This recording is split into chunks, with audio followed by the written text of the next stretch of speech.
can bring themselves to 2-5, but that's going to be tough. And they're, of course, playing LR and R. Which means that they kind of force the tiebreakers. If Meteor lose to Bright, there's a chance. But they it's tough, but they have to do it. This is do or die for IGV, and they looked broken yesterday, so I'm really hoping that we see them.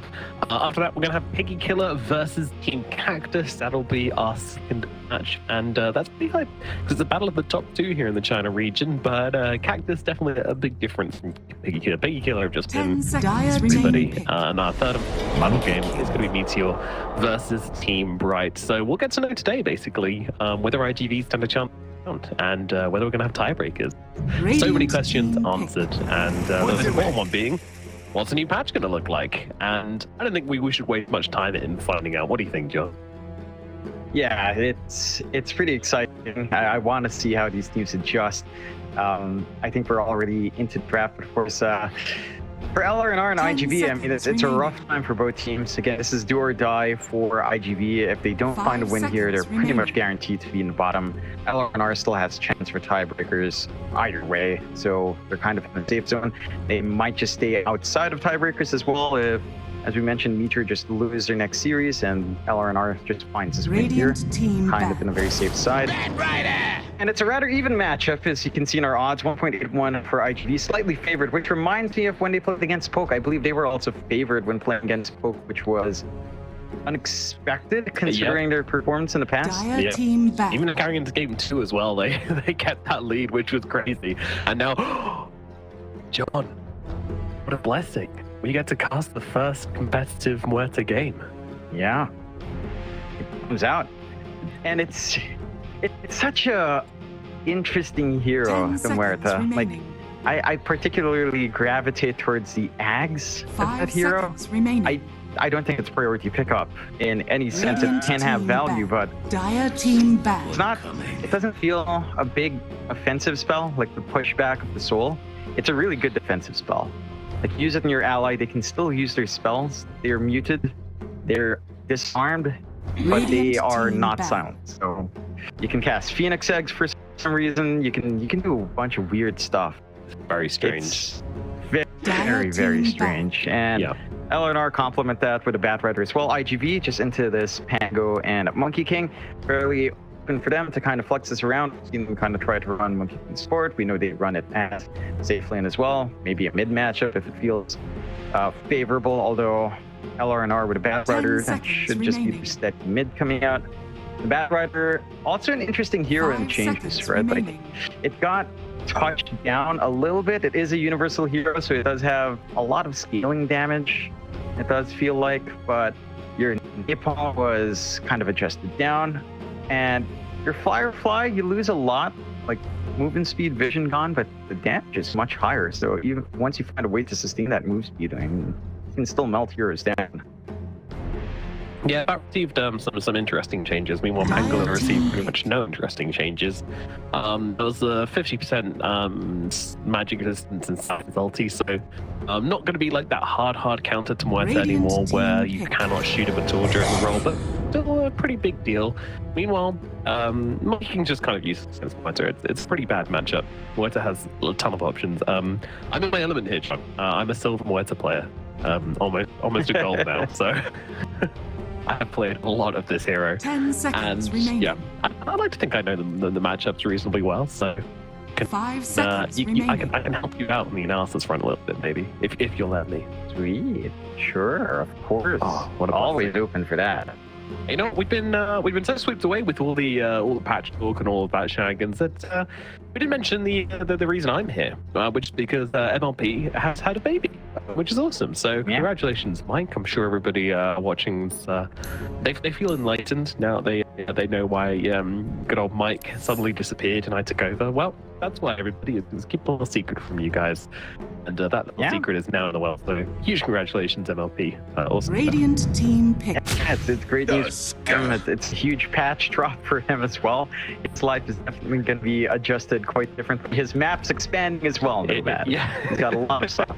His map is expanding as well, yes. And poor guy's not going to get a chance to play the new patch at all, but it's certainly worthwhile.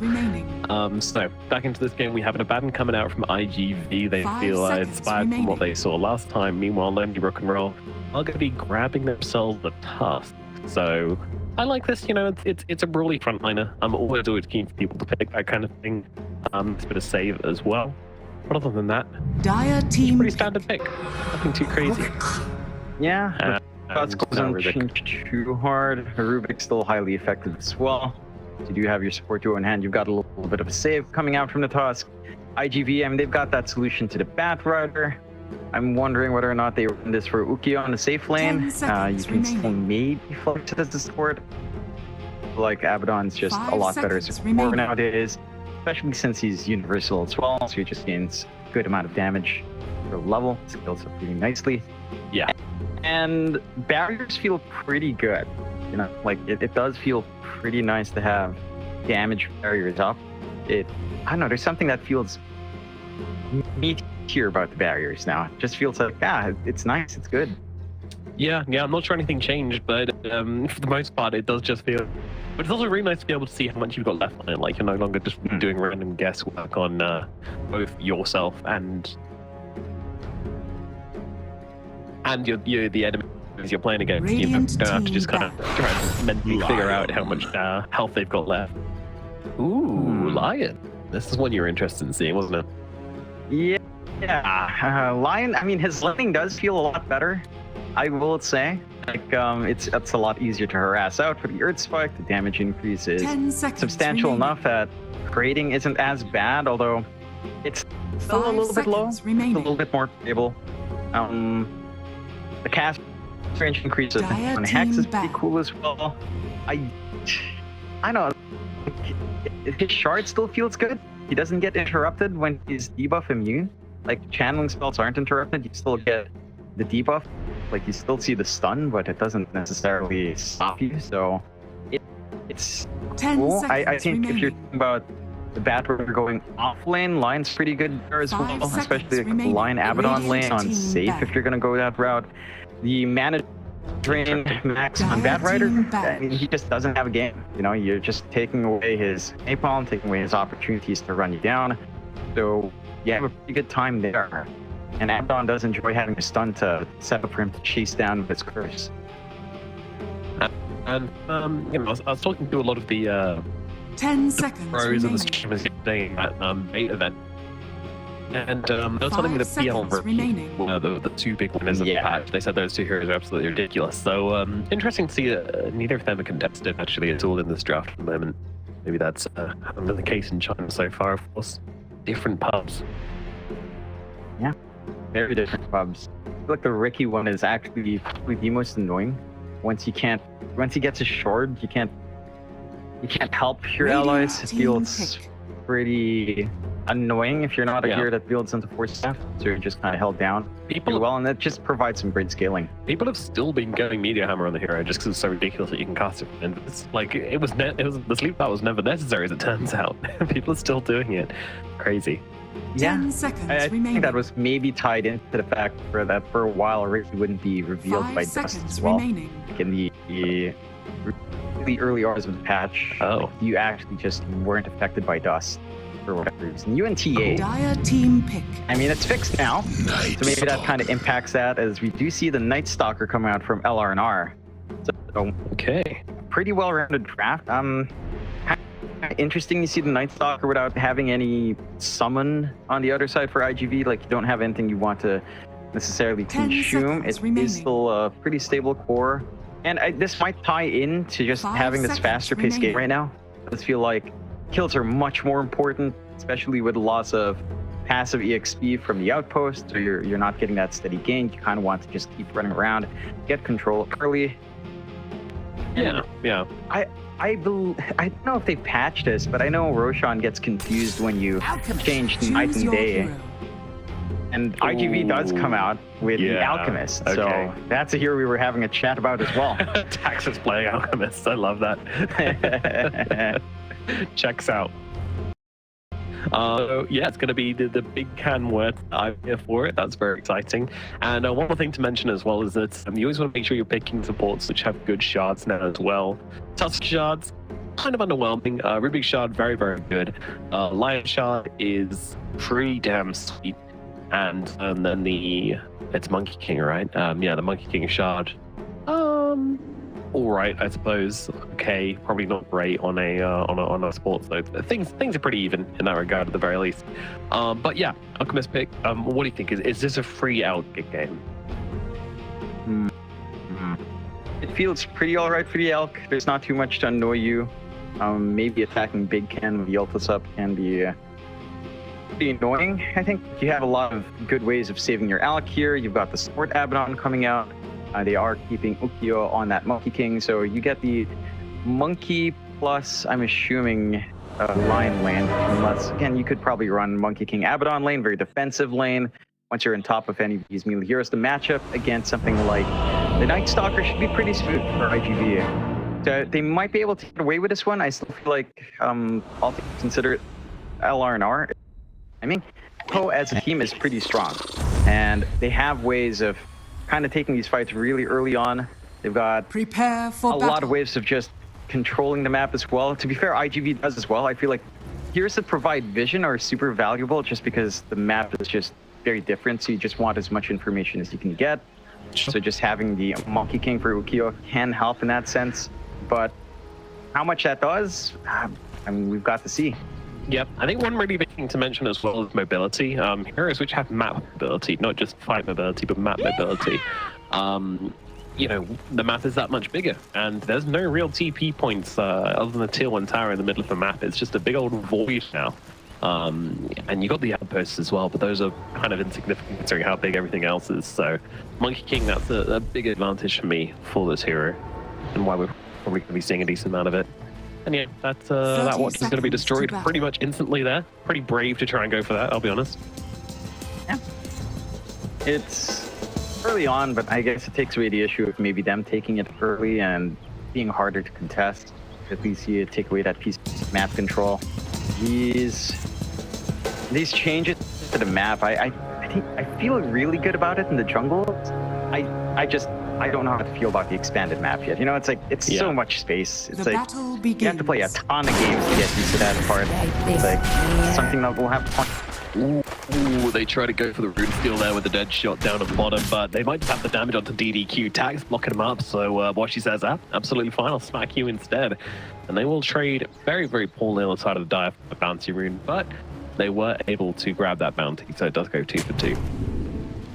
Goes even. You're not getting the extra start you'd want here for Tax with the innate Grievous Screed, but you're still happy enough. You know, you're not losing too much. You will have to watch out for the Martha Tusk lane. It is a ranged melee with Tusk. This is a lane that just feels atrocious. Tag team level 1. You're on down. The output's huge. Moita is one of the best level 1 harassers. She's got like just really good attack speed, really good attack animation, base attack time.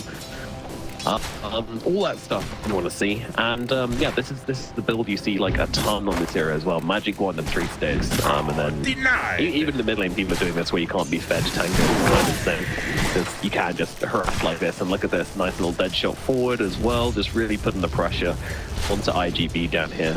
So it is the offlane Alchemist, by the way. Yeah.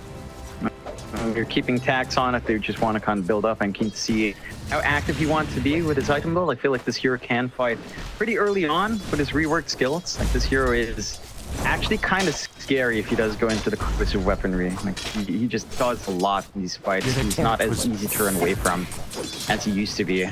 So I like this from iG.V. It's definitely a little bit different. Just keen to see how much they can get done with that. Taking a look up top, Ukiyo is on that Monkey King along with SJ. On that Abaddon, up against YYYY on Night Stalker and Wenhao on the Rubik. And this one again should be pretty alright for Ukiyo. He's always got to save from SJ if necessary. He is getting harassed out pretty hard, and he's not really able to try to run down for Jingu. Wenhao has been pretty on point for just tossing the feed vault onto Ukiyo. It's just not healthy enough to stand and fight. There's some pretty excellent last hitting on the tower from him though, but Yeah, and even going forward for the Ras, he's not going to miss any creep. So that was pretty nice level from the Monkey King, honestly. Some good creep management. And it's going to put him in the last hits, even though he is getting harassed so hard. But when you last hit like that at the tower, you won't be complaining. And yeah, to make a mistake earlier, that means it is the Baden who is the other support. But his shot is useless as well, so the point still stands. Yeah, it's not an amazing short, unfortunately. I mean, yeah, I guess it can still do something. Yeah, I mean, try scaling, but I don't know if you can really go greedy here. It's pretty bad. I would love to see him though. And try to go greedy, probably one of the games for it. So I mean, see if that is going to be a one factor. of the things which I've been kind of the number one thing I've been theory crafting about. I think your pulse forwards should try to be as greedy as possible on this patch. Like, you want to think people who can fight but can still scale, and you should be looking to do that every available opportunity for two reasons. One, you just force for loads of free stuff. Like if you could just go and take wisdom runes, you get a shard, you know, all this stuff. It's just free. And then on top of that, you get to choose your neutral item now. So you can take like one of these really influential neutral items, which can really fuck your right click, or just give you some extra oomph, which you need to become a core. And you won't be taken away from your carry because everybody's neutral items are unique to themselves. So it's really cool. I think there's a big possibility for a lot of these pulse falls to start being way more greedy, and now they make a play down at the bottom onto Tax, so they have the damage to take him out. So there's a question. I mean, they've slowed Boshi down just a little bit. Nice dodge on the stun there. Incredible dodge actually from Boshi, and that might just get them the kill. Yes, it will. A very well deserved first blood from the Tusk. Yeah. Just run down. There's not too much DQQ can do on that line here. I mean, he's got the stuns, but he doesn't want to go in to get twacked by Big Can. Just on that line to sustain through. And it's just a combination. It's a Tusk Muerta lane, it's a range hero plus Tusk with tag team. You can down easily the Alchemist. It still has the same stuff in lane where we're kind of just sitting back and farming. Top lane, Ukio is also getting harassed out pretty damn well. I think every lane just looks a little bit rough for the side of IGV right now. Yeah, it's not great. Not the ideal start for this team at all. Not tragic, but not good, that's for sure. Yeah, like even in mid lane is El Radder back and forth. Totoro is above in terms of CS, but it's not D-Stones is missing out on too much. He's already started to stack up a couple of his camps, and he's been able to harass Totoro pretty well behind his tower every now and again. The supports just can't rotate mid because of how the side lanes are going. They're not able to finish the Batrider early. Actually, being able to. Bottom lane, they're going on the Alchemist, and they might just bring him down again. Tax, he's getting low, pops a wand. Is it going to be enough? No, it is not. The blood grenade comes in and gets the kill, and now they move across towards DQQ as well. Deadshot comes through to try and give them the extra damage they need to finish the job, but the stun onto 2 leaves DQQ alive, and cheeky little ward there from Bocchi, almost definitely seen by DQQ. Yeah, should be spotted out, but again, they're bullying and suppressing this Alch really well. Just preventing him from getting that massive build-up that he'd want to. So your pacing on IGVs are already thrown off pretty bad for this kind of start. Like Alchemist from behind still has the same issues. Here's still kind of a lot of fun to see. They'll try to all. Yeah, this will be a kill. A little bit greedy there for Boshi to stick around on such low HP. But Big Can now has the shreds, which is a really big timing for this hero. If you go through it early on, then yeah, your stats just go through the roof, and it's basically impossible to trade. Throw in a point to the into the Gunslinger as well, and yeah, you're a right-clicking machine already. And you've got the ability to just clear out these heroes. Camps pretty fast as well with Gunslinger. Like kind of secure for Big.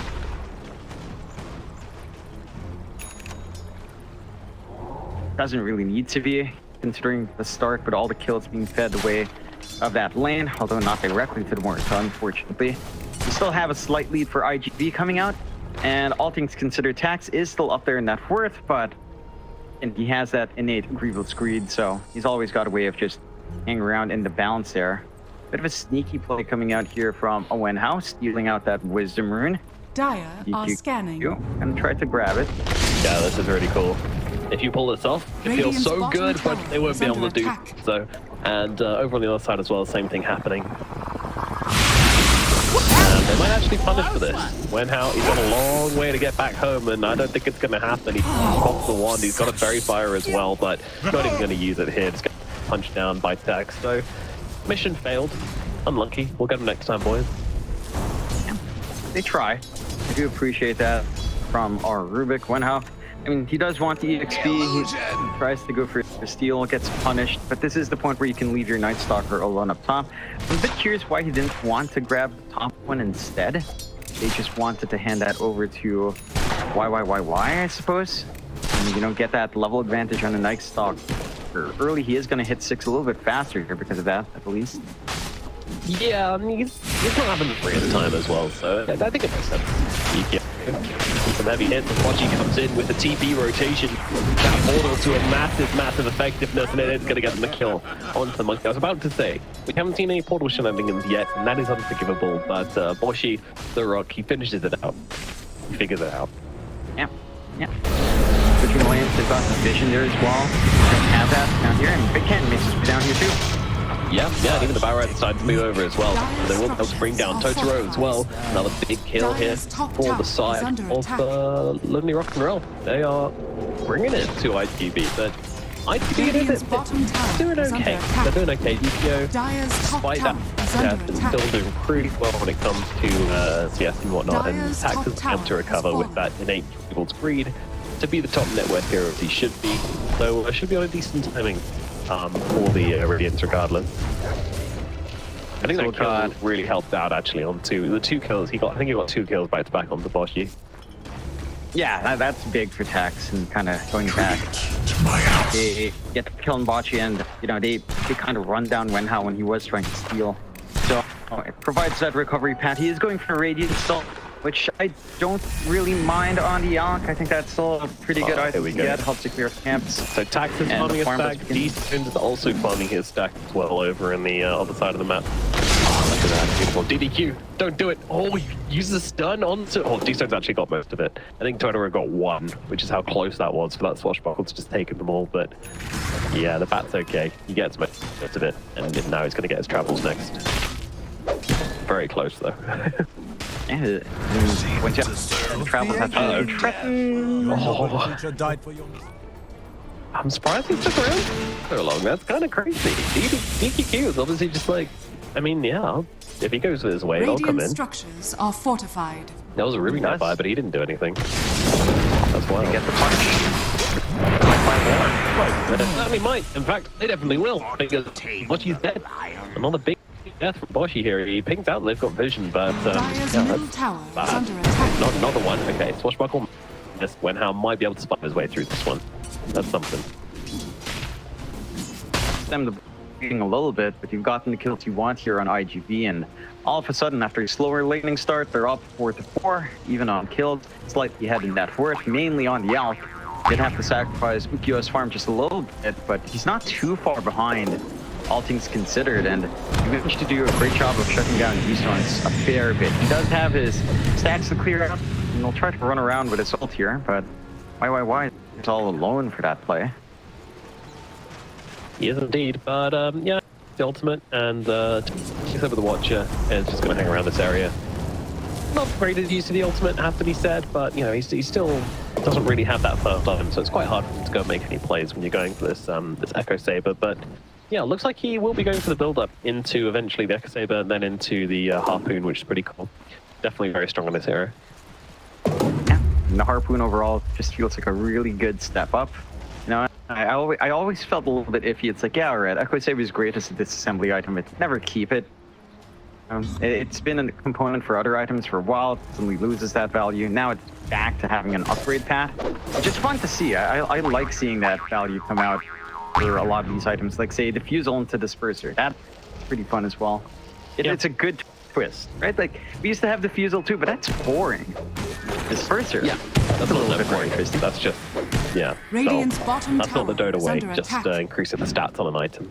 A lot of heroes flooding down bottom. They want to get Big Can here, and I think they might be able to do it. And there's something's wrong, but he's seen the line. He knows his time is up, I'm pretty sure. Hex comes out, Sables galore onto this Muerta. Totoro, oh! Did you see that? Yeah. Yeah. Radiant's stopped bottom in tower place is under attack. without any, like a shard. Radiant's bottom Look, tower he literally didn't even move. What was that? Dire's middle He tower used the is under portal. attack. Oh yeah. That's And he fucking channeled. genius. Oh my god. That is crazy. I didn't know Yeah, that was the thing, but yeah, he starts channeling the portal, so he Dire's stops middle moving inside the tower is rolling under thunder, attack. which gets him the lockdown onto the board. I don't even know if Radiant's that was the bottom tower is under attack. We'll see. We'll have to say yes to these situations. But yeah, look at this. Look at this. So, jumps up and then Starts. Oh my god. that's insane. That is insane. I'm pretty sure it must have been deliberate. They calculated that. Very heads up play there from Radiant's Totoro. middle Get that tower is additional under lockdown. And with his pacing now from iG.V, with his recovery coming out, for Tax, his Radiance is up and running. His team is more than willing to make plays. Like they're in a good position to just snowball. It's the side of LR now that are in a bit of a risky spot. They're trying to go for a smoke play. They do have Dark Ascension ready with the Echo Saber and YYYY. And try to make something happen. Radiant are Yeah, scanning. gangs up on the run. One thing that's interesting about the China games versus the European games, your nice pop actually on smoke here from Totoro can get away from YYYY. That is the question. The answer seems to be yes, but the snowballs connect and they're going to be able to take him down regardless. So that's a little from Bocce. A little bit slow on the movement then from iG.V. Have to be said. Now SJ. He might just be throwing a log on the fight. Doesn't have an ultimate. 13 minutes 45. And he has no level 6. Who's had this patch for like Dire's structures are fortified. Yeah, it can be a little bit painful in terms of the EXP. Dire's middle tower It can be is very under painful attack. if you don't grab. There's wisdom runes and stuff. Yep. Love. I have experienced this. Like if you do have a slow start, when you're not finding kills. Yeah, they're going on the nice talking here and they're going to be able to bring him down. That's all about though. Onto the Monkey King, dragging him back. He needs to find a target here. Roger is going to help do this. He's just burning up the D-Stones, who is completely unfettered. And a Bocce comes in to finish the job. But now Big Can, most notably Big Can, have gone down in this engagement because they just got targeted down by everybody else. And now Totoro returns to the D-Stones. With a couple of nice right clicks, we'll be able to kill him off as well. And now they go over towards Bocce. That's going to be an ultra kill now for Totoro. iG.V. turning up big in the middle lane. They've Radiant's killed middle everyone. tower is under attack. Yeah, I mean the Pangolier with the defusal up, it's still a nasty hero. Right, we were talking about this the last time we were casting, but you get that early defusal, your swatch just feels so Radiant's middle oppressive to tower play has into. fallen. He's been on point for the rolls. He's been on point for this movement out. And Tax knows when to show up as well. Like just with the Radiance Faded Boots, he knows he's got a lot to contribute in the middle of these fights, and they don't manage to really take Tax down. So they've got a lot to play with. iG.V, it's a 6k lead. It's not just the Alchemist that's ahead as well. The farm just from iG.V is very even across the board. BKB for Ukiyo are going to be coming out soon as well. And I mean, once you have all these items up, it gets a little bit rocky for LR&R. They're scaling, their tempo is still there. BKB for D-Stones is going to be the big timing. Yeah. I mean, I gotta say, questionable move from Weather as they go to the Barbarian here, and that'll be an easy kill. But yeah, to get to run up to that fight and be so far on the front lines on this hero is just mighty questionable. You know, you really want to make sure you respect the lockdown here, and yeah, it's gonna be a terrible down as Defense just overstepped to the top line. Why? Actually, Fox ult for this one as well, so this is kind of questionable. The science comes in, they cancel out the Rolling Thunder, but can they bring him down is the question, and the answer, well, that seems to be yes, they have the damage to kill him off. And then it goes the Pangolier at last, a big kill on Hamweta coming through the portal, joining in the fight, not get the dead shot and stop the kill on the Alchemist, but now can it the Lion's in, and he's got a Hex available. Yukio just staying on top of his fingers there as well, and Big Can is going to be no more. Yukio getting a double kill in that fight, he's the big winner. You don't mind the sacrifice being made, still find the kills you want, you lose a little bit more than you expect. It's still a gain in the end for LR&R, but not as much as iG.V's gaining now onto Ukiyo. BKB not too far off, and Tax understanding that he can show up and contribute to these fights really early on. And I'm liking his build-up. You know, Blink into the AC, the casual Hyperstone, perhaps an extra Hyperstone on hand. You apply that corrosive weaponry, it hurts once that's up. it hurts a lot if you're able to focus on these heroes and get the damage off and get that debuff amplification on, especially with a hero like Lion on hand. All he has is Blink. He's just been massive. Crazy. It's like 90% stage reduction or something, which makes every stun just double like a certain hero, and Boshi is experiencing them the worst possible way. Pretty brutal. Yeah, Tax is doing very, very well after this rough start to the game. Yeah, bounced back in. He's farming. No one's there to stop him. You don't have the burst damage on hand. Really deal with him yet. I think Big can manage him, as we've seen, if you isolate the Alk, but that last fight in particular as well for LRNR just felt like they kind of streamed in one by one as a response, whereas it's iG.V kind of taking initiative here. They're the ones who control the teleporter down south. They're the ones kind of running around up top. They've got control down bot. There are some wards here to spot from LRNR as to the movements of iG.V, but nothing in that expanded map area. You don't have the vision to keep track over that teleporter, and it makes things risky. I mean, you don't have control either from iG.V up top, but it does feel like even with that, like we haven't seen LRNR maximize that. He just blinked into 3 heroes down here at bottom. I mean, he gets the BKB out from Yukio, who just instantly pops it. I mean, it just blinks on your face, and you kind of expect follow-up, but it really was just Boshi blinking into 3 heroes alone. Chat move, I guess. Trying to probably just trying to run forward to get some of that control on the teleporter, understanding how iG.V's been rotating the past few fights, and him is control. So iG.V, I'm just set to keep this farm game up. Like a hero like Alk with the expanded map just feels like it gets so much. It gets way too much. You have one solution on hand now. Heaven's Halberd up, so you do have a disarm, and that is pretty big. Yeah, the Halberd is still highly effective in stopping these worse. So if Tax isn't careful and just gets instantly disarmed, it's going to be annoying. It's also big against Ukio as well. You have some answers for these 2 big physical melee cores on hand.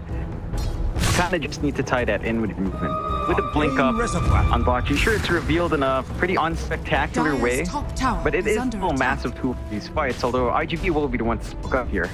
Yep, and I'm not sure I love... Well, they're actually going to run into Boshi again here, so it should be the pop and probably keep going their way. He has got a second now, so he can move away. So I'll go towards Wenhao instead, and Wenhao will be the target. And they're going to be able to bring him down. Yukio just going to slide in, use a balance strike, get the kill. And they want to take Roche out of this. So it is 20 minutes, which means those very, very important... here comes Roche, stomping on through. Yeah, those very important tormentors have come up. It'll be interesting to see how highly these teams prioritize going to do that for Roshan. It does look like that's going to be the call from iG.V. They're heading over. They want to get that shard for either the Abaddon or Lion. Going for 3 heroes here on iG.V. That look like they're going to be able to do it uncontested. They drop the barrier, get it. Shard out for DPQ, so that's a very nice shard. Perfect, yeah. Lion. I mean, I've been raving about Lion Shard for a long time, and it's still highly effective. And it's just changed its debuff immune thing, but overall, it works the same. And just standing there, forcing someone to try to take you out through that debuff immunity, like say forcing out the punch, it doesn't feel good to use it on Lion. Like you have bigger targets to keep up in the air, but slow, and just losing your ability to cast spells, especially for you, let's say the Bat Rider in the middle of these fights, it's gonna be massive against LRNR. It makes engagements feel worse for them if they're not careful. But it would have been so fun if the Batman got it. Can you imagine? He doesn't even have a point in Curse of Avernus. It would have been like completely useless. Yeah, but maybe I don't know. Yeah, it's pretty terrible. Radiant but are scanning. You know, don't cope it again, John. It's terrible. I'm trying to find a way. I'm thinking like, oh, if you get the Ags, which fires a mistwheel on your allies, which doesn't do anything with a curse, yeah, alright, no, it's terrible. If it had a positive effect on allies, I'd be alright with that. You know, that'd be kind of fun. Yeah, that could be interesting, but no, there is nothing. It's just very carry-ish shard of support, which is weird for a Batman, but you know, that's what it is. One thing I wanted to mention as well is that the Night Stalker does have a greater uptick at the moment. They jump on Bocce here, and the attack's going to come across as well. Well, Cactus out from attack, so yeah, Bocce's just doing tactical feeding again. There's been a lot of this. I love the animation breaking on attacks as well. I don't know if that's just me, but no, we can all see it. You know, now it's just broken the entire game. I love it. I love that. Yeah, the BKB up and he just gets debuffed for a moment. That's fun. Well, Alchemist is going to be like that for a while. Still loves to be someone kills it, but yeah, down at the bottom. Very nicely done with the shard, but he's still going to die regardless. Yeah, it is a big commitment from them. Totoro now looking for a different picture as he comes rolling on through. These turns with the BKB. Trying to get hit. Oh, never mind, there is a cleanser to help him out. His turn does actually get toughed by the slug behind it. BKB on the Panga lever as well. Two-man stun out from the Alchemist. That is huge. Watching it why just get taken down in a second there. Not the fight you want to turn up to, lowly rock and roll. GB still very much in the driving seat of this game. Yeah, I mean, they have to find kills wherever you can, right? This is the one thing with this patch. It does feel like once you're behind, you need kills. You can come back, but you need to find those enemy heroes. And if you don't, just kind of stay behind for a long time. With that opening here for the side of iG.V, straight into the Roche, not going to take them too long to figure that out here. Even though Roche has been made stronger. Not strong enough to last through how much hacks can dish out. The first stages of the game coming through. Safety net for Ukyo this time around. I don't mind that. And outside of LR&R, if they manage to get a clean retreat, you know, rinse and repeat and do that kind of pick off 2-3 more times, they might have had an avenue back into the game. Right now, it's still rough. You have no clear answers for the monkey, you have no clear answers for the elf. You have, say, the magic damage to deal with him yet. Your output on Big Can just isn't there yet, where you can just stand forward with your ult and burst him down fast enough.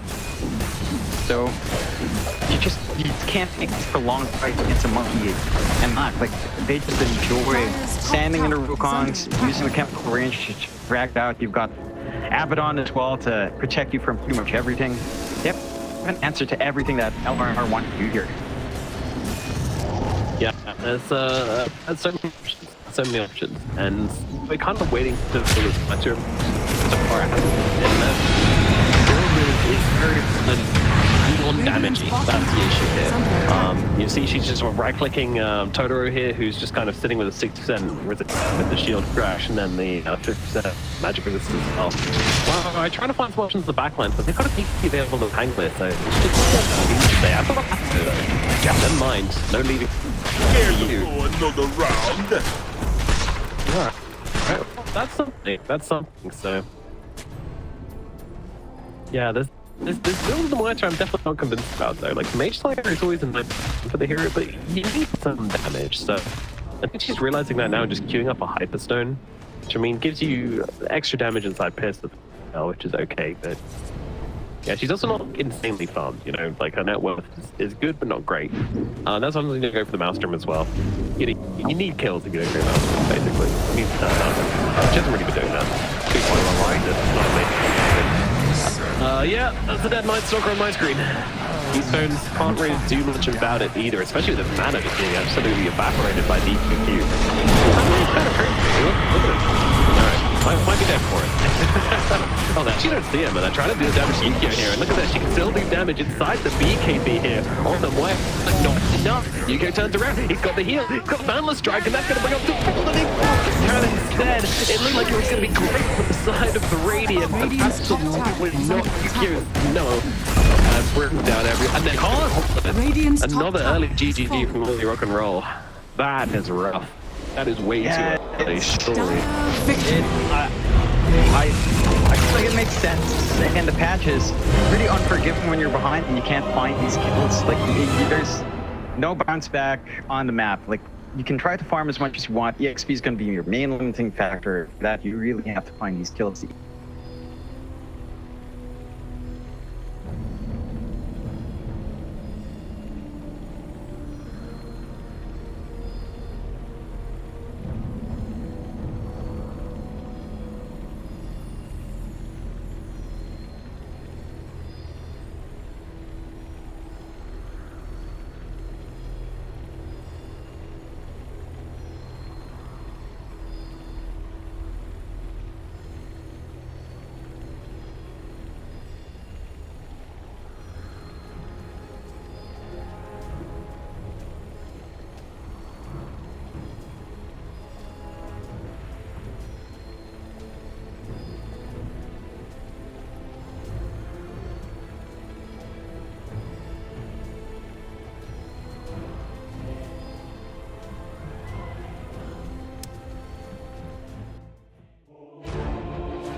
he's got these hawks coming through, you know, if there's no... We'll come back to this as they get the dive on, and everything I was saying is now inconsequential because Cloud has gone down, so Kami has to move away from these multiple kisses. There is still that buyback to the Beastmaster though. Let's see. He wants to get himself back into this. The dive onto the back lines. He's into the Vortex as well. There's going to be a real nice dismember. The hooks come. Nice save though. He saves it. Cloud gets himself back into this now, and Kami, he's losing so much time. Kami's going to go down. They do get the kill onto Leppington there as well. So Mira with that freezing field, Mira will go down. Going down to the hooks. Yatsuro still in that push roll. He's getting them back. They get the buyback out from the potion stone for it. Everybody from the side of Hydra, they don't want to be giving this one up now as well, but they take down Leppington once again. That's the dieback on the Disruptor, and Yatsuro, what can he do? The hook, it's going to be blocked mid hook. This is the dieback on the Cloud. Cloud, can he get himself away from this one? He's still being harassed up by Collapse. One more right click, he goes down. That is going to be the Beastmaster dead for 115 seconds, and now the chase is on for the rest of the side of Hydra. This Aghanims on the Morphling is just making him impossible to deal with. First of all, they use the little shredder on the Pudge to get rid of his armor. He has solid amounts of it, but it is just not enough. And then Yatsuro just destroys it, and he knows that he can stand his ground because he cannot be stunned. He literally cannot be stunned. How do you stun water? A lot of their damage, if not most of it, is on the Morphling. Oh, the glimpse comes back though inside the Static Storm Mirror. He has that Lotus going, and now if Zofra actually dives a little bit further, the Thunder comes out from Podking. He's dove in, yeah. They're going to be able to get a kill onto the Storms for it. Can they take down the push? They're going to be able to catch him and cancel off the TP. He's going to be dead. The Storms for it though, he has brought back, and they've got no kinetic field, no Static Storm. And like you say, they're even going to be able to get a lockdown onto Cloud. Everybody inside of Hydra, they just overextended, and we praised them in the first game for respecting the power of team spirit here, but Hydra might have just lost the heads a little bit, and the buybacks, they're going to be forced out, but I don't know if it's going to be enough to defend this base with the Pudge being down, with no Static Storm for the next 27 seconds. Spirit, what can they get from this? I've been worried though, they're going to be able to get it. They get two, they do! They take them down, the cookie comes out, the Yatsuro, freezing field, they might lose Happy. Is this the dieback? They do, the break the Lincoln Sphere though. Morphling. Law wants to come right back into this fight because he have the boots of travel to do it. It might take him a little bit longer now.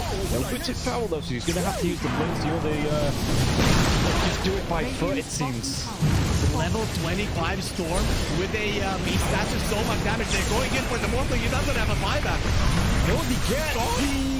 Do they get the kill? He goes down. Warwick has to go down though. It's going to be him left alive. No, it's not. The creeps are pushing in. There's no buybacks available on the side of Hydra, and this is going to be 4 heroes, even with the death of the Morphling. No way Warwick defends this.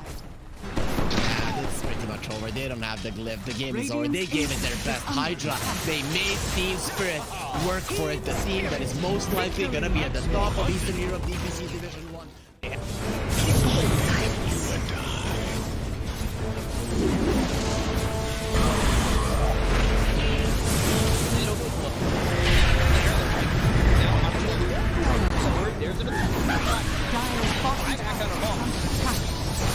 Radiant's middle barracks are under attack.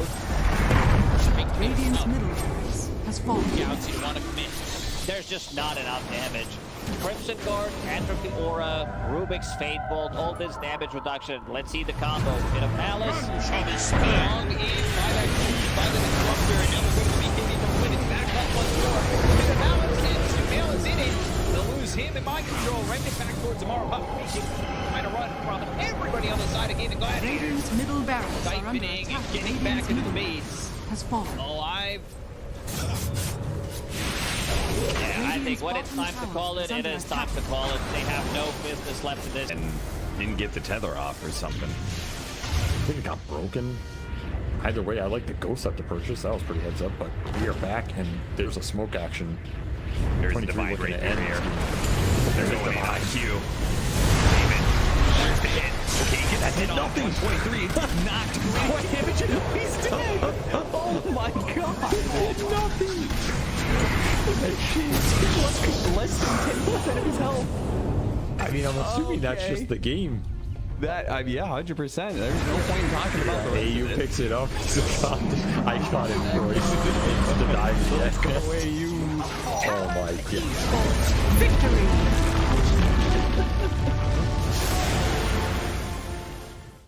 finally get to see them have a little bit of lead. But they need to have good vision, good entry to engage. We're down up on high ground. Bulbica, red panda, this would be huge if we can find it. Setting storm before the tombstone. Not bad. Stun from Lulu. He's thrown now. There. Starting to drop down. I love TK control at the moment. He does manage to get that one away. And the supernova down. TK barely surviving. And it's just going to be one down at his White Album. The dodge. It's a hideaway. The heal's coming in. They hoping for a save, but the PKB is out. And they're going to jump onto him. He has to back away. They have lost White Album again. And now Mango in trouble.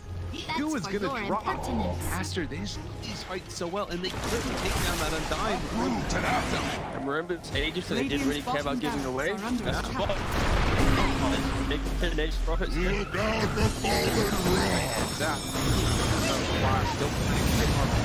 is out on the play. Didn't have a BKB available. Bulbica dropping low. The 10th on back in. They have another go off Bulbica. Doesn't look like he could. The black hole is there. That's on the agent. He doesn't have multi to come back to life. And after, they might take full advantage. Move. Radiant's bottom Rax has fallen. Up the bottom. Finally, Astro full advantage. They're building. Radiant's middle tower is under attack. Oh, just for a brief second, had more network. There it is, back again with the higher network. When you click on the out, it's not really an inspiring network. Blink, BKB, Radiant. You might be able to get on top of a hero, but that's not the shot. That's able to 100-0 here. Like even this Undying inside Scatter Storm, able to then get up with Slash God and throw away. Back, they have that trying to keep him alive. Makes the move, and again, into this fight without Monet here. It's pretty good for them. Right album, but now when it's now, they're in a lot of trouble. But they managed to kill him. Okay. All right. Pops ulti. Now the turn. Find Jinx. Really getting away. Sort of survived that first salvo. Very strong. Supernova down. Pops the PKB. Ooh, he's just caught here. They want to get the kill. That's really himself. And now the chase. Dire team ban.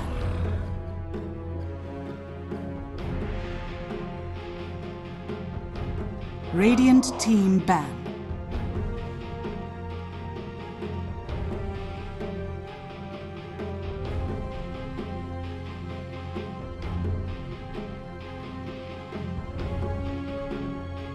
Dire team pick.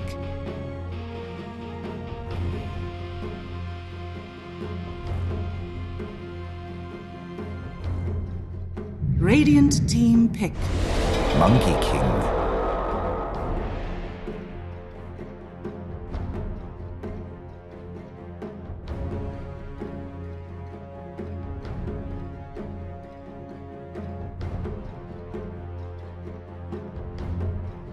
Seconds remaining. Hello friends and welcome back to the China DBZ where we're getting into the second game in this series between Lonely Rock and Roll and the lovely side of iG.V. And iG.V, we'll take game number one in a very convincing fashion. Lonely Rock and Roll just did not look put well together at all. They seem to have been really affected by the Supernova because they're not really playing Dota, which we know they can play. Yeah, it's a little bit off the mark, maybe a bit underwhelming. Again, maybe it's down to the draft a little bit. Maybe it's down to the itemization in that draft. Like they didn't have a lot of solutions for these big tanky cores up front, just taking them away. They lack burst damage. The patch is just really punishing. Yeah, exactly. Not being ready for the changes of the patch, I think is a big one. Like they need to be prepared to rule and to give themselves options to fight, which I think their draft did, but again, there were just some critical failures which I thought happened, mostly in that safe lane. The Tusk just feeding pretty relentlessly is unacceptable in this patch. You can't get away with that anymore, and the Mortis build just didn't have damage, and with no damage you can't really threaten anybody. It's a fundamental rule of Dota. D-Stone's being caught out of position a bunch of times as well, like just stuff which is non-patch related really, although catching them off guard, which I think is really unfortunate. And even we saw the word nerfs coming into play that game, I think. There were a few key moments where the Radiant second spell, I forget what it's team called, Revenants or something. It ran out pretty quickly, and that meant that they could actually just collapse on her. And that's a pretty big deal about not leveling it now and taking the third spell instead, the Gunslinger ability. It does give you a very 10 short seconds cooldown remaining. on the W, and it also runs out quicker, which I think is 5 seconds pretty remaining. big, because that's a pretty defensive ability you need as well Dire team back. to stop heroes just kind of getting on top of you and casting spells on you. So it was cool to see that effect taking place, and that's the reason why Muerta's win rate has been dropping a little bit in this patch, but she's still very strong. Just need to find the right openings. But now we've moved to the draw for game number 2, and we've got another Alchemist coming out from iG.V. Are you surprised? Radiant team No, I think it did really well for tax. I think they understand that you can get away with a lot in the Alch, even if you get a slower lane start, like just because you have innate Reveal's Greed. The fact that you can still max out your acid spray to farm, you recover pretty damn well.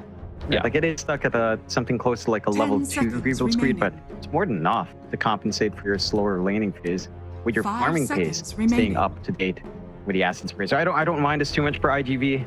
I think Radiant LR&R, team pick. and they banned out the Muerta themselves. They pick up the Tusk plus the Mirana. I do want to see another, strong combination with the Tusk lane. It's a good ranged core. You can still pull out the Elk. Something like a Drow feels pretty nice here. I think overall Drow is in an interesting 10 spot seconds with her remaining. Ice Hill, with her Shard. That can be 5 seconds remaining. it's a weird one because I feel like it does a lot, but it's also like this weird terrain that it's funky, but I like it. So wouldn't mind that coming out for LR&R. Probably not a safe pick until the last pick in the second phase for them. And they do have that advantage of just saving it for the next round. I'm not sure if they have any like burst solution for the Alchemist. Like that's the one thing. Like even if you get the Drow, the Monkey King can still jump you fairly well. You are going to need your Force or Hurricane Pike to be up to feel rather secure in these fights. And there's still solutions to jump the backline here for iG.V. Damn. Stuff like Embers in the pool. Oh, gee, look at those headphones, man, John. Those are wow. Holy like team pick. Wherever he goes every time for the DPC games, he's got really colorful headphones. He's got a really colorful keyboard with side lighting RGB. Like he's got the bunch. And you can see his chair looks super comfy. Yeah. Or the shop he's in, or the camper shop he's in is kind of a 10 seconds RGB centric remaining. place. Love to see it. Lightning up the world around him. 5 Just what you seconds want remaining. from Boshi. And they're gonna go for his Ember Spirit pick. Ember not really getting touched too much in the patch, to a lot of people's surprise. His hero felt very, very strong, but now it's kind of the same hero. All of the spirit heroes pretty good. Yeah, I'd say biggest change was maybe towards Void Spirit being a universal hero. I think that might be one of the more significant changes, as that hero's been pretty dead, to be fair. But for Ember, I mean, he did get touched up a little bit. Absorb damage and Flame Gore drop down, and his base armor's up, so a little bit tankier against physical. This is still a strong combination coming out for LR&R, and basic arrow chains. Combination still in play. And you don't have the best hold right now from iG.V to actually pin him down. Like, you look at Lonely Rock and Roll Bands, all supports. Rubik, Lion, Ogre Magi being taken out, seeing the 2 cores already picked up. But here comes the Dazzle for iG.V. So this hero getting a lot of touch-ups. You mentioned you played quite a fair bit of this Dazzle. Nomad, how do you feel about it? Radiant I know you've been playing 4. Let's support about this. So now you have to. I wanted to see what would happen if you build a Midas, you sat in the jungle, and you spammed your ulti, because the ulti now removes 3-second cooldown from your items, but it does do 10 scaling seconds damage remaining. to you. So if you use it once, it does like 60 damage to you. If you use it twice, it does like 120. If you 5 use it 3 seconds times, it does remaining. like 240. And it just keeps doing more and more and more damage to you the more you use it in close succession. So I sat in the jungle, I spammed my ulti with my Midas. I got like a 50% cooldown reduction on my Midas, and sat in the jungle at 1 Dire HP for like team 10 back. minutes. Weaver. I had the same amount of gold as on my other pools. mostly because they were trying to play without their offlaner, and we're getting owned, so no one had any money. But yeah, that didn't work. Don't do that. Experimentation has been done, and I can confirm. So you're welcome, everyone. But yeah, no, the heroes. Dire team I think the shard will always be pretty damn good with that shard. We talked about picking supports which have good shards, which I think is really important to think about now. And that's definitely it. So yeah, iG.V, like what they're throwing down here, literally rock and roll. They're going to respond with a Weaver, which I think is very interesting. I'm not sure this hero even received many changes, to be honest. 10 seconds remaining. Yeah, his shard mark duration on Cicuit increased from 6 to 12, base armor off by 1, unkillable. Geminate, lower cooldowns, and does not get disabled by silences. So he's a little bit better in some circumstances. He gets 2 Cicuit charges now as well instead of the Cicuit cooldown. That's pretty big for the hero. On his sound spike cooldown at level 1 on Geminate. That's kind of crazy. Yeah, you can harass the lane a lot better. So I like seeing this from LR&R. A little bit of a shakeup. It is good physical output. I am curious what iG.V does, because I feel like now you pick a Ukiyo hero, you shift the Monkey King to a 4, run Dazzle 5, and try to figure something out. It's a little bit strange, perhaps running Monkey 4 with Alk. Like, there is a lot of damage in that lane, to be fair, but it is double melee into a Tusk, which Tusk doesn't mind too much, although this is a double melee that can punish the Tusk quite well, but Tusk Weaver is still a scary combination. I think it's a bit too brutal to play into. I think they're probably just running carry again and pick themselves support here. I'd like to see... What do I like to see? I think they need a bit more damage. That's a trade-off with the Alchemist, right? Like, you're kind of lacking in magic damage. I think the Scarith was a really good band. They could just go for a Nightline band out as well. What about... A lot has been banned here. Yep. Again, they kind of have to take care of supports after the first phase of bans. Maybe something different if you really do want some burst. Lean support doesn't sound too bad. I feel like her LSA was made a little bit better on the stun. Well, it got decreased, but it's easier to cast at 700 range. Radiant team. And Laguna's still a really good burst spell. Would be weird. Nah, they go Snapfire. Nothing too strange. Okay. Snapfire. Sudden damage. You don't have That's the what best we wanted. hold for the kisses at the least, right? Like, you have unreliable stun and rolling thunder. So whether you maximize your kisses, it's not as straightforward as say having a roar, having any sort of hard hold down. But if you do manage to get that bump up, you get a good roll, you get a good unstable concoction, then you can still nail those kisses. Even just kisses plus Wukongs might be more than enough here. I mean, even the Dazzle's usually enough. It's a pretty easy spell to track at like medium range, so I really like it. I think this is probably the best pick they could have gone for, in my opinion. iG.V, as we've said a lot of the time, drafting is never their issue. I do think it's interesting to pick Monkey King and Alchemist as your first two. Like, that's kind of insane, but at the same time, I wouldn't say it. Maybe it's been kind of answered by this Weaver and Member, actually. They kite them very nicely. And now they just need to pick something which kind of gives them a good core to play around. Last picks, they should be able to pick something good. Probably their off lane. Probably going to be something like Necro, perhaps. Now select Oh, your Oh, no. It's going to be a YY Weaver. Yeah, Weaver versus Monkey King lane. It's something you can manage. You can Cicuit, you can Geminate, harass a little bit. SJ is there to punish. I think that's good enough punish on hand. It is big cans lane that's a little bit more interesting for me, because early on you are susceptible to the output of EQQ and tax. Like, if the chain stuns do come in, you'll line up for that scatter blast. Terrorblade can just fall. You do still have like a ranged core with Tusk when Metamorphosis is up. So you can run down when that's up. When it's down, you're double melee into Alk Snap, which is probably worse for you, honestly, just because you're walking into Acid Spray, you're taking free harass, your armor's dropping onto TB. So every right click that comes out feels a lot better here for iG.V, considering his EHP at that point. And I think there's a timing for LR&R to play. It is a lot stronger coming in. I think this draft is a lot more forgiving as well in terms of losing out in the early game. You can take fights later on. BKB timings feel a little bit bigger for LR&R, but iG.V still has this really fast tempo. You know, basically the same course, just a change up in the supports. So your timings are still the same.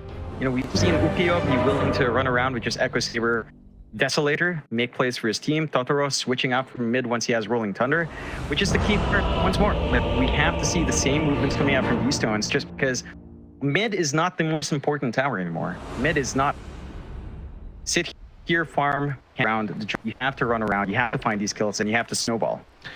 Yeah, I honestly thought it was going to be. Seeing the map changes, I was like, okay, the only TP point to get to like any enemy jungle entry is the middle lane. So I thought mid tower was going to be like extremely important, but it's not. I mean, there's no Rich down there anymore, so that's on the side lanes, and all the fighting's on the side. And, you know, there's heroes on the side lanes. That's what matters, the killing of the heroes. So that has seemed to be, at least in the first few days, what the read is. But yeah, you need to be active. You need to find some stuff happen. D-Stones, Ember, I believe in it though. I think iG.V should take this game, in my opinion. I think it's going to be kind of difficult. You know, this early timing on the TV is just going to be absolute. But then again, Tundra, it's also still a very good Pango game, and we saw what he did last time, so let's hope they have some ideas. Why very early than Cicuit? Prepared for the worst, I see. Yeah, they don't make the jump though, which is kind of crazy. Holding this high ground instead. Looking to fight over the bounty. And we're still hanging around here just a little bit. Probably don't want the fight, just really want the rune. Because you do have that. Yeah, you've got that passive Grievel's Greed, so you do want to get as much as you can early on. The battle begins. DQQ, gonna be the target. They set up the bounty route. Man, it looks like it's gonna pay off here. The shards are in as well to secure this kill. And this big can is gonna look DB. Immediately use it to buy a Wraith Band as well, so he's gonna have a great start to this lane. It's gonna be feeling good in that lane. And you are starting with, I don't know, YYY is just gonna walk to the teleporter, of course, and just work his way back up. One really nice advantage of these teleporters, just get an early kill, go back to your lanes, you're fine. You don't need to waste a TP anymore. Yep. How's not gonna follow him? I thought he might have done tried to do some cheeky stuff over on the other side of the map, but he's gonna stick around. So still a chance for them to go aggressive here, and yeah, that's exactly what they're gonna do. They're gonna look towards attacks. The hero's coming in. The Dazzle's here. They're doing the same thing on iG.V. They're matching their aggression. They might actually get themselves a kill onto Wenhao for it. They certainly will. Nicely done from iG.V. Predicting that the Tusk is going to stick around and answering that with their Dazzle. Yeah. And you love to run into all these heroes here when you have the Dazzle, right? You feel good with the Shadow Wave to sustain through, the damage feels good. You have two ranged heroes just running down a Tusk as well. And they'll still opt to kind of maintain the tri lane for a little bit more. You teleport down, Wenhao should just leave now, probably just ferrying some items out. We'll start to work his way top where Ukyo is given a pretty free lane. Like, he's not going to be shoved away solo by the Weaver. So you've already got a stable foundation to set yourselves up on here. For the side of iG.V down bot, I think their main issue is still the eventual level 2, level 3 rise for the TV. Ooh, I'm a bit surprised they don't run Tusk and Terrorblade though. Tusk TV, I mean, Tusk Weave is such a potent combination. They're both very good options for Wenhao. That is ours. I guess you have less play with Weaver Mirana, just 'cause you don't even have a slope set up for some arrows to try to be offensive to see that opportunity. At least with the TB, with a reflection up, you can sort of line up some shots. Moving forward on to Bocce, but Bocce's actually looking towards Tax here. It's gonna connect. Big mistake there from Tax that he chooses to try and turn around, and yeah, just gives Bocce a free arrow. Very nicely done from the Mirana there. Good read. Yeah. Good reads, good angles, and kind of balances that lane a little bit. Gives you a lot of value from your first metamorphosis here for Big Can. Sets up the lane nicely. A pretty good lane once more for Big Can. We did see Taxus get off to this start last time around as well. And so we'll see if he can kind of find tempo up top. Luki is starting to cop a lot of harassment out. Yeah, this is the Weaver effect, right? You get to get to level 3 and you can really start to lay down some punishment with the Swarm. I think that the Monkey King's range is very comparable to Weaver's, but now he's stuck inside the heals. Won't be nearly enough. They're going to be able to just run him down, and this is the combo we were looking at here. Tag team plus Weaver, way too much damage to fight into. Got it. Way too much output, and you had 2 shared tangos here as well on Ukyo, so a little bit.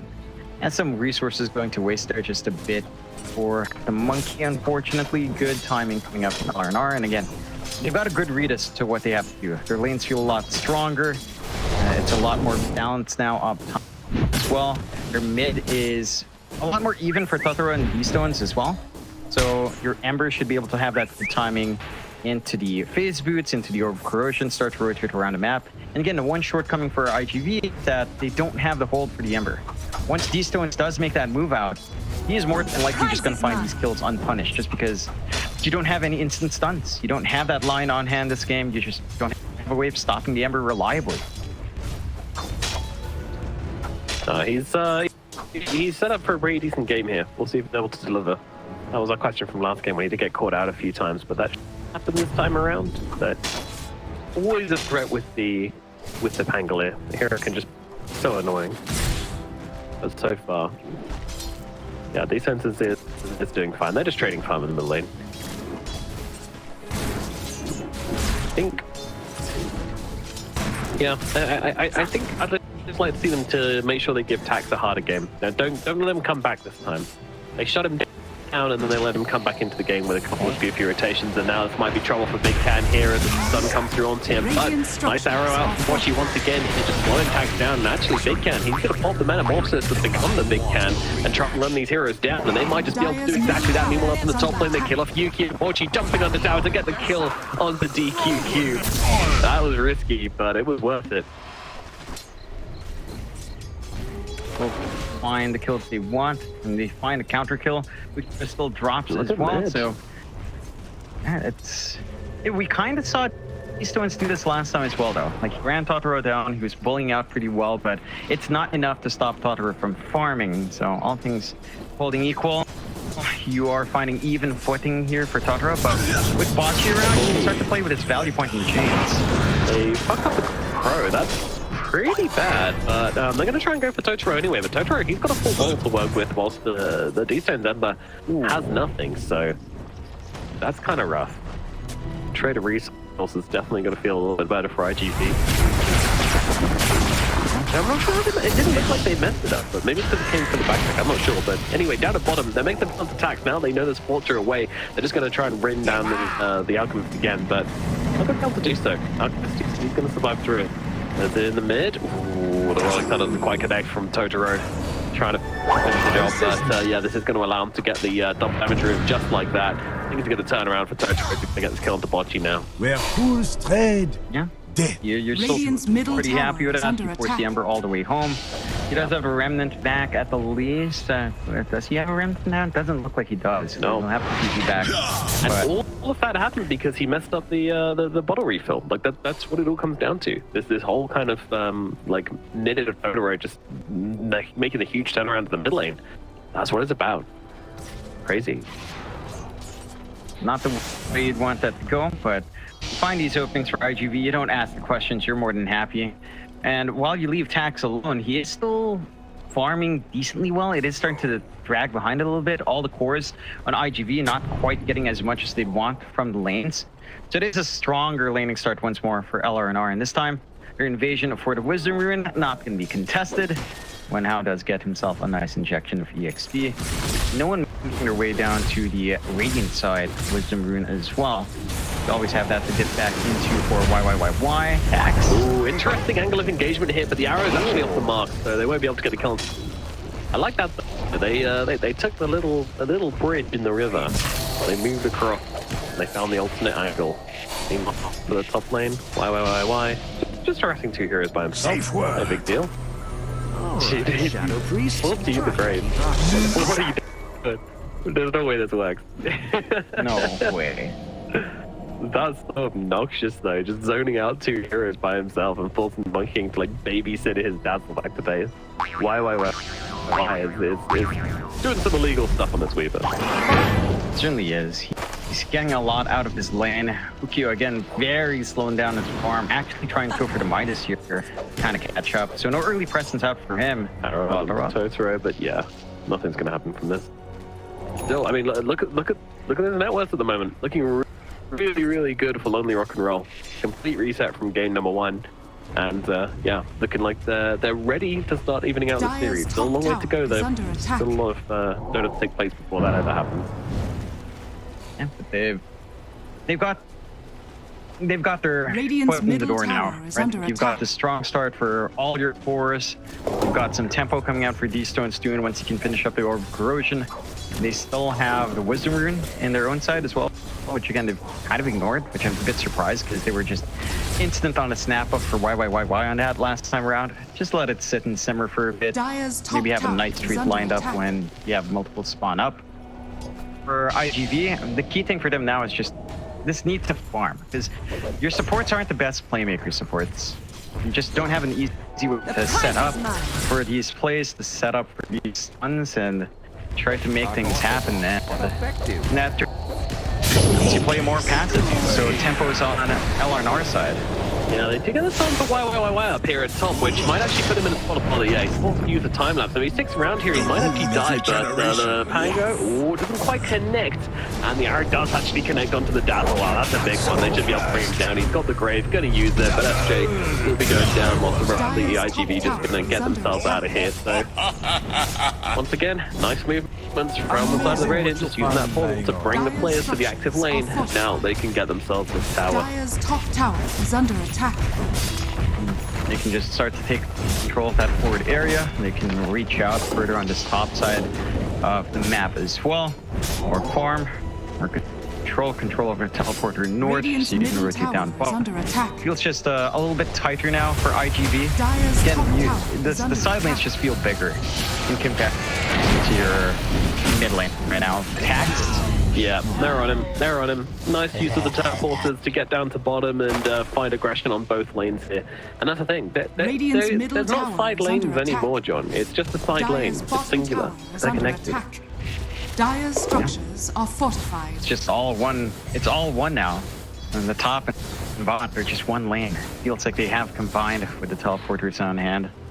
And whoever has control of whoever has a better grip on one lane has strong grip in the other lane as well. Teleporter control. Like you can just be across the map so damn fast. And again, it just feels like your mid just isn't as important. No one wants to push mid. No one cares about mid as much. At the least, Tac still has these stacks to get back to. So his farming pace is still up there. He's number 1 in network, right up with D-Stones and YYYY. A little bit behind to Big Can, but you are sacrificing Totoro and Ukiyo to get to that point now. Yeah. So it's the classic Alchemist issue. When you're behind, you eat up a lot of camps, soak up a lot of space, and your cores have to make space for you, for cop attention away. That's alright. I'm being a little cautious here. He will swashbuckle away. I was worried he was going to swashbuckle aggressively onto the Weaver to try and secure the kill, and then he would have got snowballed and then he would have died. It would have been sad. But he's smart. He backs himself away, knows when to be defensive, and when there's a snowball rolling at your face, you want to be defensive. Meanwhile, the Monkey King, he's actually going for a Midas here, which is kind of interesting. And that time lapse was also interesting. We won't comment on that. But yeah, Midas Monkey King, he thinks it's the recovery item he needs. Yeah, like he queued it up way earlier on. I think maybe like these 2-3 minutes earlier. And considering his laning start, it makes sense. You don't want to go for Battle Fury. It soaks up too much space away from the Yell. It takes a bit too long. Midas is a good compromise. And again, with EXP being kind of starved outside of kills, the EXP you get from Midas feels a lot more valuable. So I don't mind it as much as a recovery tool because it does give you both sides quite well. You should be able to try to work your way back here for Ukiyo. It does mean that, again, your tempo is thrown off. iG.V not able to really tie in with when Totoro wants to play. He doesn't quite have his diffusal up either, but it is still set for some time. Yeah, no, not if this happens, then he does get killed off up in the top lane. When Hell and Bocchi just making it happen. Barely even any input there from the Ember Spirit. In fact, I think that was just the support.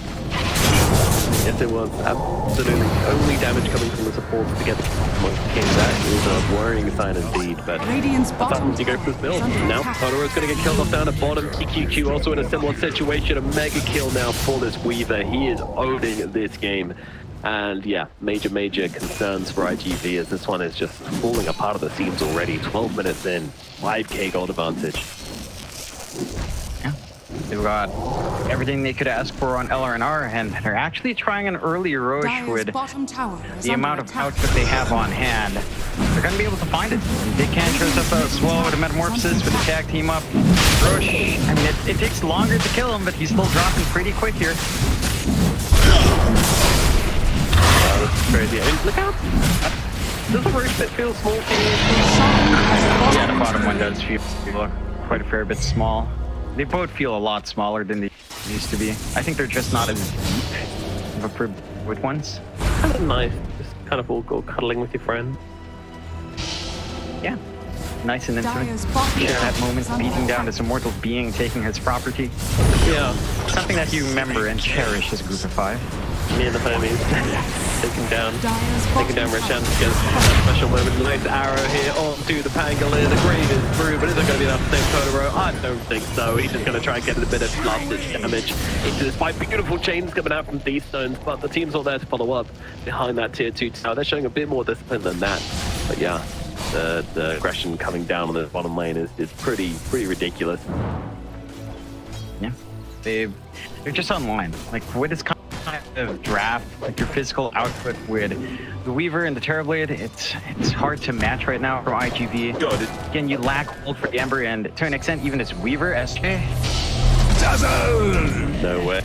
No way. Weaver. Yeah. Chill, bro. Chill. Dire's This is bottom tower is under insane. attack. Offlane Weaver just absolutely destroying people. Monkey King, he's going for the heist. So he's going for the heist and it's gonna pull off.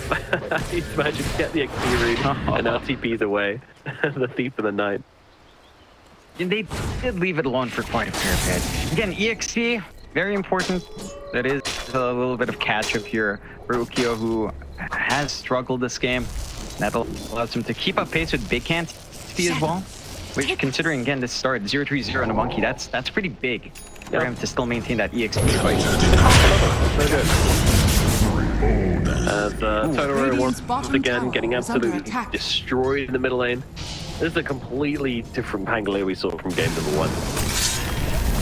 That's a risk. You repeat pick. You know, you gave the opponents a chance to figure things out. Weaver has to back himself away. Very cautious, very early with these time lapses. But SJ won't quite be so lucky. These things are going to be able to easily kill him. And immediately looking for another target. DQQ is going to be that target. These stones on top of him. There is a TP available to DQQ, so he'll be okay. But these stones feeling pretty invincible right now, especially with that shield rune and the great healing loaders in his inventory. Like, you're not killing this guy. Yeah, you're definitely not going to be able to pin him down. It's a bit too durable on that Ember right now. Has a lot of burst on hand, and they're just going to keep running. They're denying the triangle away from attacks. So you can't farm as comfortably.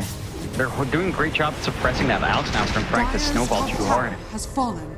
Yeah, constant pressure. They know they're weak on resources outside of iG.V in this early game, so they're just constantly throwing their bodies at them. There's not much iG.V can do to answer. Like, they don't have these big ultimate kind of changing plays to be made, but this could be one of them. Nice start, but it's just a complete retreat. That's the arrow. Douglas, who stunned himself. Oh no, tap.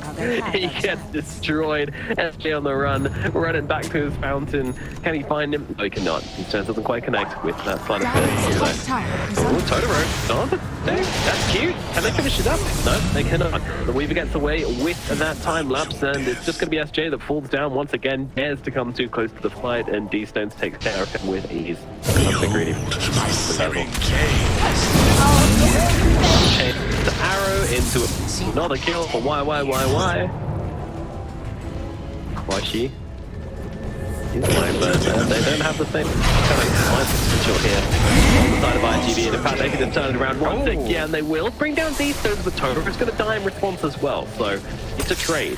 Now, arrow coming through, not going to land on attacks. Axe might need to take this little weebling off him, and actually, Gwenhauer's taken a step too far. Let's see if they can punish this one. Stuns out from the Alchemist. In comes the invisibility from Nirvana, but they have the detection already down with that sentry, and they will be able to kill off the tough. They find some punches back here for iG.V. Very important to find those kills, because if you don't, you just stay behind pretty much the entire game. So they get some gold flowing their way. They get some good EXP going their way as well. They are still behind in a massive way. Ukyo and Totoro are just currently not really having a way in the game at the moment. Their big spike right now, iG.V, is oddly enough the shard on your Dazzle. I think Torment is going to be a big one here. Just because you lack a hex. Hard lockdown. If you can get at least a 1.6 second hex, that's more than enough to set up for a cookie, to set up for the Unstable to come out, to pin down the Ember consistently, to pin down the Weaver when he overextends. They need some way of punishing it. It's just not there. So this shard actually has to come out here. Yeah. And I'm really interested to see if Lonely Rook and Roll start playing down bottom. Because what they could do is start to put pressure. If they can take this all, the Dazzle being beaten on down here. They do have the mech available on the Snapfire to try and keep them alive a little bit longer. Cookie is nice. It's a Scatter Blast as well, but force out the ultimate from the Weaver to get him out of there. And Labs has been used, so perhaps a vulnerability from the Weaver now. But yeah, if they can take this tier 2 tower, then this maybe opens up a Tormentor for them. They can get themselves 2 shards, which would be pretty insane. Like that feels like a game-winning scenario, honestly. Totoro rolling on through, big Cam on the run, trying to get away, but they have got the defuse allowed. This could be big. What can they do? Wukong's is down, but they won't keep heroes inside of it, so Wukong's not really working out. Arrow, oh my god. How did the Dazzle find that arrow? So it's looking for more, and it's going to find it. Angler is going to get brought down as well. This is an absolute disaster for the Tons for the side of iG.V. I mean, I appreciate what they tried to do on iG.V. They tried to get aggressive again. It's that same issue. You don't have the hold. You come in, you try to commit all your spells, sort of have a blade to the stun, and even chasing down Terrorblade doesn't feel comfy for.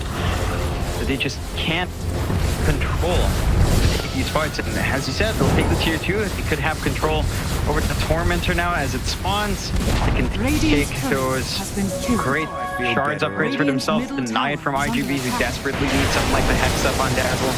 Yeah, this is insane. Look at it go down, my goodness. Disappears in an instant, and now Porsche, he's got himself that actual farm.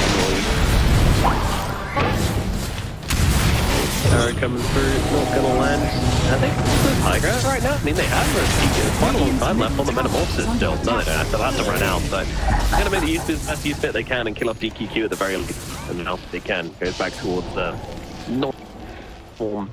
And that's probably the cue for them to get themselves away. They're chasing on the side of iG.V, but I'm not sure they want to find anything. Sources though. Maybe we can catch themselves Weave. Let's see. Doesn't have any mana left, and if that diffusal blade comes through on Tim, he can't actually. Oh, they hand in the fairy, but it's the Lotus, but it's not. Oh, this is the fairy. No way does he live through this. He gets out. Holy. I believe they gave him the Lotus somehow. I don't know who had it, but that burst.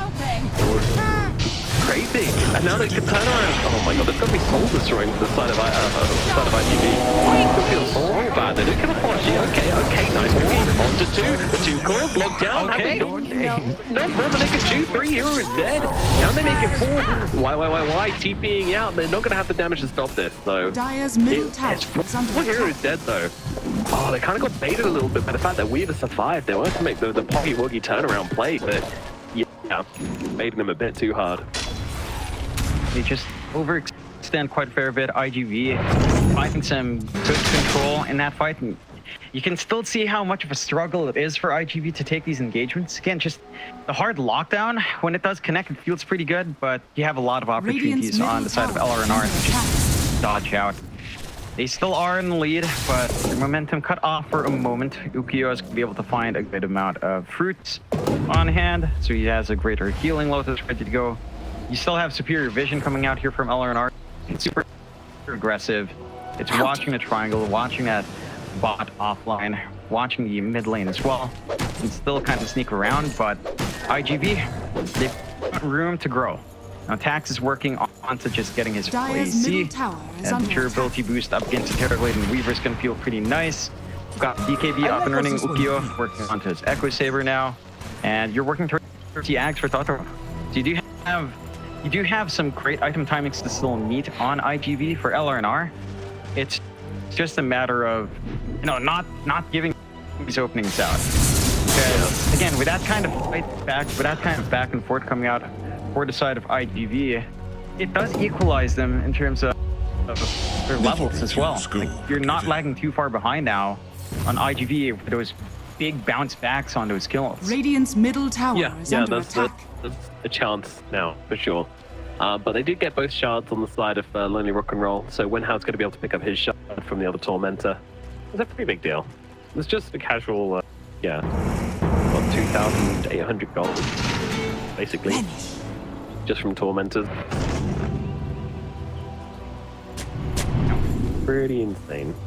Radiant's bottom tower is under attack. And I mean, you have such complete control right now coming out from LRNR. Like, all your tier 1s still stand. iG.V aren't able to use that team fight win for an objective. They'll try to smoke up here though. And look at something. iG.V setting the trap, and they see the Weaver. They bait him beautifully with the Watcher. However, they have the lockout for him. They don't seem to, and this is getting very awkward. Very quickly, Tundra is doing a bit of exploring with the new map. It's not in a way, as he's going to get arrowed up and probably take him down. That's a death pangolin. That didn't work at all. Now it's going to bait the Bryce on move over towards DQ, keeping the tree lines way too much damage for him to get out. They will escape, at the very least, on the Dazzle. But, man, that went bad. That was a really awkward fight. I think we're seeing Tax trying to run up, which is unstable, but he was blocked off. You can get that follow-up stun from the roll, and once that misses, you have nothing else. You can't take that far. Roshan just melting to the side of LRNR. So we see a little bit of pause over perhaps some lag. You've got cheese on hand now as well. Do we have any greater healing lotuses? Or no? Unfortunate. No block of cheese with a permanent barrier. That is silly. It's not the greater healing lotuses. I think it's like the greater, like the really big ones. It's healing lotus. It's great healing lotus and greater. Greater is the highest tier, if I recall right. Oh yeah. Okay. Yep. Yeah, you need that higher tier one. So it takes a long time to get that many left. It's very strong, but yeah, it takes a long time to ferment. Radiant's middle tower is under attack. Yeah, you just hold on to the cheese until then. I mean, you lose out in that first heal, but man, that barrier, so good. When you cheese with such a fortifying food item, always have your cheese, kids. Yep, eat your cheese. Gives you a nice barrier. Nothing else, just cheese. That's all you need in your diet. Just cheese. Oh, that's big. Full AC. Components being taken out, delayed by 2 minutes, and he would have had the gold for the Hyperstone here as well. Yeah, he would. It's rough. I mean, that could be a big item. If it comes to defending high ground or defending towers, like that AC can make all the difference. It's like the best sieging and anti-sieging item in the game. And you tie that in with your acid spray coming out. Yeah. Minus armor stacking up helps to soften up that TV just a little bit more, make him just that more manageable. Make the Monkey King feel more impact. Not gonna have it for a while, but he's just up and running. Just gonna go for the objective play here on LRNR, and iG.V just where they can, scrambling around the map to get something going. Yeah, a lot of people scramble around, but yeah, it's a slow process, and they will find Tax now actually. So yeah, he's probably in some trouble. We'll mess up the chain up, I think. Okay. Yep. Now we use the chemical rage, and they can chain him up, and he's got no dispel point, so it will be an easy kill. Why takes it once again, as this Weaver is just absolutely owning this game. Gleipnir, Dragon Lance, and going in for the MKB now as well. This hero is just out of control. Yeah, it's just been allowed to take way too much, and again, maybe it's coming down to the sports a little bit more. You just don't have control. Like, you didn't have control in lane. You don't have control in these fights to just instantly lock in either the Weaver or the Ember. And even when you do get this good blink roll in, the follow-through is just so hard to pull off. Right? Like, you don't have anything like the blink up on Tax. It's not like you can just jump in with the unstable hooking up. You don't have the shard up and running at all on SJ. They don't have access to their Tormentors all too well. You're gonna need to wait a long time for the next Tormentors to be up as well. Yep. So, I don't know, like, maybe at this point you just kind of cop it, buy the shard yourself on SJ if you can. Try to play with that Hex, because it just buys you just barely enough time to get something done. And that's all you need. Because these years can still die. We've seen it come out from iG.V. This lead is not insurmountable just yet. It's still somewhat playable. Yeah, it's playable. Exactly. That's why they haven't GG'd out just yet. Not as early as last game, that's for sure. But these guys are hopping on a little bit longer. I just want to see if they can find any opening at all. Let's see. Feeling tough. Because you've lost all your outer towers. Dipping into yeah. A bit of pressure on Monkey. Actually, a lot more than that. They have got the grave though. They have got Yukio. He kind of needs to get up the loop. He wants to start surviving through this right now. He will be able to. He dodges with the tree. He's going to stay alive. Yukio lives and will get 2 kills. Oh no, the aggression does not pay off from the side of Lonely Rock and Roll. That was pretty Dire's top bad. tower is under attack. a massive defeat away. Again, every kill counts. You bounce back pretty nicely from kills to stay in the game. This is it's pretty much your own comeback mechanic, as creep scale has kind of been taken off, neutrals scale up, harder to clear out fast. So you need these kills. Just support plus 1 core is more than enough. Cactus is in danger here though. Yeah, that's fair to say. I'm not quite sure why he's in this deep with his team not behind him, but it's what it is, I suppose.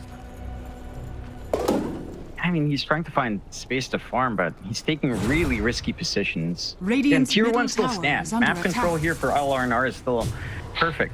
There's nothing that stops them. So they come in, they punish, they undo a lot of progress that iG.V just found, and they can just take control. They're trying to get pickoffs number 1 here.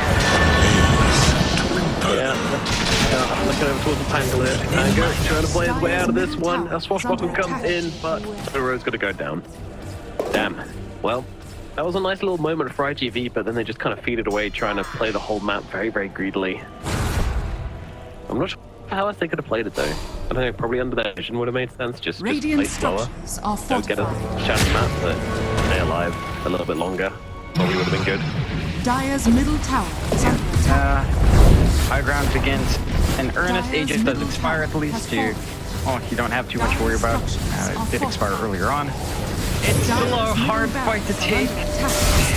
I don't know. Maybe with a good roll, you can find the angle, but the objective's just not working.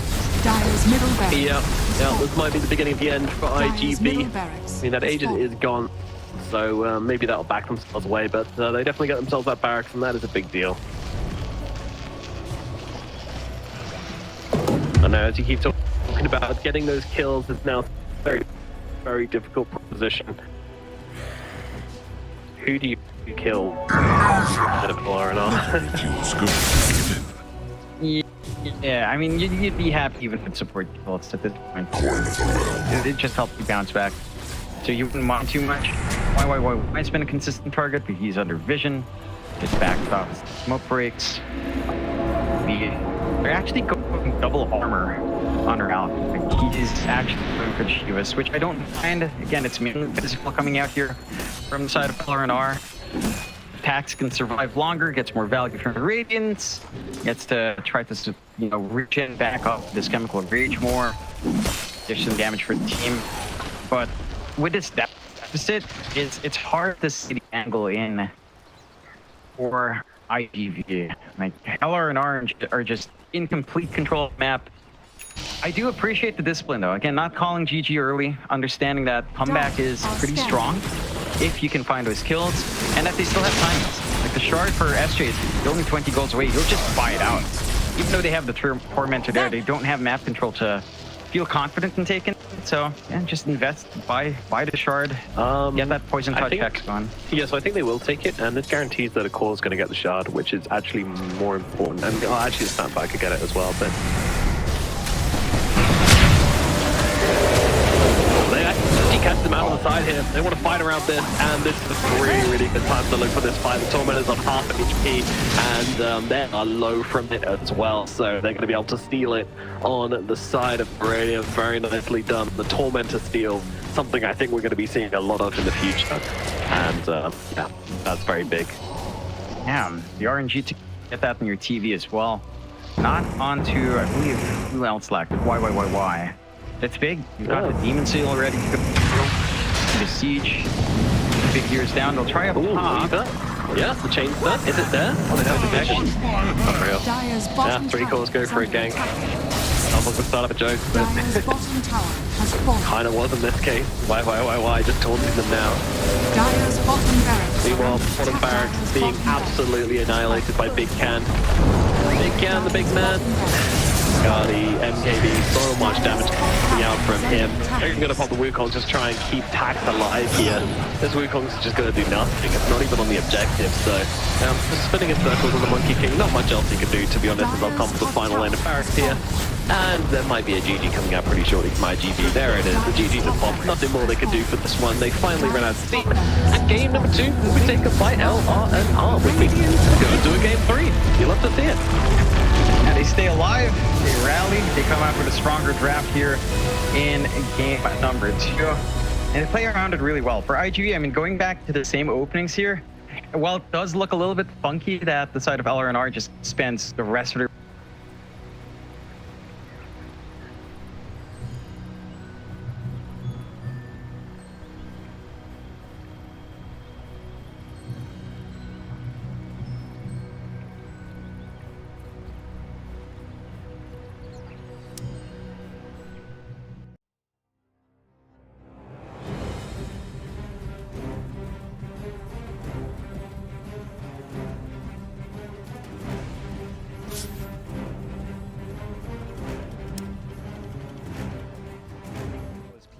If he's got these hawks coming through, you know, if there's no...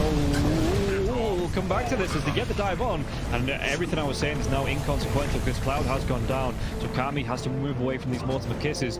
There is still that buyback to the Beastmaster though. Let's see. He wants to get himself back into this. The dive onto the back lines into the Vortex as well. There's going to be a real nice dismember. The hooks come. Nice save. Though. He saves it. Cloud gets himself back into this now, and Kami, he's losing so much time. Kami's going to go down. They do get the kill onto Leppington there as well. So Mira with that freezing field, Mira will go down. Going down to the hooks. Yatsuro's still in that push roll. He's getting them back. They get the buyback out from the potent storm for it. Everybody from the side of Hydra, they don't want to be giving this one up now as well, but they take down Leppington once again. That's the dieback on the Disruptor, and Yatsuro, what can he do? The hook, it's going to be blocked mid hook. He's doing the dieback on the Cloud. Cloud, can he get himself away from this one? He's still being harassed by Collapse. One more right click, he goes down. That is going to be the Beastmaster dead for 115 seconds, and now the chase is on for the rest of the side of Hydra. This Aghanims on the Morphling is just making him impossible to deal with. First of all, they use the little shredder on the Pudge to get rid of his armor. He has solid amounts of it, but it is just not enough. And then Yatoro just destroys it, and he knows that he can stand his ground because he cannot be stunned. He literally cannot be stunned. How do you stun water? Well, a lot of their damage, if not most of it, is on the Morphling. Oh, the glimpse comes back though. Inside the Status Storm mirror, he has that Lotus going, and now if Zofra actually dives a little bit further, the Thunder comes out. The Pod King, he's dove in, yeah. They're going to be able to get a kill onto the Storms for it. Can they take down the Pudge? They're going to be able to catch him and cancel up the TP.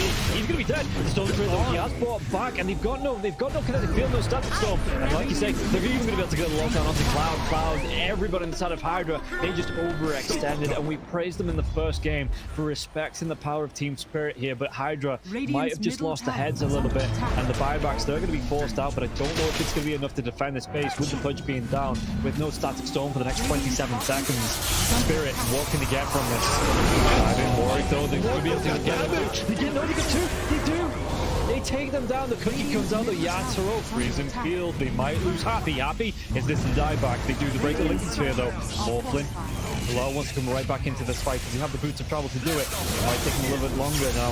No boots of travel though, so he's going to have to use the blinks. You know, they just do it by foot, it seems. Level 25 Storm with a beast. That's just so much damage. They're going in for the Morphling. He doesn't have a buyback. No, he gets. Do they get the kill? He goes down. Warwick has to go down though. It's going to be him left alive. No, it's not. The creeps are pushing in. There's no buybacks available on the side of Hydra, and this is going to be 4 heroes, even with the death of the Morphling. No way Warwick defends this. It's pretty much over. They don't have the glyph. The game is over. They gave it their best. Hydra, they made Team Spirit work for it. The team that is most likely going to be at the top of Eastern Europe DPC Division 1.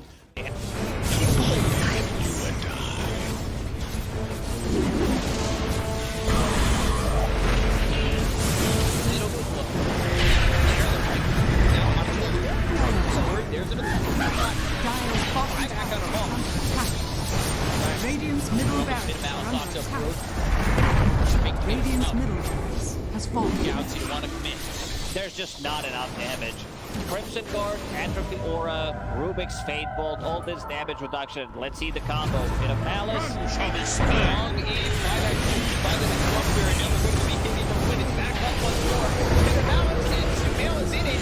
They'll lose him in mind control. Right it back towards Amara. Trying to run from everybody on the side again. Radiant's middle barracks are under Siphoning attack. and getting back into the base. Has fallen. Alive. Yeah, I think when it's time to call it, it is time to call it. They have no business left in this. And didn't get the tether off or something. I think it got broken. Either way, I like the ghost up to purchase. That was pretty heads up, but we are back and there's a smoke action. There's a divide right there. They're going in on Q. There's the hit. Okay, get that hit off. 123. Knocked great damage. He's dead. Oh my god. Nothing. Less than 10% of his health. I mean, I'm assuming that's just the game. That, yeah, 100%. There's no point in talking about the AU picks it up. I got it, bro. To die yet. Go away, you. Oh my god.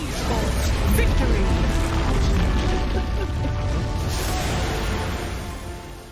We finally get to see them have a little bit of lead, but they need to have good vision, good Radiant execution to engage. We're down up on high ground. Bulbica, Red Panda, this would be huge if we can find a Static Storm before the Tombstone. Not bad. Stone from Lulu. He's thrown now over the there. Starting to drop down. I love TK control for the moment. He does manage to get that one away. And the Supernova down. TK barely surviving. And it's just going to be one down as White Album, the dodge, to hide away, the heal's coming in. They hoping for a save, but the PKB is out, and they're going to jump onto him. He has to back away. They have lost White Album again, and now Tango in trouble. Q is going to drop. Faster, these fight so well, and they quickly take down that Undying before the Tundra. And remember, it's ages, so they didn't really care about giving away. Big finish profits. Stun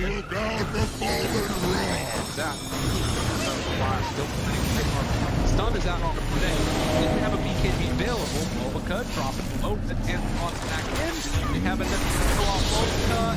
Doesn't look like it because the black hole is there. That's on the agent. He doesn't have multi to come back to life. And Aster, they might take full advantage. Move. Radiant's bottom Rax has fallen. Up the bottom. Finally, Aster full advantage. They're building. Radiant's middle tower is under attack. Oh, just for a brief second, had more network. There it is, back again with the higher network. When you click on the L, it's not really an inspiring network. Blink, BKB, Radiant. You might be able to get on top of a hero, but that's not the shot. That's able to 100-0 here. Like even this Undying inside Static Storm, able to then get up with Slash God and from away. They have that trying to keep him alive. Makes the move, and again, into this fight without Monet here. Pretty good for them. Right album, but now Monet is out now. They're in a lot of trouble, but they managed to kill him. Okay. All right. Pops ulti. Now the turn. Punching. Really getting away. Sort of survived that first salvo. Very strong. Supernova down. Pops the PKB. Ooh, he's just caught here. They want to get the kill. That's really himself up. And now the chase. With the avalanche, the toss. Thinks he's going to give up his life also. This is Monet. He's way too strong. This might just be the full set of racks going down bottom. Aster, way too strong for Ares. Like Aaron did GP. Oh, they're done. Okay. I was wondering. It looked like it was that type of game. Yeah, it kind of was. It's like a game where you're an out, not really ever been in the league, he hasn't really never protected himself. Night silence.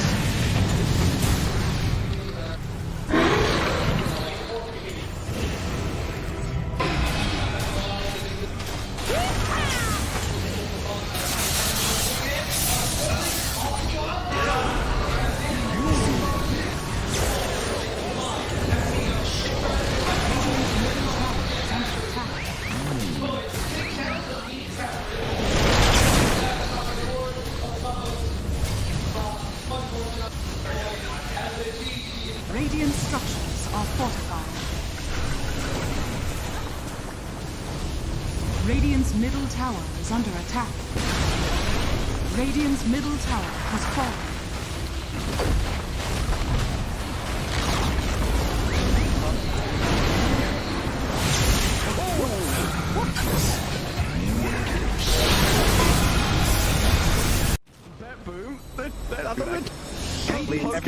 Standing. How are they just standing right now? I can't help but fidget with my hero half the game. I'll be running around in circles. Yeah. Pirouetting on the spot, the song. Blinking from Pure. They see Yatoro, 3 lined up. Potentialized path play. They're trying to go in. Toronto Tokyo blown up by Collapse. Has to fight back. Yatoro gets off his BKB. Pure with another song. Sprints in. Who are they aiming for? Where is the target acquisition? They can't catch anybody. Collapse BKBs runs down south. Lol being chased out as well. Oh my god, Nightfall. Hazy on this refresher. Blinks to high ground. Gets away from danger for now. Pure, what's he up to? He's back to the high ground too.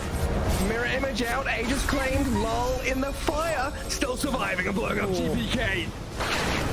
Team Spirit nothing to do. Sprinting out their base. They don't catch Nightfall on the way out. He's blinked out of the range of Mirror. Oh, they're still hunting though, and he's going to find Toronto Tokyo. Who cares, Gem? I see Jakiro. Eon Disc popped. And with his rapier damage of like short work and a twin-headed dragon. Unstoppable. Rune. And yeah, he's exploring the new patch. He loves to see it. But yeah, we've got the Rock and Roll versus side of iG.Vitality ready to go into game number 3. These two teams have been battling it out here in a very, very important series. Oh, yeah, I see your end is Rune timed out, John. That's so, yeah. It timed out. I didn't realize we were launching so fast. Apologize for bringing a little bit of Filipino time in here. But, you know, game 3 is very exciting. I had to prep up, Nomad. You know, I had to drink some water, take care of biological functions and all of that. So that's set, ready for the game 3, and see what happens. Yep, yeah, and even odds here for this one as well, as both these teams are ready to go. I'm predicting we're going to see. So I want to say, like, I think these teams are going to the faster drafts have won, right? The faster drafts have won. It kind of comes down to who can play the map, who can play the lanes, who can get on top of the other team more. They've been pretty convincing both games so far. So yeah, I'm hoping that both teams kind of come in with just very well-rounded. You know, none of this. I don't think it's Alchemist offering something I'm super sold. I think they got really lucky that the task happened to blunder so hard against the Alchemist before and give him a game. So I think if that didn't happen, the Alchemist wouldn't have had a game, and it would have been pretty convincing. So jump into it, and we're going to see Lone Rock and Roll once again picking up the Winder. Let's see what they can do with this time around. Yeah, they start off on Martha. They actually did ban out the Alchemist as well. Just remove that comfort out from iG.V, prioritizing that early on. And iG.V do get to pick up the Monkey King that we've seen them open up with so many times. So they have to pick something else outside of the Alpha. What's it with? Just going for a fast win sounds like a good solution. They'll go with a Pango first, prioritizing that for Tundra. And you know what? If it worked last time, why not? LR&R back into the Emperor. These stones had a great matchup up against the Pango there, took early activity, had a pretty good time in lane. Although he was kind of forced back early by, you know, a little bit of a misplay as well with a bottle top up, but bounced back just fine. Yeah, it's you know, as you say, it's something they can fix iG.V, but I still don't really like how predictable their openings have been, and also like it's not always double core, but just picking like potentially 2 cores in the early game. I don't know, it just really allows Rock and Roll to just go for things which they know are going to answer this well, and I think the Ember Spirit was definitely a good answer to it last time. It looked great, and yeah, not too sure about their Mortis still. You know, Big Man didn't impress me on it in game number 1, but maybe he can put in a more solid performance in game number 2. Yeah, I think you do have more options coming out for iG.V to get a support. They've got good supports here. Yeah, like you're seeing basically the same bans from LR&R. Lion, Ogre Magi. Wouldn't be surprised if Rubik was just taken out of the pool. At least for iG.V, they take away the Mirana combination with the Ember, so you don't have to worry about the Chain's Arrow, which was one really part of LR&R setup. But I like the adjustment coming out from iG.V. I think they can afford to beat a little bit more with at least taking that combo. But have the option for Rubik now as well if they wanted that, as it's the Disruptor being taken out by LR&R. And even just the lift back, just have something that can set up the team in comparison to last time where It's like a blink in with a rolling thunder and kind of hoping your alchemist can get his stun out, or kind of hoping you can get the cookie. If it's all down to hope, you don't want your games to be down to hope here. Yeah, that was not going to be good. Ultimately, if you don't really have a hero to cookie, then that fight always feels a bit awkward, and they certainly didn't have that. The cookies were very much off the mark, because if you get a cookie, the alchemist, great. I mean, he didn't have a blink dagger, he was barely in the fights, and if he was in the fights, then he was usually dead, so it was tough, and didn't really see any kickers coming out either, just didn't really work out at all, so I was wrong about that pick being good. I liked it, but it didn't work out in the actual landscape of the game. Pick from iG.V, they're going to go for the Jakiro. Okay, fight fire with fire. Yeah, it's not reliable hold, but it's pretty good push, pretty good team fight to tie in with your Monkey King as well. I like the response out from LRNR. Jakiro can just get run down by the clock, even in lane. If you start with the early boots, you don't mind that too much. Slows are annoying, but you've got the output to kind of shove the Jakiro away. It does feel like it should be easier for both sides to kind of do that with the mid on hand as well. 5 seconds remaining. See if that's something iG will want to pick up in something like the Jakiro, but slow stacking does feel really good in lanes right now. Yeah, I mean, good for both the Clockwork and the Jakiro, but yeah, Oracle comes out now. I don't understand it. There is a little bit of a bug with False Promise at the moment, but I haven't looked into it myself, so I don't know for sure, but something to do with False Promise. Hopefully that's going to be okay, and Lonely Rock are still going to be able to get the full value out of this Oracle pick, because I do think this hero is pretty cool, especially in patches all about killing. A hero which stops killing is certainly good, and that's what we saw behind the theory of the Dazzle last game. Obviously it didn't work out too well for iG.V, but now we see an Oracle coming out this game as well, so very nice, a very aggressive, very defensive core. Sorry, in the middle phase for Lonely Rock and Roll. Radiant team back. Yeah, I think it's a really good solution. Something like the Monkey King as well, having this innate disarm, while also not disabling the damage output of your Morta with Edict. So you actually have a lot more play with the shift on the Oracle of Spades Edict. And it feels a lot better to just run in, be aggressive. You've got really good hold here on LRNR. You've got these cheeky root combinations with, say, channeling your root on the Clockwork as he hooks in, follow up sins there, or on the Ember before you go forward with the Spirit. For iG.V, I'm going into this SF. This does feel like, what are you running? Are you running like mid SF, safe lane Monkey, off lane Pango? Or again, flexing the Monkey for support? It's still open enough for iG.V to kind of make that choice. 10 seconds and it's remaining. It does look like LR expects the Monkey split this time, banning out 5 cores that remaining. Quite clear out. I do feel like it might be better to run. I don't know if it's better to run the safe in SF. I feel like it's still a pretty good spot for SF against the Ember. You can run that lane fairly well. Melee hero matchup against SF. You can volume down. You have some counterplay on the Ember with sleight of fist dodge, but SF's uptime is a lot better. It just feels really bully there. Open enough for iG to flex. Definitely. Yeah. I really like this SF pick though. I think it asks the Ember very nicely in lane, and it's pretty good against Morta as well. Radiant damage team always back. very, very valuable. So yeah. Still throwing out curveballs. Final picks from both these teams. What do they need on Lonely Rock and Roll next? Looks like they need to get themselves an offlaner again. The last was the Weaver, and that did them a lot of good. So we'll see. We'll pull out this time around. I like that they just take away even more control, take out the hoodwink. Just ensure that if iG.V are trying to go for a support, you just don't have a clean path, and they respect End of Weaver. Again, this lineup just doesn't pin down heroes. I think it would have been terrible, but I mean, if they got on Weaver, they just wouldn't really have any lockdown other than like Ember and Clog, which I don't think is reliable enough for me. 10 seconds remaining. Yeah, but I think at the same time, iG.V also has atrocious lockdown. Remaining. That's reliable. So I think overall, it's much more punishing for iG to not catch the Weaver than LRNR not having catch for iG.V's lineup. Just turn up his mobile on iG.V. And you can always build like live near and stuff on the Weaver, which we did see last game. Be very, very effective. Let's see. Final pick now. LRNR. What are they looking?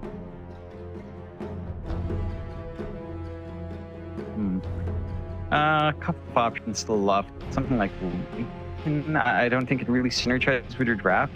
Actually, a Lycan for IGV could probably work out better if you do run something like safe lane SF, mid tango, fourth monkey, off lane Lycan, because you end up with the Lycan SF combination. But yeah, for LRNR, the team fight's a little bit better here. I think I'd be happy with the Doom.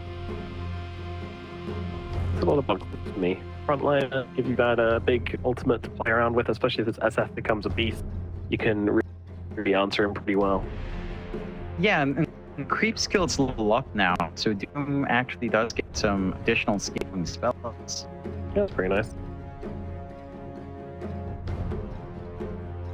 So yeah, I suppose for them, they were do things in that direction.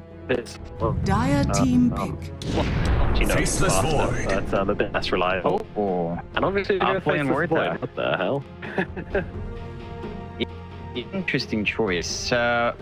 It's the good old Void Oracle combination where it's going to feel near impossible to kill off the Faceless Void. Again, considering IGV's control isn't the best, you still have the same issues here.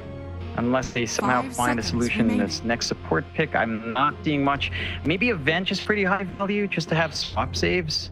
Like at least taking out a target in the chrono could be nice to stall out, force a decision to be made. It gives you at least, it's not the most reliable stun, but it does give you at least one really hard stun coming out here in the Magic Missile. And I like this pick from LRNR.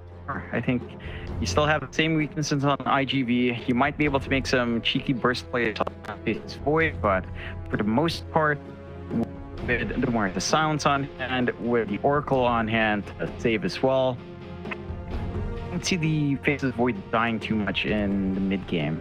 You can make it awkward in the chrono if your Jakiro's outside dropping macro pyres. You can make it pretty awkward to fight into that for the Void, but I don't think it's the biggest issue.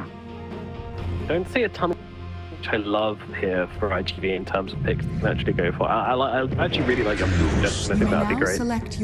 But they're going to go for the Chaos Knight and Flex the Monkey King to support. So that's something we've been saying. They the potential to do this entire time, and now they actually pull it off. So it's actually going to be tax on the Pangolier. It does move the Pangolier to off lane. It's going to be Tundra on the Shadow Finger. It's going to be Yukio on the safe lane Chaos Spirit, Chaos Knight. Yeah, gotta say, not a big fan of the last pick's Chaos Knight. I don't really think it solves their issues. Yeah, why Muerta? Maybe it's better than Big Can Muerta. I certainly hope so. Be cool. Overall, I think both these teams threw massive curveballs with these final picks, which they didn't really need to do. But I mean, I'm here for it. I think I'm gonna lean Lindy Rocket for this game though. I feel like the draft was kind of similar to last game where it's just really, really greedy across the board from IGV. Offlane Pango never really hits right for me. He needs to have someone needs to come and feed him, I think, for him to have a game, which I don't think is going to happen. I see IGV's draft a little bit more stitching in comparison to Game 2. Like, it still has the same issues, but at the same time, you can kind of play it with it pretty well here. You're clear from LRNR. It's not the fastest. Ember would say Maelstrom is kind of evolution, maybe Maelstrom in the Faceless Void as well. But you kind of tie into this minus armor concept really well with the SF and the CK. So I think that's what they have to go for. Just play really big, pretty much first damage in hand, and just try to clean up, find some kills, scale up from there. There is a tempo you can play here for IGV. The play-in matchup should be okay for Tax. You can see a Pango doing okay against a Faceless Void. It's not an outright win, mind you. And that can go back and forth with the Oracle route kind of messing things up. Heck, even a value point in Intimidation hurts a Pangolier in a big way there. Yeah, certainly does. Certainly does. Alrighty, let's get into it. It's game number 3 between iG.Vitality and Lonely Rock Rollers. These two teams battle it out. Both of them are currently in relegation zone. If iG.V can pull off a win here, they get at least the chance of not being relegated. If all Lonely Rock and Roll, if they get a win here, then they are going to force at least some sort of tie to get out of the relegation zone. So, play for both of these teams. Who's going to pull it off? Well, we'll head and find out, folks. 30 seconds to battle. No, I'm a big fan of tiebreakers, so iG.V wins. That's where we get that potential three-way tie for the bottom two. And it's a terrifying tiebreaker as well. It's not the tiebreaker you want to be in for relegation, especially for LR. For IGV, it's your lowest chance it's so all in for them. Yeah. Try to make something happen. Always so scared. So we'll see what they're able to do. Well, they're The able battle to. begins. You really do not want to duck down there. Potentially, you're basically your kind of potential career being put on hold. It's really rough. Go through the brutality of qualifiers and close qualifiers once more. Never. We've seen a lot of teams battle through the rear. Teams like Cactus right now went through those qualifiers and down. You have to face teams of that caliber. It's not so as much as possible. Of course, you want to have an easy start into the next tour.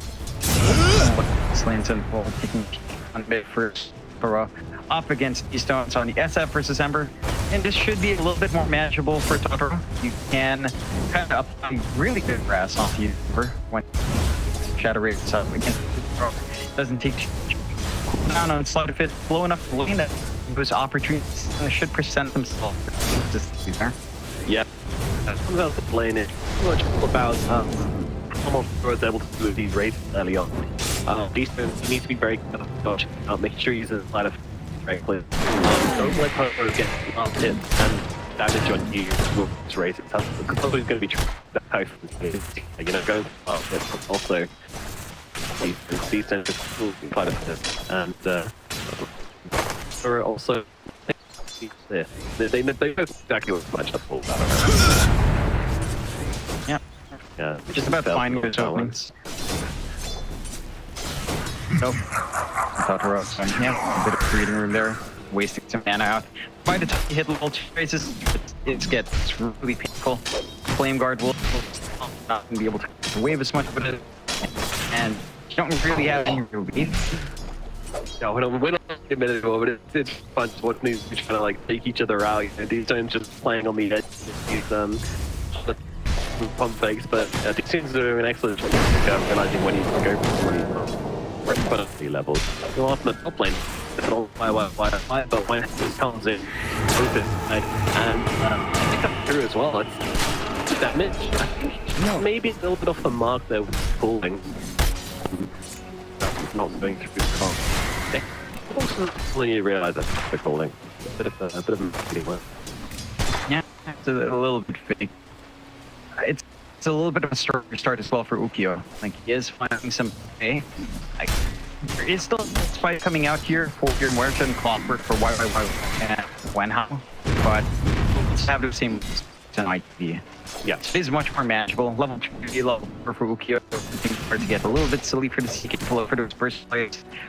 Clock and the Muerta are going to step to that. And your harassment onto him with your head isn't particularly amazing. Ukyo just has a lot of armor to play with, along with a rip on, and so the right click harass is going to be particularly better. Cicuit just a little bit too beefy to avoid it. Yeah. With the hero, a good study on hard to find them. You have the sort of and not a hero you typically expect to see on the side. We'll say a mid sort of hero. I mean, if we not why not worse, I suppose. Yeah, I think it does have room to kind of play of the offense. Like the lane that we haven't really he can act on a Pango and DQ on offlane up against Big and safe lane. And the Aura moving out here for Bocce. And this lane is pretty back and forth. You're finding some farm out if they can, but DQ are actually controlling the lane really well, getting good pulls. They're not being harassed out. Just to be expected. It's much more passive here from LR&R. It's not the Oracle and faces can be a fast attack. You can poke it from fairly safe distance for both. Really well with him. Pango doing much better than I was expecting. Top lane, a bit of a go to the Jakiro. Doesn't quite work yet, but Jakiro's going to be okay. Yeah, concentrating guy just in the trying to fight with each other. No, that's where they've actually managed to get the water, and the cold actually trapped YY back into it as well. So I think taking a long time. Yeah, gonna have to. That's nice shot. I'm by the space he needs to get to survive through this one, but a lot of direction being shown from iG. Let's get builders offlane more, so that's for sure. It's fairly annoying for Uki into the cogs and the. Oh no! Don't no! That wasn't ready for the approach, and he just comes and punches him in the back of the head as he's trying to go. Of course, at night time, you gotta be ready. Beat it. Nice. Love to see it. Yeah. I enjoy that. Vision for speed. Probably the reflection of taking too much caffeine at night time for a lot of heroes. And they can't see 12 extra fast. Except for every time you come, you should always try and go fast. Okay, nice. But actually goes down here. That's going to be the first one. They've time club. Why? And how? Big deal. I can't get out of the question. Wand, but it's going to be more than that. And he does just exactly. It's well for IG. You lose your CK early, so you actually hit them up. It's nothing worse, but dash them off for too long, and you're falling. Slow down off RY and minute. And you see it's early lightning spikes. The power gets up. And I feel a bottom is on the panel. As usual, or rotate. You jump in, get killed. Yeah, it's the point you need. As you know, your movement is a little bit slower than you'd want it to be. So an important to find it. And don't mind the pack. Like you already have a chance to do that way again next time. Up your still aggression. You're just constantly applying that. You still have the DQ hanging in the back as well, providing some vision, but not to be able to go full commit now. But got level 4 and new Kyo, the level 2 Chaos Strike.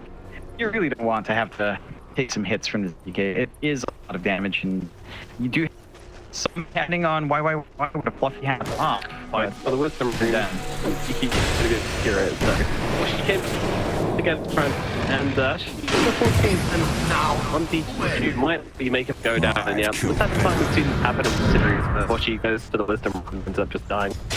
Maybe not a white. You still have to contest. Like, they're just that important. You have to still put your body, make the enemy for it. If you lose out, DQ gets free kill, is about 5 force monk to get a spike for Cicuit. They still have really good control over the teleporter. They've been able to jump in and have area uncontested. They want to watch even the tank off. Can't save solo. Yeah, he has got the top. He's going to use when the damage comes through. And Radiant's bottom tower is under attack. Thinks about it, but left in money. And they've got power here with the DD. So this tower might be sent down quickly. Again, Dire's middle tower is under attack. Offlane and safe lane towers do just app control right now. Dire's structures are fortified. I believe bot is gonna feel a lot better here. That's why you can map. So they are trying to shout. Radiant's you still got your tickets as well. Not gonna be easy to push it out. And the movement here for you can try. I'm here. He's sharing space. Why assault is kind of he started for a core. It's not the best feeling in the world. We'll concentrate Dire's middle tower is under attack. So important that Trevor right now, and he is actually going to end up going down. So moves towards mid for the Radiant. Scored. Good set. Nothing here. Rolling. Oh, nice high on those cards. Being the flashback tag and stuff, getting off the rolling. That's pretty big. Almost feel like you want him to get off. Wasted and just bounce him away with the cogs. That would have been a risky play. I like that move. Yeah, I mean, one thing about the side lanes as well, you do have these from the Dire by the safe lane towers, so I think you can quiet that thing and go safe lane towers, but if you're playing the safe lane tower, go into the really big stuff. You just can't play that. It's going to end up here, but there's straight SG. I'd like to definitely go to Wash. Might be the stick of difficulty here. It's a lot of heroes down, and Yeah, you could do it. Save the Oracle, but it's not the way that goes. Oracle saved you. Your page in history ends. Pays off, gets the badges he needs to get that fight his way, and the kill he wants. The big can takes them in exchange for it. Yep. Back for it. See it. Interesting game. Very interesting. It's close, but yeah, definitely favoring the tire at the moment. Not by much. The only thing is how fully what has done this more. It's been a tricky one for LR work. Yeah, it's been slow going. He's still being constantly hunted. He still have vision from QQ. He could try to make it okay, but just a little bit too far for his speed, so he should be able to back up unless he restates his welcome here. It's a bit, but even game, more even stuff compared to the first two games. 5-1K lead for IB. All were evenly farmed out of Y5. So this should some interesting, right? Yeah, so why? Still gotta go down. The damage for the SF is a little bit too much. Bland feared, but yeah, lucky. Radiant structures are fortified. Not able to find that. Dire's courier has been killed.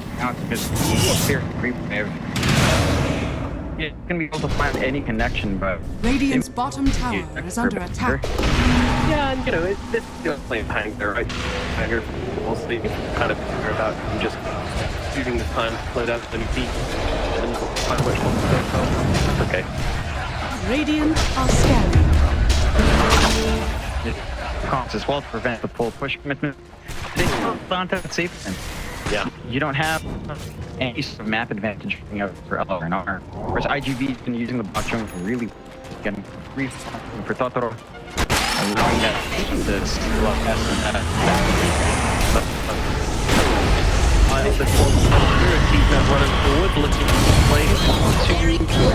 Cicuit getting low, he's gonna fall down. Why is gonna grab that kill with Pierce the vote? And that's until side of the Radiant. Boy going down. That's it. Nice kill. It looked like iG.Vi's been that macro on top of Cog said. I'm really able to follow through at that CK. Final kill. Fully commit to the mid. Just find the farm they can. Go back. Amazing what you found laying around. And it's still like really even game. 6-6. One lead for iG.Vi. Our odds look flat even at the start here as well. Reflecting in this game so far. The launch point is probably just when you have the early stuff. Big yes, into the monster. That's a good point where you see more of the Chronos. The trouble down here, Pavite doing his job and keeping him alive. Yeah, that was big. First time I've never really put to that, but Dire's top tower is under attack. Dire's structures are fortified. It just gives you enough survivability. And such a value item.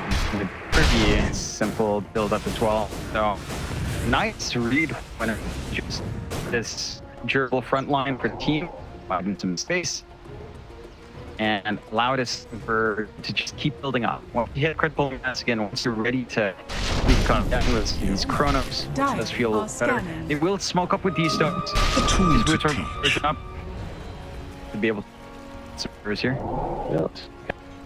Now getting the charge for the hook shot target. Reading it. Doesn't look like it. Sticking around. Could be the target. Have a lockdown to kill off a Pangolin? Maybe not. Maybe they want to find someone else. Over on the side left. There's the monkey jumping around as well. And one more here. Radiant's bottom tower is under attack. The river. Yeah, he's actually going to be over. He knows where they are. Read this beautifully. He's bored. He's walking in. Yeah. Probably like if you're trying to fight with these sleight of fists. You can't fight in a with it. Just not gonna happen. Too slippery. That you can put forward here for iG.Vi. Dire's top tower is under attack. pretty good job. Oh, they're not gonna try to go for the Cronus, but doesn't get back. Oh, listen to fight, get him for down, and it's fine for the time being. He's fine. Oh my god, the fight does not fall. Does fine with regards to DSO. Another big kind of again has got time walk to use it very, very well here, and does do over to the tree, EP out the process of the 5. During this whole it was just a weak spot. Radiant's middle tower is under attack.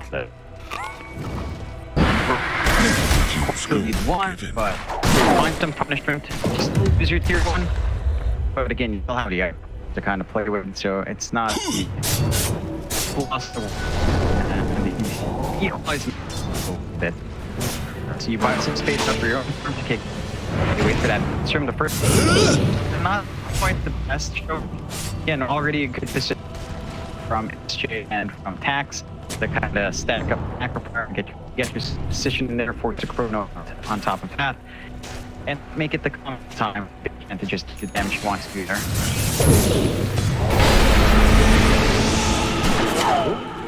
Go the angle. It's quite looking at. Invisibility. She will they go to get the hit. It's just that looks like feels like a slow one because he's a down the does get the now. He'll be in some trouble with stuff. Running out of health as well. He has got to escape the stun from Tax. It doesn't matter in the end. You cannot escape this, and Joe's going to be able to kill him. And it's again, pretty decent trade coming out from iG.V. You sacrifice another core SF, but he's getting all kills, and just to finish up his Echo Saber. Your CK is kind of set to start fighting around and the armlet up for the BKB next. So LR&R have to be careful about bleeding out the kills. Sure, it's better easy, but games like this just kind of on its head once you start to get hyper aggressive on one side. DQQ off the back of all of these assists as well, not dying once. Has a diffusal on his support monkey. Doesn't even need a boot. He's been spending a lot of time in the tree dance anyway. He's got the inhibit to help hold down some of these heroes as get a pawns from LR&R. Yeah, both teams pulling out at the moment. Not too sure that, but I wonder if we're going to see a disperser coming out from the Monkey King. I was wondering about this one because we have seen some position 4 heroes going for this diffusal blade. Ricky and Monkey King most likely to build that. So I was wondering because it does give that kind of Radiant's middle tower is under attack. Support-ish ability where you can fire it on an ally and give it 100% movement speed, makes them unslowable for 4 seconds. Pretty insane, right? Yeah, it helps. Go sorry, go. It's a heroes that are really kind of left to an extent. Kind of get in and out of it to get the position right. So well, unit. I think DK want to just go like semi-core right now, BKB and Orchid, just because that's a little bit more control or consensus. And a lot of what you want to do with the packs as well. Wow. Come on, being used to kill off a few matches. No, and a hook just right behind him, but neither of them were quick enough to help out. Even though Vice, saved him.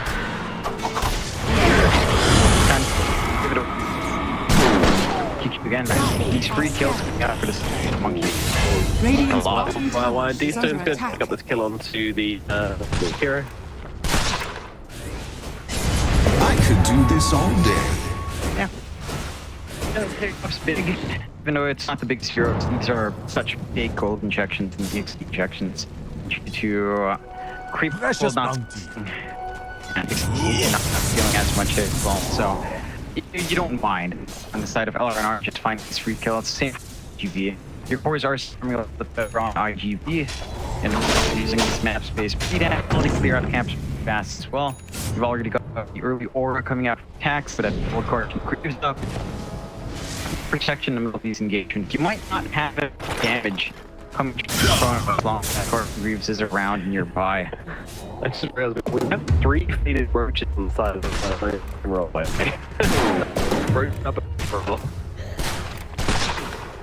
I mean, that's the one thing about how neutrals work, right? You kind of just have your option to take what you want. You can always take faded, why not? Back and change, always help.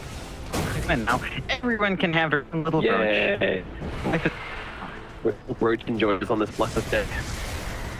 Yeah, it's like just when we see earlier in the game.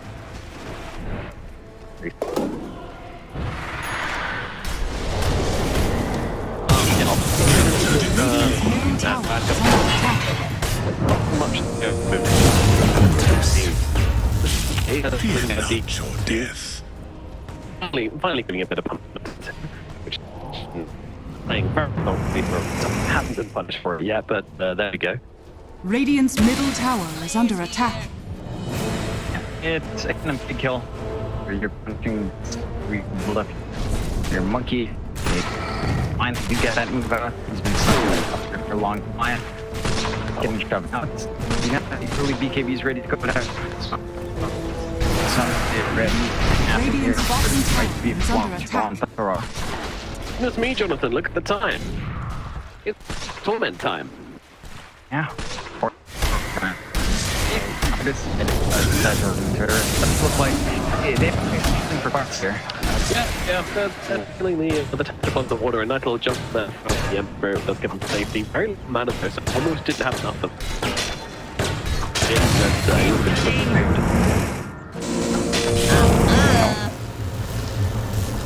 Yeah. You can't kill him that easily.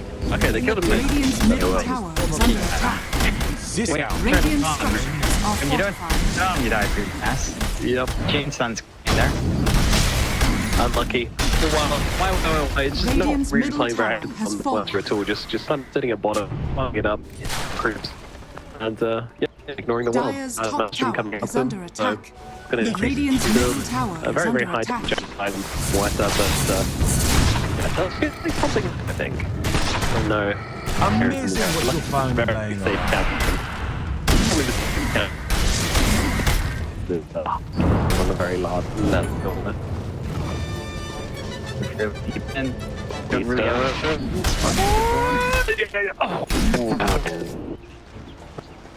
Yeah, that is on the bleeding edge for him.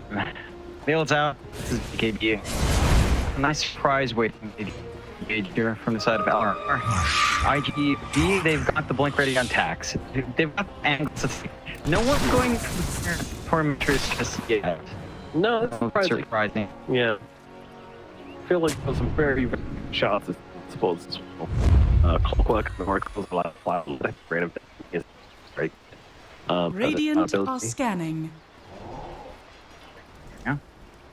It's just neat the it's now short. That's fine without rotating on gotten smoke here. Yeah. You've got Chrono already.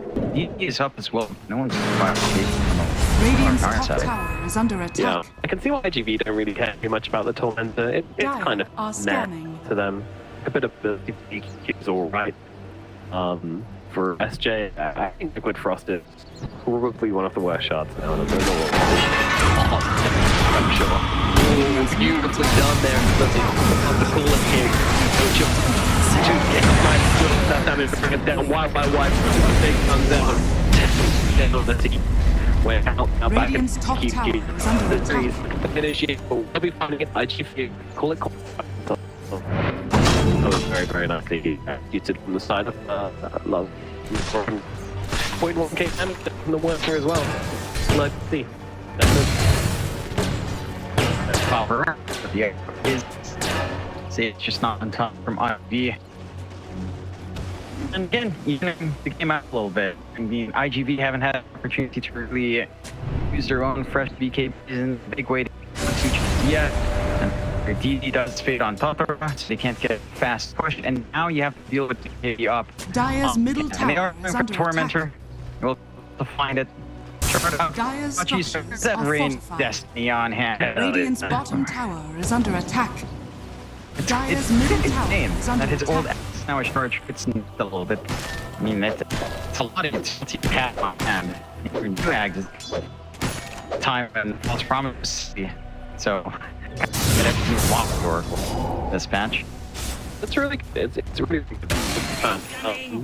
Yeah, Ring of Destiny plus Smith, just heals good. So essentially 100 healing per second if you want to be about it.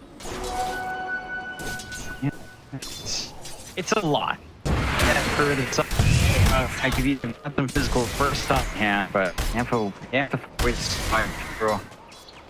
Good chrono here, still throw them off. You haven't seen can't even have to use that recently. Dire's middle tower is under attack. So, they get 25% healing applications. It's really particularly used, and it's being 5% bonus, which puts that.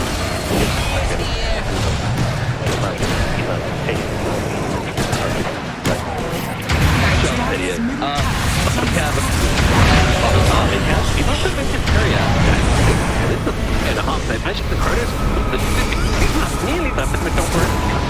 Yes, and that's just going to turn around, wreck the boy down. What a fight, me! What a fight, epic! Just landed quite as well. You will kill more. He's so really hard to try and get the finish off here. Yes. Bubble in the tree doesn't get away, and he will die. And now the coach world as well. He's hit. Oh, gee, he's going to fall off through this, but nothing else is going to happen. So he's going to go, and now another one. Bet. Yes, I'm trying to teach you out from this one. The Oracle's coming back. Now the TP doesn't, so it's not enough. SJ hiding in the trees. Where's he go? They lost track. Okay, here lift. It's a bit surprising. On earlier that they might get the trouble, but a pretty big win for iG.V. Before he backs out. Pretty big. Swing the die back now. It's not a massive swing, but again, your health is back to low 2 cores next. So for an hour, you are seeing the issues for CK. Didn't have the BK in that fight. Screwed out.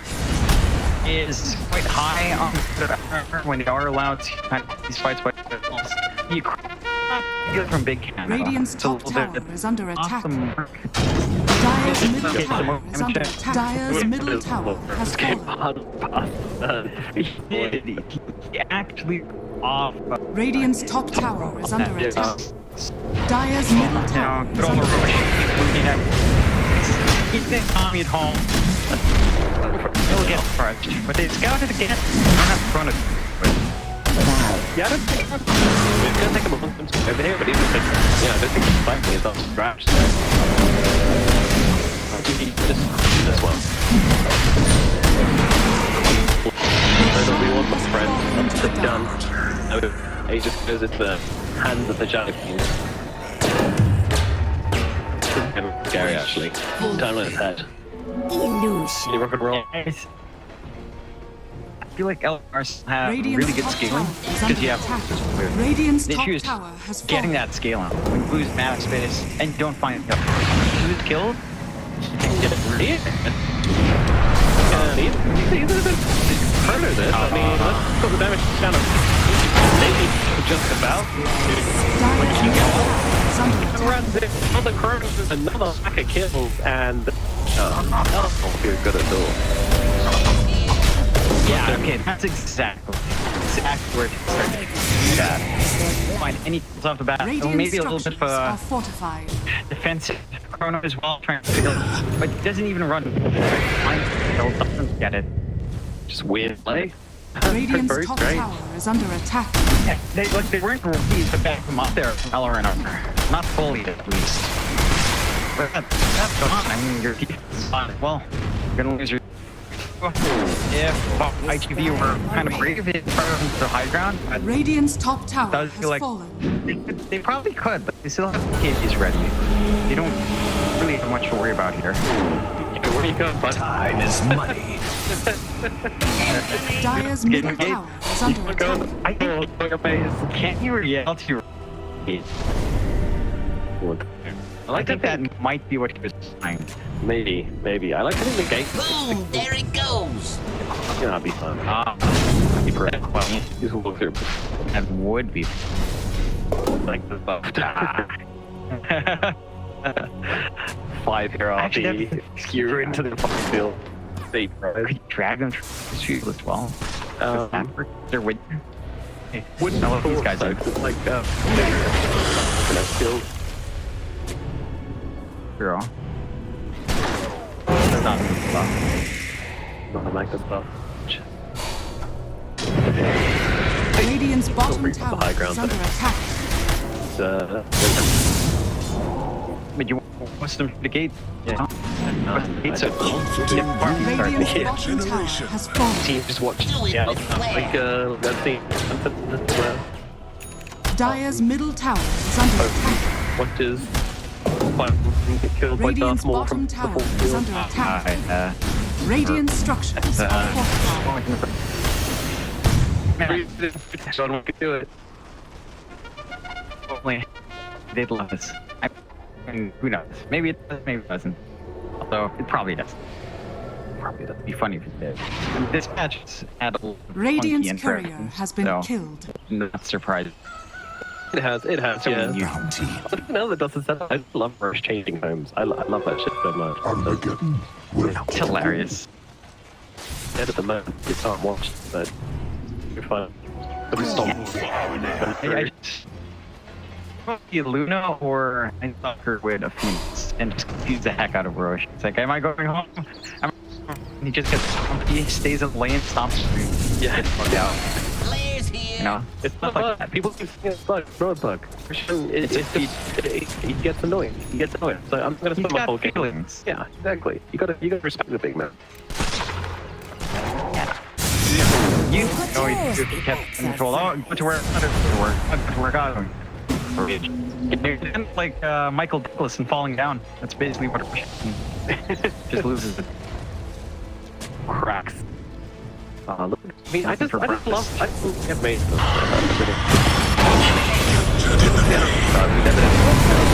But nice to show him. I'm gonna try and go. Although it's one a bit of the time. I just keep you still alive. Yeah.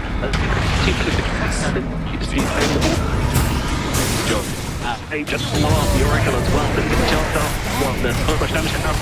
Now the alert right on the side.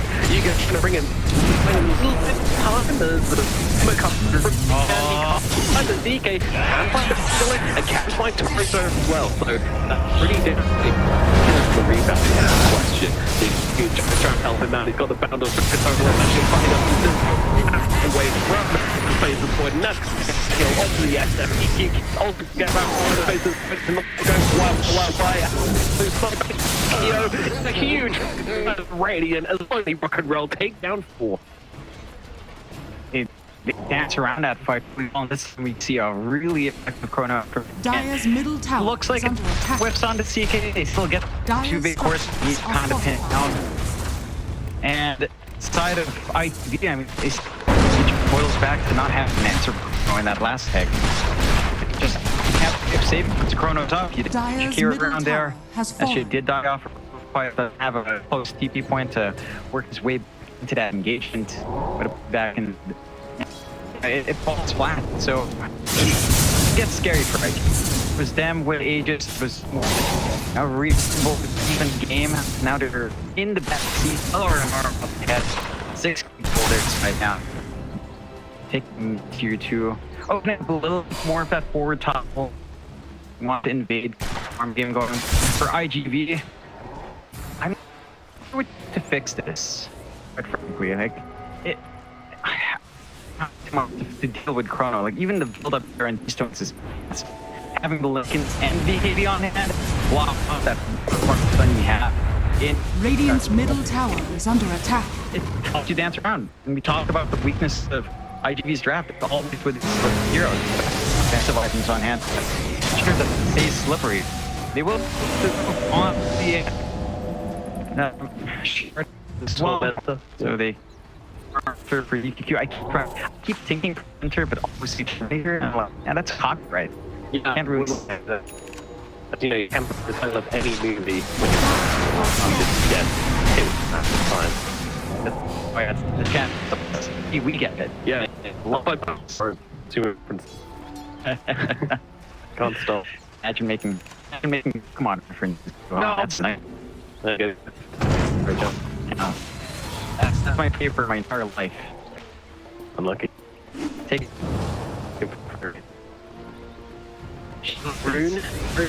What's on the shield? It's pretty big.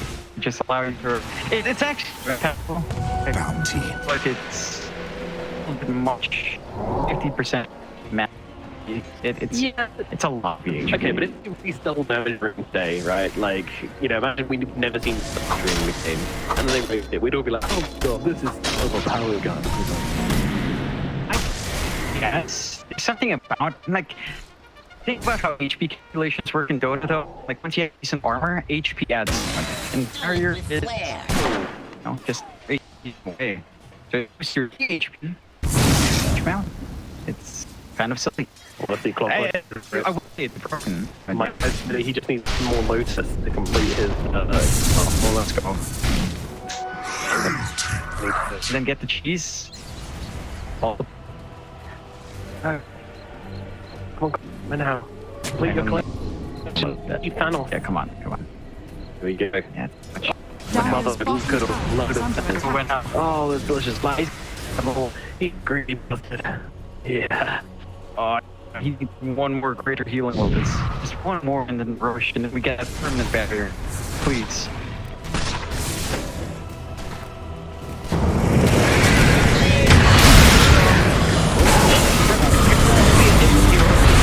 Can they take down when now?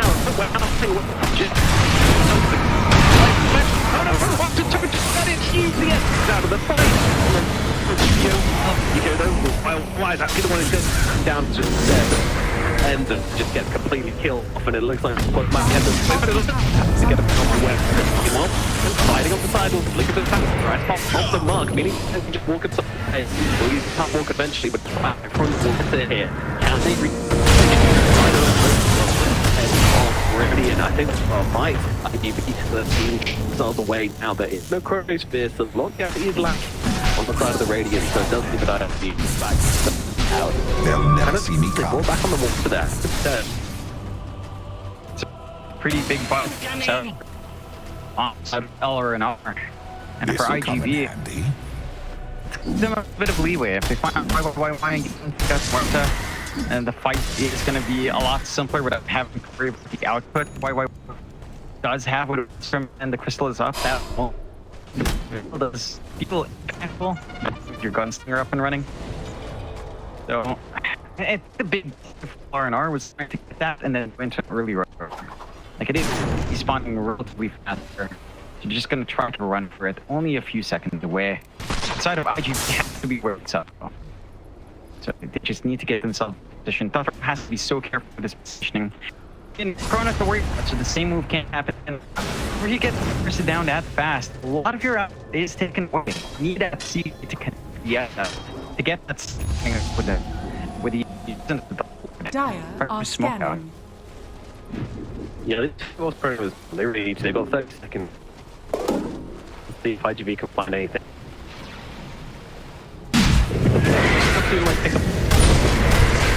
There's actually kind of been. They get scouted out, but I'm not sure they care too much. When how I'm going to go in looking for the Gigabyte at the bottom, and yeah, just out the pit, making sure to kill this one. Now not leave the chance. A quick elimination and back into the weekend. Sorry, yeah, not in here. I mean, it's worthwhile now.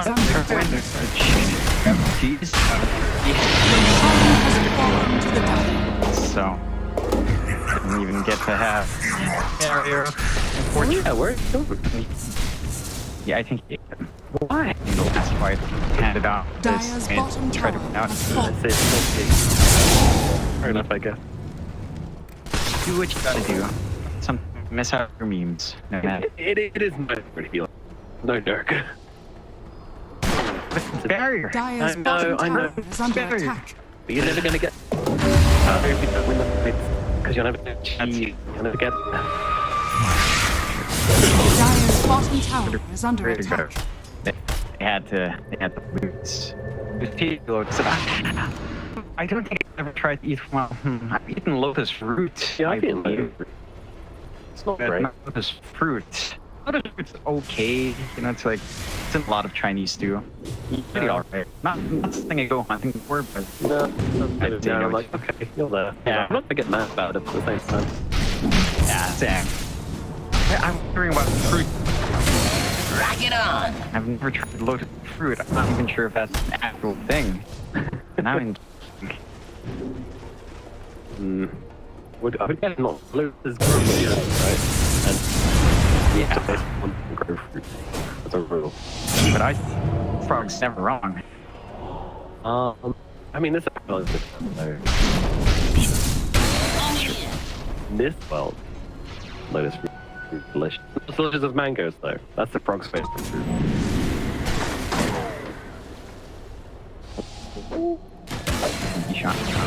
Yeah, I was surprised that one doesn't land, but it's given people. That's something people don't realize as well. The hedgehogs give vision, so you can just float into trees, check them, it's pretty valuable.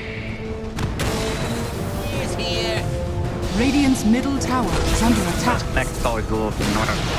Radiant's middle tower has fallen. Leaning. Those don't need to be. They didn't have to quite in the chat, but they're What? Yeah, it's much more manageable now. And this next fight should be manageable for LRNR as well. They've got the Chrono ready, they've got the Scotty up for stats and Big Can. Yeah, easy to try and focus and burst down Face's Void. Try to smoke there. They managed to this well not V find themselves pretty bad situation once more. And be careful. We're really upset that he's not going for the disperser. Who knows, but I think Basher is just disperser, man. Get a new item. He'll be the team just fly around. Control. He is aware that they really lack control. It's a rough topic. Get a disperser. This thing. You want it?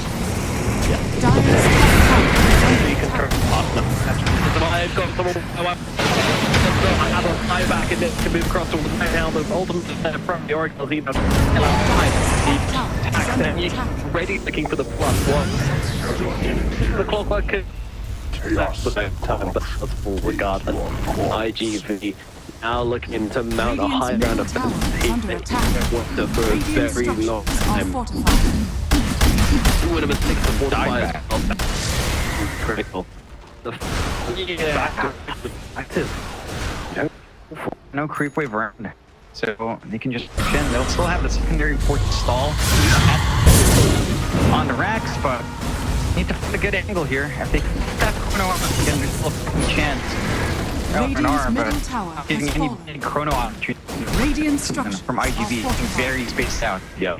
No multi-Chronos come out. That's really not messy. But the only thing that's playable. Radiant's middle barracks has fallen. That's where the teams went. Radiant's middle barracks has fallen. Radiant's bottom tower is under attack. Well, they're gonna do anything. Radiant's Nothing bottom pretty tower tip. has fallen. A DQV too long. So now bump and top. Radiant's bottom And it's going to be a second to barrack. No contest coming out from load of rock. Yeah. Might be fighting for them. Division 2. And then Dire's to bottom be tower here. is under Please. attack. Sure. Actually, hands on Piggy. He's knocking it down off the trees. He's sitting with trick flow. Here's a deep method, or at least you used to not be very often. With the time. These support players. Cool. That's just amazing what you found laying around. A lot of output on here. Coming in. More, well, tail long. Well, it's a decent amount of additional hold from the ice path. Enjoy seeing that. Something extra? One of the quality of life improvements we have gotten in Tree. It's allowed to feel a little bit better. No one's going to be complaining about that one. It's pretty nice to have these collections on hand. Yep. What I am curious about is whether or not they try to go for the torment again, because you have short on bot. It's the F Jack. The toss up in the air, but if you get SF1, that's pretty. It's that'd be really just a free massive damage buff guy. That'd be so sick.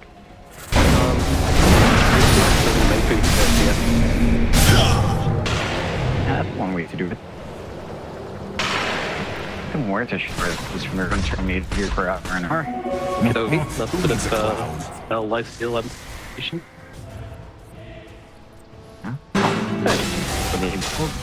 Life steal meal. Oh, that's pretty awesome. Tundra does get RNG on their side. So lucky. That's very fortunate. Wow. That's insane. So yeah, by the way, on the neutral items, we have tricks, cloaks, and 3 mind breakers in the game, so expect to see those. Yeah, that's the thing. One, everyone wants this toy. Get up.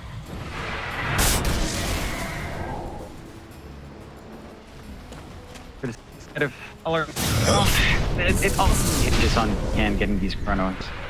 If you can get the big ones you need for iG.V still have good solutions. Fuck the monkey. Look at the BKB back. The when how the when. The magic was doing a lot.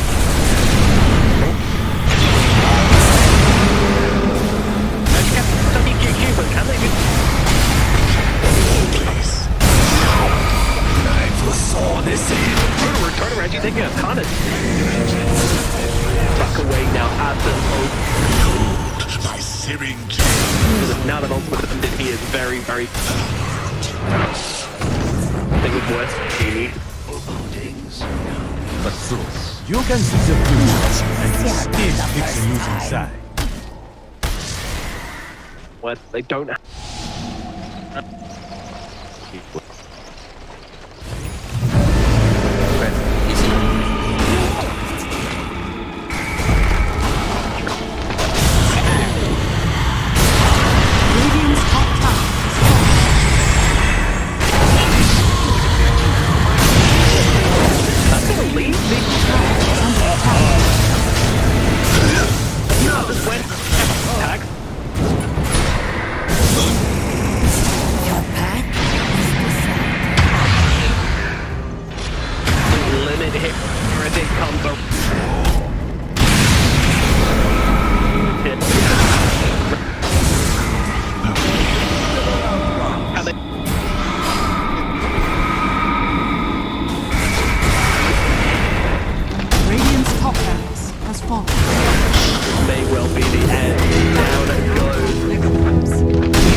Radiant structures are fortified. Dire victory. It's coming up. And seeing it to just a lot more working on. Zap up again. What you get? Isn't sure when that's still time on. A lot of riding series will later on to.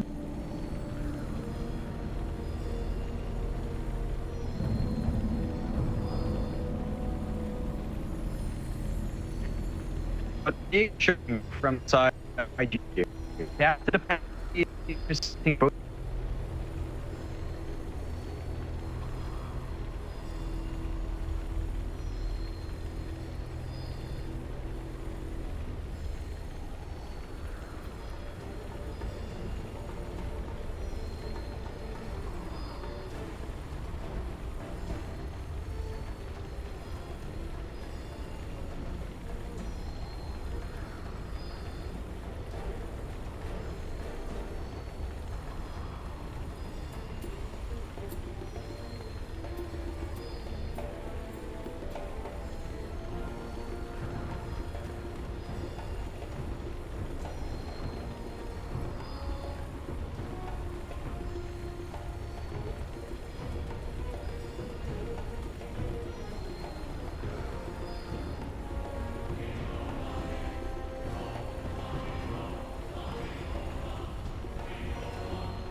Cloud.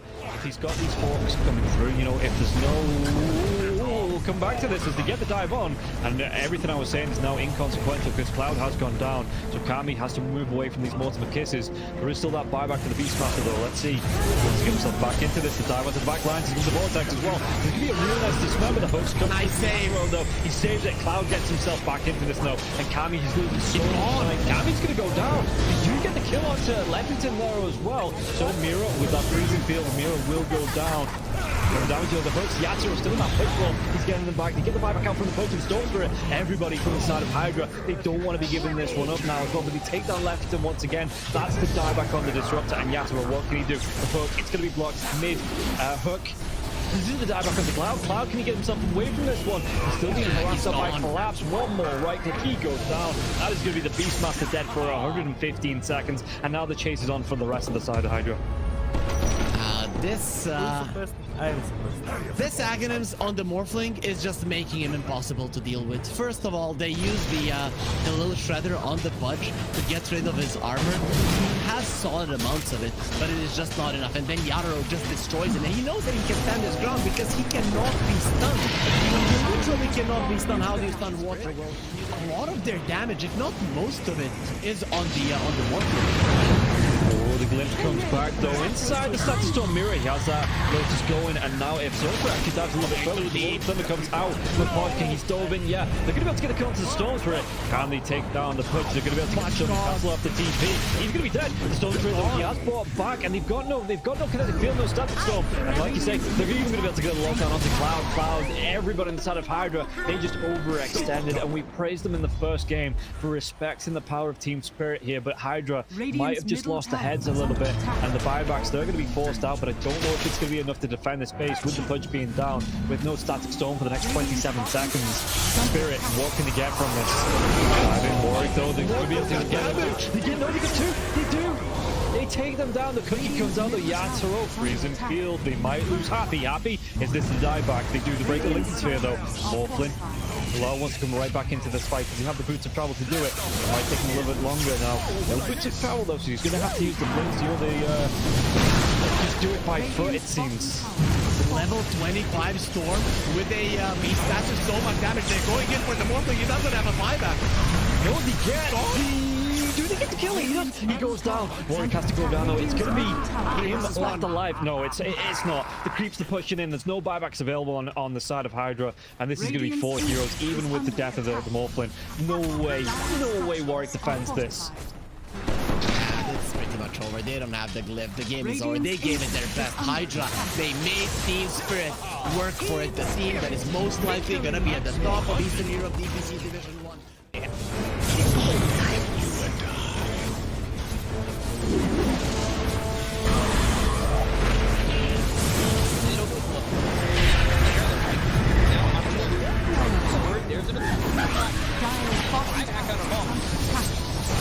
Radiant's middle barracks are under attack.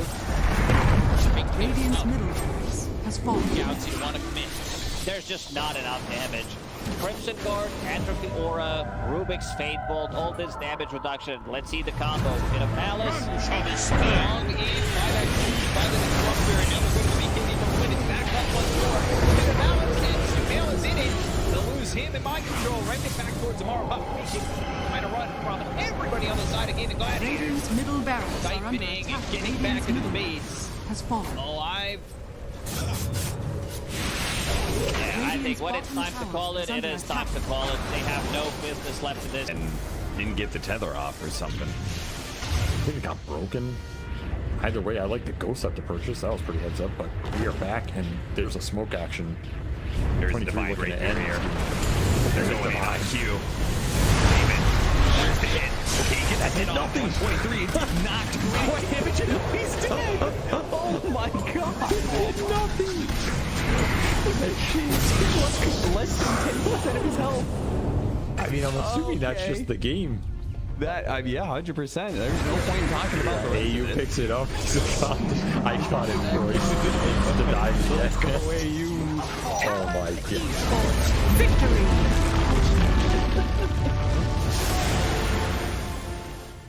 Finding finally get to see them have a little bit of lead. They need to have good vision, good entry to engage. We're down up on high ground. Or Bobica, Red Panda, this would be huge if you can find it. Static Storm before the Tombstone. Not bad. Stun from Lulu.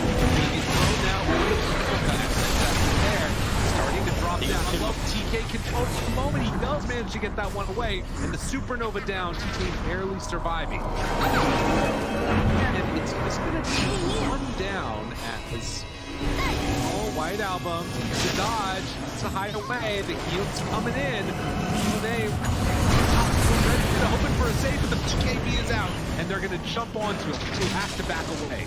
They have lost White Album again, and now Mango in trouble. Q is gonna drop. Aster, these fight so well, and they quickly take down that Undying. And remember, it's ages, so they didn't really care about giving away. That's the bot. Big finish, profits. Still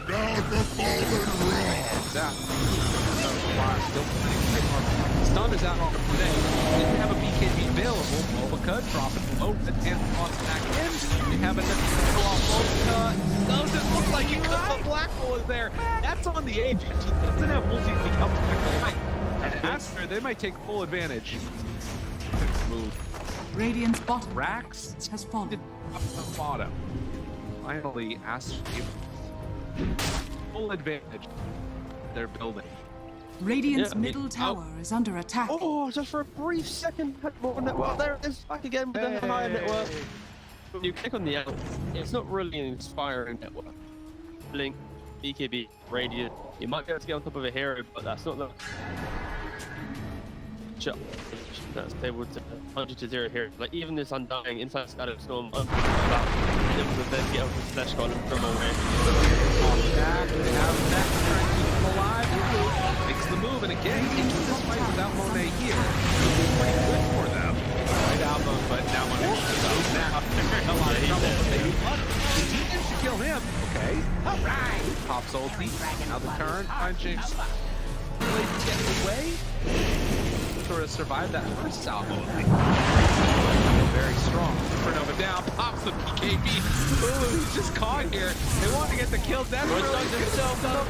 And now the chase. The avalanche, the toss. Thinks he's going to give up his life also. Monet seems way too strong. This might just be the full set of racks going down bottom. Aster, way too strong for Ares. Like Aaron did JP. Oh, they're done. Okay. I was wondering. It looked like it was that type of game. Yeah, it kind of was. It's like a game where you're an out, not really ever been in the league. Victory. He hasn't really never protected himself.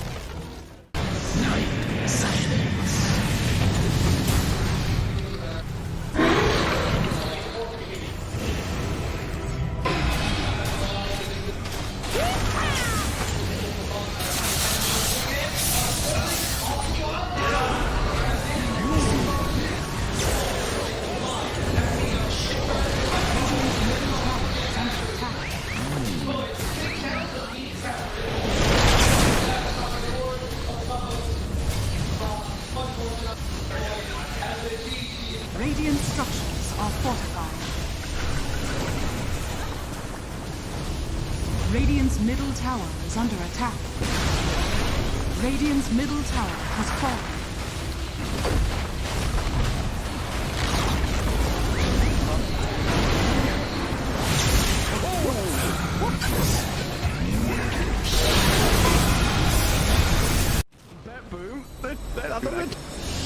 Everyone's just standing. How are they just standing right now?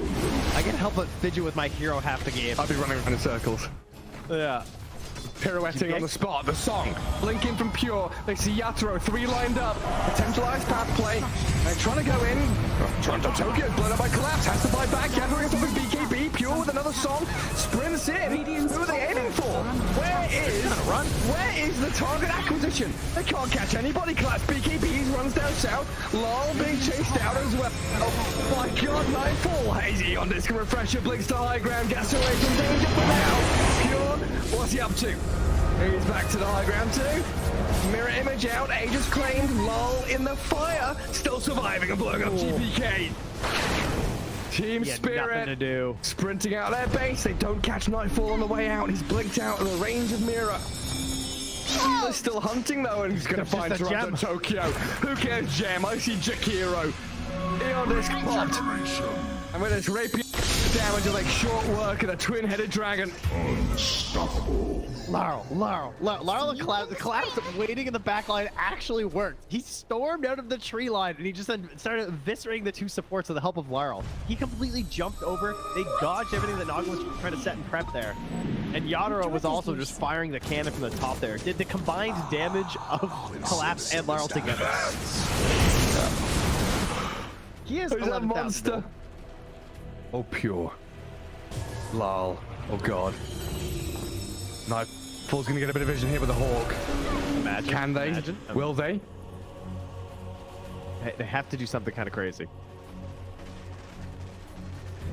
They're gonna be losing their base pretty soon. Lash has buyback. Naga Beastmaster have to get back to base to defend. Drow Rangers up here. Tier 3 gone. Barracks to follow. There's no buyback or collapse though. That's a big one. And Mira. Radiant structure. Look at all the wolves. Look at all the summons. It's vulnerable. Yes. Away from there. Help of the Glimmer Cave to jump in from Lol. Disruption, self-save. Barracks taken out. Lol. Oh, tries to fight. Nightfall. He'll just pop, but he can't get any control of Lol. It's Lol. Puck is all over the place. Now they go into GPK though. Aiming for the puck. They're going to find him at long last. They get him and the rapier's on the floor. He messed up the phase shift. He canceled him. Oh no. Did you see that? I'm not crazy, right? I don't know. Yeah, he phase shift and accidentally ended it. There's an Axe Blessing recipe. There's a rapier. There's all sorts of stuff everywhere. An Axe Blessing recipe. What's that there? Okay. Not sure what the story on that one is. Meanwhile, Save, I think he had a refresher charge, right? Because Laurel dove him, he disrupts himself, and he tries to kill him again after it. Save just refreshes, and then uses it again.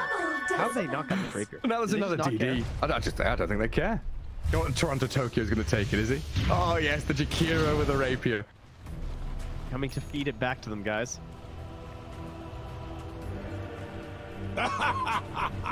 My goodness. There's Mega creeps on one side. Top lane Barracks still standing on Team Spirits. Are we waiting for next Roshan, Trent? I don't know. I don't know. I feel like BetBoom have such a good chance of winning these fights right now. They can't get like swarmed in the back line. They missed the stun on BK. He's trying to hold his ground, but look at the dodge. Oh my god, Yaturo shreds. Where'd he go? Daedalus hits, refreshes, blinks forward, kills off Save as well. SD's gone, TP home. Get the hell out of here, BetBoom now. Lucky he didn't coil. Dude. Last track vanished. He looked okay until he didn't. Until he got hit for 1,350 damage from a single right click. Yeah. Yeah. Right until that. Ow. Luckily, Toronto Tokyo was not there to feed the rapier back, so that's good. And now Team Spirit running down lanes, coming for the Radiant base. Balls are still there to hold on to. Oh, this has got to be mentally debilitating for BetBoom. 71 minutes. Team Spirit is wearing them down. The admins have been on, they told them, nope, these guys. The longer this game goes, the harder things are. Well, it's like Moomiander was saying in that Seb documentary. This isn't Dota you're playing. This is a slogfest. You're going to wait it out and play 60-minute games. Long ass ones. There's a long line. Watch get very far forward. He'll just from Mira, but the Undying will fall inside the Radiant base. He'll as Mira gets off one last finger of death and the turn from Yatro. They kill GPK. It's a dialect of the ledge. Naga now in trouble. Song of the Siren trying to buy a bit of time, but Yatro moves forward, gets the damage in. Will is dead. Oh god. It all comes crumbling apart for BetBoom now. Wait, back. They're on to Mira. They kill off Nightfall, save though, and lol. He opens up on them. The howitzer is here. Massive 40 mil cannon just shattering into BetBoom. Drow saved by the rip. The soul of everyone dying. There's two. And she's called it over. Team Spirit. Look at them. Look at Mira. Oh my god. Shard to anybody who would listen at the Lima Major, which was nope. Which, yeah, nobody's taking him up on it yet. But if you see a shard being picked up by any team that was at the Lima Major that speaks English, you could probably sort of It's good. I'm sorry, this shard is actually good. I don't know when and I don't know how you get there.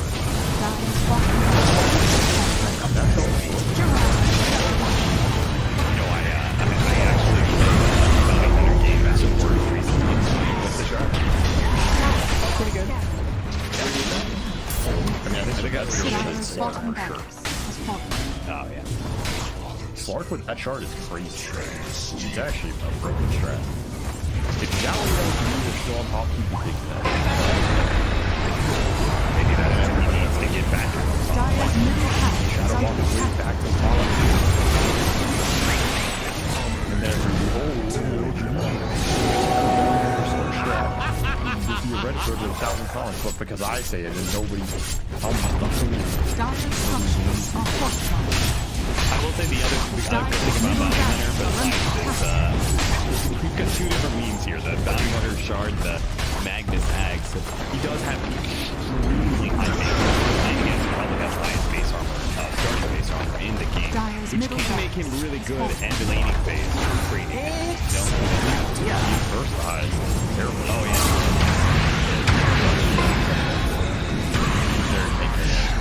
And frontline a little bit of this young support, but again, Dyer's middle tower is levels of a big fall.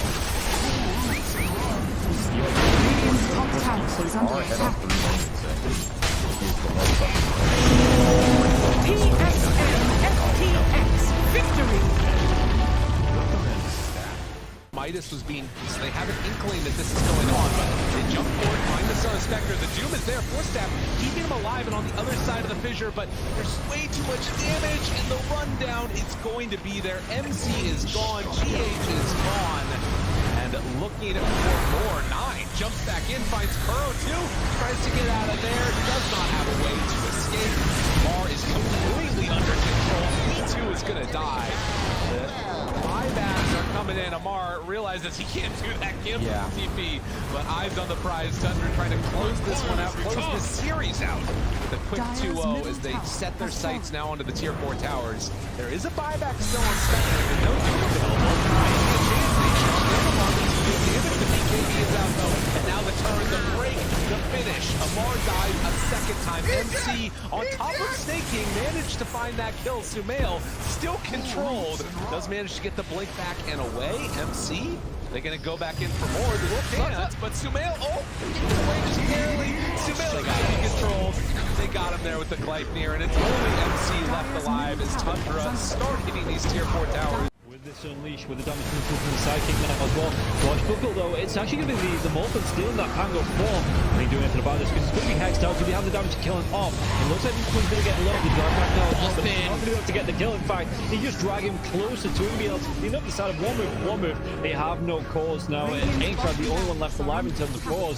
3 heroes dead for the next at least 70 seconds. And this is going to be it. Yeah, Bedroom just come in. They're going to start to go up the base. Not even needing to go for the Baggers here. As you can see, they just want to end it here and now. In fact, even diving into the fountain now as well. When the book comes out, Mortland is going to be a good. He's got a Satanic. He's got to force that away to tell him to save coming out from space. He's then really cocky on this Mortland, but it's paying off. And yeah, they're just going to be able to dive into the fountain once again. And the fountain farm these heroes, cleaning it up. GG is going to be called after 45 minutes here. One move. They look great in game number 1. They look pretty good in game number 3 here as well. But Bedroom, they just had enough out of them in game number 2.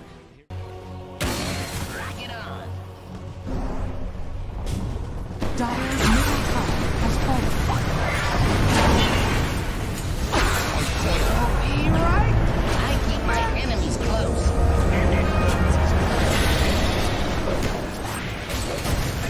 I get mixed up in this.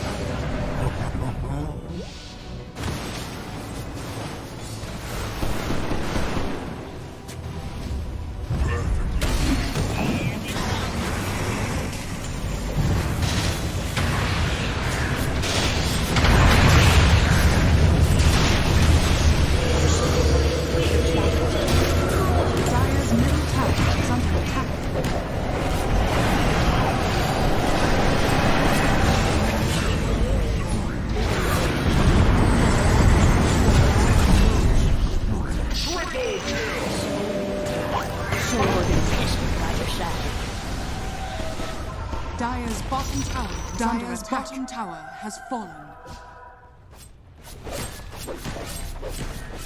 Radiant victory. Away from Envy, it's like not your guys really just dying getting them because anything against Watson. They got themselves down. Generally, core the Vital DPS is also good with the strategy, which is why the Reaver was That first blood.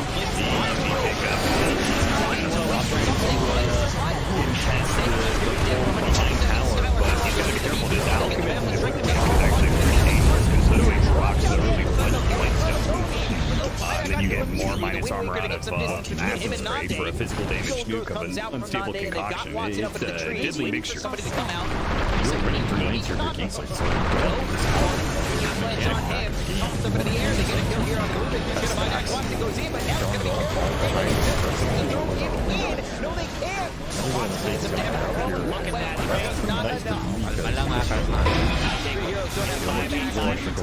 You're gonna have to play to defend the power. Won't finish him off. Radiant's bottom tower. That's going to be 2-0 here for the side of Dream's not having a whole lot of fun with this. 10 stick charges, and he did manage to at least hit the Dingo stacks off of the Bound Strike.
Vanish.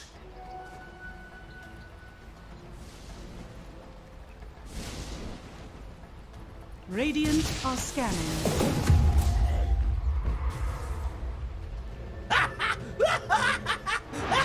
Dire are scanning.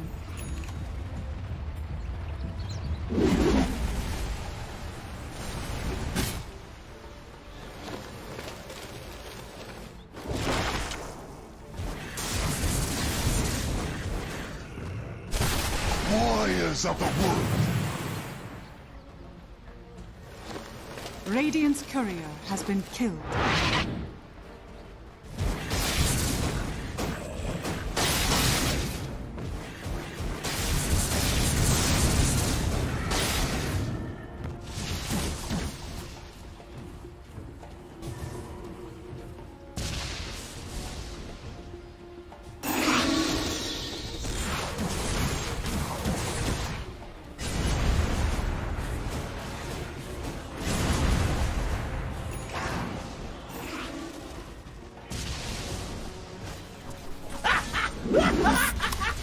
Сейчас поиграем. Сейчас поиграем.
Radiant's Ancient is under attack.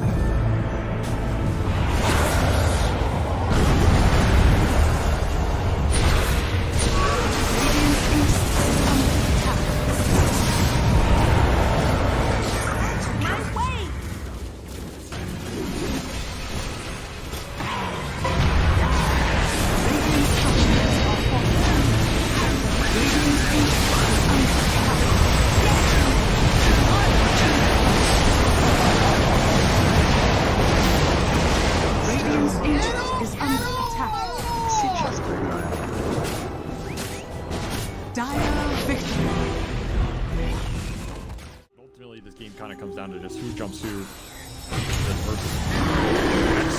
There he goes. Save him. They have a save? Nothing. They've got the coil locking him down. They kick away the bear, but it's not good enough. Meanwhile, that 5 talent with the back lines getting demolished. John Well is going to be able to get away. The Snapfire couldn't quite finish him off. Let's see if they can force the buyback. Surely they will, but is Geek Slate going to be able to get a successful fight? The use of that buyback. One of these wolves is bigger than the other. Yeah, but it's not that big wolf you got to worry about. It's the little one. X. They're trying to force this punch by, but he is holding it. Discipline.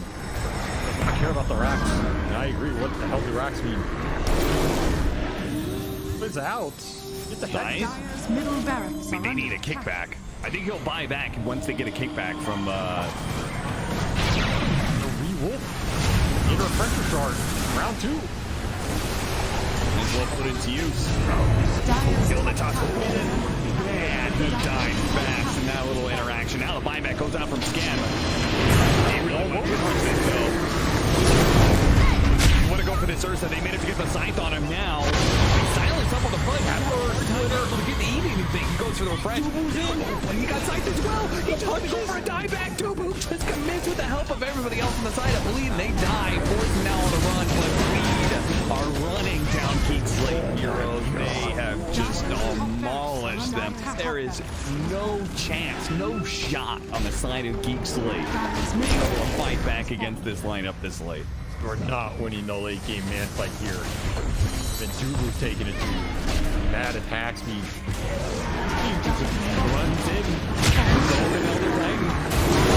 Right here, where's the Cactus? Not getting it pushed in. Drop it. Oh, look at that damage coming in from the Kisses as well. The back line. Cox being assaulted. Court's not going to let him get away. Get Court's down. Forced them back into hell. What is this man fight? Satanic against all these heroes. The attack is so alive, but eventually they Satanic at the BK can't get in. Oh, the snowball safe. Maybe trying to pick him up. Okay, now they got him. Maybe or if they can control him up. Enough force down. No way. Don't let Force get away now. This is the end of the game. The Giants Ring gets him over this round. Finishes off the Nature's Prophet. Giants now finally die, but they haven't really gone through buybacks off the lead. They've got all their buybacks ready to go, so that is going to be it. Finally, AG is going to be called and Bleed get their first series win here in the CD. Really do not want to give this one up, but they may just have to here. Oh, there's 3 man. It's over. It's over. It's all over. Just show the mercy. Throw the towel. Just stop giving this man highlights. It's too much for one day.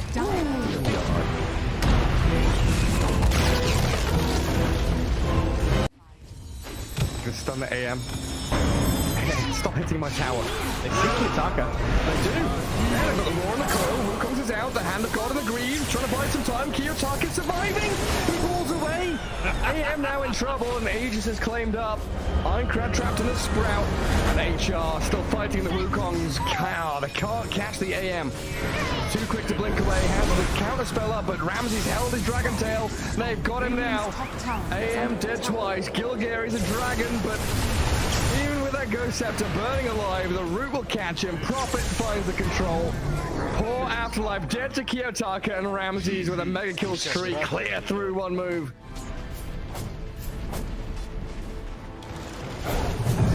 Just not sure. I think that might be it, Gary. Yeah, even with a triple buyback. Yeah, Park, Rubik, Beastmaster, there's the third one. No AM for 30 seconds. The building's at forfeit. Enchantress. Help if you want, and you're probably going to end up with a net worth advantage, if you get to that point, eventually it 10 just keeps seconds ticking on and remaining. on, and you don't get punished. Only a support dies. You're going to have that net worth lead that's 5 deep seconds to be able remaining. to eventually just say, right, we've hit our timings, they haven't. Let's go ball down a lane, take some towers, and hopefully force them to make a mistake. All right, well, here we go. We are finally underway for our second series of the night. It's going to be Cactus on the Radiant side, playing with first pick Piggy Killer on the Dire side, and then playing with second pick Piggy Killer.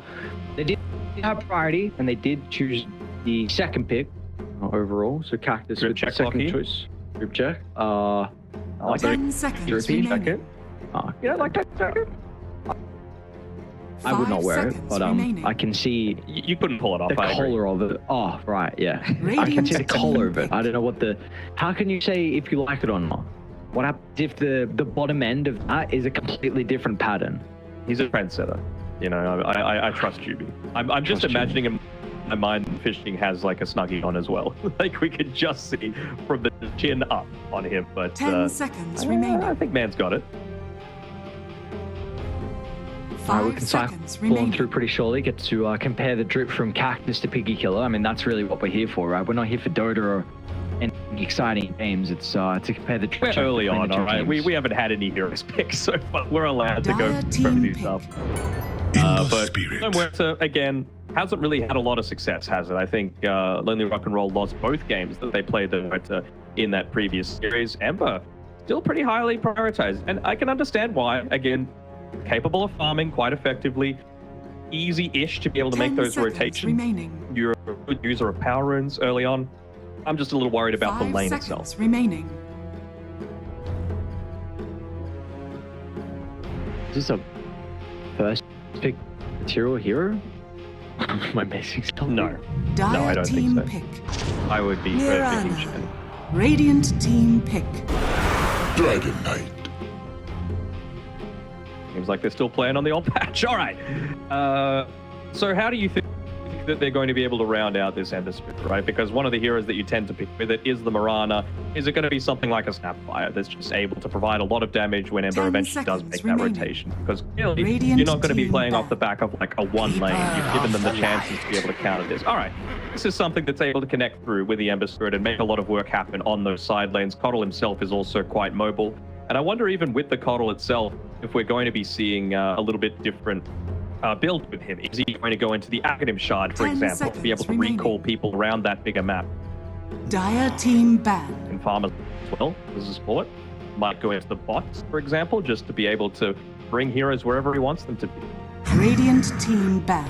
Might even open up potential for this to be played as a... Probably not. I think it's a 4. Yeah, the reason why I was starting that thought is because then you'd Coddle with Farm would be able to go Vessel to deal with the Dragon Knight if they played it mid, but then Ember Safe Lane would still lean into DK. Yeah, so, and I mean, we know DK's got a very, very favorable lane matchup with Ember. Maybe it's a little bit different in the side lane, but I can't imagine it'd be too different. Yeah.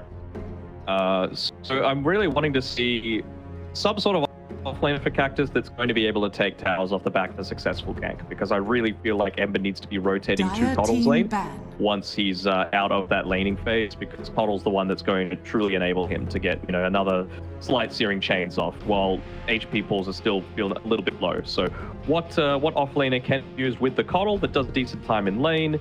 Frontliners that are going to have a decent shot against this. I mean, they're going to get countered regardless, right? They've had first pick, 5 seconds and remaining. Piggy Killer have basically not revealed anything with this Mirana. They're probably just going to pick their position 5 after this. Wouldn't hate something like a Clockwork, for example, to come through. Something that's able to farm, another form of initiation, a way to reliably get onto the Ember or the Coddle as well. Those would be just fine.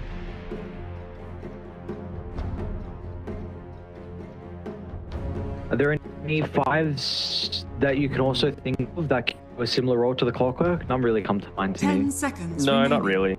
I mean, if we're thinking about last patch, it was something that Outside really liked to play in position 5 role, and Frisk, but Silencer as well as a potential to Coddle. Again, Coddle's not really going to be able to do anything, but you're so fast that you might be able to just run away when the global silence goes off and not care all that much. Yeah, I just 10 seconds remaining. Fine. then see what Cactus do and just respond to it. 5 I seconds feel like Piggy remaining. Killer are already ahead off of this first phase. If there's any, like they might pick Hero or something like that, you know, just it's not reliable lockdown, but again, you've got a Blink Dragon Tail to be able to potentially hold someone into place. They got Bane instead. All right, so a little bit of a different idea towards things, and it's a pretty quick Abaddon response coming from Cactus. I am a little worried that they are going to pick up a Viper against this Piggy Killer. We've seen through Mobe, if you go into that Boots of Travel build, into the Ags, into the Manta style, with all the camps that are available on the map, you get a crazy amount of farm, especially now. This is a Viper game, if there ever was one. I think you can just even move the DK around if you were really wanting to, right? Viper into Ember feels pretty good too. Yep. 10 seconds remaining. Trying to see if there's any other potential for them to pick up maybe their safe lane hero though, or if they just feel like I'm happy with the Viper pick here. I'm just trying to see what else they might be considering. You know, maybe I really like matchups. the break against the Abaddon as well. That's part of why too. I mean, we're assuming that this is going to be a 1 Abaddon, not a 5, for example. But let's say this. I like the Timbersaw pick from Cactus. I think it's something that's going to combine together well with the Coddle for the lane, and it's something that's going to be able to net them kills when they make a rotation with the Ember. The downside is I'm not sure if Ember's going to have the easiest possible lane to be able to make that happen in the time that Cactus are hoping for.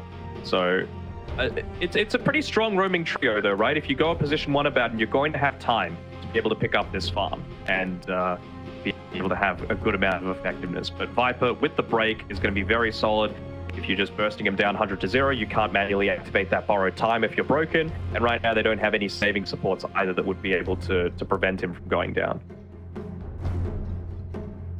So I do wonder if Piggy Killer are going to try and pick up their Fly hero still at the 18th. Because already some of the better lane matchups for Timber has been banned out, and that's Slark and the Monkey King. Ursa's that's still there. It's a very good OD game, oh my lord. I mean, it against 3 of the heroes on Cactus, it just obliterates them. Your matchup versus the Ember, you don't care about the Flame Guard, you're a Hex builder, so you've got solo kill potential against him as the game goes on. If it's an Abaddon core, Abaddon position 1, you can just astral him whenever borrowed time is active. Sometimes you can just continue hitting him to blow him up, and again, pure damage versus you can just sanity his eclipse to be able to kill him 100-0 without borrowed time even going off, right? Yeah. So, yeah, and this is a solid thing against Ember. If Ember's making rotations off the back of a weakish lane, then you don't really care all that much. You're able to push in. OD doesn't farm quite as much as a lot though, and that's one area that I feel like Piggy Killer might struggle a tiny bit. Bane and OD, not the greatest farmers, right? They secure, Bane secures lanes and has good setup. OD just dominates certain heroes, so he's going to need to be pretty active playing around some of these other heroes. Meteor Hammer still feels fairly solid for the OD for sure, but I don't know. I don't know how this hero is going to be on this new patch. I haven't seen it at all yet. Yeah, maybe he'll get that. I don't know. We could see that damage block as well. I mean, Timber's got his own too, so a lot of new potential that we could see coming up from either side. Besides the patch, though, if we just look on how the hero used to play prior into this matchup, you've got to be pretty happy for Piggy Killer. You've got great ways to set up for the arrow as well.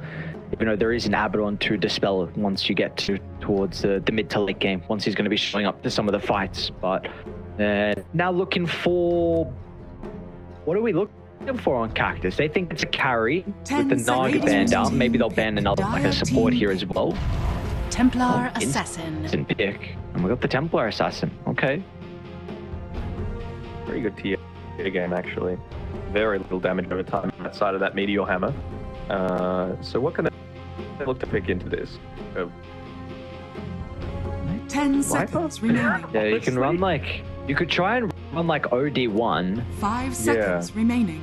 I'm just thinking how just want to set up these lanes as well. Like, do they want to Abaddon to lane into a DK Mirana lane? There's an amount of kill threat there. And again, is it an Abaddon 5, actually? Yeah, it is Abaddon 5. Maybe they were trying to bait out a select few your things that heroes. would be able to counter it out. All right. Luna's capable of farming. It also helps with your push a little bit further. You're going to have the meteor to push things forward, but still a little bit worried the butterfly effect might be getting out of this this mid lane in a decent enough spot. I mean, again, you're against an OD, an Astral, but we know butterfly effect how good he is about using those side blades to be able to harass from afar without getting in range to be Astral. And one of butterfly effect's better heroes we saw in that. What do we got? I wonder if I just wonder if this is going to be a hero comfort thing, but we've got Jumi playing the Coddle and it's a 4 pairing together with TZY. Something that you really see all that often. Well, you want the Ember and Coddle together, but yeah, you just don't feel great about Abaddon being a 4 either. You know, what is it actually going to provide? I'm willing to learn, Fish King. You know, reveal your secrets, because I'm not sure what this is going to really do in the lane, right? It's not like you're canceling out too much with the Aphotic Shield, so who knows? So it's got to be that Cactus are lacking a lot of things though, and kind of the ways to initiate solely off the back of the Ember. Maybe Butterfly Effect can do that. We do see him go for a blink usually pretty early on the Templar Assassin, but you don't have that traditional gap close and initiating type. You're really lacking a lot of team fight as well. So it's a bit of a wonky draft. It's a bit of a greedy draft as well, but with all the farm that is across the map, maybe that greed is going to be able to pay out a little bit here. Find out. It's a very, very important series between these two teams. Denog, though, where do we feel like this one's going to go? Do we have a bit more confidence in one draft compared to the other? I'm feeling like draft is fine enough, right? Like they've got capabilities of taking towers, they've got capabilities to dominate lanes. The thing that I'm really going to be looking out for is when Summer makes the rotation up towards top, because remember, this is a 1 Ember Spirit, so maybe it's going to be around the 5-minute mark. Just use the Coddle Blast on the wave, use that to be able to push out the wave, then you go down, take the Twin Gate up to the top side. Oh no. It's together. Oh no, Fish King. Oh, well, there's your first blood. Who wants it? Who's gonna get it? They'll give it to XM. Very nicely done. That was just a smoke in the booth from outside. Just ran straight up the high gun. Abaddon had to drop that ward prior, so that was why they were able to kind of catch him off guard before he was in a position to pop the smoke and get away. What do you think about that? Summer and Jumi making a rotation up towards the top side. I mean, it might even be Jumi just playing top, so this is that hero comfort thing that I was talking about. This makes more sense for the Timber lane, but then again, what is the Abaddon doing on this bottom side of the map? Is he really just soaking up a lot of stuns and hopefully having an Aphotic Shield in case someone gets caught out? You don't feel that great playing this into a Mirana, an Agi hero, decent bottom armor. Yeah, they might get another. Got the Dragon Tail levered up. Gonna make sure their chain control is perfect to help secure another kill onto the Abaddon. Tip is over outside, and well, that's that new ward spot as well with him looking to come down to the lane. So and look at that, he just goes up top. That gold department, look, he should be able to. What department like? Even picked all of them up yet? It was not your fate. Oh yeah. Okay. He's going to need to ferry some mana up though on the Bane with all of that that assist gold that he ended up getting, and it's only Tango's actually for now that outside's got coming to him, so won't really be able to do all that much into this lane, especially with the Nightmare skill.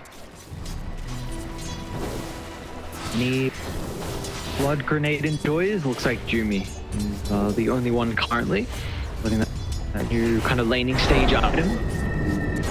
Got for XM though. He's able to already have that Ring of Health available just after that first blood. Of course, it is cheap now, so the quicker that you're able to get into it, the less that you need to spend on other regen, and it just lets you scale into the next item so much quicker.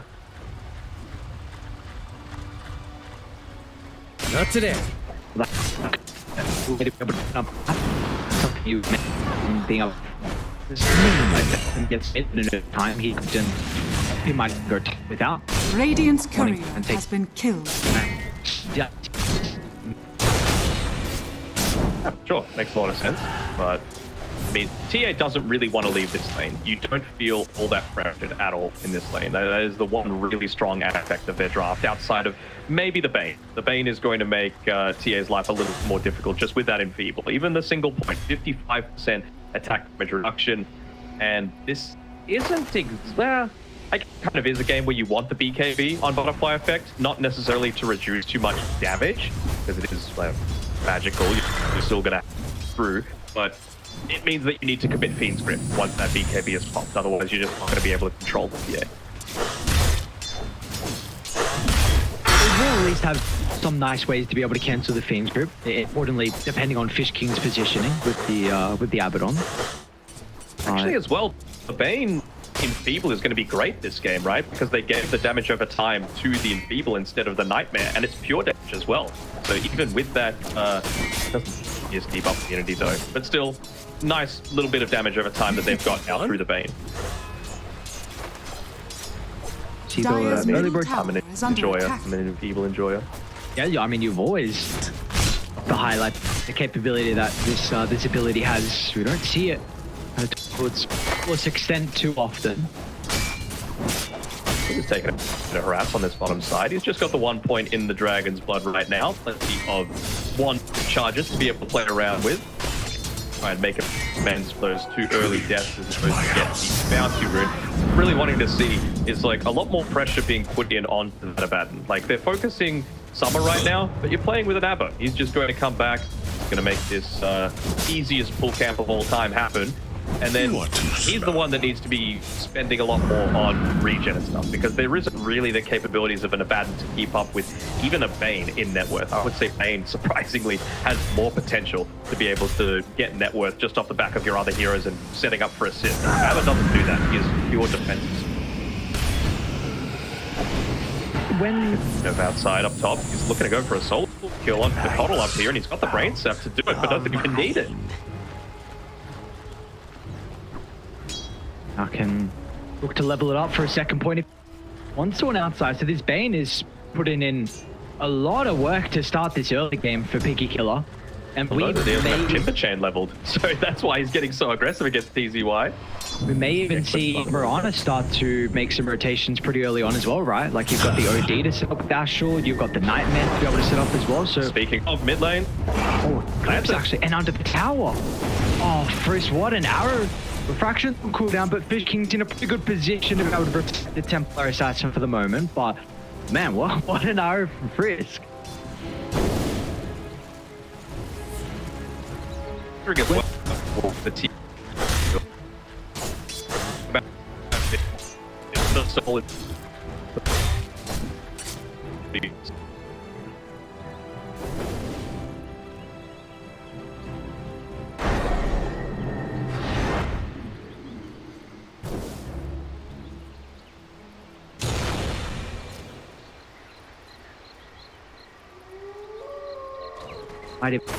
Well, he's here.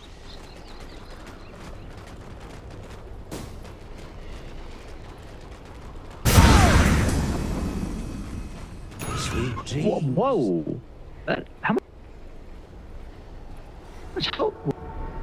Back. Okay.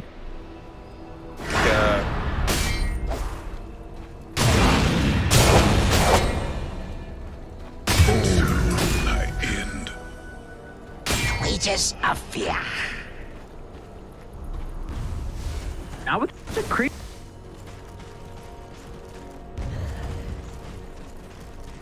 I mean, I like the way that they do.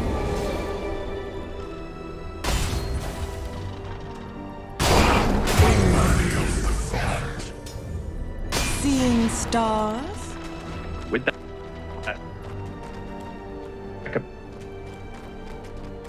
The prize is mine. No, for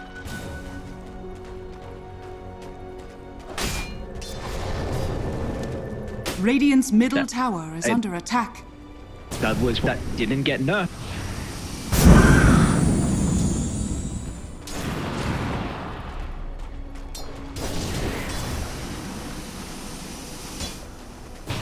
They want to try and do to slow down Butterfly. Fair.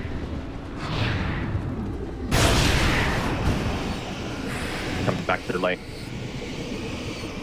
I was thinking maybe they might not see it now, my dear girl. But I was a young gallant once. I'd be able to get through in. Careful what you claim. Radiant are scanning.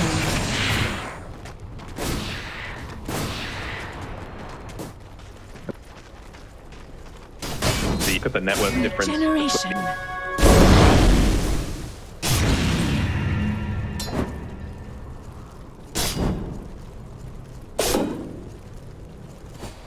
Yep. There is the room. Frisk got theirs, and also out. You've got no time to get towards the 6. Radiant And structures are lots of jungle fortified. camps, so fly. It's 7.5 minutes, and he's level 7. Like, this is a side lane Luna that you're getting this on. Nothing.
If he's got these hawks coming through, you know, if there's no...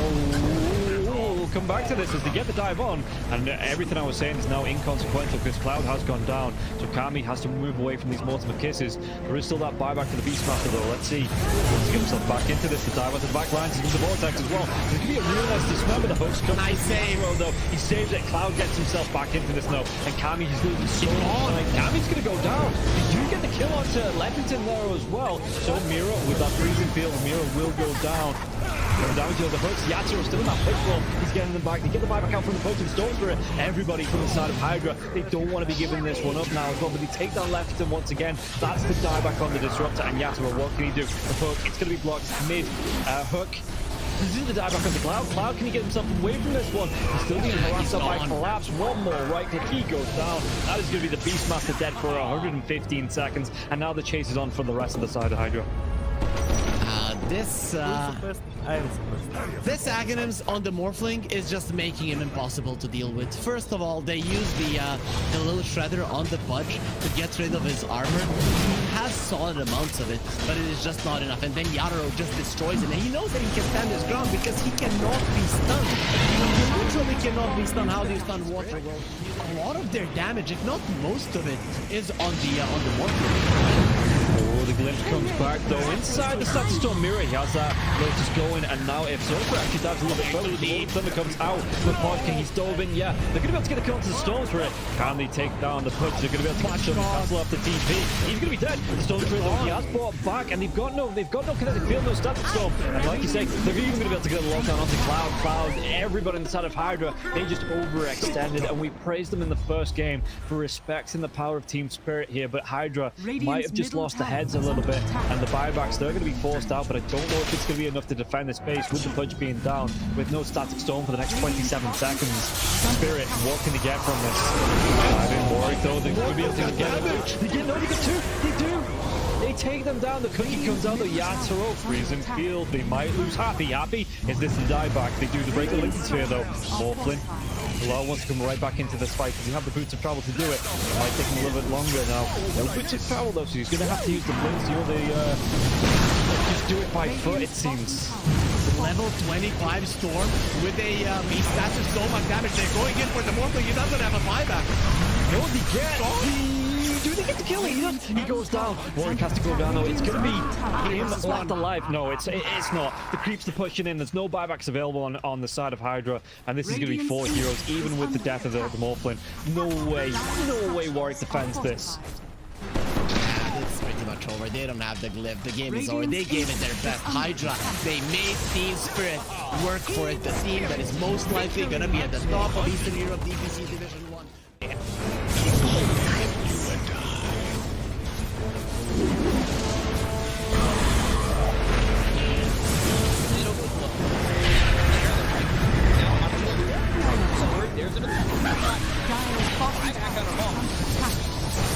Radiant's middle barracks are under attack. Radiant's middle barracks has fallen. Scouts, you want to commit. There's just not enough damage. Crimson Guard, Atrophy Aura, Rubik's Fate Bolt, all this damage reduction. Let's see the combo. Bit of Malice. Strong in by the Disruptor, and now we're going to be hitting the winning back up once more. Bit of Malice, and Sumail is in it. They'll lose him in mind control. Right back towards tomorrow. Trying to run from everybody on the side of Gaimin Gladiators. Radiant's middle barracks are under Siphoning attack. and getting back into the base. Has fallen. Alive. Yeah, I think when it's time to call it, it is time to call it. They have no business left in this. And didn't get the tether off or something. I think it got broken. Either way, I like the ghost up to purchase. That was pretty heads up, but we are back and there's a smoke action. There's the divide right there. They're going in on Q. There's the hit. Can't get that hit off. 123. Knocked great. He's dead. Oh my god. Nothing. Jeez. Less than 10% of his health. I mean, I'm assuming that's just the game. That, yeah, 100%. There's no point in talking about the rest AU of it. picks it up. I shot him twice. It's the dive. Go away, you. Oh my god. Victory.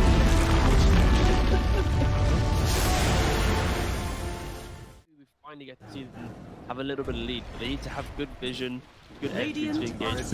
We're down up on high ground. Or Bulbica, Red Panda, this would be huge if we can find it. Static Storm before the Tombstone. Not bad. Stun from Lulu. He's thrown now over the there. Starting to drop down. I love TK control at the moment. He does manage to get that one away. And the Supernova down. TK barely surviving. And it's just going to be one down at his White Album. The dodge. It's a hideaway. The heal's coming in. They hoping for a save, but the PKB is out, and they're going to jump onto him. He has to back away. They have lost White Album again, and now Mango in trouble. Q is going to drop. Aster, these fight so well, and they couldn't take down that Undying. And remember, it's ages, so they didn't really care about giving away. That's the bot. Big finish profits.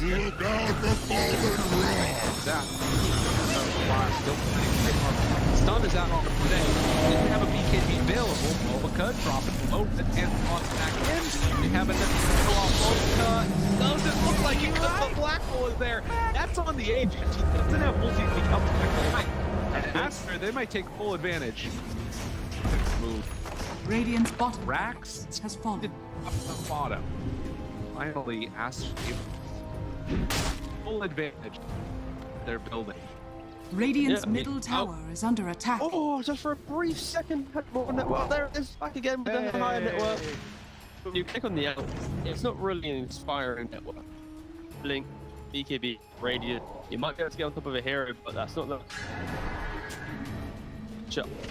That's able to 100 to 0 here. Like even this Undying inside Static Storm, able to then get over the Slash Golem from away. Back, they have that trying to keep him alive. Makes the move, and again, into this fight without Monet here. Pretty good for them. Right album, but now Monet goes now. A lot of trouble. Maybe he managed to kill him. Okay. All right. Pops ulti. Now the turn. Punching. Really getting away. Sort of survived that first salvo. Very strong. Supernova down. Pops the PKB. Ooh, he's just caught here. They want to get the kill. That's really himself up. And now the chase. The avalanche, the toss. Thinks he's going to give up his life also. This is in Monet. He's way too strong. This might just be the full set of racks going down bottom. Aster, way too strong for Ares. Like Aaron did JP. Oh, they're done. Okay. I was wondering. It looked like it was that type of game. Yeah, it kind of was. It's like a game where you're an out, not really ever been in the league. Victory. He hasn't really never protected himself.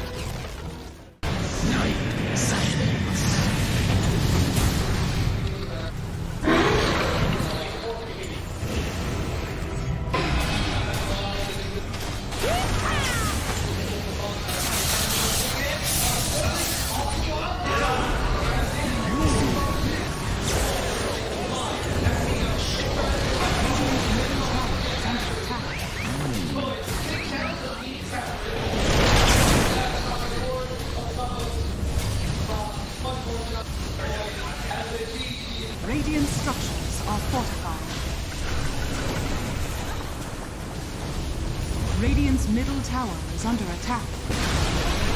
Radiant's middle tower has fallen.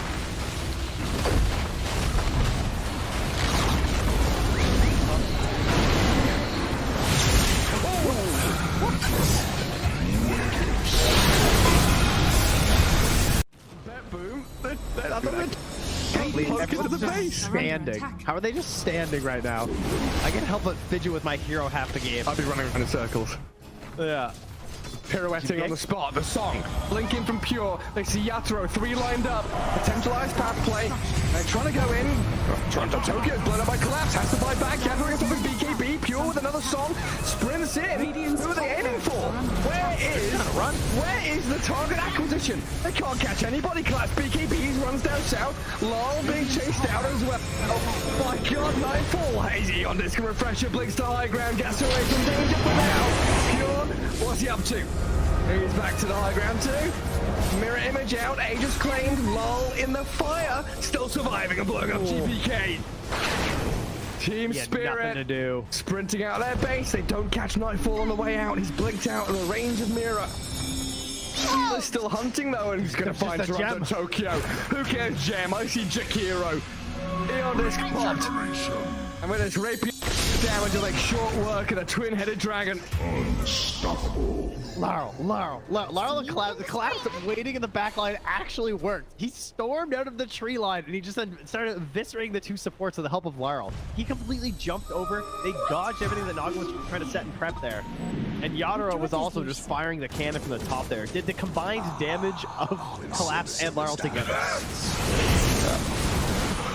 He is a monster. Oh, Pure. Lol. Oh, God. Nightfall's going to get a bit of vision here with the Hawk. Imagine. Can they? Imagine. Will they? They have to do something kind of crazy. They're going to be losing their base pretty soon. Lash has buyback. Naga Beastmaster have to get back to base to defend. Drow Rangers up here. Tier 3 gone. Barracks to follow. There is no buyback of Collapse though. That's a big one. And Mira. Radiant structure. Look at all the wolves. Look at all the summons. It's vulnerable. Mira gets away from there. Help of the Glimmer Cave to jump in from Lol. Disruption self-save. Barracks taken out. Lol. Oh, tries to fight. Nightfall. He'll just pop, but he can't get any control of Lol. It's Lol. Puck is all over the place. Now they go into the GPK though. Aiming for the puck. They're going to find him at long last. They get him and the rapier's on the floor. He messed up the phase shift. He canceled it. Oh no. Oh, you see that? I'm not crazy, right? I don't know. Yeah, he phase shift and accidentally ended it. There's an Axe Blessing recipe. There's a rapier. There's all sorts of stuff everywhere. An Axe Blessing recipe. What's that there? Okay. Not sure what the story on that one is. Meanwhile, Save, I think he had a refresher shard, right? Because Laurel dove him, he disrupts himself, and he tries to kill him again after it Save just refreshes and then uses it again. How did they not got the rapier? Now there's another DD. I don't think they care. Toronto Tokyo is going to take it, is he? Oh yes, the Jakiro with the rapier. Coming to feed it back to them, guys.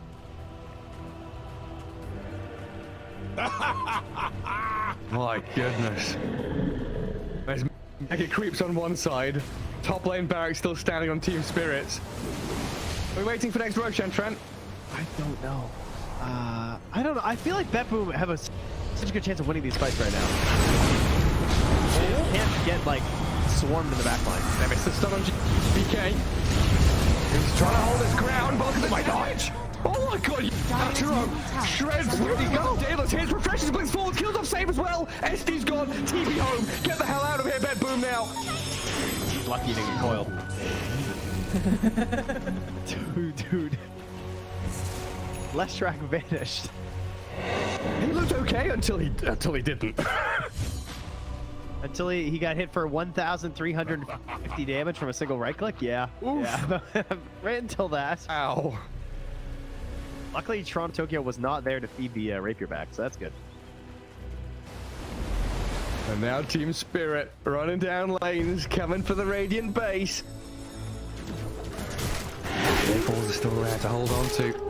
This has got to be mentally debilitating for Bet Boom. Mini 71 minutes.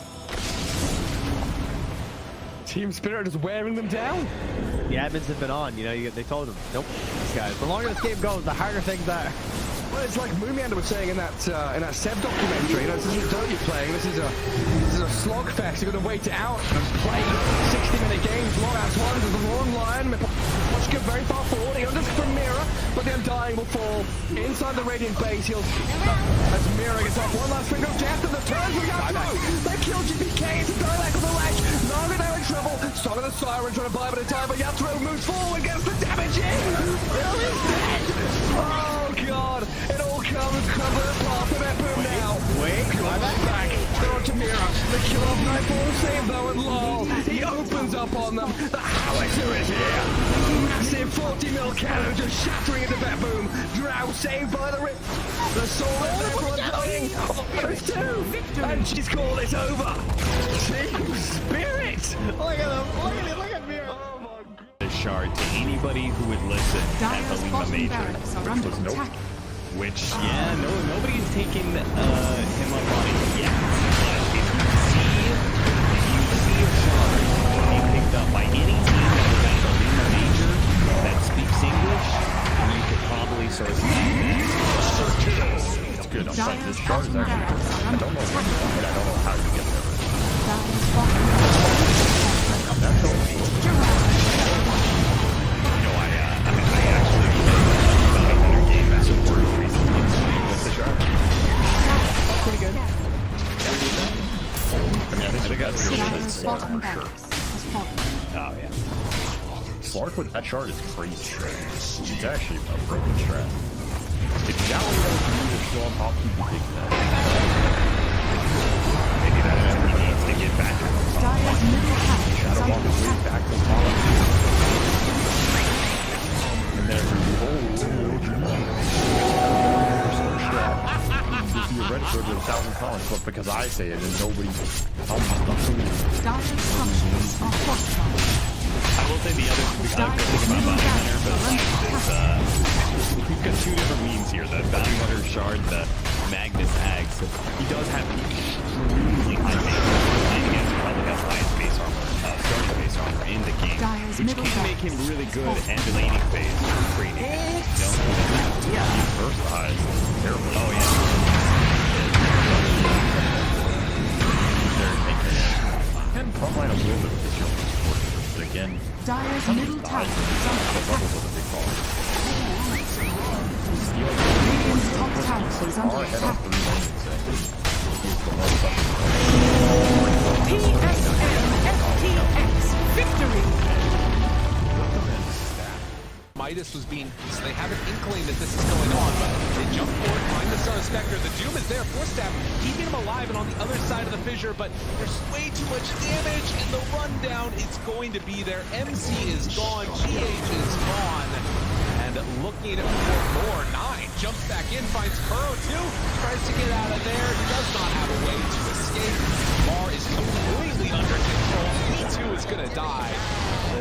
Buybacks are coming in. Amar realizes he can't do that cancel TP, but eyes on the prize. Tundra trying to close this one out, close this series out. The quick 2-0 as they set their sights now onto the tier 4 towers. There is a buyback still on Spectre. No damage to BKB is out though, and now the turn, the break, the finish. Amar dies a second time. MC on top of Snake King managed to find that kill. Sumail still controlled, does manage to get the blink back and away. MC, they're gonna go back in for more. The Wolf can't, but Sumail, away just barely. Sumail got be controlled. They got him there with the Gleipnir, and it's only MC left alive as Tundra start hitting these tier 4 towers. With this Unleash, with the damage from the Psychic now as well.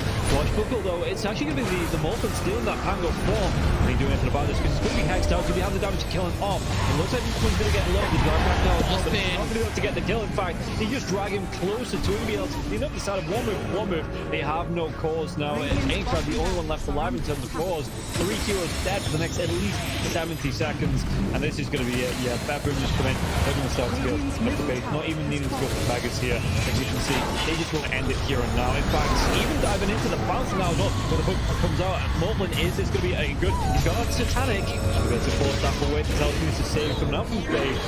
He's then really cocky on this Morblin, but it's paying off. And yeah, they're just in series after a very, very dominant game one. They are now one map away from booking their ticket back into Division 1. Back for the players in Division 1, of course, not with this team or kind of organization, but back where the players have been for a long portion of their career. Daniel Cactus, it was a rough showing from them. Do we want to see them use some similar principles to what we saw Piggy Killer draft with in the first game?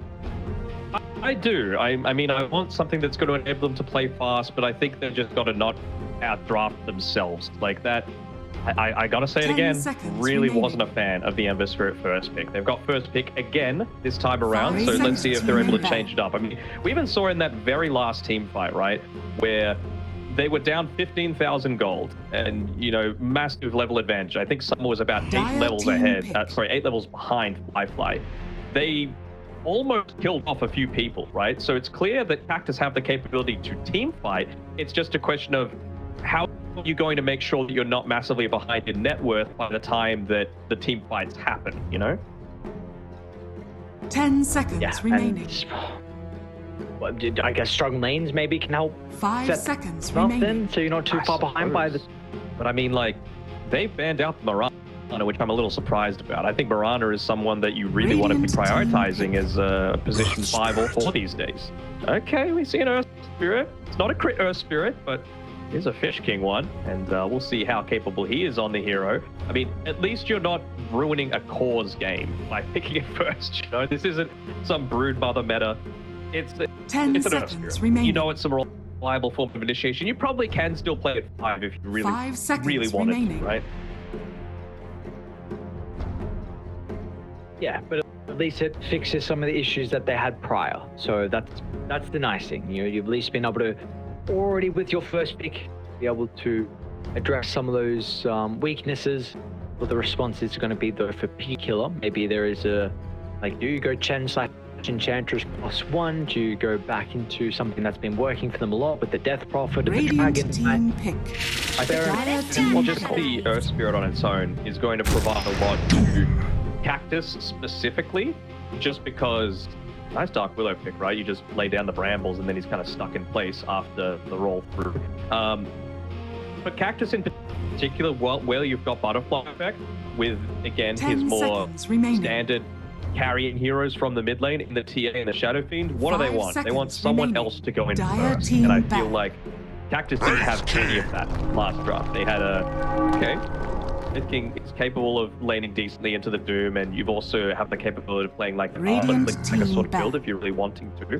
Although he could just go Radiance if he wants to be greedy. But again, these are two heroes that have the potential to go in first and create space for the Butterfly Effect to do his thing, right? Both of them have stuns, both of them have gap close. Wraith King, like I said, can easily buy Blink Dagger, its core, to hit setup. 10 seconds remaining. It really feels like you're very, very capable of not getting burst down immediately once you're committed onto those front lines. It does kind of mean, though, right, that more than likely Butterfly Effect is going to be on a bit more of a playmaker, you'd imagine. Probably. I mean, he's capable of doing it. I don't know if Butterfly Effect needs to play, for example, his Ember Spirit this game. He can. It just means that they haven't been in. Like, I think a lot of these bans are going to tell us the story of what exactly is going to be happening. I mean, even though you've already picked up the Doom, I wouldn't hate to see something like an Underlord come out and try and fit it into the draft somewhere, right? Because if you've got these heroes that are running into you, two strength heroes as well, plus the effectiveness of that Dark Rift to be able to move from side to side of the map more quickly, that could be pretty decent for Piggy Killer. It's just a question of how quickly do they want to be playing on the front foot as well. Radiant team ban. Yeah, I wonder when the Underlord's gonna, if it will, like, where it will fit in, because I have to imagine it will with the Rift, like you're saying. I think it was played in Western Europe last night. Really? In one of the... In the third series, remaining. yeah. Five. 5 seconds Yeah, remaining. played in the second one. Radiant T2 team Hustles ban. won in 61 minutes. So, do I Llama played it? Yeah. All right, very interesting. Against the Timber, Naga, and Lish. A pretty good Underlord game. Reasonable. 10 seconds Cactus remaining. with the second phase of bans, a lot of protection for the Wraith King, right? You've got 5 seconds Does this mean remaining. that he is now the win condition, though? Right? Like, if you're protecting it this much, Radiant team. or are they just saying, look, Summer, we were really underwhelmed with what you were able to do last time? Like, he finished on lower net worth than the Marana. So just being realistic here, you know? Like, that wasn't in levels. I think he was level 13 by the end of it, and Bane was level 13. Everyone else higher than that were Piggy Killers. So I think they just want to give him a game. They really didn't do him a service by forcing him to play that Ember Spirit that had like 50 chances to be counterpicked. So this time, they're going to give him a game. Piggy Killer, though, they're doing the right thing. They're still banning out these Butterfly Effect heroes that have the capability of carrying this game. The Bat Rider and the Shadow Fiend, most importantly. And maybe they're like me and they really feel like this TA doesn't actually give too much value. And they're going to, I mean, they've already got the Bedlam, they've already got the Scorched Earth, they've already got the Infernal Blades to be able to get through that damage over time. And they feel like they're not really all that worried if you're looking to go into a TA here.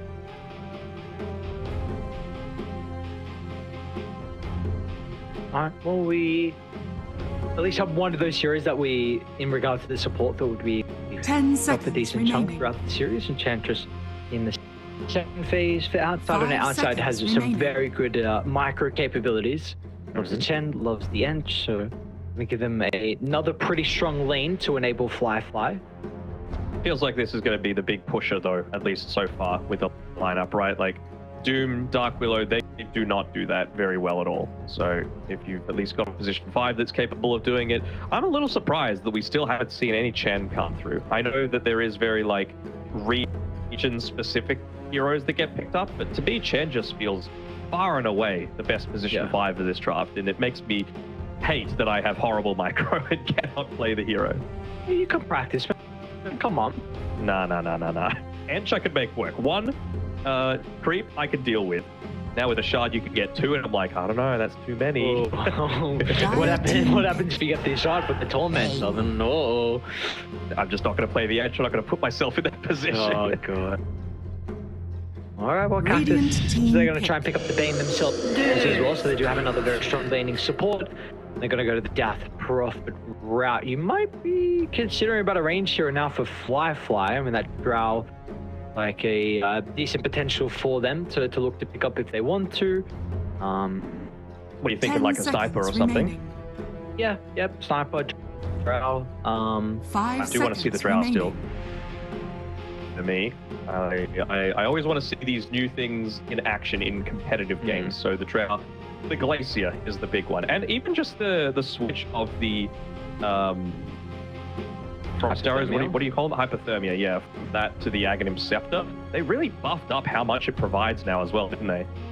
They did, but it's very expensive now. So I think it's going to take a while for people to work out if it's worth the investment. It's so good, man. So 4,200 gold is it's a full delay of an item, and sometimes you can't do that. 70% regen reduction. Just saying. Yeah, no. I agree. Is it good enough to invest that much gold?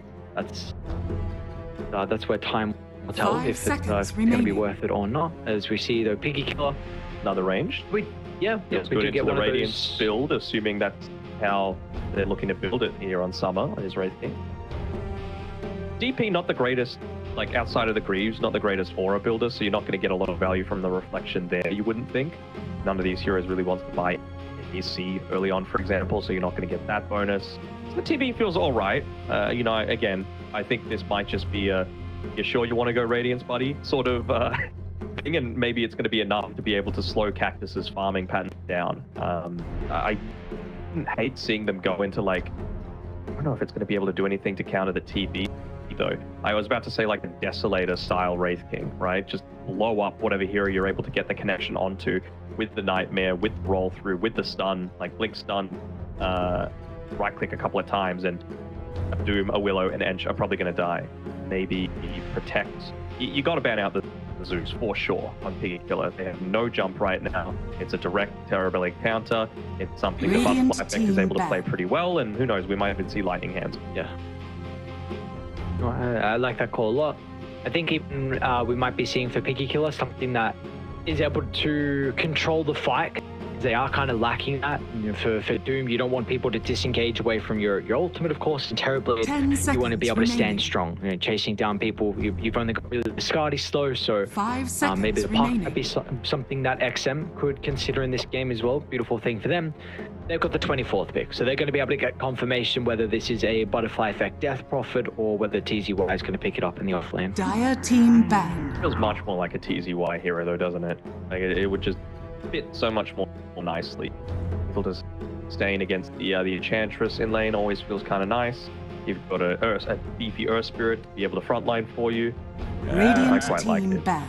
I'm a little surprised with the Quap ban, to be honest. I mean, if they are going towards the Zeus route, then I would have thought Storm and Puck were the two that were going to be removed from the pool just to prevent someone from getting on top of you. And Quap, you're really not that worried about that as the Zeus. Maybe they were assuming that Piggy Killer were going to ban it out. 10 seconds remaining. I do like the Darkseid ban as well, though, just in case they give Butterfly Effect the DP, because of course one of the better heroes in the old days for when Butterfly Effect was kind of maybe playing those more stylish heroes instead of what we see on this team, but against the Terrorblade and with the Earth Spirit as well. So I like that they're kind of covering that track, I should say, and then we'll see if they're going to follow still with another offlaner or not. I think it's going to be Zeus or Puck. I think whichever one doesn't get picked, Cactus should try and snag for themselves, because even the Puck is going to prevent your Death Prophet from getting locked into place. It's going to prevent a little bit more issue. And that was the Sand King. Okay, that was an instant pick Sand King as well. So again, I wonder where this is going to go. They've got a little bit of Venom. All right, this is what we want to see. We get to see a few new heroes come into it. It's a mid Venomancer. It is a mid Death Prophet as well. So, all right. Well, what this is going to do, I want to see an Aghanim Scepter on this Sand King, and I want to see him go to work. I need to see all those little spines come up. Have you had a chance to test it in demo mode yet? I have. Very cool. I don't know how good it actually is, though, but we shall see. This is all right. We got a couple of interesting last picks out of both Cactus and Piggy Killer, and where do we feel like this is going to go now? Still. I'm worried about TB. Like, have you counted TB? Not so sure, right? Like, he outranges everyone but the Death Prophet, and Death Prophet really can't do anything until she's got at least the plate mail to be able to play around with, right? And even then, you're going to have a rough time running into TB because you've got XM there on the front line, setting up his Plague Wards, throwing out the latent toxicity, the Noxious Plague into you. For those that aren't aware, that's a new ability now that just spreads like a plague, and you can go into the Ags, and that gives you Poison Nova basically whenever, I want to say, Venomous Gale gets dispelled. It just launches out a Poison Nova around you. It's a lot of green that we're going to see in this game, and we've already got a few green heroes as well, so I'm interested to see how this one's going to go. I still feel like Piggy Killer are going to take it, because I don't think this TB has been addressed enough. But I'm interested to see what they're going to be able to do with this Sand King, try and make it work. Yeah, I think the Sand King can be a way to address it, but it can also flop pretty hard. It's a hero that I don't know if will change too much with his patch, but is very hit or miss. If you play from behind, it can be your impact is very limited. You just and at the end just a blink initiate. Maybe if you're playing from ahead. Yes, he is. He's a pretty decent farmer, and we see he can also do a lot of magic damage as well. So it's going to be a lot off the back of the lane, and probably it doesn't sound like the strongest lane though, right? It's an Earth Spirit Sand King versus a Terrorblade and Enchantress. That's the thing that I wasn't crazy about, you know? Like, I think, for example, if Piggy Killer had shown a melee mid lane, I would have been all for a Sand King going mid and keeping this DP in the side lanes, having the Earth Spirit as the 4, right? That would have made a lot more sense to me. So I think maybe, once again, just the order of this very last phase might give them a little bit of an issue. You have to wonder, he's looking to place down this Sentry Ward on the camp on the bottom side, is Fish King, but that's going to be, I believe, a little bit short of being able to clip onto that Observe Ward on the high ground. Yeah, the Remnant doesn't give any vision at all still, right? If you place it down without the shard, I want to say, right? No. See you later, TZY. Uh-oh. They're even to get the reward at the same time. Oh boy. Well, another first blood for the lads on Pig Killer. To Fly, the one that's going to be the biggest issue for them this game. The battle begins. They're making that rotation to make sure that they get the bounty rune as well, realizing that they've. I mean, look at how much vision this cliffward gives. It's crazy. You know, you get a full understanding of that bottom side of the map, and they would have seen. If he walked up the stairs, you've got complete vision. If you walked the right side, you've got complete vision. They had just walked up the left stairs towards the bounty rune, so they knew he wasn't coming from that direction. Kind of crazy how much information this gives, and well, it's twice now that they've played in the exact same spot, I believe. So not even going to be able to test this. And outside, he's just trying to keep Fish King away as much as possible. We'll get off this D ward though, so that's nice. Going to mean that Fish King needs to come into the bottom lane though, to be able, into that camp though, to body block it, and outside's just doing his best to try and pressure him away. It looks like they've changed the set storm particles. Sorry, next time you use it, I'll try and bring it up again, but before it seemed like a little bit more difficult to tell whether the sandstorm, like where the very, very outskirt of it was, but it's much more obvious now. Yeah. I like that. What do we think about the build that we're going to get out of XM as the position 5? I know, enjoy it like you are. I know it's a bit different to the 2, but regardless, we can use your knowledge here on the hero. What are we expecting or hoping out of XM? I think he just needs to set up a bit of a wall, right? He's going to be responding to wherever DP is looking to make rotations to use that exorcism, because they've got pretty weak tower taking potential outside of this DP. Plague Wards is a great tool to be able to use to be able to prevent that. Like 2 points in the Venomous Scale feels kind of nice as well for the lane, just because you're tripling the damage over time that you're doing, but and also kind of dissuades Butterfly Effect from running at you with the Spirit Siphons as well, right? So he's just going to be launching that one out whenever possible. Of course, you get separate instances of the Poison Sting depending on if it's the Veno that applies it or the Plague Ward, so you can double that one up. I wonder if he's going to prioritize going into the Poison Sting slow, the health regen reduction as well, coming through from this. Can explain the interaction with the Plague Ward again? Is it extra slow? Because I know didn't they change that a while ago? Or something that. So what is it now still? Okay. You get separate instances of Poison Sting depending on if you apply it directly or with a Plague Ward. Okay. Double the value. Gotta make sure your micro is on point. Those Plague Wards will just hit whatever the hell they want. Yeah, they're things without a real brain. I saw the brainless people like to enjoy playing that hero. I was about to compliment you, but all right. What were we gonna say? Just show it. They're not like you. Oh, okay. Oh, so kind. Hey, boy.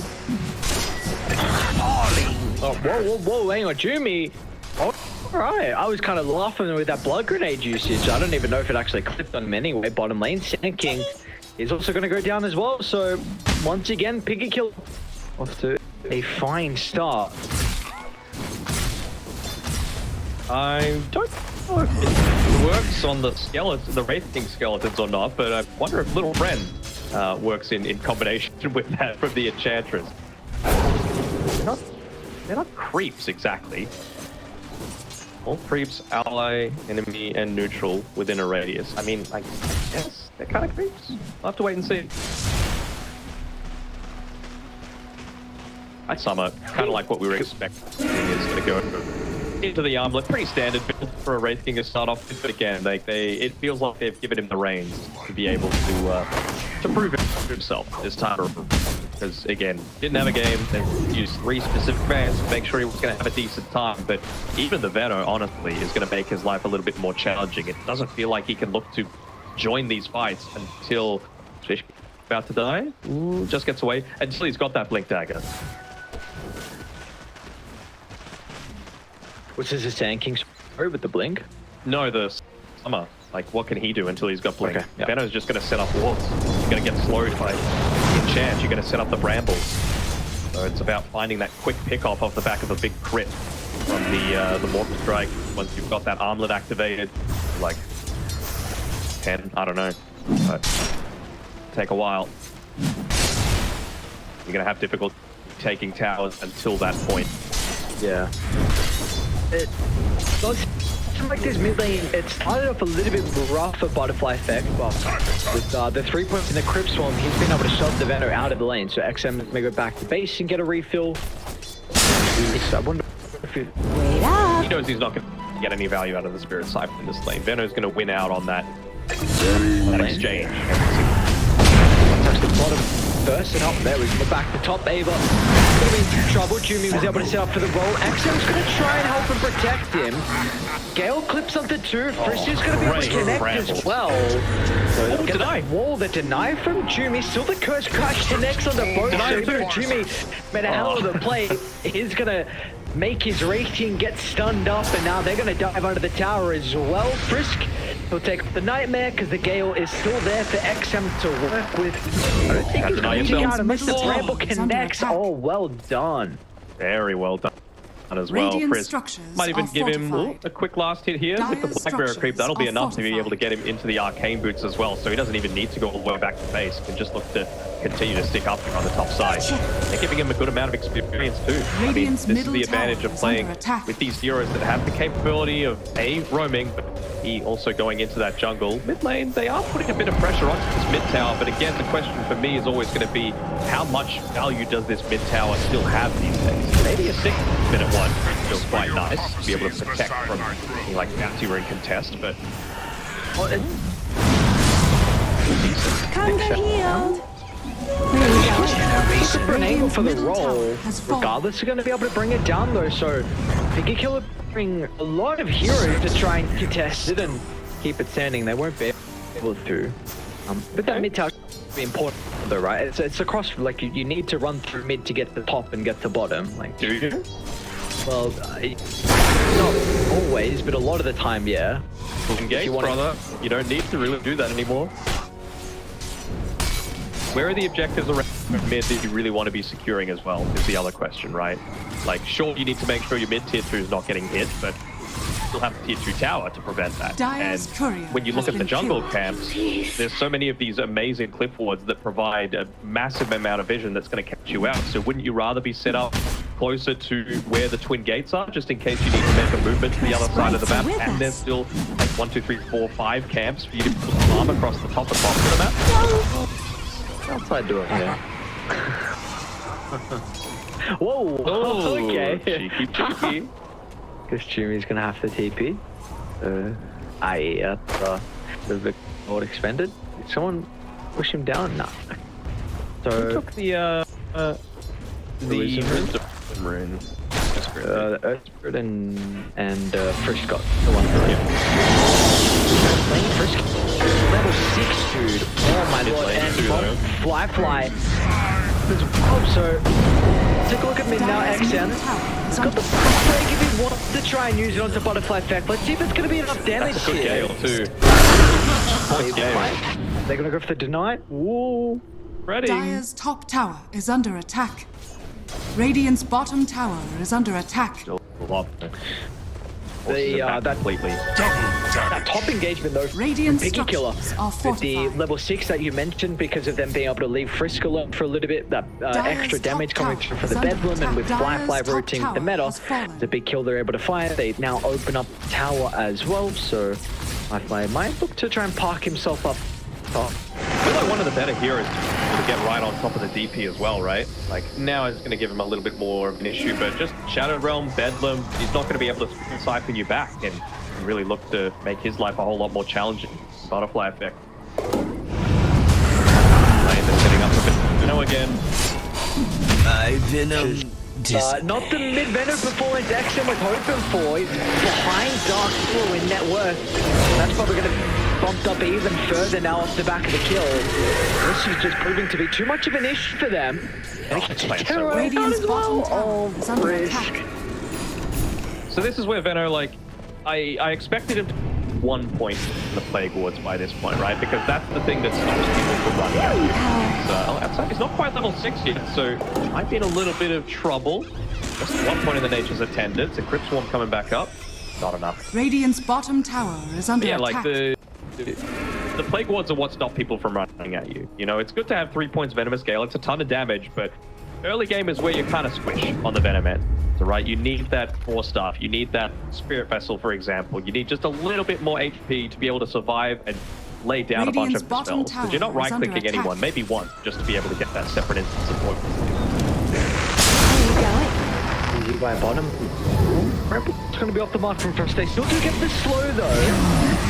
Totally crawling back toward tower. Ava's not going to mess around. They're going to try and drop the Doom just to help secure the kill. Even get the value out of the meter hammer as well along with it. Is he got the sustain though to last through? Frisk got the hammer. Look at the Shadow Realm damage. Bramble going to miss it. Oh, TG1 will live. Nicely done. Radiant's turret has been killed. I don't want to say he would have died with a Radiant's middle tower is under attack. Just a vision. That can't be underrated. Radiant's middle tower is Gone under up attack. to level 6. Finally puts that point into the player board. So giving them a little bit of extra vision. You can just toss that onto a half ground as well. Dire's bottom tower knowledge is that it under provides. attack. You got to be very careful about feeding them away the restricted when it's number 1, but they wouldn't have written this kill on the Emperor without that player board. Now they might get another. Attack, just running into the middle. I don't know.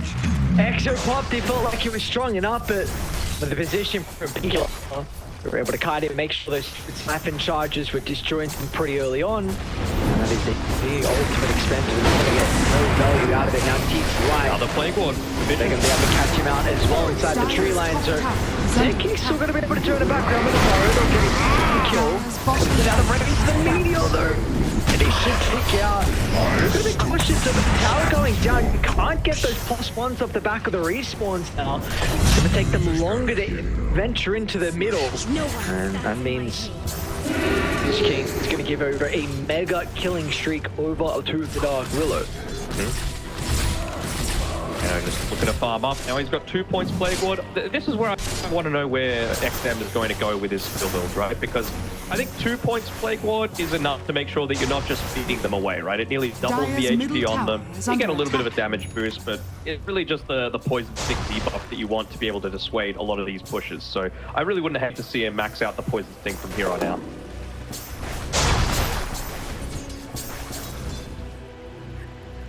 Ton of value though. Now that Urn's available, building into the 4-staff as well, so he's got that floppy hat, providing a little bit more tanking. And all the while that we're talking about this, Flyfly is just farming again, completely up on this side of the map. They've taken both side lane tier 1 towers again, so it really feels like Piggy Killer are in agreement with what I've been saying about how important it is to be able to play around side lanes as opposed to mid. Bottom tower is under attack. They see TP illusions coming from that top lane. Might need Cactus to put some sort of vision up towards this top side, but we'll see. As soon as he does that, he just goes straight back bottom, right? You're always going to have 10 camps to be able to farm if you're just ensured that there's not going to be vision of you. You can just troll back and forth. They're going to smoke out a Cactus here. He still doesn't have the magnetize to work with though. Pretty high level heroes that they're going to run into. What a value if they're going to be able to catch them out. The position there from Piggy Killer. They're going to stand behind the playboard. Realizing the vision they're able to provide, but it won't matter. Canceling on top of XM, they go, but the Terrorize might give them a potential to reposition accordingly. Now, Frisk is the Jumi. So the vein, she'll go down before any escape, but it looks like the Fish King Earth Spirit will also tick out to the damage over time. Beautifully done just with their positioning, making sure they're playing away from the stairs, playing behind the tree line as soon as the smoke pops. And well, they're going to be able to play accordingly off the back of that vision advantage. And that's the difference as well from just a few of these little items for XM as well, right? He had the fluffy hat, he had the pig pop for those extra stats. He survived on about 150 HP, and that's basically what a lot of those things provided to him. I'm gonna remember. Venom is a universal hero now, so even things like this 4-staff are going to give him a little bit more right to be able to farm through. It needs to not need to rely entirely on the playboard to do it. Looks like he wants to max that one out again just to seal off areas of the map. So I don't hate the fact that he's gone into this idea either. Still still with the Meteor Hammer saying he has been able to take the bottom tier 1. He's going to be able to get away. Stop the mark. A couple of heroes showing down bottom though for Piggy Killer, so we see XM and Ava gonna have to think twice about how aggressive they're posturing inside Cactus is in jungle. Even bottom, they're still hunting Fly. He's Sunder. And Butterfly Effect, well, he's wanting to turn it back around on them. So committed. He's got a point available. No, he doesn't actually. Yeah. He's going to be able to join the rift as well. Effect's in some trouble. He's going to look to try playing with the rewards, but it's up for the Terrorizer. Now, you'll get no more siphons out afterwards. So Frisk on this Dark Willow is just, it's just classic Frisk stuff though. He's almost got more network than the Sand King. Like he's playing the Sand King, jump in. I mean, that damage is plentiful with these two combined together. It's a big killer, much needed one. Fly. It was top of the network, so a lot of gold and experience is going to go the way of Cactus. Well, they're not going to set up on the Wraithing up top though. He doesn't have a point in the reincarnation just yet. Doesn't have a point saved for it though, but he'll be able to get away. Ends up missing out on one of those skill shots. Might be considering around here, able to go on to Summer, of course. You've got that Shadow Realm level with the Wraith Fire Blast, but set it up a little bit with the Nightmare. You're right. Here though, we're gonna need to wait until the ultimate from Jumi. Frisk is making the attempt, but he's gonna be a little bit too late to do so. No way Frisk's gonna be able to TP out. Well, he lives. Doom doesn't though, but I don't know. It's a big streak that Frisk has regardless. There still is also a lot of gold on the Doom. Dire's middle tower has fallen. Pretty happy though with that 4 or 5 heroes rotating towards that mid lane. Top lane, was that 4? And for a little while, has been killed. All he needs is levels on the Radiant's top now he's tower maxed out Plague attack. Ward. He's 500 gold away from a Spirit Vessel. Again, BKB DP's going to have a little bit of an issue with that. She's got the Yule Scepter short to be able to take care of it, but even just popping it onto the Sand King also prevents a little bit of that reinitiation coming from that like secondary Blink Dagger. How important it is to have multiple instances of those spells just going the Lotus Orb, so it feels like you might just look to toss that one onto Butterfly Effect while he's standing on the front lines with the Exorcism. Just one level away from the level 2 Exo to enable a few more of these pushes for Cactus. And he's actually using the Exo to be able to farm a little bit. I hate it. And the Wraith King as well, love the build. He's gone into the Desolator that I really wanted for him to go, if he wants to go and pop some of these heroes. But the Blink Dagger as well, it needs to come after that fact. And it's like the exact progression that I'm wanting to see out of Summer. So look at a lot for Cactus. They're still behind because Piggy Killer, they're a great team and they've allowed the team to farm the right side. They're on the right track, that's for sure. Just, are they going to be able to fight this early on into the ages now for Piggy Killer? Doesn't seem like they're going to have to commit too heavily. There is a potential for Fly to pop the meta, but again with that Solar Crest, should be able to kill Push pretty fast. They're going to try and contest though. They've got a ward on the bridge, so they're going to see Fish King straight away. You go him instantly though. The rest of the boys are starting to come on over. A full team fight might be breaking up, but Frisk in the choice footing finds to terrorize onto two. The Bramble locks him into place as well. The tanking, at least he's able to get the Barrage Strike away for the moment. Might deny to the neutrals, but it's not going to be the case. As in the end, two members of Cactus are going to go down, and Piggy Killer, they'll still be rewarded with the Roche. And then Fly just gets the hell out of there. He knows that there's a juicy creep wave down on this bottom side to be able to play around with. I was really expecting for those to kick the Venomancer back in towards the Wraith King, so maybe you're able to get that Wraith Fire Blast off. Again, if he's just able to hit that Veno once, I'm pretty sure Veno dies, even though you might be slowed up and you might get gone on by the remainder of the team. He had the reincarnation to be able to use, so just a tiny bit of a misplay coming through there from Fish King to not really enable Wraith King, because again, they had all the Plague Wards set up. He couldn't just walk into them just yet without that Blink Dagger, without that BKB. But that Blink now though. This has already bought the Aghanim Shard as well, so stay on the move. It's just having the extra creep to be able to use is going to be nice, just for scouting potential. They use the Centaur Conqueror and the HP regen creep, whatever it's called, to be able to assist with their Roche taking potential. Blame. Upside though, XM. Vision from the play board. Suffer's blink is getting cancelled. Still hunting though. It's finally going to be back up when it runs back into the roll. The right damage Summer, they should be able to blow him up, lacking the armor on XM. Nice. So, nice blink reveal. Cactus, they're going to be able to get this top lane shoved out now. I like that as well from Venom. Previously, if you're holding onto a vessel charge, they're so precious that you just never want to give them up, but he knows that he read the patch notes. If you die with the vessel or an Earth, you just get, and you've got 0 charges, you get given 1, just as a bit of a pity one given over. So he makes sure to sit out forces the Earth Spirit to go all the way back towards the base, and at least it puts a little bit less pressure out onto the top side of the map. Do we TP up here from Fly? Away from the rest of his team, but it's not connected quite strongly enough. TV line a little bit of trouble. It's good Jimmy up from the tree line. I mean, it's really not going to do a whole lot though to protect it. So in the end, Fly, yeah. I was going to say, like, shortly are we wanting him to be? Because Butterfly, in fact, he's got that second point in Exo. And pretty close to the Lotus Orb as well, completed out of the Death Prophet. So are we wanting Cactus to try and force a big team fight pretty shortly? I mean, I'm not sure if they had the feeds grip up at that point in time, but if you're going to TP up there and try and go for a kill onto the TB, I think you need to use ultis to be able to do it. And again, that would have just been the Aegis. So maybe they were just in two minds as to how they were going about this. Look as well, so it's going to be either the Dark Willow or the Venomancer that get this shard because the Enchantress already has it, so it actually gets given to the mid laner, and suddenly XM hasn't had such a bad game anymore. He's sitting 4th on net worth right now, just gives him that latent toxicity, so when these BKBs do start to come out, you've got a little bit more control for it. Even the guy that got dispelled in any way, right? So Scepter getting it stunned after the fact.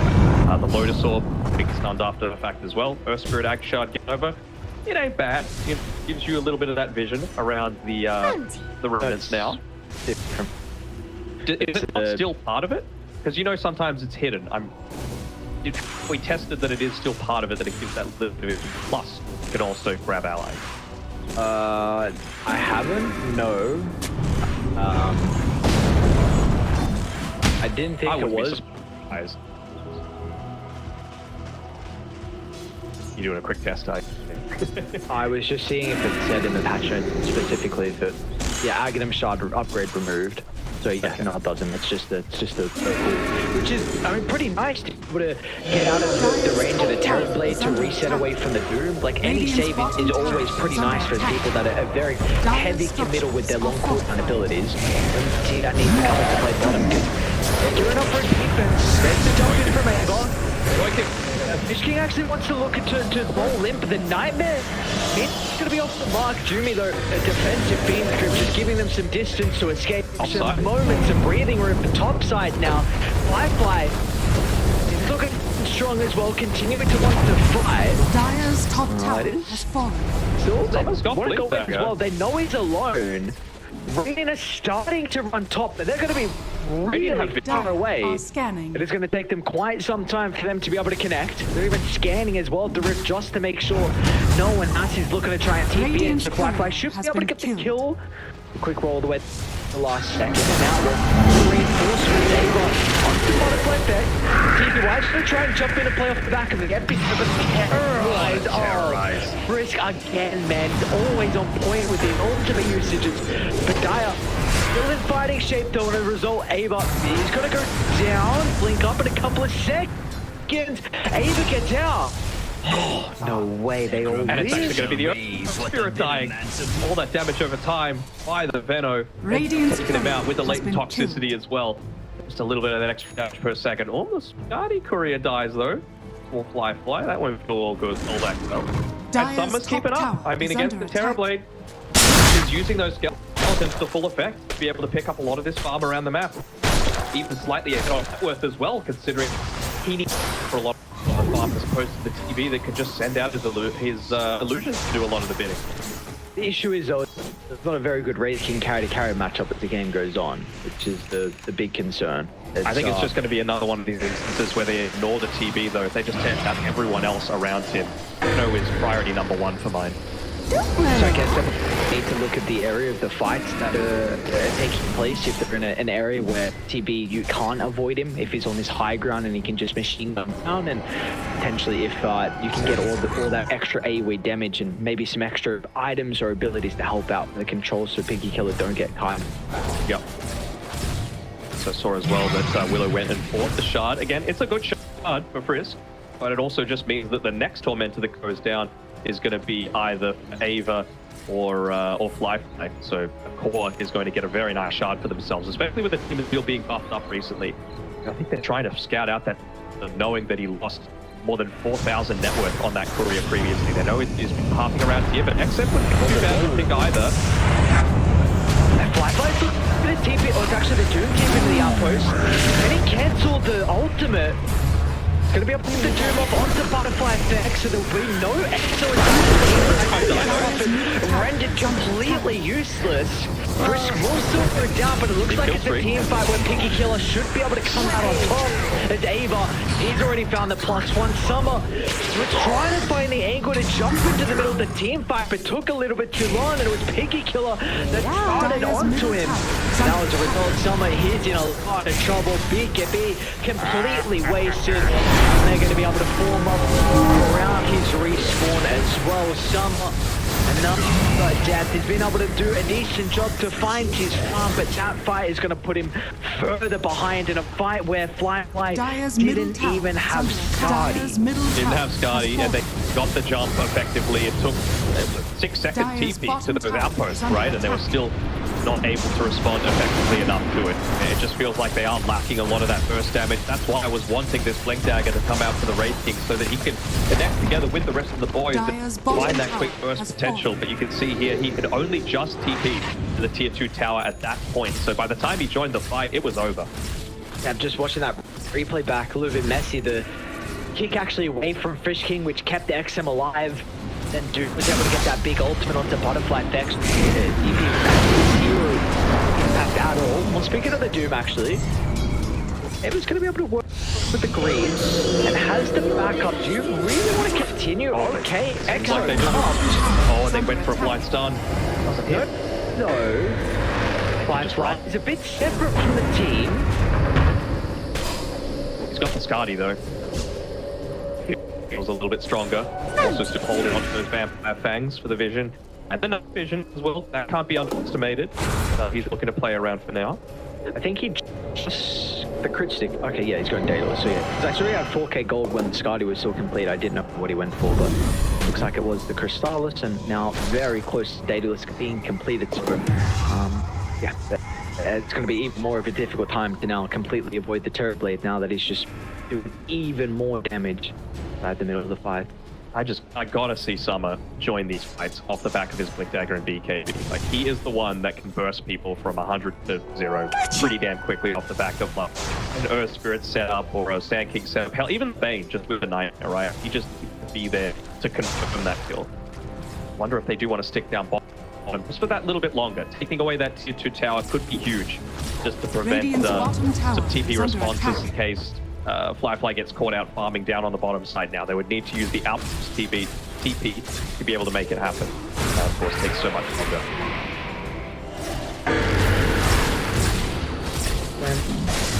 Like they should be better. Radiant's bottom tower is under attack. What's going on? Radiant's bottom tower has fallen. It's just normal utility Sand-King build. Give me some flavor to it. It's just too bland. I mean, I'm trying to see like what the reason is for him going this, if it's not for the purpose of the set to be able to try it out, right? He said didn't get past last match.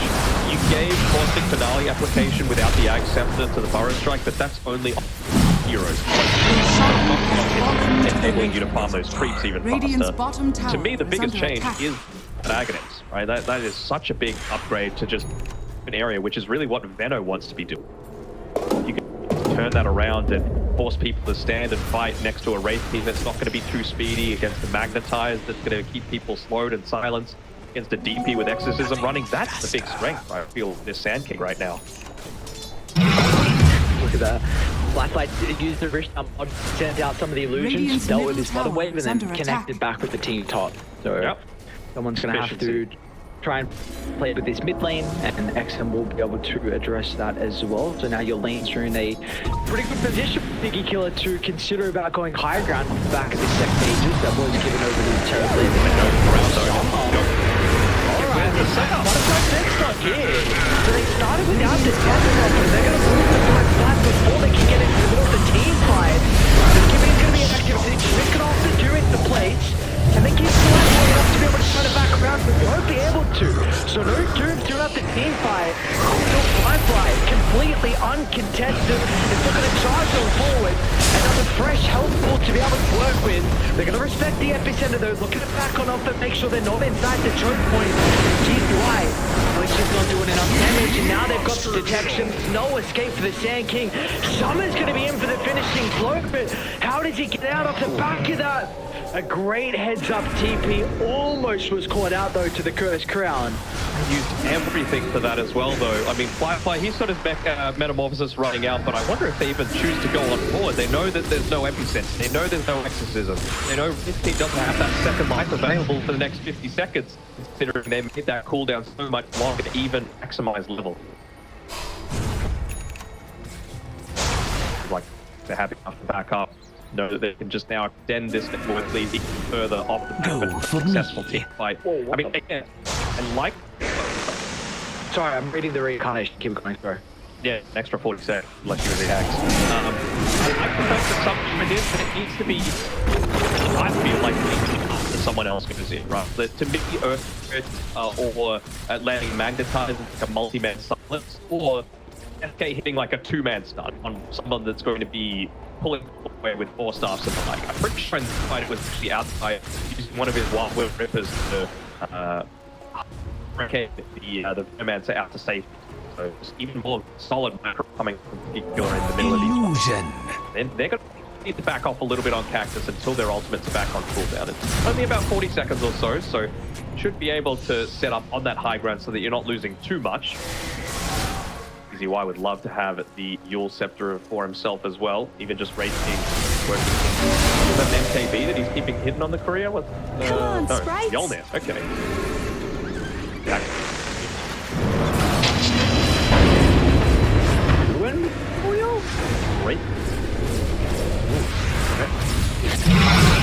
They're going to be able to these guys Tormentor before they look to walk the high ground, so Shard's going to be given over to the Doom. That's one they could have hoped for. Really wanted on the TB at this stage. The Metamorphosis back up. Amber, of course. Any multiples of Freeze out there? Alright, they're going to try and... Someone has to start before TTY. Like, you're trying to force them to clump up, and he has to get that big enemy there. But if Smoke pops from someone... There we go. He's going to try and target down Frisk. There's a lot of big control inside the fight now. Gone for Piggy Killer. And they continue on inside the team. To the left side. Looks like with his Janking, he's being doomed up though. And now Piggy Killer with the advantage they've got. They can look to chunk at the high ground pipeline. Completely uncontested.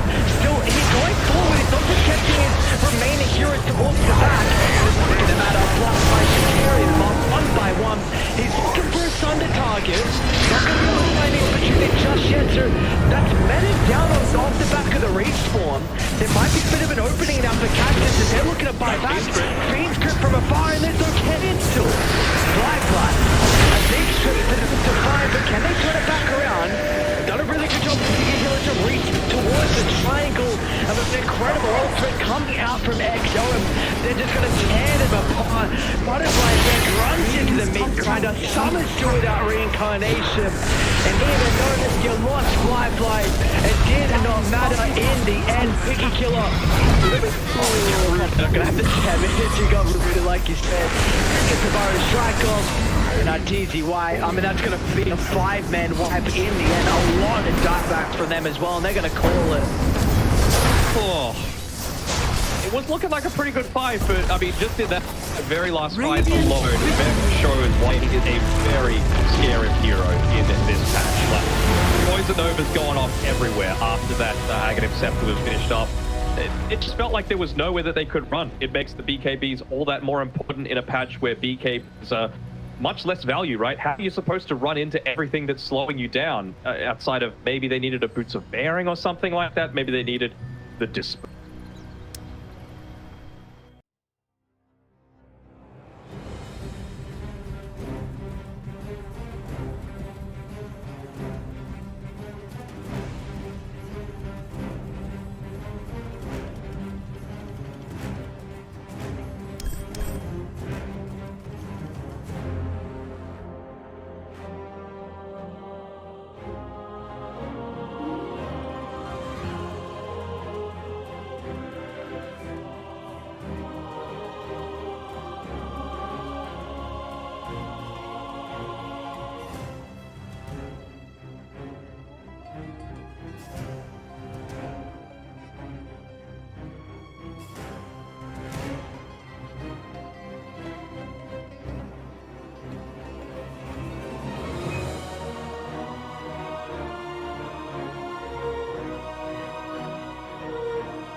If he's got these hawks coming through, you know, if there's no...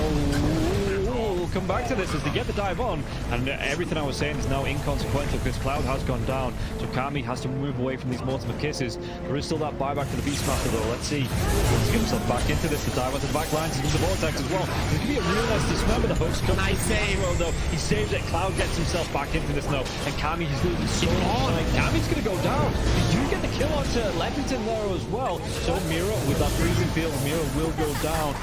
Going down to the hooks. Yatsuro's still in that push roll. He's getting them back. They get the buyback out from the punch of Storm Spirit. Everybody from the side of Hydra. They don't want to be giving this one up now as well, but they take down Leppington once again. That's the dieback on the Disruptor, and Yaturo, what can he do? The hook, it's going to be blocked mid.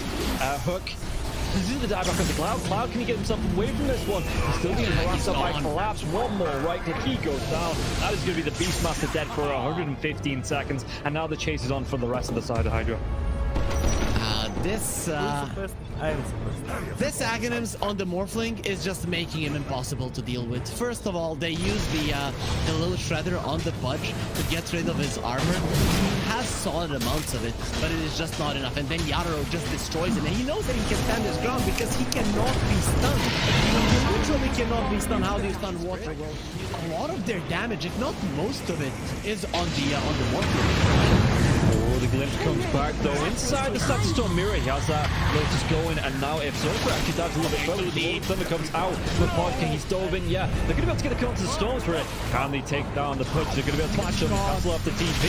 He's going to be dead. The Storm Spirit, though, he has brought back, and they've got no kinetic field, no Static Storm. And like you say, they're even going to be able to get a lockdown onto Cloud. Everybody inside of Hydra, they just overextended, and we praised them in the first game for respecting the power of Team Spirit here, but Hydra might have just lost the heads a little bit, and the buybacks, they're going to be forced out, but I don't know if it's going to be enough to defend this base with the Pudge being down, with no Static Storm for the next 27 seconds. Spirit, what can they get from this? I've been worried though, they're going to be able to get damage. They get two, they do! They take them down, the cookie comes out, the Yatoro, freezing field, they might lose Happy. Is this the dieback? They do the break the Lincoln Sphere though. Morphlin. Bilal wants to come right back into this fight because he have the boots of travel to do it. It might take him a little bit longer now.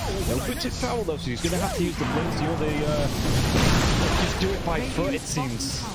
Level 25 Storm with a beast. That's just so much damage. They're going in for the Morphling. He doesn't have a buyback. No, he can't. Do they get the kill? He goes down. Warwick has to go down though. It's going to be him left alive. No, it's not. The creeps are pushing in. There's no buybacks available on the side of Hydra, and this is going to be 4 heroes, even with the death of the Morphling. No way Warwick defends this. It's pretty much over. They don't have the glyph. The game is over. They gave it their best. Hydra, they made Team Spirit work for it. The team that is most likely going to be at the top of Eastern Europe DPC Division 1.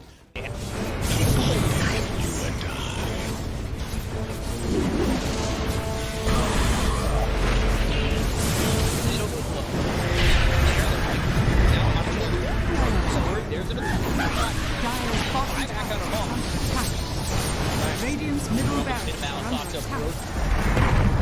Radiant's middle barracks has fallen. Scouts, you want to commit. There's just not enough damage. Crimson Guard, Atrophy Aura, Rubik's Fate Bolt, all this damage reduction. Let's see the combo. Bit of Malice, strong in by that by the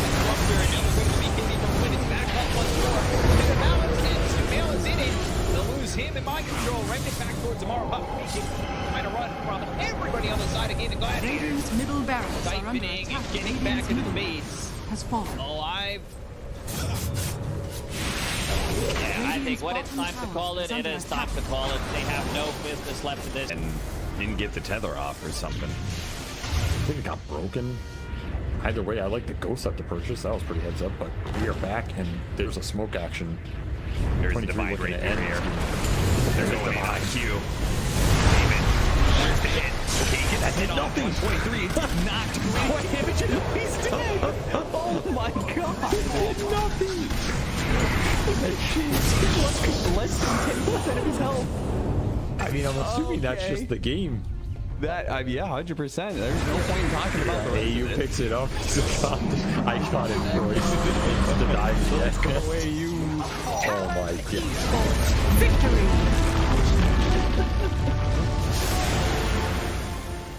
We finally get to see them have a little bit of lead, but they need to have good vision, good entry to engage. We're down up on high ground. Our Bulbaca, red panda. This would be huge if we can find a Static Storm before the Tombstone. Not bad. Stun from Lulu. He's thrown now. There. Starting to drop down. I love TK control at the moment. He does manage to get that one away. And the Supernova down. TK barely surviving. And it's just going to be one down at this. Oh, White Album, the dodge, to hide away, the heal's coming in.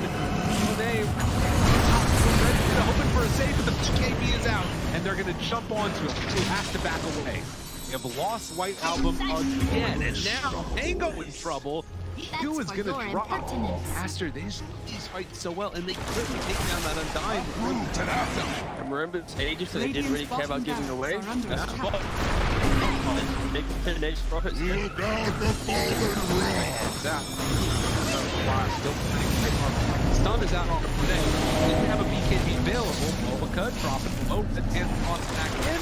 We have another throw off Bulbaca. Doesn't look like it because the black hole is there. That's on the agent. He doesn't have multi to become back. And Aster, they might take full advantage. Move. Radiant's bottom Rax has fallen. Up the bottom. Finally, Aster full advantage. They're building. Radiant's middle tower is under attack. Oh, just for a brief second, had more network. There it is, back again with the higher network. When you click on the out, it's not really an inspiring network. Blink, BKB, Radiant. You might be able to get on top of a hero, but that's not the shot. That's able to 100 to 0 here. Like even this Undying inside Static Storm, able to then get up the slash column from away. Back, they have that to try and keep him alive. Makes the move, and again, into this fight without Monet here. It's pretty good for them. Right album, but now Monet is now. They're in a lot of trouble, but they want the team to kill him. Okay. Alright. Pops ulti. Now the turn. Find Jinx. Really getting away. Sort of survived that first salvo. Very strong. Supernova down, pops the PKB. Lulu, he's just caught here. They want to get the kill. That's really himself up. And now the chase. With the avalanche, the toss. Jinx, he's going to give up his life also. This is wonderful. Then Monet, he's way too strong. This might just be the full set of racks going down bottom. Aster, way too strong for Ares. Like Aaron the JP. Oh, they're done. Okay. I was wondering. It looked like it was that type of game. Yeah, it kind of was. It's like a game where you're an out, not really ever been in the league. Victory. He hasn't really never protected himself.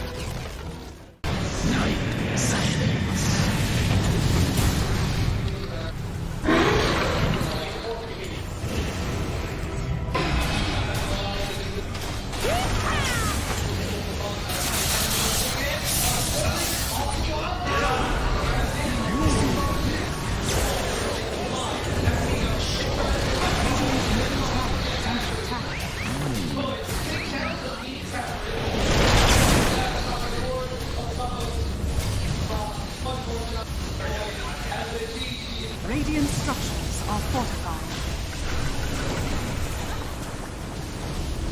Radiant's middle tower is under attack. Radiant's middle tower has fallen.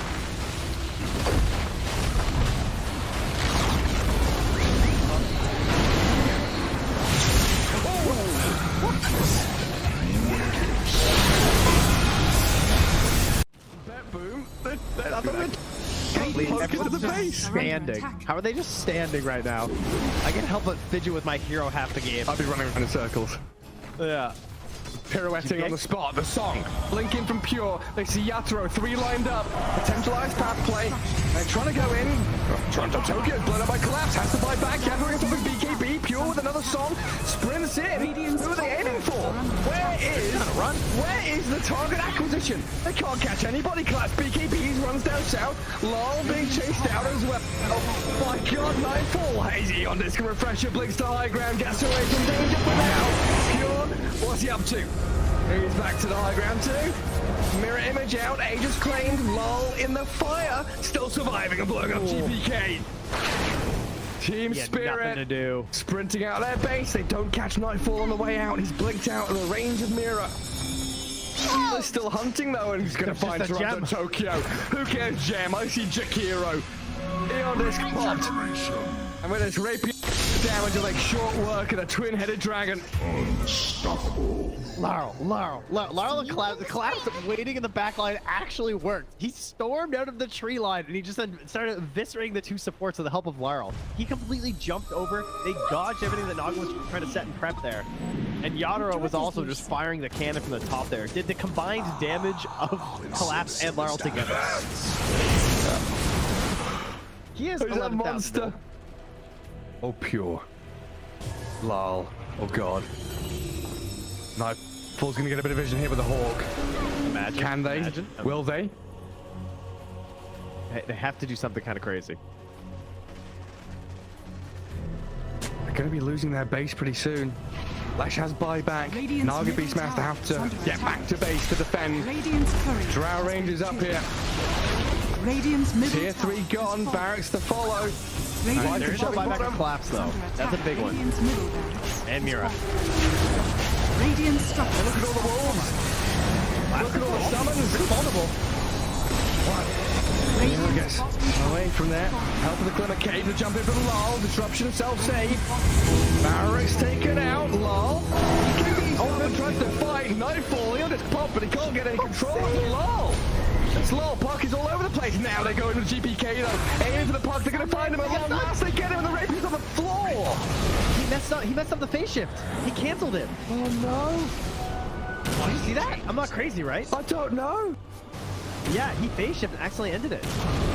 There's an Axe Blessing recipe. There's a rapier. There's all sorts of stuff everywhere. An Axe Blessing recipe. What's that there? Okay. Not sure what the story on that one is. Meanwhile, Save, I think he had a refresher shard, right? Because Laurel dove him, he disrupts himself, and he tries to kill him again after it. Save just refreshes, and then uses it again. How did they not got the rapier? That was another DD. I don't think they care. Toronto Tokyo is going to take it, is he? Oh yes, the Jakiro with the rapier. Coming to feed it back to them, guys.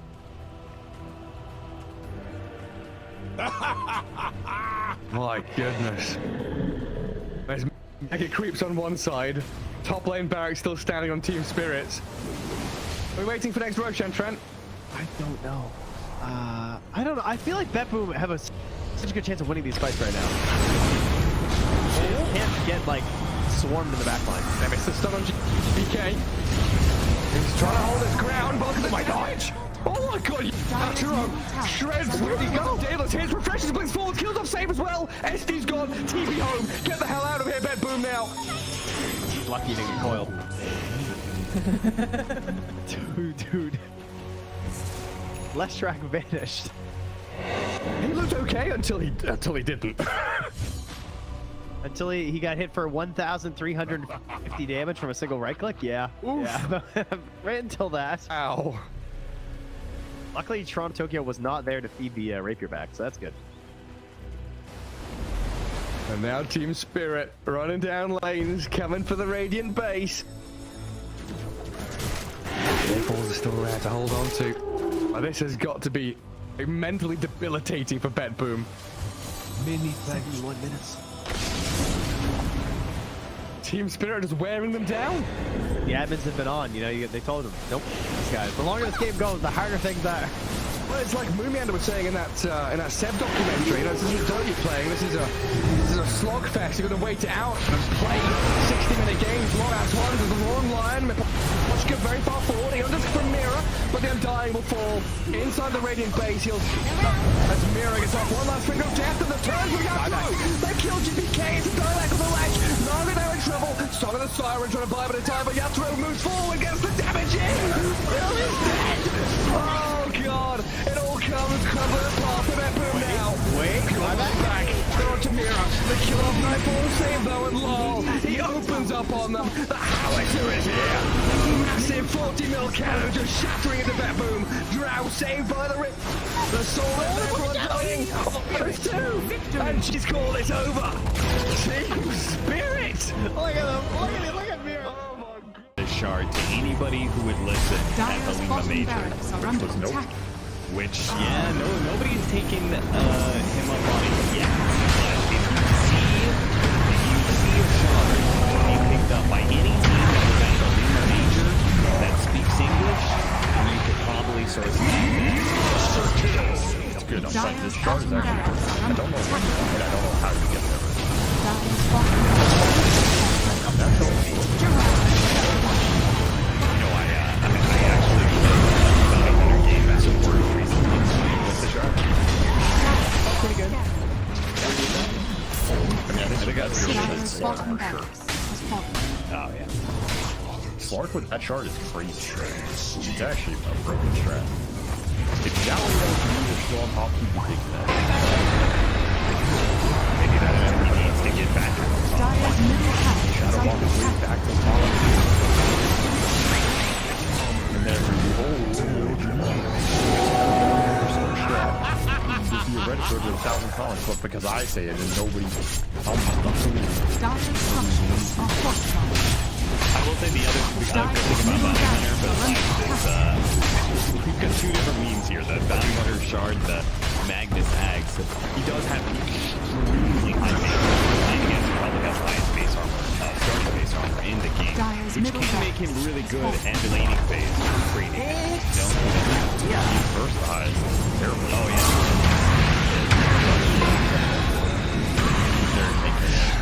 And frontline a little bit of this young support, but again, Dyer's middle tower is levels of a big ball.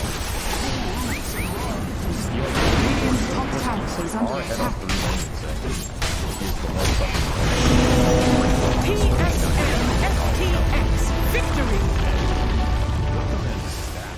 Midas was being, so they have an inkling that this is going on, but they jump forward, find the Star Spectre. The Doom is there, Force Staff, keeping him alive and on the other side of the fissure, but there's way too much damage, and the rundown is going to be there. MC is gone, GH is gone, and looking for more. 9 jumps back in, finds Kuro too, tries to get out of there, does not have a way to escape. Mar is completely under control, he too is gonna die. Buybacks are coming in. Amar realizes he can't do that cancel TP, but eyes on the prize. Tundra trying to close this one out, close this series out with a quick 2-0 as they set their sights now onto the tier 4 towers. There is a buyback still on Spectre. No the BKB is out though, and now the turn, the break, the finish. Amar dies a second time. MC on top of Snake King managed to find that kill. Sumail still controlled, does manage to get the blink back and away. MC, they're gonna go back in for more. They can't, but Sumail, just barely. Sumail got to be controlled.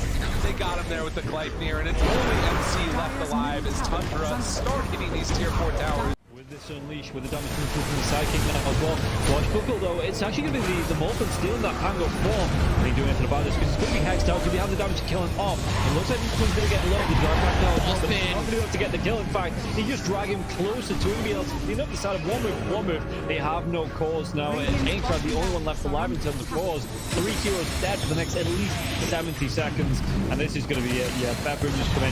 They're going to start to go up the base. Not even needing to go for Baggers here. As you can see, they just want to end it here and now. In fact, even diving into the bounce now as well, where the hook comes out. Moblin is going to be a good. He's got a Satanic. He's got to force that away. The Telekinesis to save coming out from space. He's then really cocky on this Moblin, but it's paying off, and yeah, they're just going to be able to once again. And the Barton farm these heroes, cleaning it up. GG is going to be called after 45 minutes here. One move, they look great in game number 1. They look pretty good in game number 3 here as well, but Boom, they just had enough out of them in game number 2.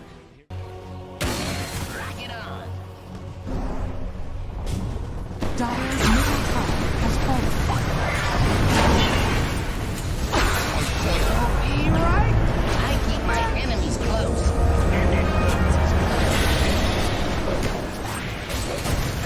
I can mix the business.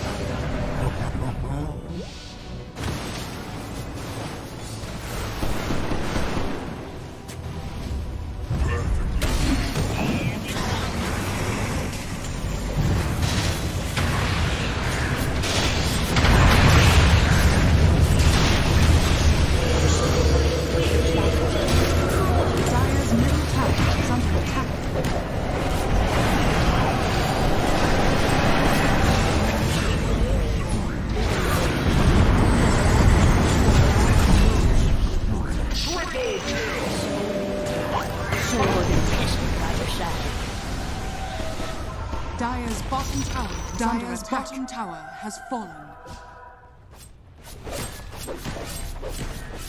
Radiant away from Envy, it's like not guys really just dying getting them because anything in the next one. But we see they got so bad down. I think they can save him. It's also good with the strategy, which is why the Reaver was that first blood. Easy pickup. Behind tower, but he's going to be careful. His alchemist is actually pretty dangerous considering rocks that really and then you get more minus armor out of Athens Ray for a physical damage nuke of an unstable concoction. It's a deadly mixture. You're running through lanes here, Ricky.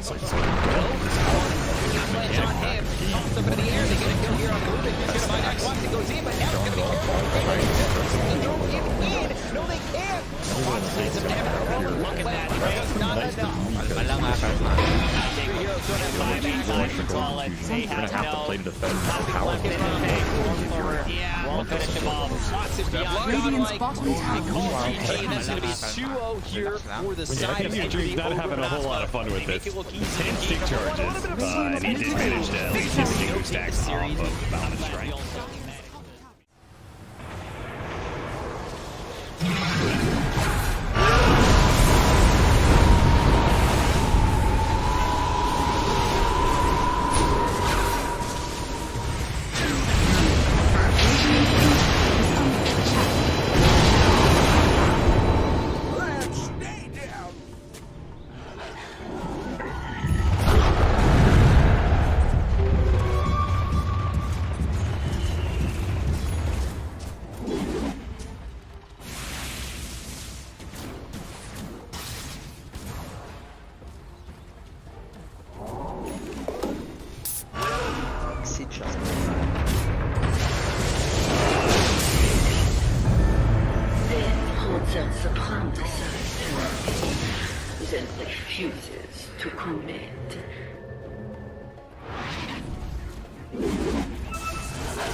Vanish.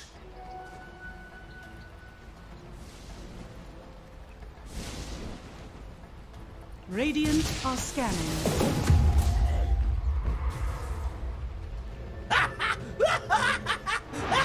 Dire are scanning.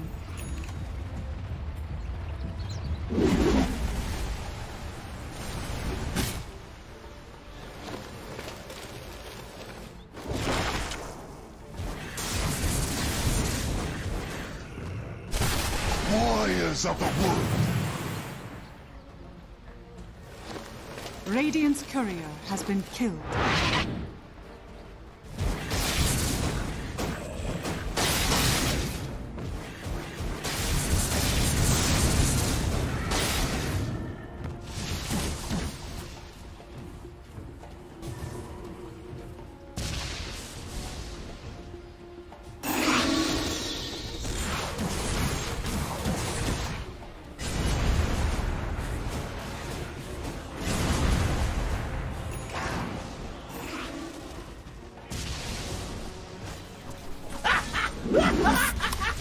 Сейчас поиграем.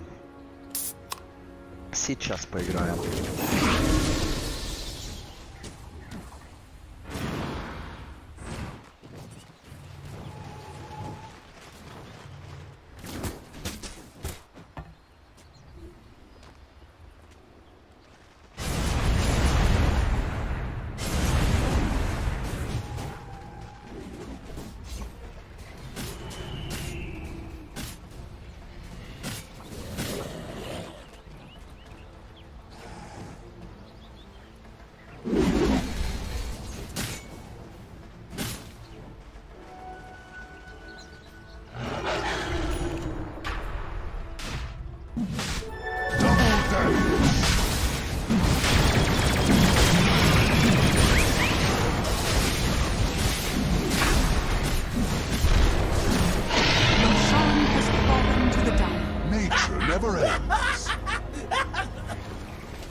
Radiant's Ancient is under attack.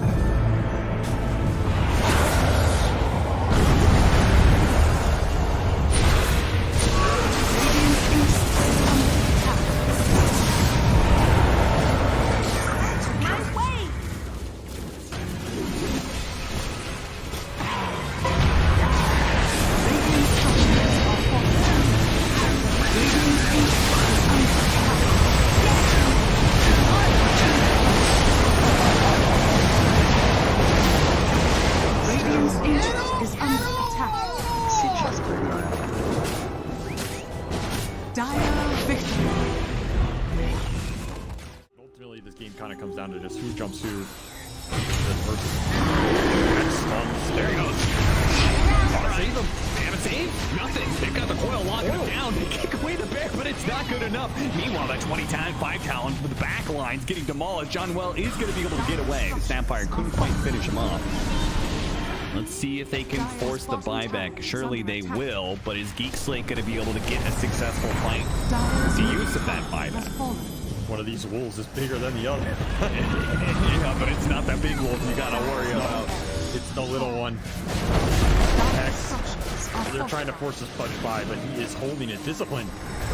Doesn't care about the racks. And I agree. What the hell do racks mean?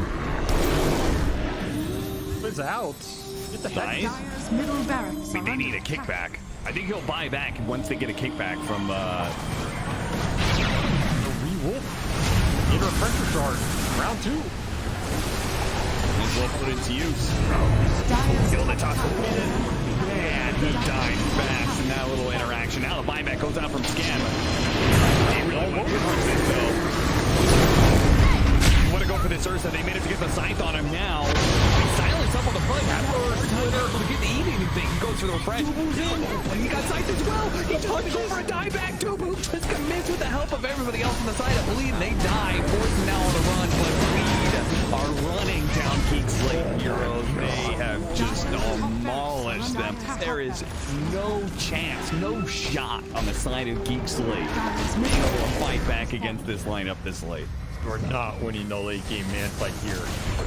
Then Zulu's taking it to Mad attacks me. He just runs in.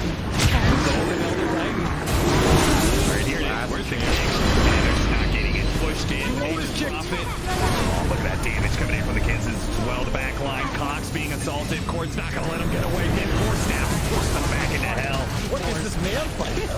Satanic against all these heroes. It is happening. It's so alive, and eventually they Satanic at the beginning. They can't get in. Gold is almost safe. Maybe trying to pick him up. Okay, now they got him maybe with the orb. They can control him up. Enough force down. No way. Don't let Force get away now. This is the end of the game. The Giants Ring gets him over this round. Finishes off the Nature's Prophet.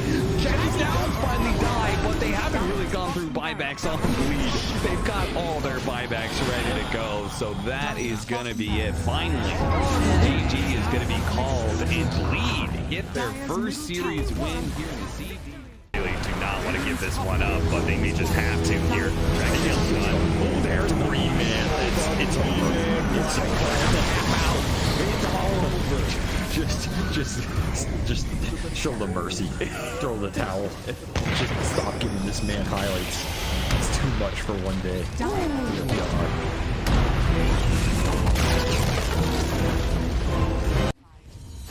Just stun the AM. Stop hitting my tower. They see Kitaka. They do. Yeah, they've got the Roar and the Coil. Who comes out? The Hand of God and the Greed. Trying to buy some time. Kiyotaka surviving. He falls away. AM now in trouble, and Aegis is claimed up. Ironcrad trapped in the Sprout. And HR still fighting the Wukongs. Cow. They can't catch the AM. Too quick to blink away. Has the counter spell up, but Ramsey's held his Dragon Tail. They've got him now.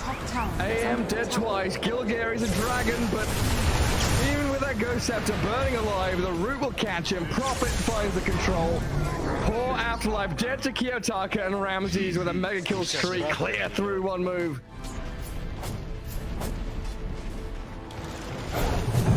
Just not sure. I think that might be it, Gary. Yeah, even with a triple buyback. Yeah, Puck, Rubik, Beastmaster, there's the third one.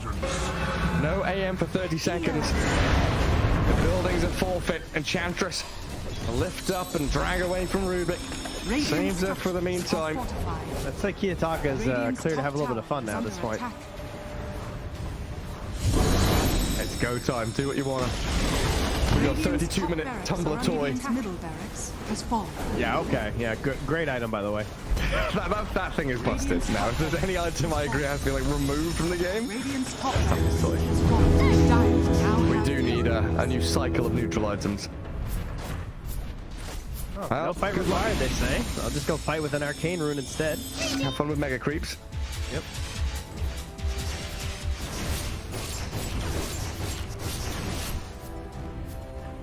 Arcane Storm bottled up. I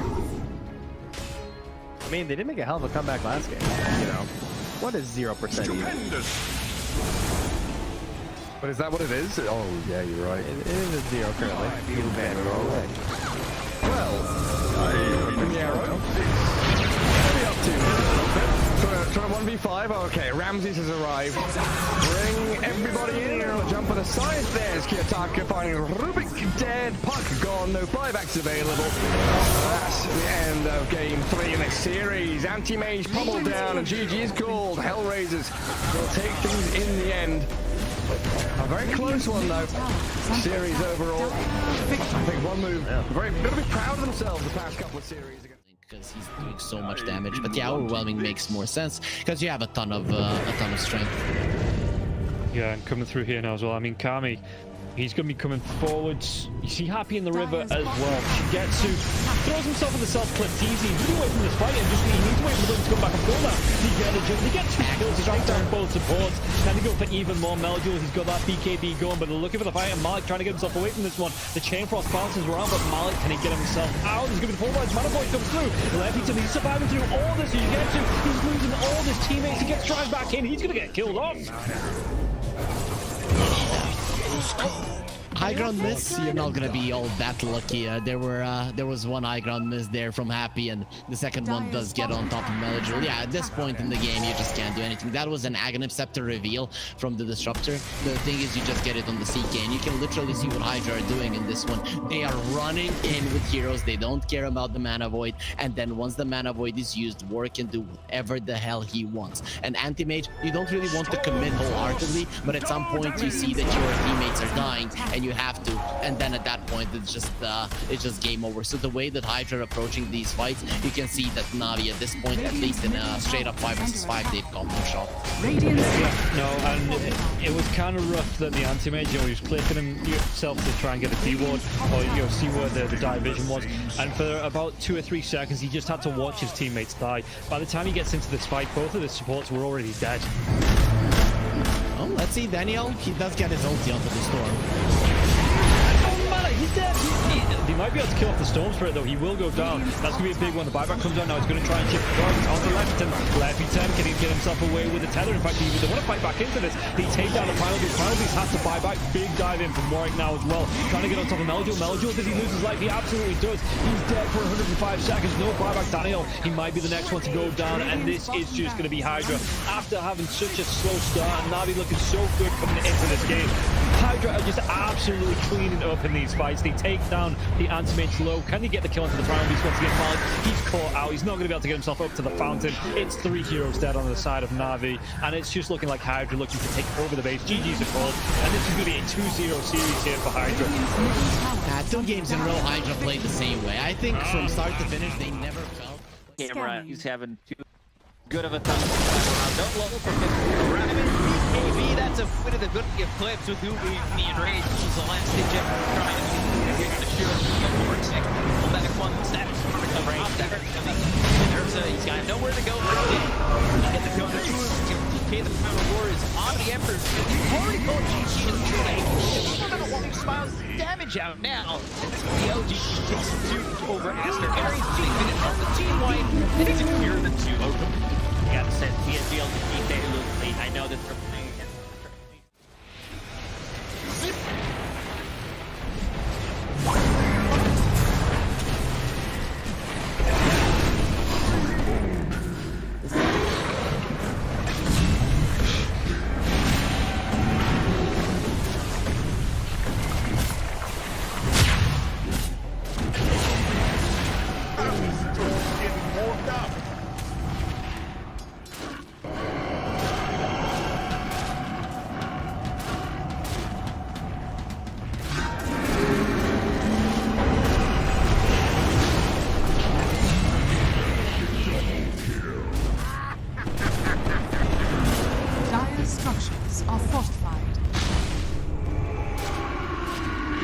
Dire's middle tower is under attack. Now, victory!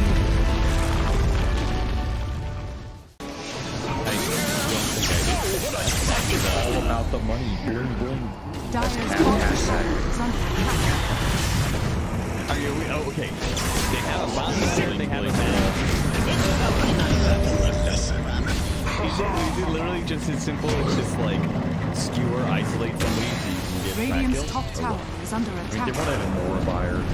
Dire's bottom barracks are under attack. They kind of want to so fair words are pretty convenient your own. Dire's bottom barracks is Dire's bottom barracks is full. The Radiant now have Mega.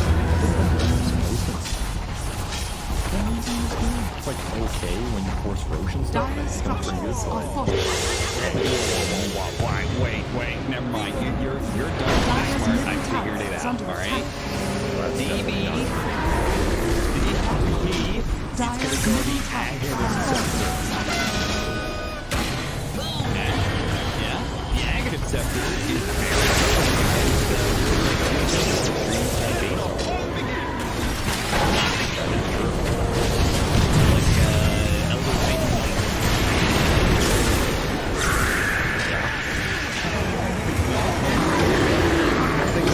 Dire's middle tower is under attack. I'll hit all of my hats, all 30 of them. Dire's middle tower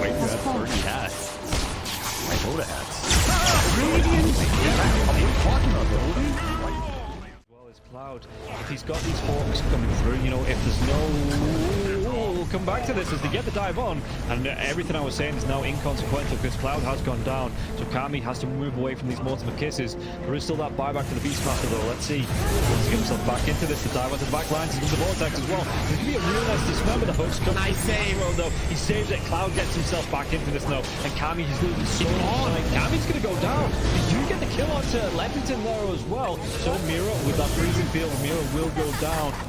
Going down to the hooks. Yatsuro's still in that push roll. He's getting them back. They get the buyback out from the poke and Storm Spirit. Everybody from the side of Hydra. They don't want to be giving this one up now as well, but they take down Leppington once again. That's the dieback on the Disruptor, and Yaturo, what can he do? The poke, it's going to be blocked mid hook. This is the dieback on the Cloud. Cloud, can he get himself away from this one? He's still being harassed by Collapse. One more right click, he goes down. That is going to be the Beastmaster dead for 115 seconds, and now the chase is on for the rest of the side of Hydra. This Aghanims on the Morphling is just making him impossible to deal with. First of all, they use the little shredder on the Pudge to get rid of his armor. He has solid amounts of it, but it is just not enough. And then Yatoro just destroys it, and he knows that he can stand his ground because he cannot be stunned. He literally cannot be stunned. How do you stun water? Well, a lot of their damage, if not most of it, is on the Morphling. Oh, the glimpse comes back though. Inside the Static Storm Mirror, he has that Lotus going, and now if Zofra actually dives a little bit further with the Lord Thunder comes out. The King, he's dove in, yeah. They're going to be able to get a kill onto the Storm Spirit. Can they take down the Pudge? They're going to be able to catch him and cancel up the TP. He's going to be dead. The Storm Spirit though, he has brought back, and they've got no kinetic field, no Static Storm. And like you say, they're even going to be able to get a lockdown onto Cloud. Everybody inside of Hydra, they just overextended, and we praised them in the first game for respecting the power of Team Spirit here, but Hydra might have just lost the heads a little bit, and the buybacks, they're going to be forced out, but I don't know if it's going to be enough to defend this base with the Pudge being down, with no Static Storm for the next 27 seconds. Spirit, what can they get from this? I've been worried though, they're going to be able to get it. They get two, they do! They take them down, the cookie comes out, the Yatoro, freezing field, they might lose Happy. Is this the dieback? They do the break the Lincoln Sphere though. Morphling. Law wants to come right back into this fight because he have the boots of travel to do it. It might take him a little bit longer now.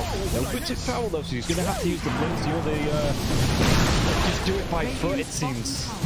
Level 25 Storm with a beast. That's just so much damage. They're going in for the Morphling. He doesn't have a buyback. No, he gets. Do they get the kill? He goes down. Warwick has to go down though. It's going to be him left alive. No, it's not. The creeps are pushing in. There's no buybacks available on the side of Hydra, and this is going to be 4 heroes, even with the death of the Morphling. No way Warwick defends this. It's pretty much over. They don't have the glyph. The game is over. They gave it their best. Hydra, they made Team Spirit work for it. The team that is most likely going to be at the top of Eastern Europe DPC Division 1.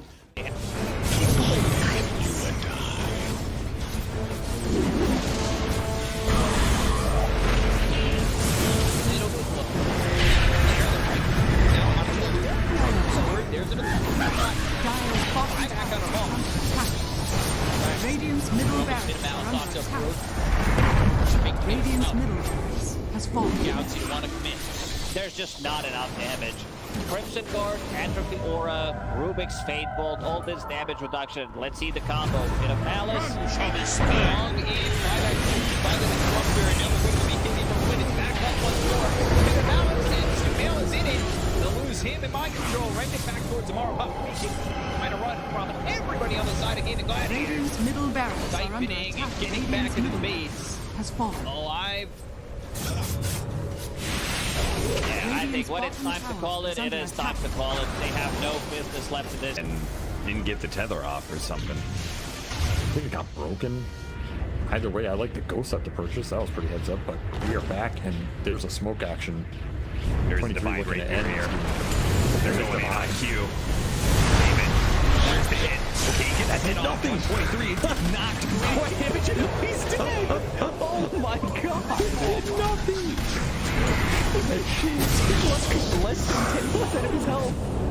I mean, I'm assuming that's just the game. That, yeah, 100%. There's no point in talking about the AU picks it up. I got it, boys. The dive. Let's go away, you. Oh my god. Victory.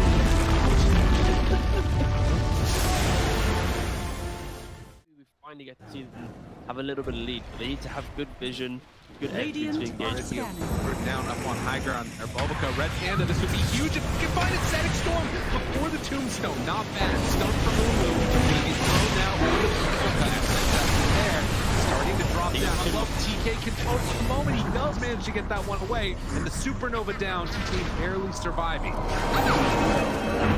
it's just going to be one down as White Album, to dodge, to hide away, the heal's coming in. They hoping for a save, but the PKB is out, and they're going to jump onto him. He has to back away. They have lost White Album again, and now Tango in trouble.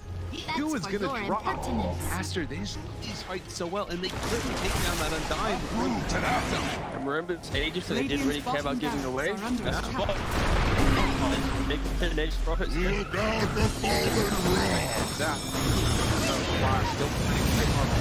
is out on the today. They have a BKB available. Bulbica dropping low, the 10th toss back in. They have another kill off Bulbica. Doesn't look like it because the black hole is there. That's on the agent. He doesn't have multi to come back to fight. And after, they might take full advantage. Move. Radiant's bottom Rax has fallen. Up the bottom. Finally, Aster full advantage. They're building. Radiant's middle tower is under attack. Oh, just for a brief second. Well, there it is, back again with the high network. When you click on the L, it's not really an inspiring network. Blink, BKB, Radiant. You might be able to get on top of a hero, but that's not the that's able to 100 to 0 here. Like even this Undying inside Static Storm, able to then get up with Slash God and from away. They have that trying to keep him alive. Makes the move, and again, into this fight without Monet here. Pretty good for them. Right album, but now Monet is out now. They're in a lot of trouble, but they managed to kill him. Okay. Alright. Pops ulti. Now the turn. Punching. Really getting away. Sort of survived that first salvo. Very strong. Supernova down, pops the PKB. Ooh, he's just caught here. They want to get the kill. That's really himself up. And now the chase. With the avalanche, the toss. Thinks he's going to give up his life also. This is buckled in. Monet, he's way too strong. This might just be the full set of racks going down bottom. Aster, way too strong for Ares. Like Aaron did GP. Oh, they're done. Okay. I was wondering. It looked like it was that type of game. Yeah, it kind of was. It's like a game where you're an out, not really ever been in the league, he hasn't really been able to protect himself.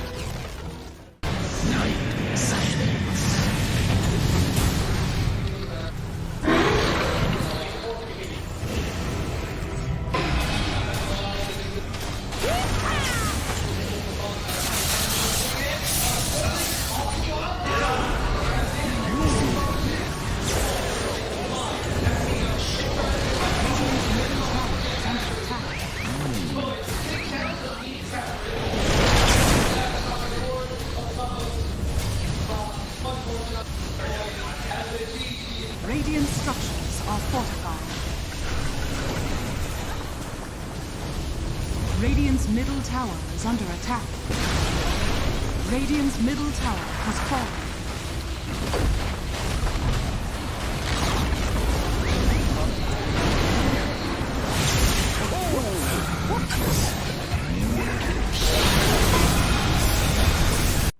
Boom. Standing. How are they just standing right now? I can't help but fidget with my hero half the game. I'll be running around in circles. Yeah. Pirouetting on the spot, the song. Blinking from Pure. They see Yatoro, 3 lined up. Potentialized path play. They're trying to go in. Trying to Tokyo, blown up by Collapse. Has to fight back. Yatoro gets off his BKB. Pure with another song. Sprints in. Who are they aiming for? Where is the target acquisition? They can't catch anybody. Collapse BKBs runs down south. Lol being chased out as well. Oh my god, Nightfall. Hazy on disc refresher. Blinks to high ground. Gets away from danger for now. Pure, what's he up to? He's back to the high ground too. Mirror image out, Aegis claimed, lol in the fire, still surviving and blowing up GPK. Team Spirit, nothing to do. Sprinting out their base, they don't catch Nightfall on the way out, he's blinked out of the range of Mirror. They're still hunting though, and he's gonna find Toronto Tokyo. Who cares, Gem? I see Jakiro. Eon disc popped. And with his rapier damage of like short work and a twin-headed dragon. Unstoppable. Larl the collapse waiting in the back line actually worked. He stormed out of the tree line and he just then started eviscerating the two supports with the help of Larl. He completely jumped over. They dodged everything that Naga was trying to set and prep there. And Yatoro was also just firing the cannon from the top there. Did the combined damage of Collapse and Larl together. He is a monster. Oh, pure. Lol. Oh, God. Nightfall's gonna get a bit of vision here with the Hawk. Imagine. Can they? Imagine. Will they? They have to do something kind of crazy. They're gonna be losing their base pretty soon. Lash has buyback. Naga Beastmaster have to get back to base to defend. Drow Rangers up here. Tier 3 gone. Barracks to follow. There's no buyback or collapse though. That's a big one. And Mira. Radiant structure. Look at all the wolves. Look at all the summons. It's vulnerable. Mira gets away from there. Help of the Glimmer Cave to jump in from Lol. Disruption of self-save. Barracks taken out. Lol. Oh, tries to fight. Nightfall. He'll just pop, but he can't get any control of Lol. It's Lol. Puck is all over the place. Now they're going to the GPK though. Aiming for the puck. They're going to find him at long last. They get him and the rapier's on the floor. He messed up the phase shift. He canceled it. Oh no. Did you see that? I'm not crazy, right? I don't know. Yeah, he phase shift and accidentally ended it. There's an Axe Blessing recipe. There's a rapier. There's all sorts of stuff everywhere. An Axe Blessing recipe. What's that there? Okay. Not sure what the story on that one is. Meanwhile, Save, I think he had a refresher charge, right? Because Laurel dove him, he disrupts himself, and he tries to kill him again after it Save just refreshes, and then uses it again. How have they not got the rapier? Now there's another DD. I don't think they care. You know what, Toronto Tokyo's going to take it, is he? Oh yes, the Jakiro with the rapier. Coming to feed it back to them, guys.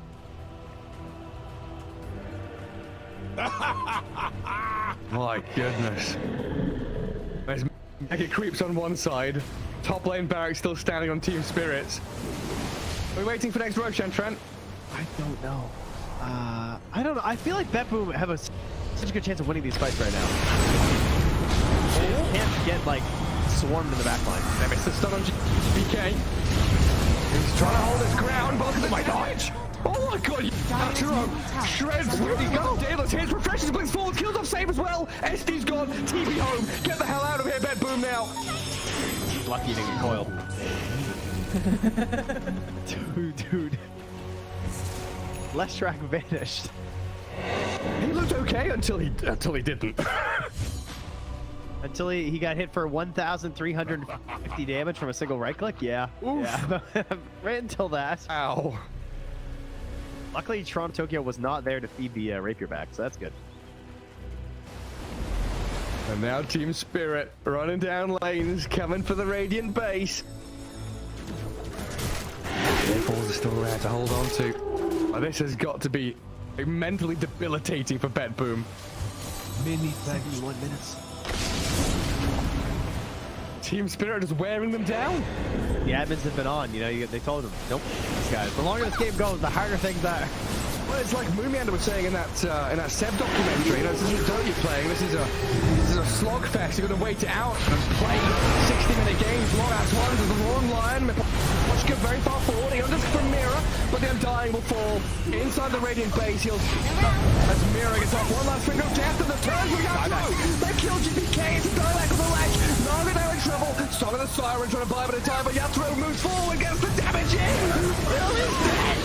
Oh god. It all comes crumbling apart for BetBoom now. Wait, back. They're on to Mira. The kill off Nightfall save though, and Lol. He opens up on them. The howitzer is here. Massive 40 mil cannon just shattering into BetBoom. Drow saved by the rip. The soul is everyone dying. There's two. And she's called it over. Team Spirit. Look at him. Look at Mira. Oh my god. The shard to anybody who would listen at the Lima Major. Barracks are under attack. which, yeah, nobody's taken him up on it yet. But if you see a shard being picked up by any team that was at the Arena Major that speaks English, you could probably source it. It's good. I'm saying this shard is actually good. I don't know if it's fine. I don't know how you get there. That's all. I actually found another game that's important recently with the shard. Pretty good. I think that's real good. Oh, yeah. Slark with that shard is crazy. It's actually a broken strat. If Gallery is still on top, he'd be taking that. Maybe that enemy needs to get back on top. Shadow Walk is way back to top. And then if you register with 1,000 comments, but because I say it and nobody tells me. I will say the other thing about Bounty Hunter, but we've got two different memes here. The Bounty Hunter shard, the Magnus Ags. He does have really high base armor. I think he probably has the highest base armor, starting base armor in the game, which can make him really good at the laning phase for trading. Yeah. He versatile. Terrible. Oh, yeah.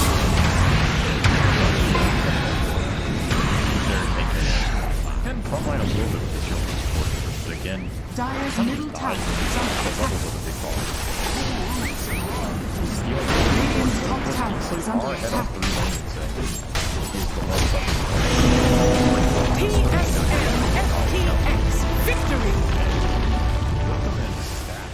Midas was being, so they have an inkling that this is going on, but they jump forward, find the Star Spectre. The Doom is there, Force Staff, keeping him alive and on the other side of the fissure, but there's way too much damage, and the rundown is going to be there. MC is gone, GH is gone, and looking for more. 9 jumps back in, finds Kuro too, tries to get out of there, does not have a way to escape. Mar is completely under control. He too is going to die. Buybacks are coming in. Amar realizes he can't do that gift TP, but eyes on the prize. Tundra trying to close this one out, close this series out. The quick 2-0 as they set their sights now onto the tier 4 towers. There is a buyback still on Spectre, and no Doom available. The BKB is out though, and now the turn, the break, the finish. Amar dies a second time. MC on top of snaking managed to find that kill. Sumail still controlled, does manage to get the blink back and away. MC, they're gonna go back in for more. The Wolf can't, but Sumail, gets away just barely. Sumail got to be controlled. They got him there with the Gleipnir, and it's only MC left alive as Tundra start hitting these tier 4 towers. With this Unleash, with the damage coming through from the Psychic now as well. Watch Buckle though, it's actually going to be the Morphin stealing that Pango 4. They ain't doing anything about this because it's going to be hexed out, going to have the damage to kill him off. It looks like this one's going to get low, the drive back now as well, but he's not going to be able to get the kill. In fact, they just drag him closer to him, be able to clean up the side of one move. They have no cores now. Aincrad, the only one left alive in terms of cores. 3 heroes dead for the next at least 70 seconds, and this is going to be it. Yeah, Backroom just come in, they're going to start to go up the base, not even needing to go for Baggers here. As you can see, they just want to end it here and now. In fact, even diving into the bounce now as well, where the hook comes out. Morblin is good to be a good. He's got a Satanic. We're going to force that away to tell him to save coming out from Faye. He's then really cocky on this Morblin, but it's paying off, and yeah, they're just going to be able to dive into the fountain once again. And they're bouncing farm these heroes, cleaning it up. GG is going to be called after 45 minutes here. One move. They look great in game number 1. They look pretty good in game number 3 here as well, but Backroom, they just had enough out of them in game number 2.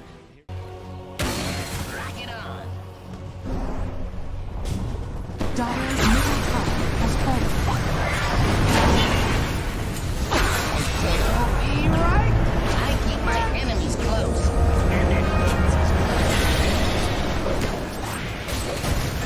I get mixed up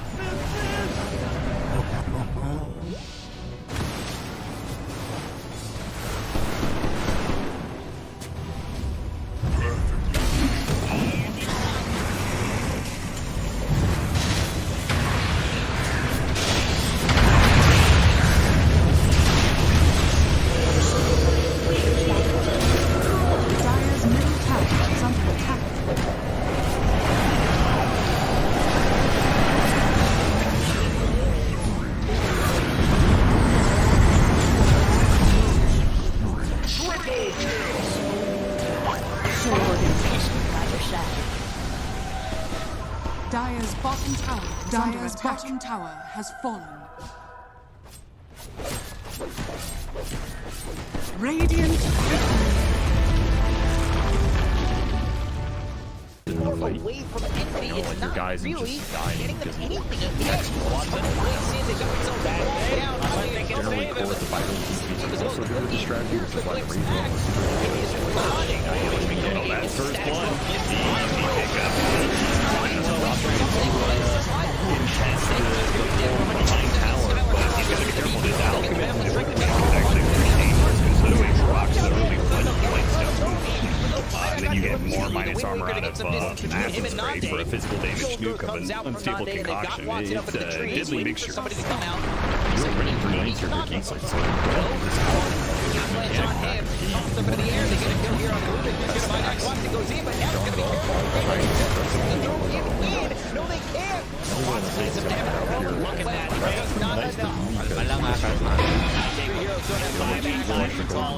gonna have to play to defend power. Radiant's bottom tower. That's going to be 2-0 here for the side of He's not having a whole lot of fun with this. 10 stick charges, and he did manage to at least distinguish stacks off of the Mountain Strike.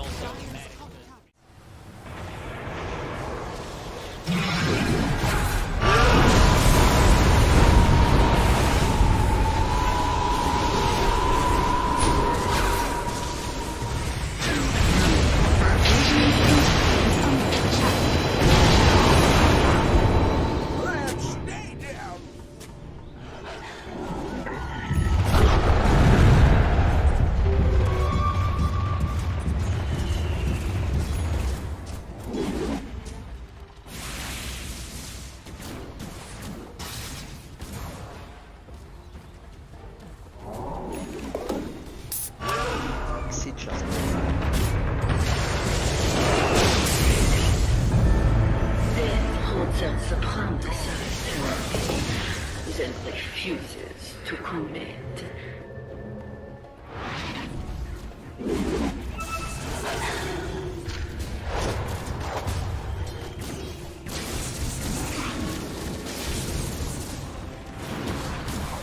Sanaba.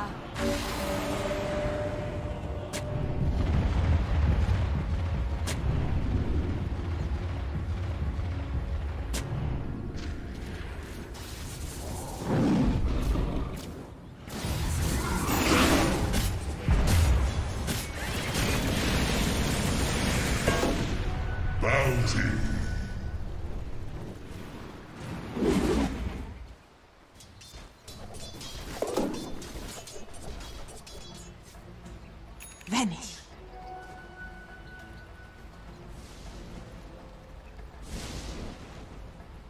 Radiant are scanning.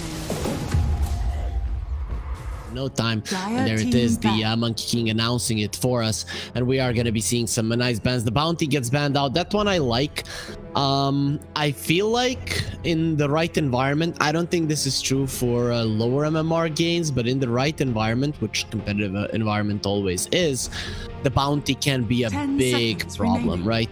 Because he can be everywhere on the map, and that's kind of an issue for me. The biggest change is the gate from the bottom to the top lane, or vice versa, whatever you wanna say. Because I really don't know why anyone would ever stay in the mid lane. Like it used to be, if you're stronger, you're playing more around the mid part of the map. You are from there controlling the side lanes, going for ganks and stuff. But okay, we get a Muerta. I'm very happy about that one for sure. I also want to see if people are gonna be maybe thinking about getting a shard on her or a Aghanim Scepter. 10 seconds remaining.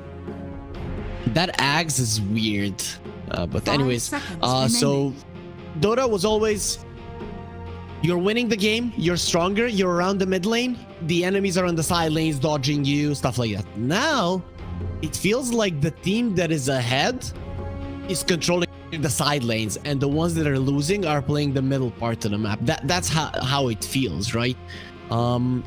Just because you can maneuver from the bottom to the top lane faster than you can maneuver from the bottom top to the mid lane. right? So I'm kind of looking forward to see how teams utilize it. I did watch some games yesterday, but nothing too much. I did play a little bit to see how it feels. So the Rubik Dragonite is gonna be a response. Nemiga, I have to say, have always been a little bit, how am I supposed to put this? Not flexible, 5 seconds right? remaining. They haven't been very flexible overall throughout their career, this team. So I'm kind of scared for them. But when a new patch comes out, everybody thinks they're the smart one, that they know everything what's up, and well, then they drop the ball significantly because yeah, you have no idea what you're doing, and you think you're smart. So let me see. Shard from Muerta. 30% spell life steal during the ult. Okay. Dire team ban. And oh, you permanently gain 2% spell amp each time you kill an enemy or an enemy dies in your vicinity if you have a shard. Cool. And the Aghanim Scepter is weird. You have the Sparting shot. You shoot some of the soul out of their body for 4 seconds. They are stunned. They cannot move. They cannot attack. They can't do anything. And they take 50% less damage. You can use it on a 5 seconds remaining. On a ally hero, or you can use it on a enemy. So it's very weird. It is very weird. So, but how do you part the wisp from his soul? Well, he's a soul already. Yeah, see, that's some inconsistencies there. Also, what I really did like about the patch is, or more patch notes rather than the patch, is the little things Valve added. Like Ogre is just way too dumb to be an intelligence hero. You know, they try to be funny, and you don't always succeed, but it is cool. I'm gonna be needing a little bit of time, guys, to know exactly what every little thing on the map is called now. So the Twin Gates, fine, Lotus Pool, that one I know. Tormentors are the things you kill to get the Aghanim Shard. For those of you guys who haven't tried that, you cannot kill it on your own, but if there's 5 of you, no matter how strong or weak you are, you will take it down. It just because it reflects way too much damage. And we have Watchers. Those are the wards. Oh, look at this. We have Global Watchers activated in the... they're actually counting it. 2,147,000,000 Watchers have been activated. Anyways, let's look at the bans. The AA, the Marana, the AM. None of these heroes have gotten any significant changes. There are some small ones. I like the Chen ban, the Enchantress ban. These zoo heroes are gonna be an issue. Every creep in the jungle now has spells that scale up when the time passes. So I'm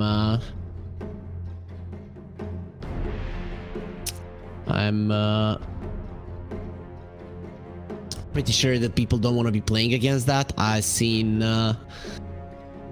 what's their called, Ancient Tribe beat Alliance. They had the Chen. I don't want to say they beat them just because of that, but those level 4 spells are pretty strong. So Nemiga, they're gonna be going with classic heroes that were good before the changes. Is the Dragonite, Rubik, Jakiro. So they'll get those.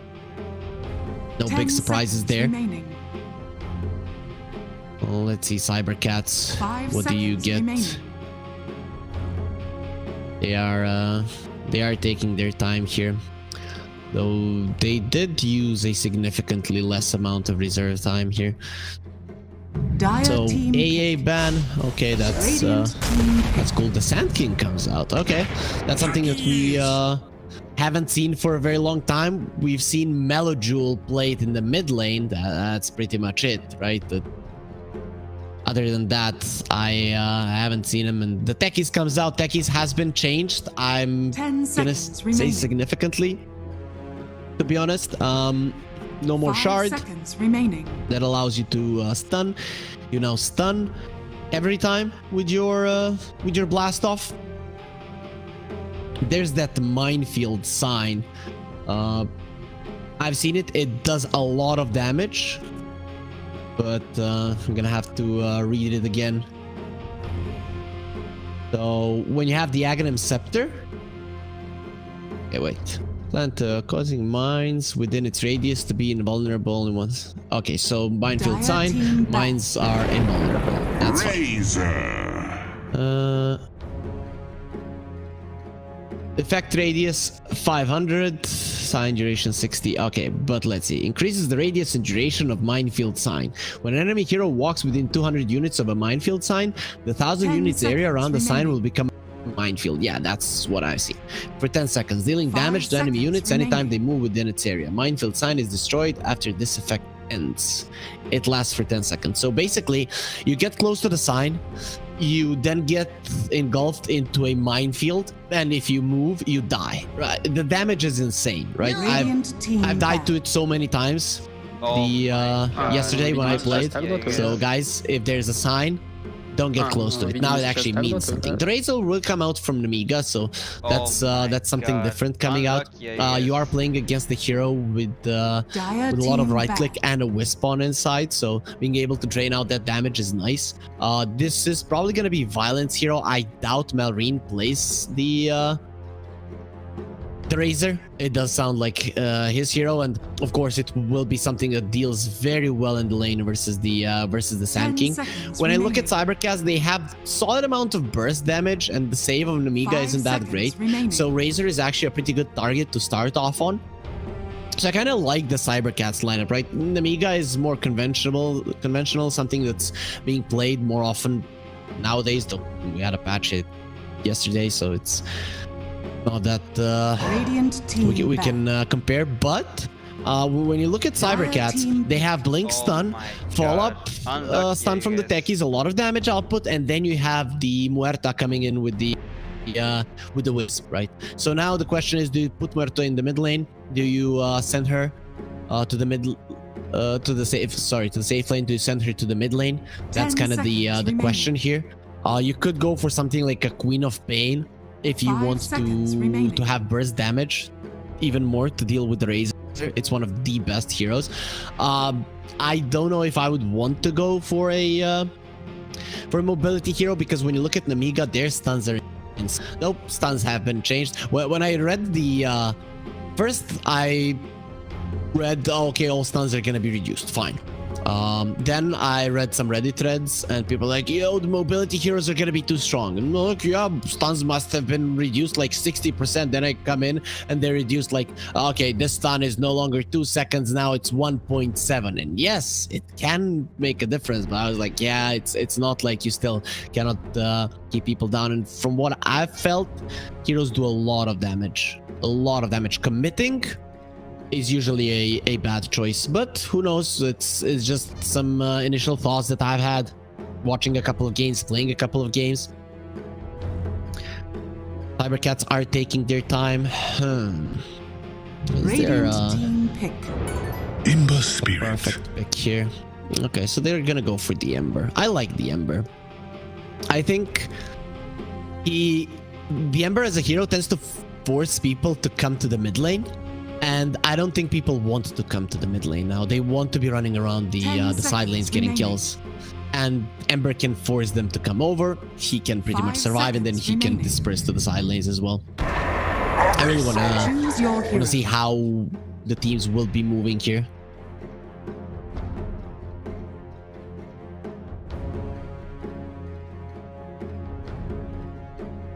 Okay. So it is going to be Malrine Dragonite. I think they made a decision when they saw the Ember. Vazia will be getting the Underlord. I like it. I think auras are going to be pretty important in the meta. Every time when something changes, the auras are very, very big, because poking and prodding with people being unsure just how much damage they can do, those auras making an even bigger of a difference is a big deal. A pipe here is insane. So I would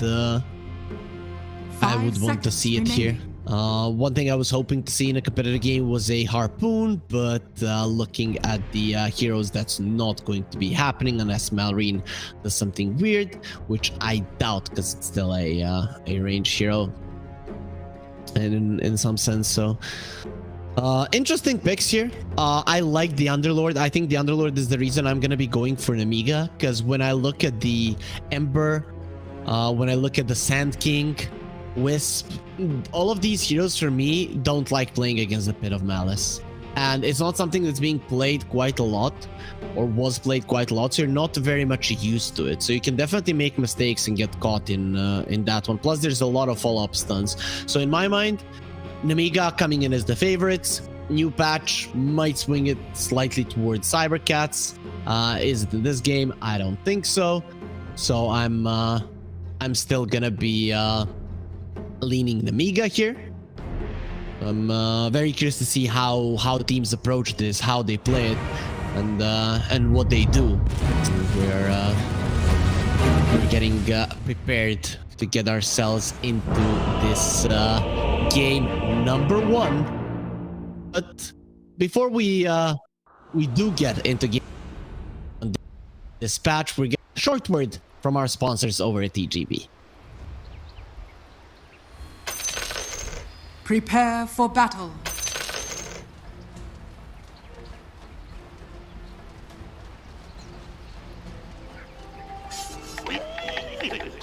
Oh, yes.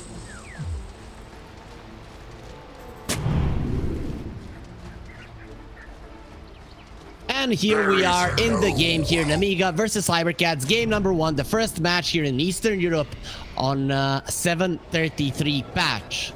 Let's see, it's gonna be a fun one. Some watchers already being taken by the teams, so I really want to see how people are gonna be moving. So Violent, he wants that bottom watcher next to the twin gates, or the twin gate.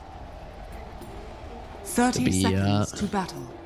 Getting all of the new names out there, so that's why I'm gonna be repeating them, guys, so you can get them in your heads as well. I have no idea what the new areas of the map are called. I think Well, Graveyard, that's those two I remember. The Well is the one bottom left, bottom tier 2 of Radiant, so that's Well, but that's just because it only has a well. The other ones I don't really understand. Anyways, though, we might have a fight here level 1, but Nemiga, they will be the ones who say nope, we don't want to engage. There is going to be a 2-for-2 in terms of runes. The watcher there might get taken away, but you have to be careful because Cybercats are coming over, and Nemiga, they're waiting for DK Focus. Be coming into a world of pain. Has to use the Burrow Strike up the high ground there if he wants to prevent himself from taking any extra damage. So he does have a blood grenade. I also want to see how they dealt with all of these consumables. But before that, guys, EGB, they're favoring Nemiga quite a lot here, and for a good reason. They are an undefeated team so far. Came from Division 1, Division 2. These guys, they just do not lose. They haven't lost a single match in Division 2, even in the Tour 3 last year when they qualified for Division 1. So these guys are not to be underestimated when they play here.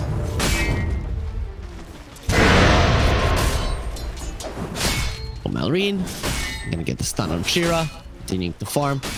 I really wanted to see how they did it. So Razor has the blood grenade. Becky's has the blood grenade. For people that don't know, it's an item that gives you 50 HP, but it uses HP to be tossed onto the enemy, slows them, does some overtime damage, and that's it. Okay, so enemies in the area. Okay, so 50% slow for 5 seconds and 15 damage. That's a lot of damage that blood grenade does. It actually costs 75 HP to use. Okay. Interesting. No. Denied. Interesting items coming out. Nothing too big. Okay. So, that's pretty much it for now, I guess.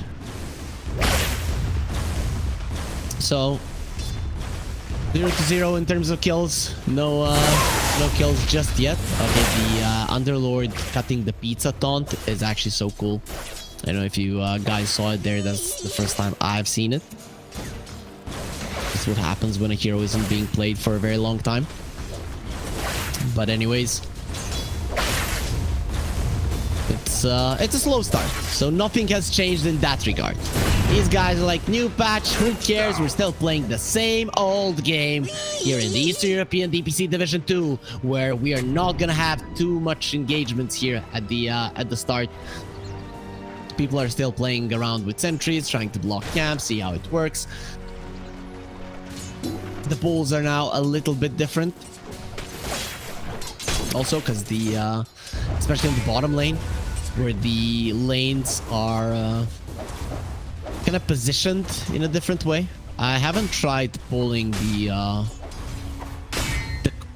creeps in the new parts of the jungle. I think that's the case. So, load as well. See what that does. Hellscream, he doesn't want to escape here. Violent did get a first blood on Jesvi, and Hellscream now he has to run away. Muerta gonna be getting the silence out.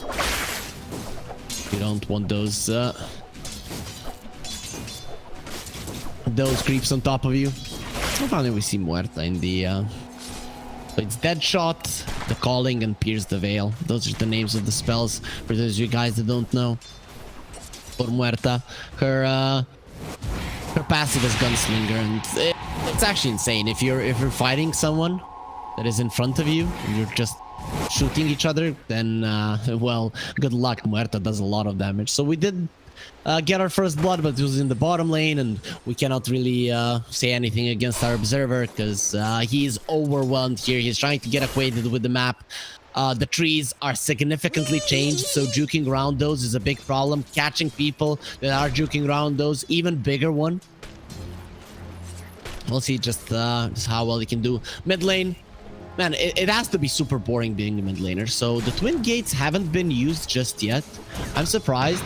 In my mind, every single, you see now, if I was Nemiga, that twin gate will be used right now, and killing the heroes on top, it's not that hard. You've had enough. So look at Ulberka's positioning. You could flank him so easily. But nobody's going for that right now. I think as time progresses, people are gonna get more and more comfortable with it. So we're gonna be seeing chaos in the laning stage. No, here we don't like it. Again, Jesvi is dropping low on his techies. See if he can live. He will. DK Focus on the other hand, he's burning. And there's a lot of lightning going his way. Violent though doesn't do nearly enough damage to be able to threaten his life. And DK Focus, he's gonna have his Vanguard fairly soon.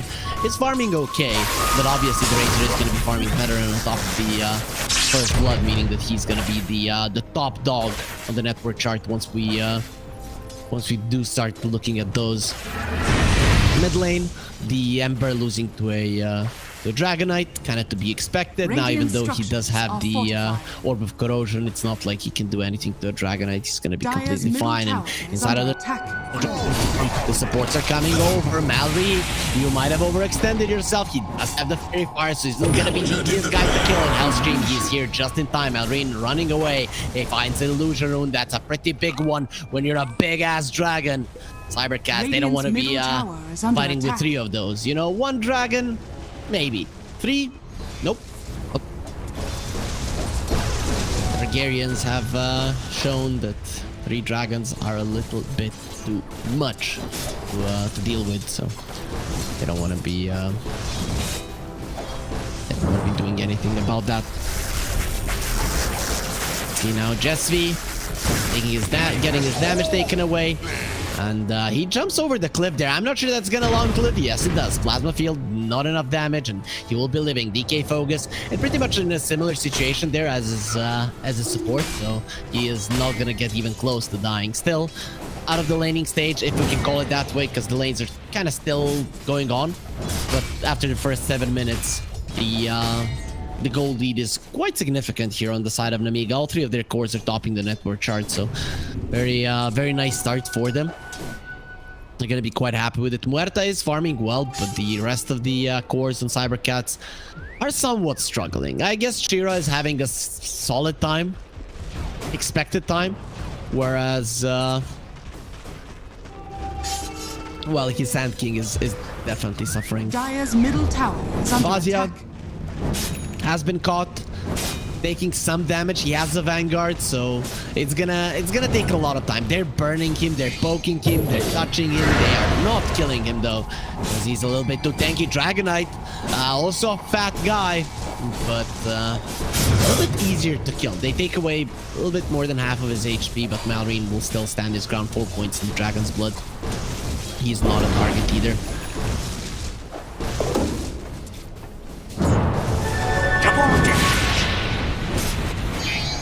So, Jira goes for Hellscream. The root will be there. He has the chains. Hellscream dropping low. And this should be a kill. Finally, they get themselves on the board. 8 minutes. That's how long it took them. But they will get the kill in the end. Jira doesn't have that much mana. Has to be very careful. Will use the Remnant. But it doesn't mean that he has the mana to use it. Nice. Ice Pad gets him on the edge. He will be slowed down. Jira has to be very careful. A couple of more hits. He's burning. He's burning. He's dead. Oh, the Ember Spirit burns down. The irony is there. Doesn't have a buyback to come back to this Remnant, and Nemiga don't have the damage to take down the tower, though it is already quite low. Cybercats, they lose their mid laner, and this is somewhat of an issue. So I expected more fights in the side lanes, more usage of the Twin Gates for now.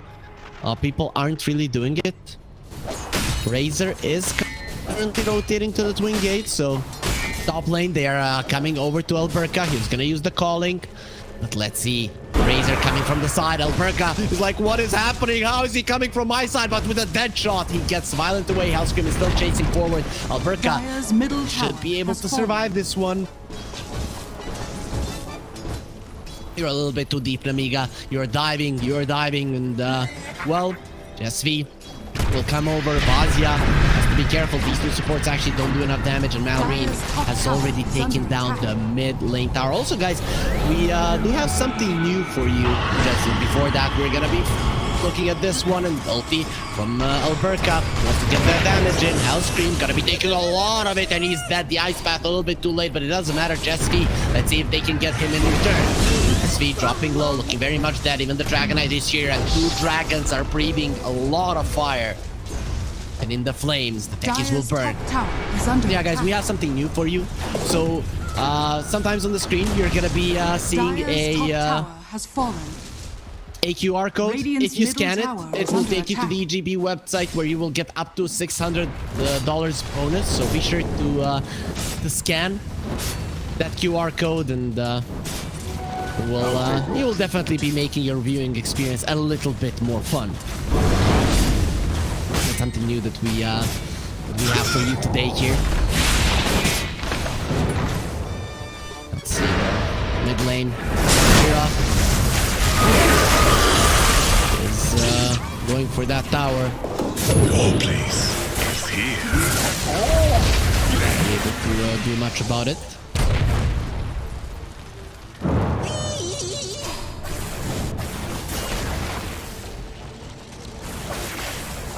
Overall, for now, Nemiga are controlling everything. They've taken the top tower, they're taking the mid tower. They are, I'm trying to see how they're actually playing the map now. A little bit too spread for my taste, but there's so many objectives on the map to take at this moment. Some tier 1 tokens are coming out. What I've seen, the game doesn't show what everyone has chosen, so we would manually have to go for that. Piggy Pole for Malrine, Faded Brooch for the Rubik. They changed the icon of the Faded Brooch. I like the new one for sure. Any new items? I think the Ember has the Spark of Courage. So what the Spark of Courage does, when you have over 50% of HP, it gives you 10 damage. damage. When you have below, it gives you 5 armor. So it's pretty cool. Mine.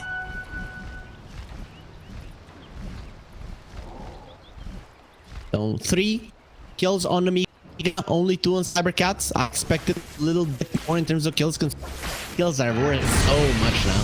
And again, people might not want to give kills because going on Melreen coming over as well. DK Focus is gonna get his ulti off. That's a lot of damage. Maybe they can kill Sobat with a stick. He's gonna keep himself alive. Gamer comes over. Some procs there with the Maelstrom. Will be getting a kill, and Malrine standing his ground. He's strong enough not to die to Jira, who has to get away. He lost all of his teammates. He only got the Jakira.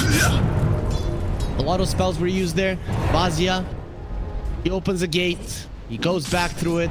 He knows he can come back to the bottom lane anytime he wants. Imagine how middle tower is under attack. useless the Underworld feels sometimes.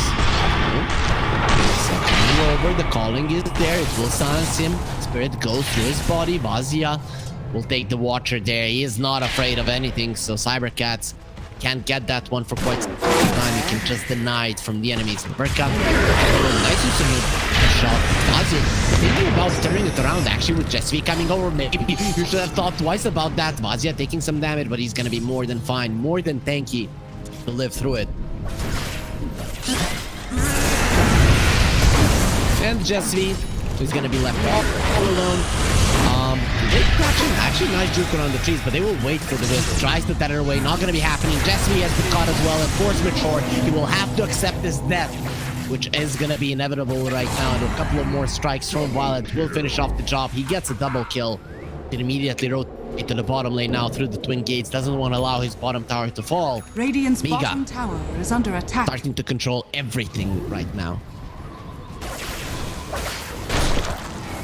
A.K.A. Focus is going for a blink.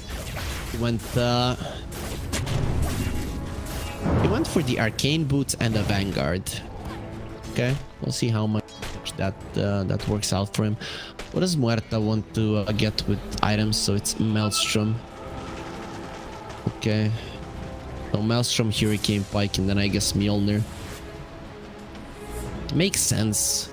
Even the hero does a lot of magical damage, so increase it even further. Dire's middle tower is under attack. Either way, though, the gold lead on Nemiga is quite significant. Muerta is the only hero that is farming somewhat well.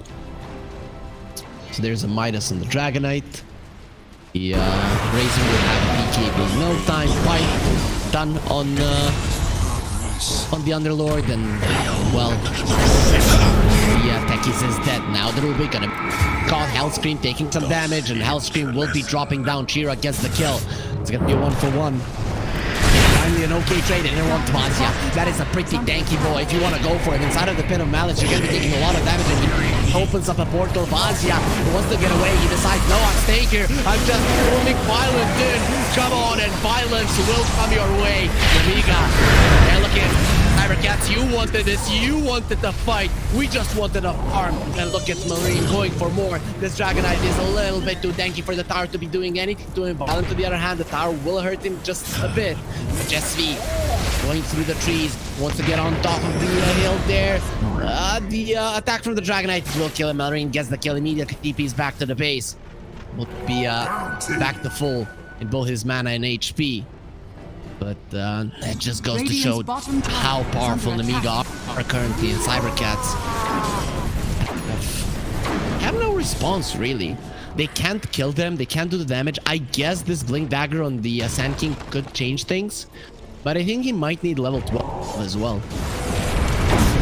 Radiant's bottom tower is under attack. Dire's structures are fortified. So, bottom lane tower, they might just be able to take it down finally here on Cybercats. And there it is. Orca will claim it.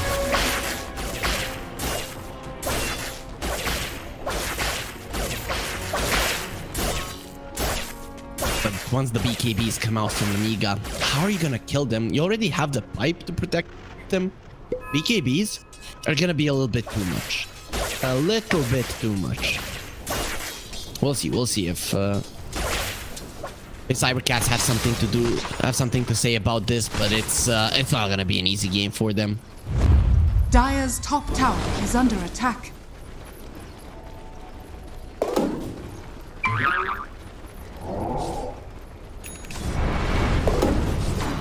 Want to show up the Blink Dagger. Vazia, as they finally killed him.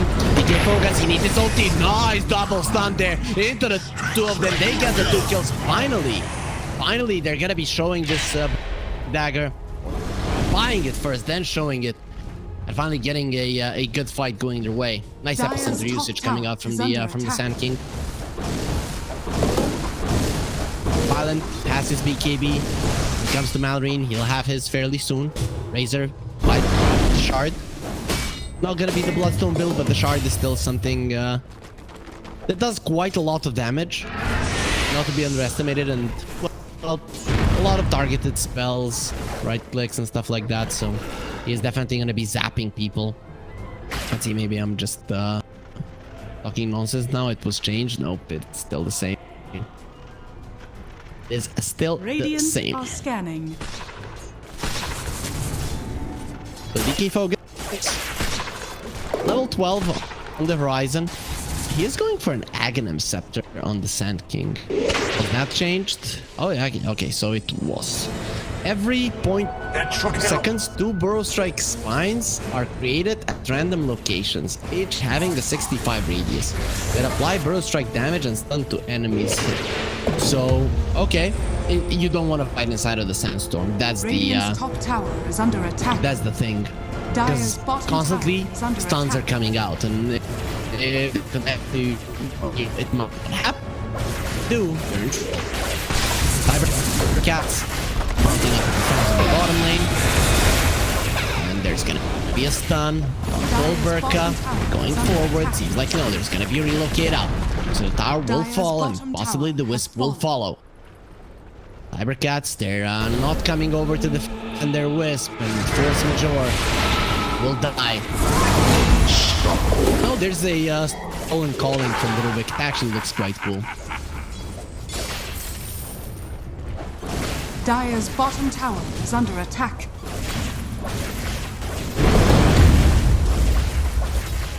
Looking at it, Nemiga pushing the tier 2. Minute 20 is coming, so those shards are gonna be up for the taking. Berka, there is a bottle across his face. For some reason, he doesn't feel too pretty today. Malrine, here we go a little bit there.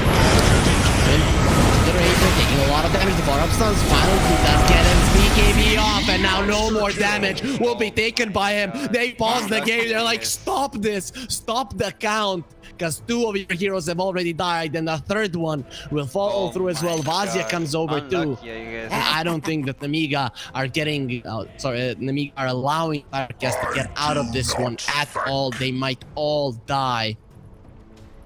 There is a Hurricane Pike on Muerta, so maybe they don't chase her down, though I doubt it. That was a very optimistic go onto the Razor.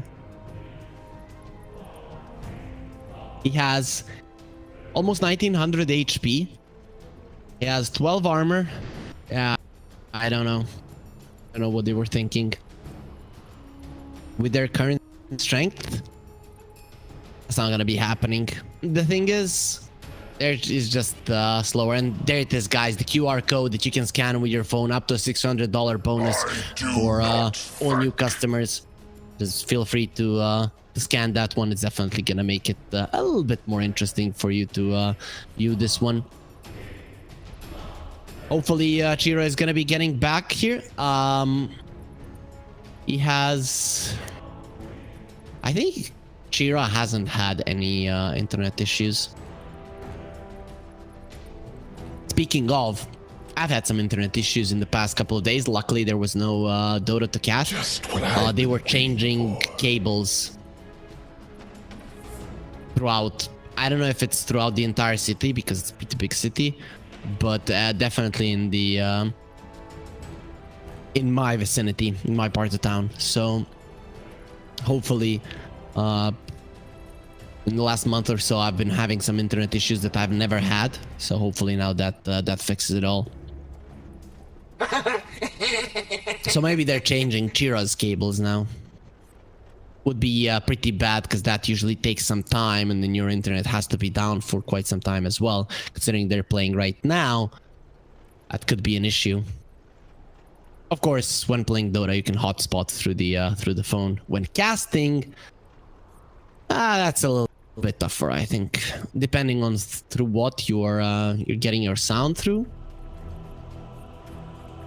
But yeah, pretty hard to do. Oh, Savazia drinking some water. I do it myself as well.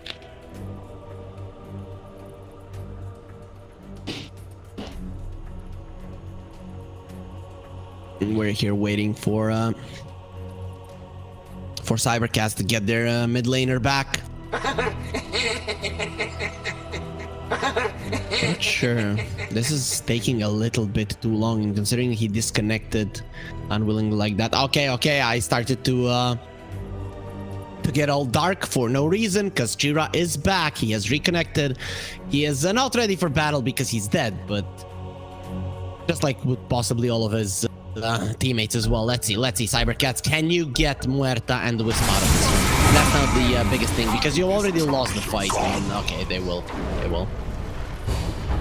But this just means that the Nemiga, they're gonna be taking your shards. So Tormentor on the dire side will be taken by the Radiant, and who gets the shard? It is gonna be a Rubik. Yep, why not? Why not give it to freaking Jakiro, Lord Gaimin? Well, because you want Nemiga to win as fast as possible. So definitely Lord Gaimin here playing favorites. Alberca doesn't feel too happy. I mean, for a good reason. Their game is going really badly at the moment. Once a Mjolnir. We'll see. Muerta can start dealing massive amounts of damage, but it's not sure how much that is gonna be. So both teams have a ward and a sentry next to the twin gates on their side. I like that. I think it's pretty important. In my mind, Gem, it was bought pretty early before the patch, but now I think it has even more merit. It's almost impossible to de-ward, right? You don't have that many sentries. The map is too big. You're not going to be able to de-ward, and there's always going to be some vision around the map. Some part of the map your enemies control. With the Gem, it changes things, right? Definitely does. Now there's the second Tormentor, the four of them, they have a pipe, so that's definitely going to be reducing the damage. And who gets it? Now it's going to be Jakiro. So both of the supports, they get their extra gold there. Pretty big, those Tormentors. They spawn every 20 minutes, so next time everybody's probably already going to have theirs. Razor has it, the Dragon Knight will probably get it, and well, Underlord, it's not that important. Anything else, why not?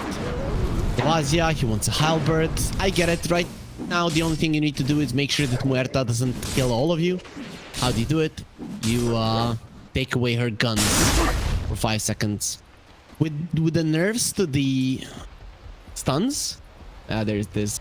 Our observer is giving us the Sandstorm does, the Aghanim Scepter. With the stuns being reduced, stun durations, now every slow, every disarm, you know, things like this pseudo disables are actually so much more potent. Though the halberd indirectly got buffed. Decky, he wants to get the Aghanim Scepter. For now, he's gonna have the shard. New shard over Decky's reactive taser. Pretty much does what the Aghanims used to do. So you can cast your reactive taser on your allies. Radiant's bottom tower is under attack. Some disarms and stuff like that. If you are in the explosion radius, of course, doesn't work on super high range heroes. Destruction, Dragon Knight, slightly nerfed from what you guys know, but the thing is that it used to be a tier 3 item, now it's a tier 2 item. One big change People might not have read it. Now you get tokens for your neutral items, and then you choose from one of the 5. So Roche, it is on the bottom lane during daytime. Is the first Roche, so thus only has the. They're gonna be the gate. You thought you were getting the Roche, and you were so wrong. There's gonna be 5 heroes coming out of that gate. Jira going for a TP out. The damage isn't gonna be sufficient. Maybe it would have been violent. It feels like he just let it go there. But anyways, now they go into the pit. They have 55 seconds to kill him before he will be moving his position, and they will have more than enough damage to finish him off for them. Or will they? They're actually doing this very slow. Let's go fight him forever. And this literally looks like an epic battle, like a boss fight in World of Warcraft. In the end, they will finish him off. He's gonna be getting the Aegis. It's gonna be violent. No surprise there. First Roche, Aegis. Second Roche, Aegis cheese. Then the next ones give the Aghanims or a Refresher. Aghanims if they're on the Radiant side, and Refresher if the Roche is on the Dire side. Yesterday, somehow I bugged the Roche, or whatever, my party bugged the Roche. When he was moving, we tried to attack him, we moved with him, and he bugged. He just returned to his cave. So it was daytime, and he was on the Dire side. It's pretty cool.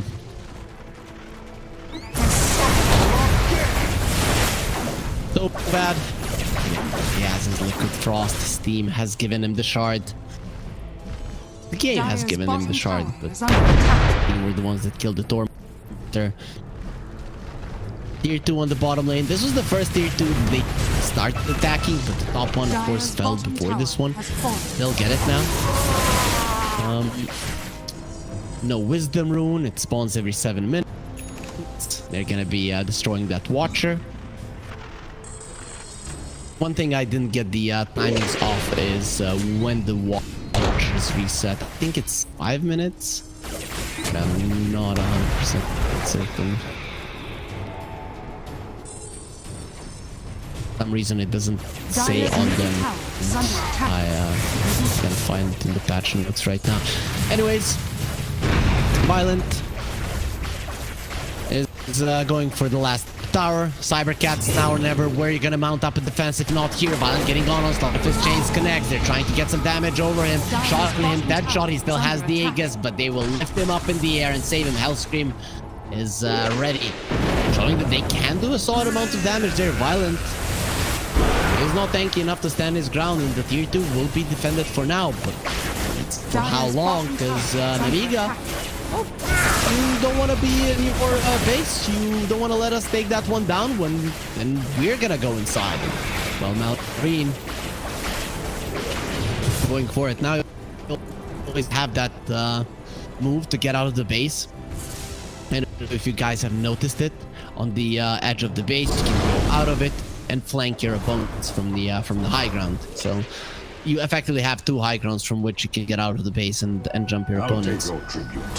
That's why you see in Nemiga they have this ward Asia, because it's seeing if their enemies might come from that side. Under attack. Both teams do have those. Dire's middle tower has fallen. So in my mind, the games should be longer, but it might just be because players don't really know how to utilize the map well just yet. Across all brackets, I'm talking about competitive Dota. Radiant's top tower Watcher, is under that's going to be attack. taken by Vazia. No, he doesn't want it. Okay. People are still not used to Watchers, but every single time that you're next to it, you should use it. It's 2 seconds of your time, and it's pretty important that you see your enemies not coming to it. No smoke from Nemiga. They're going for the jugular. Someone dragon form, but he has the stun. They're gonna be going for DK Focus, and there's the sentry. But he has the Aghanim Scepter. Look at those spikes going around everywhere, but it doesn't matter. Even inside it, they're gonna kill him. No, those spikes look cool. They're everywhere, but I think the range is a little bit too low. Still, if you're fighting inside of it for 5 seconds, it's bound to hit you once. Lip will get used. That's the last time that before it dies. It's gonna get refreshed, so see if Cybercats now to defend this. Doesn't seem like they will without the Sand King defending the base very hard. They have a DD on their Ember Spirit. This would be like an offering from gods to give you that to defend yourself. It doesn't matter. It doesn't change anything, especially when one of your cores is dead. They still have that one glyph. Cybercats, use it now. You might not have it until the end of the game. Nemiga coming forward, 20k gold ahead. A big gold difference. Kills now worth so much, and Cybercats, they only have 6 of those.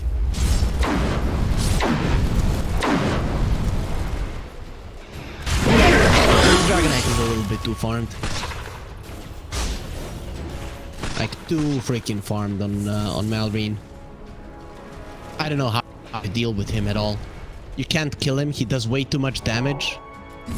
And there's even 2 more cores that you have to think about. The Flame Guard goes forward. You have to be very careful. You have a lot of stuns here to go on him. I don't think that's gonna be enough though. Oh, Stolen Burrow Strike. That's the new stun durations coming into play. I didn't even know he had that one. Probably shouldn't give that one to Rubik. One of the best spells. It's 1.8 second stun right now on the Burrow Strike. Anyways, Underlord has the Octarine Core. Nemiga have all the items really, if you look at it, and well, Cybercats, they're doing their best, but currently their gold doesn't allow them to have too much. They have Mjolnir and Muerta going for a BKB now as well. We'll have it in no time, so Muerta is actually topping the network chart. Alberca is farming super fast. Now there's the new Tormentor, so it spawns 20 minutes into the game and then every 10 minutes. Okay, makes sense. So they wanted that. Will they be able to steal this one, Cybercats? No, they won't. So who gets the shard? It is gonna be the Dragonite. If they get the top one, then they're gonna have all 5 Aghanim shards on Nemiga. Cybercats, I don't think they care much about that one, and I don't think that Nemiga care much about it. They have all of the shards that they need. Underlords is, I'd say, a luxury. Azia, I even have a wisdom in there, and it don't seem like they want to go for it. But a smoke will be used. Let's see now where they want to go on Cybercats. They have a relocate to join the fray. Azia picking up some lotuses here. I'll scream. Oh boy. Is that a long stun from the Rubik Jakiro? We'll get a TP away, and Cybercats, they've caught absolutely no one. This move of theirs. In a minute, we're gonna know when the Roche will spawn. Also, where the Roche will spawn, because if it's daytime, it is gonna be on the bottom part of the map. If it's nighttime, well, then top lane is gonna be his home. Vazia says, I want some. Give me this one. I deserve it, guys. I'm a part of this team as well, and there it is. Vazia will be giving his Aghanim shard as well. That does allow you to use the Firestorm on yourself or on someone else. Sorry, only on yourself, and then it follows you. But the added 3 waves are the biggest of deals, I guess. So Razor now wants the refresher. It's not the Perseverance any longer, but Cornucopia. Call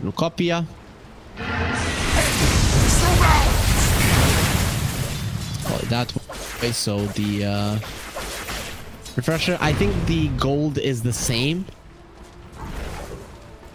Yeah, the total cost is unchanged.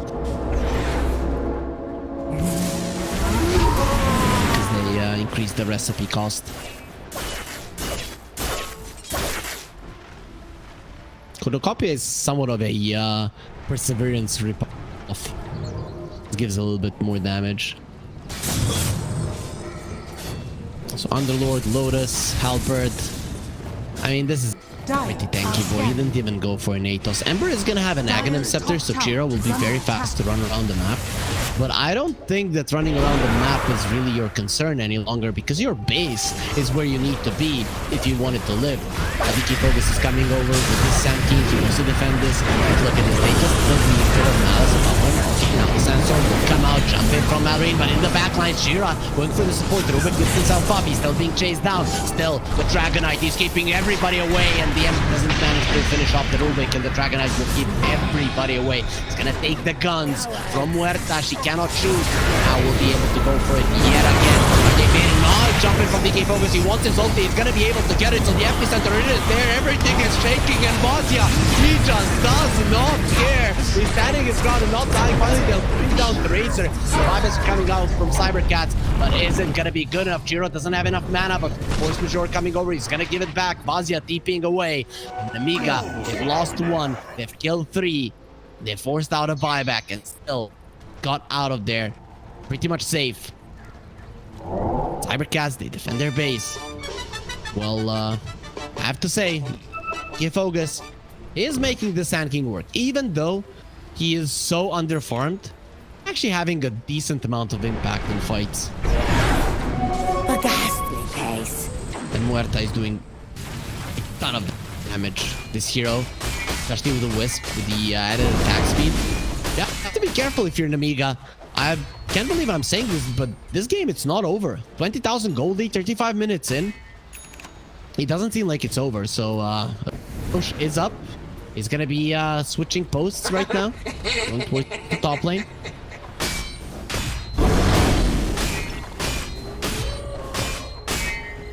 Vazia, level 20 on the Underlord. So we went for the 1% fast damage. Muerta, Force Staff, out of the Pit of Malice, come back in. They have to relocate, and Alberca will be fine. It is gonna cost them a Wisp, but still a lot of time that's gonna be taken here, and in the end you're killing the Wisp. Some Lotus is gonna be picked up by the Rubik. I don't know if anyone has assembled any big Lotuses. Radiant's top tower is under attack. No, I don't see any. I mean, I doubt that we're gonna be seeing any big ones, really. Radiant's top tower. So there is a gem on the Jakiro. Nemiga, they have that.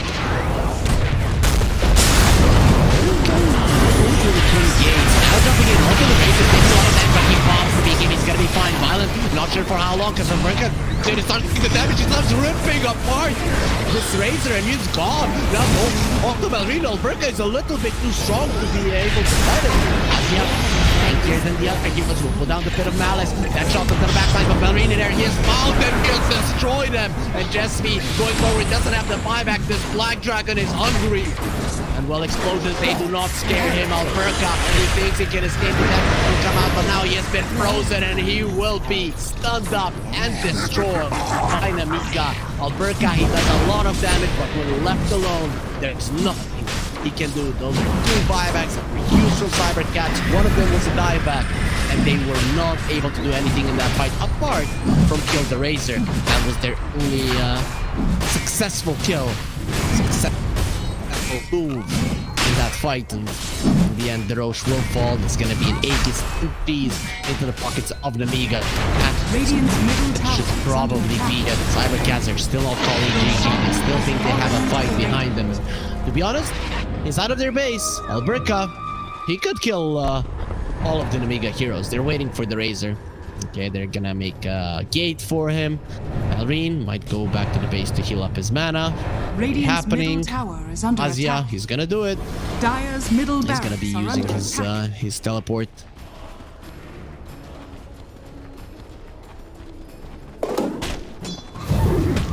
Let's see. Cybercats. That looks pretty cool. Look at it. Spawn's just flying everywhere. It's a pretty cool Aghanim Scepter on the Sand King. The problems with the hero still persist. It's a very weak laning stage. If that does change, but look at what you can do. There's just no way that they're gonna be able to find the Sand King. They even have a ward there on the bottom lane. I doubt there would be a changing. So here's the Veil here from Muerta, and well, you're not gonna have your ulti now for 40 seconds. That's a solid downtime that Nemiga could use. Muerta can do that much damage. SV needs to get back into the base. Pit of Malice doesn't come out in time. He gets the blast off away. That was very dangerous. Malrune jumps into the base. Big Black Dragon is hungry. Lotus Orb on him. Needs to go on. Travels through him. Health screen. Is that what's happening? Yep, he has them. Dire's top barracks has fallen.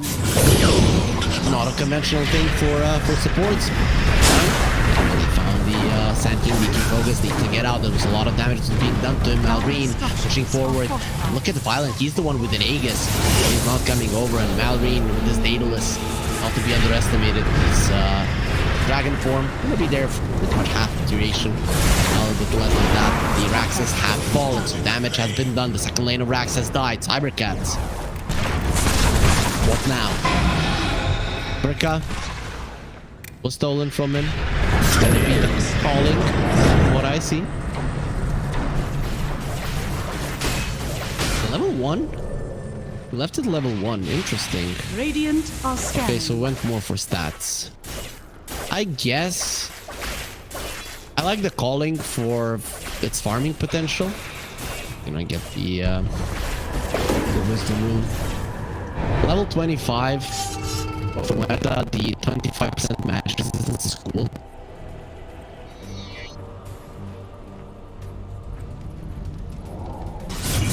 But it's not the biggest of deals here. Level 20, the 20% gunslinger is the most important talent, I'd say.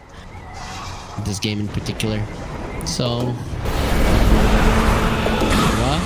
gonna get lifted up in the air. She's being annoyed there. Calling, going over if everyone wants to get into those cubes. Via silenced up. Remember the hard moving the cube. Oh, how dangerous it is gonna be this time. Onto Alberca taking a lot of that. Medusa comes over, he wants to save him. Alberca, he might need to run because Alreen, this dragon, he's a little bit too strong. They've lost the wisp. That's a big deal. Jesky very low. Becky's still alive. He's back in his base. See, there's still an Aegis. And Malrine will get a kill on Jira. He's not gonna allow him to chase down the Jakiro. The dragons, they got each other's backs. Nemiga, they're going for the juggler right now. There is a buyback on the Ember Spirit. If Cybercats think they can fight this one. The Veil already there for 25 seconds. He's trying to do damage here on Alberca, doing his best. But it's not enough. Vazia, a little bit too tanky. That's the calling. They're staying inside of it. They don't want to be silent. Buyback from Rubik. He'll come back, and Vazia eats the cheese. So he's back up to full. A lot of his damage gets taken away. A lot of his HP gets taken away immediately, but he's still gonna be fine. Jira, and he survives. Cicuit be true for Violent. Cicuit is set for Violent, but he still has an Aegis for another 45 seconds. For Alberca right now, he's gonna be disarmed. Shot misses. Sand DK Focus. Vazia has stopped the BKB to live, and they've brought down the last tier 4. Now the stun onto Alberca. He's still doing a lot of damage, but he's disarmed, so can't do it right now. Violent taking his damage away. Give me all of that damage, my friend. And Alberca is not going to be able to do that much damage any longer, which means that he won't be able to protect his throne. She pushes him away there with the Hurricane Spike, the Ice Pack, keeping them in the base, and the Pit of Malice as well.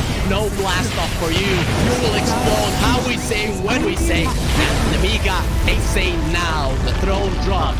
Nemiga will win game number 1 here of this best of 3 series. Very solid performance. Pretty much expected. They came in as the favorites. New patch. It didn't change anything. Cybercats tried their best. Best wasn't good enough. Nemiga. Cloud, if he's got these forks coming through, you know, if there's no... We'll come back to this as they get the dive on, and everything I was saying is now inconsequential because Cloud has gone down, so Kami has to move away from these Mortimer Kisses. There is still that buyback to the Beastmaster though. Let's see. He wants to get himself back into this. The dive onto the back lines is the Vortex as well. There's going to be a real nice dismember. The hooks come. Nice save. Though. He saves it. Cloud gets himself back into this now, and Kami, he's losing so much. Kami's going to go down. They do get the kill onto Leppington there as well. So Mira with that freezing field, Mira will go down. Coming down to the hooks. Yatsu still in that push roll. He's getting them back. They get the buyback out from the post and Storm Spirit. Everybody from the side of Hydra. They don't want to be giving this one up now as well, but they take down Leppington once again. That's the dieback on the Disruptor, and Yatsu, what can he do? The hook, it's going to be blocked mid. Hook. This is the dieback on the Cloud. Cloud, can he get himself away from this one? He's still being harassed up by Collapse. One more right click. He goes down. That is going to be the Beastmaster dead for 115 seconds. And now the chase is on for the rest of the side of Hydra. This Aghanims on the Morphling is just making him impossible to deal with. First of all, they use the little shredder on the Pudge to get rid of his armor. He has solid amounts of it, but it is just not enough. And then Yatoro just destroys it, and he knows that he can stand his ground because he cannot be stunned. He literally cannot be stunned. How do you stun water? Well, a lot of their damage, if not most of it, is on the Morphling. Oh, the glimpse comes back though. Inside the Static Storm mirror, he has that Lotus going, and now if Zofra actually dives a little bit further, the Thunder comes out. McPod he's dove in, yeah. They're going to be able to get a counter to the Storms for it. Can they take down the Pudge? They're going to be able to catch up the Castle after TP. He's going to be dead. The Storm Trader, he has brought back, and they've got no kinetic field, no Static Storm. And like you say, they're even going to be able to get a lockdown onto Cloud. Everybody inside of Hydra, they just overextended, and we praised them in the first game for respecting the power of Team Spirit here, but Hydra might have just lost the heads a little bit, and the buybacks, they're going to be forced out, but I don't know if it's going to be enough to defend this base with the Pudge being down, with no Static Storm for the next 27 seconds. Spirit, what can he get from this? I've been worried though, they're going to be able to get damage. They get two, they do! They take them down, the cookie comes out, the Yatoro, freezing field, they might lose Happy. Is this the dieback? They do break the Lincoln Sphere though. Morphlin, Bilal wants to come right back into this fight because you have the boots of travel to do it. It might take him a little bit longer now. No boots of travel though, so he's going to have to use the blinks. Just do it by foot, it seems. Level 25 Storm with a beast. That's just so much damage. They're going in for the Morphling. He doesn't have a buyback. No, he gets. Do they get the kill? He goes down. Warwick has to go down though. It's going to be him left alive. No, it's not. The creeps are pushing in. There's no buybacks available on the side of Hydra, and this is going to be 4 heroes, even with the death of the Morphling. No way Warwick defends this. It's pretty much over. They don't have the glyph. The game is over. They gave it their best. Hydra, they made Team Spirit work for it. The team that is most likely going to be at the top of Eastern Europe DPC Division 1.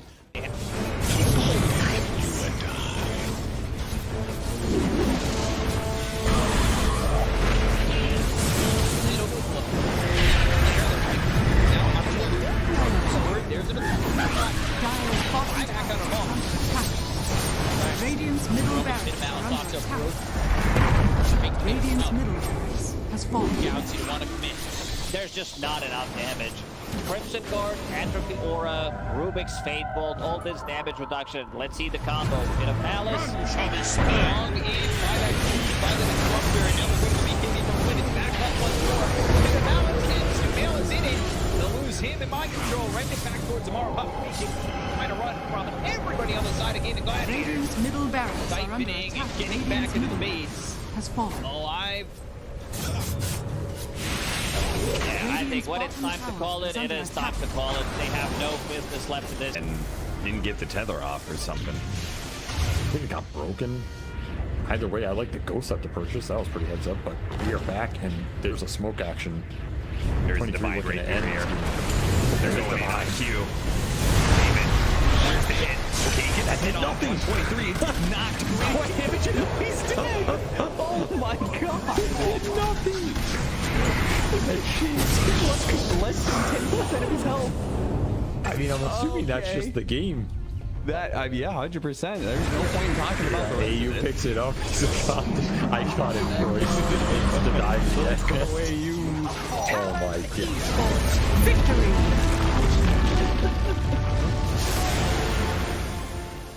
We finally get to see them have a little bit of lead. They need to have good vision, good entry to engage. We're down up on high ground. Bulbica, Red Panda, this would be huge if we can find a Static Storm before the Tombstone. Not bad. Stone from Lulu. He's thrown now over the there. Starting to drop down. I love TK controls for the moment. He does manage to get that one away. And the Supernova down. TK barely surviving. And it's just going to be one down at his White Album. To dodge. To hide away. The heal's coming in. They hoping for a save, but the PKB is out, and they're going to jump onto him. He has to back away. They have lost White Album again, and now Tango in trouble. Q is going to drop faster. These fight so well, and they clearly take down that Undying. And remember, it's ages, so they didn't really care about giving away. That's what. Big teenage profits. You got the fallen Still stun is out on the play. Didn't have a BKB available. Volvica dropping low and on back in. We have a Nemiga off Volvica. Doesn't look like it because the black hole is there. That's on the agent. He doesn't have multi to come back. And after, they might take full advantage. Move. Radiant's bottom Rax has fallen. Up the bottom. Finally, Astro full advantage. They're building. Radiant's middle tower is under attack. Oh, just for a brief second, had more network. There it is, back again with the higher network. When you click on the L, it's not really an inspiring network. Blink, BKB, Radiant. You might be able to get on top of a hero, but that's not the that's able to 100 to 0 here. Like even this Undying inside Scatter Storm, able to then get over the Slash Golem from away. Back, they have that to try to keep him alive. Makes the move, and again, into this fight without Monet here. It's pretty good for them. Right album, but now Monet is out. Now they're in a lot of trouble. Maybe the team should kill him. Okay. Alright. Pops ulti. Now the current punching. Really getting away. Sort of survived that first salvo. Very strong. Supernova down, pops the BKB. Ooh, he's just caught here. They want to get the kill. That's really himself up. And now the chase. The avalanche, the toss. Thinks he's going to give up his life also. Then Monet is way too strong. This might just be the full set of racks going down bottom. Aster, way too strong for Ares. Like Aaron's the GP. Oh, they're done. Okay. I was wondering. It looked like it was that type of game. Yeah, it kind of was. It's like a game where you're an out. Not really ever been in the league. Victory. He hasn't really never protected himself.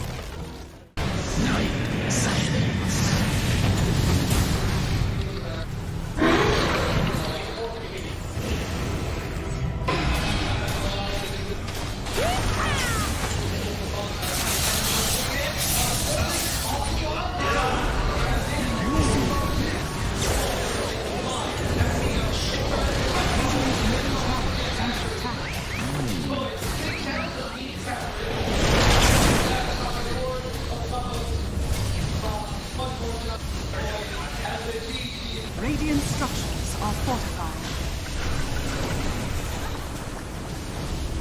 Radiant's middle tower is under attack. Radiant's middle tower has fallen.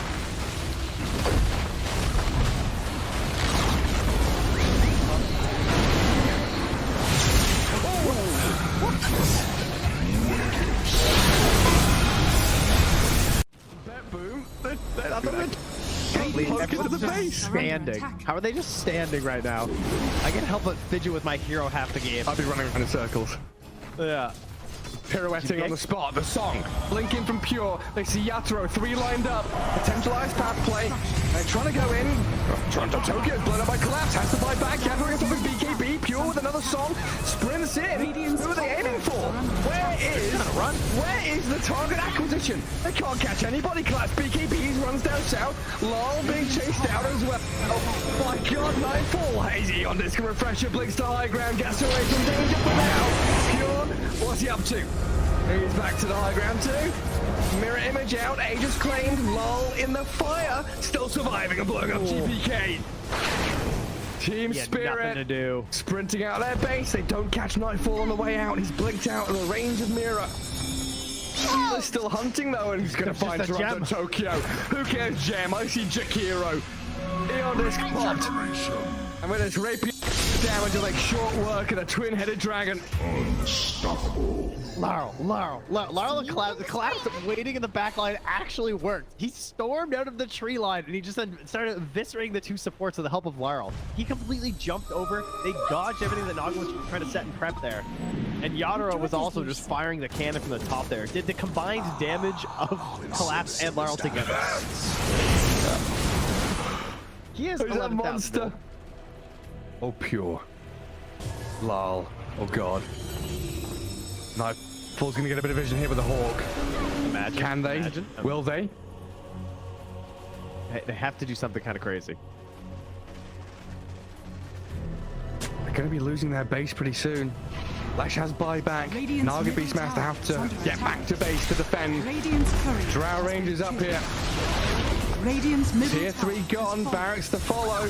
There's no buyback collapse though. That's a big one. Radiant's middle barracks. And Mira. Radiant structures. Look at all the wolves. Look at all the summons. It's vulnerable. The previous game, Cybercats, they went with the Muerta and the Spick. Didn't work out too well for them, though. I can't say that. Oh, it's a Muerta problem. Every single little thing that happened did go Nemiga's way. 5 and seconds ultimately, I mean, they did come to a victory. Again, we're gonna be seeing a bounty hunter ban. I'm really looking forward to seeing more of this hero. I'm looking forward to playing him in my own games as well. We'll see just how powerful the hero can be. What is Cybercats gonna ban next? They're taking their time. Enchantress and those are the ones that got removed. I guess if you have to choose, you don't want to be playing against Chen. On the other hand, though, Enchantress, something so bad is more confident on. Radiant team pick. Look at the Enchantress. Is this a Chen? Yeah, there it is. Immediately picked up. The jungle hero is a little too strong now. Hero control unit. Chen can go into the jungle. You might not. That might help as a carrying lane. Later on down the line, when the creeps more levels, when their spells start dealing more damage. So I checked it. Watchers, they last for 7 seconds. Once you utilize them, all of them change to your side if you kill the Roche. So killing the Roche, there's a lot of thing on the line for it. But one thing I still haven't seen is when the creeps Radiant team pick. the creeps get their Stare your level death ups. in the face. So I'm gonna try to check that one for you guys, so you don't have to read the patch. You can be here with me. All the important things are gonna go your way. Of course, the small changes you're gonna have to get used to those on your own. 10 seconds remaining. For interface balance 5 changes, seconds no. remaining. Major gameplay changes. A new map.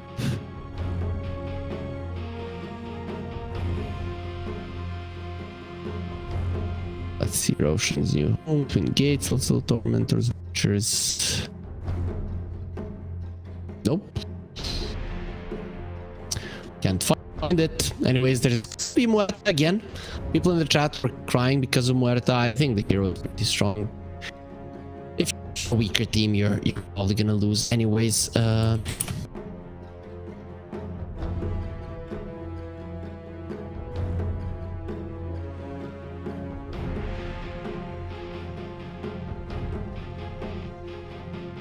okay, so level 2 Dire team ban. at 15 minutes. Level 3 at 30 minutes.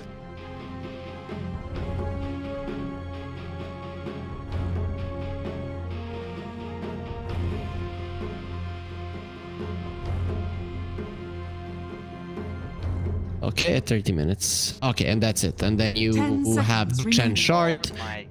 Increases the level of the following abilities by 1, allowing them to reach level 4. Okay, makes sense. So 15 and 30. Okay, now I know everything.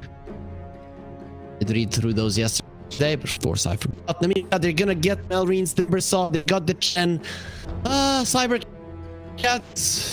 you're in trouble. And well, when the map is so much bigger, there's gonna be so many more trees on the map, meaning the Timbersaw can chase you down anywhere. Remember me saying, like, creep camp areas, chasing people down there. It's hard, it's easy to juke. So many places. Well, if you're a Timber, you can definitely do it quite easily. Of course, for now, you're only up against one strength hero, but that doesn't really change too much. Muerta, she's an intelligence lady. So, techies, Cybercats, they're gonna ban that one. Nemiga, they have no stuns currently, apart from the Chen creeps. If he get any of the centaurs, maybe some hill trolls. the Viper and the I guess now a hero like a Viper, because of the twin gates, you have a little bit more mobility on the map. So some of the weaknesses of your hero have been taken away. Theory crafting for a little bit. It would usually be a problem of the hero if you're on one side lane that there's no way you can get anywhere else. TPs, I've seen that I use it a lot less now in Dota. So it does make sense. It does make sense that a hero like a Viper will be. Of course, they ban it out because Timber top, but Dire team ban. Thinking about the hero in normal circumstances, the CK will get removed. The heroes of Cybercats currently not really that great with armor. Will probably be smacked down by the CK quite a lot. One hero that whose win rate has jumped significantly across all MMRs is BL. Would be cool to see it. Violent and Alberca. I know both of the guys are RP players, but Alberca seems to be a muerta. Are they going to be going for a Wisp? Maybe they play a different Muerta this time around. Maybe it's a mid lane one with an E-Blade or something along those lines.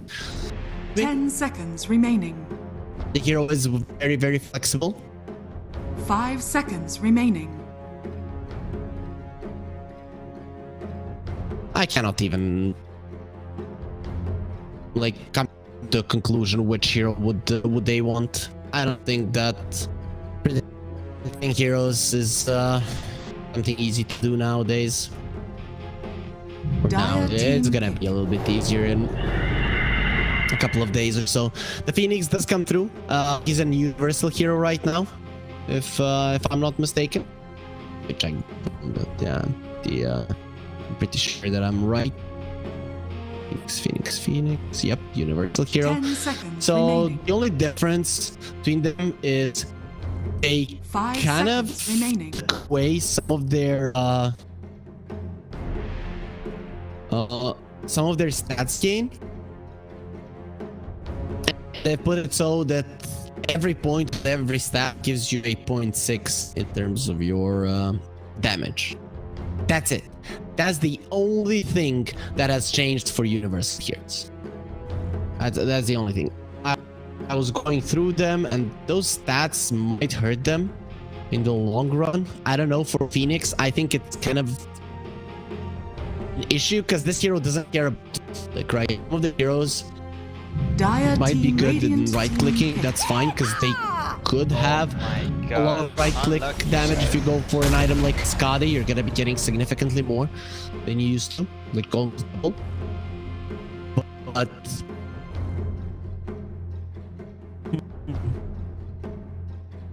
10 seconds. But you know, in terms of other stats, you're gonna be weaker. So I don't know what to think about it. Really, the change will need time for us to really. Dire team ban. Axe. Hopefully it's 10 is also a universal hero. Okay. Ooh, Axe comes out. Axe has gotten some changes. Definitely. So of course duration decrease on his call. That's to be expected. He has counter helix now. You need to hit him 7, 6, 5, 4 times depending on the levels of the spell, and then he spins. The damage has been rescaled. Slightly stronger level 1, slightly weaker level 4. Really no big differences there. If you get a shard, then the cooldown is 0. So let's say if you get a shard, you call like the Mother Spiderlings. There's gonna be a lot of spinning. Right? 10 seconds remaining. Well, that's a big one. So we'll see. The Vanguard is definitely a popular item right now. So there's gonna be another Sand King. That Aghanim Scepter seems to be something that people really want to get. The Snapfire, I'm doubting this is gonna be anything other than a Hellscream Snapfire. That's for sure, given that it's gonna be a Malrine Saw. So actually Phoenix being a universal hero is quite solid. So which stat does the Timber Saw Whirling Death take if somebody is a universal hero? Wait, let me check that. Dire team pick. Did they? Okay, so Whirling Death makes universal heroes lose 5% of each attribute. Okay, so it's not 10%, but 5% of each. Okay, so universal heroes are still not as much as strength heroes, but still you can consider them vulnerable to Whirling Death in terms of strength. Okay, makes sense. So is a universal hero as so 2 universal heroes, 1 strength hero, 1 intelligence hero for them. And on the other side, Snapfire is a universal hero, a Sand King is a universal hero, PL comes out, that's an agility hero of course. So universal heroes on Nemiga. Well, actually 4.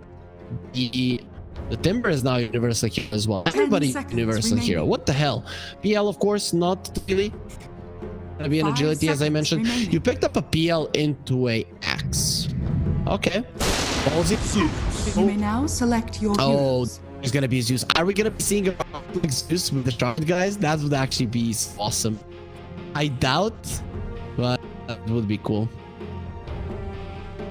Zeus gains bonus attack range, and his attacks create arc lightnings and deal a percentage of its damage. Let's go. That would be so awesome. If you see a right click Zeus, Chira is gonna be playing him. Let's go, Chira. It is a good hero versus PL for sure. Right click or no right click. Arc lightning is something that the PL doesn't like to deal with. Do I think the Cybercats will win this one? No, but I love their draft. I really do.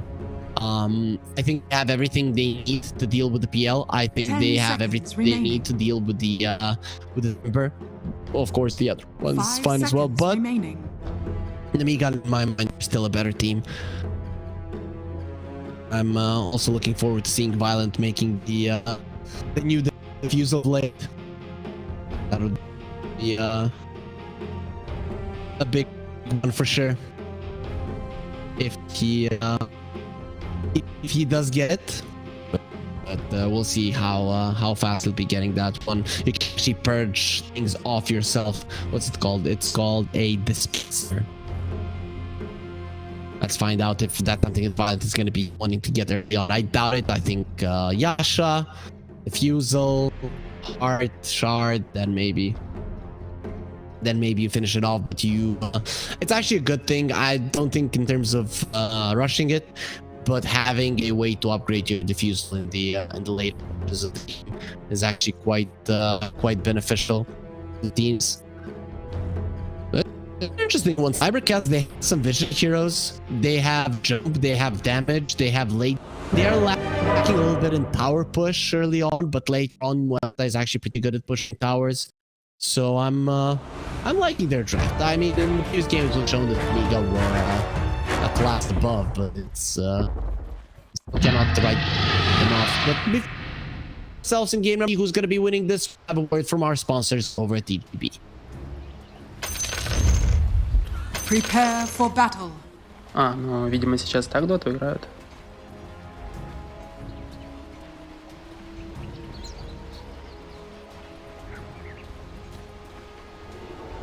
Quiere ganar, gana. Oh my god. Unlucky, you guys. It's gonna be a short word from our sponsors, guys, but it needed to be because Cybercats, they're going for a soak. They're gonna be finding a Violent, the easiest guy to kill. Not even gonna get Watcher gets himself to the low ground, will be fine. Will be taken by Cybercats. His illusions to die. 105 gold. The work guys is gonna be much more than that. Well, Phoenix lays an egg. Still in. 30 seconds to battle. So, starting items. No surprise there. Some blood grenades. Focus. Double ring of protection. Centaur startup. Only now it's with Max. Go Vanguard, Boot, Blink. I'll look at the odds. EGB and Nemiga, heavily favored. Malrine. I don't know if this guy has with numbers over in Division 2. Ooh, nice usage there. The dead shot from Elbrick secures himself a rune, and it is gonna get the 4-2. It would have been a 3-4 or 1 chance being if he didn't use it. He did. Yes, and so bad. Engaging in a battle tells you to unblock that camp, and not gonna be happening. Let's see. It's gonna be takes away the sentries from the camp. Maze block and so bad. They're gonna be able to get the keeps.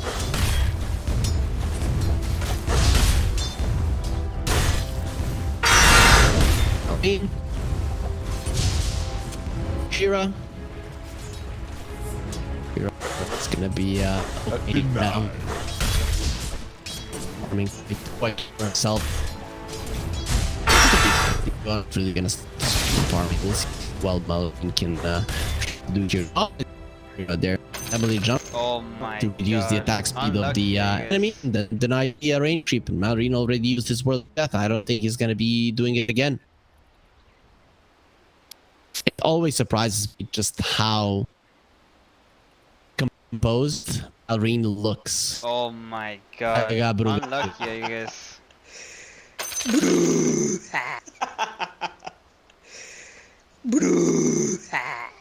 Okay, they seem to be friends. Okay, he says mute Phoenix. Him and Jesse are definitely nice. Nice buddies. But yeah, anyways, every time I look at him playing, he's literally entering the game, like through his monitor. You can see how focused his eyes are. So it's always nice to see when someone is so committed. What do you think? Look at Jesse. I'm gonna look left. I'm gonna look right. I don't really care. It's pause. I'm just kidding. Of course, we cannot read the focus level of players, but we can assume. That's what we're here for. Assume what's going on. Oh my god. Unlucky, you guys. Why, thank you. But for now, we are gonna be waiting for the folks to come back. Lanes. There's so many darn look winners. at the lanes here. Lanes for Nemiga aren't gonna be strong.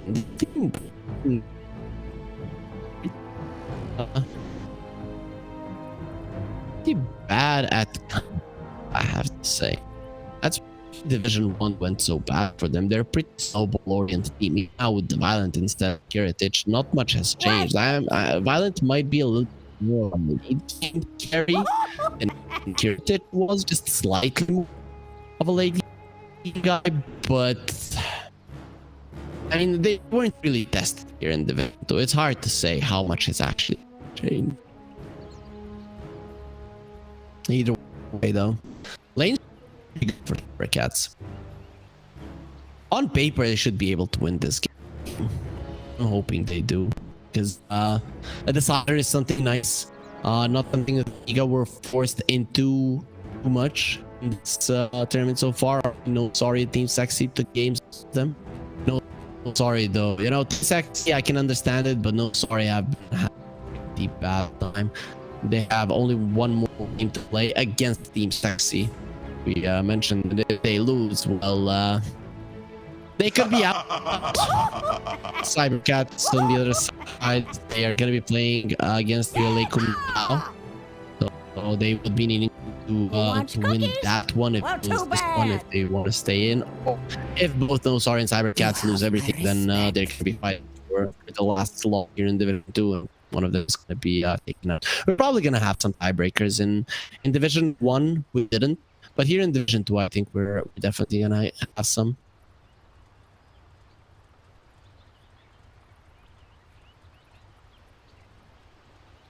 Still waiting on the focus. Last time it was Chira.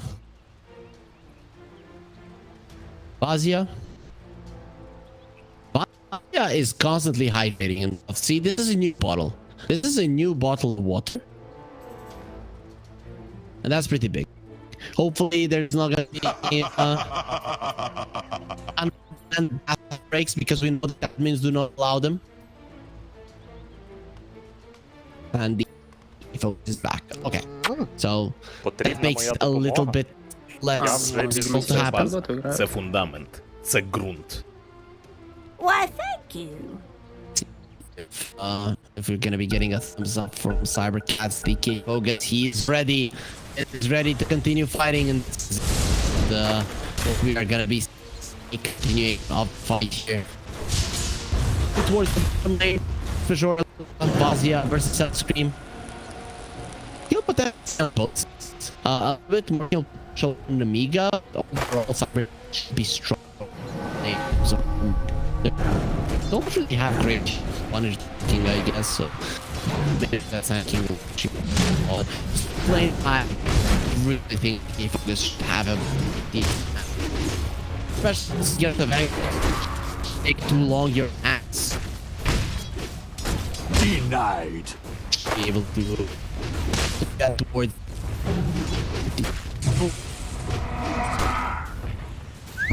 get the so bad. Still, say Chen. Well, this tower he has the so it's damage isn't really going to be doing all that much. Yeah, everybody's doing really don't hate themselves. One drop it behind.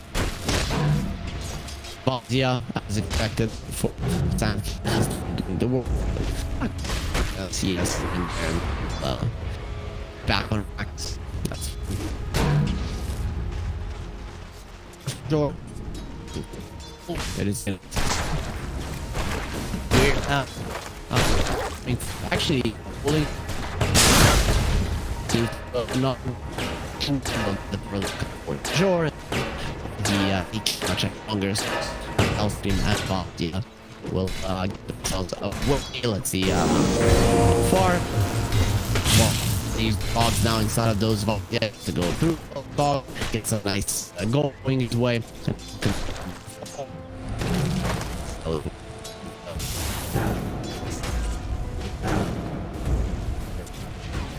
Tier 1 on top. They were making an attempt on but now tables have turned gonna happen under one. Now he will have DK to one. Actually, the tower and the focus you will fall alone in his eyes. Penitence is going on to up. No penitence increases the attack speed. The people when attacking you, and it does work on towers. So stacks pretty hot for a tower. One more hits. There's the flood. It's the Chen. Up inside the car. The other. So that let's have the very even with the blow nade it shouldn't be in. Yes. It's there.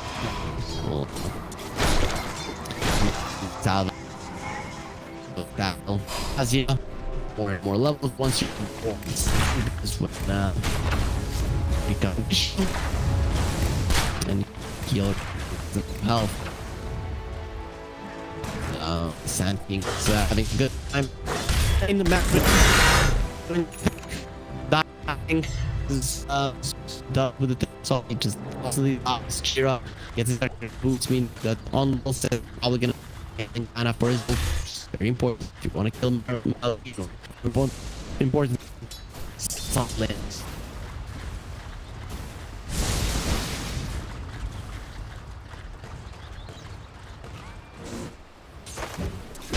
Sure, it's gonna be a cat. Look, the calling will be there. Yeah. I get this one. I could do with more. Damage and calling will expire. It's gonna be for penance. Middle of it. Bad if you're on the edge of quite high. Axel drop low. But he keep focused. Is the real From death. Oh no! Oh, indeed. For your sins. Oh, doesn't kill the grandma. The grandma is still alive. He lives. Barely, but the end, Mallory dropping. She doesn't have much damage. Okay. But the focus dying of a solid thing there. This is a PL. A fitting bounty. Dire are scanning. 14 denied. Mallory. First. Green will get returned will kill him, so we'll be he'll back. We'll take the game he wants. So Yax finally has his very Vazia is getting good as well. Both of y'all are going to be significantly here in the near. We'll see if we'll get this Vanguard is in. Jungle, Botlet, removes all of those stuff there. He doesn't have the armor on himself. Get cold.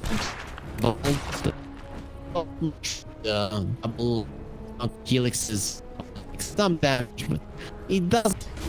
Radiant's middle tower is under attack.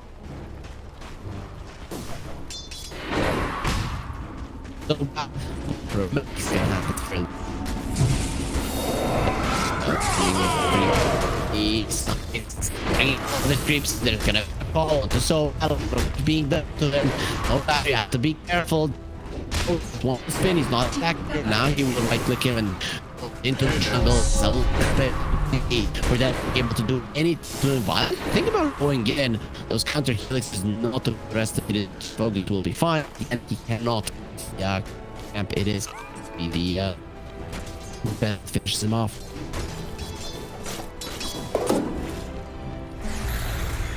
Yeah. Vanguard, yeah, does have money. He just straight into the blink. I get it. You feel like he's not gonna be dying this, might just right.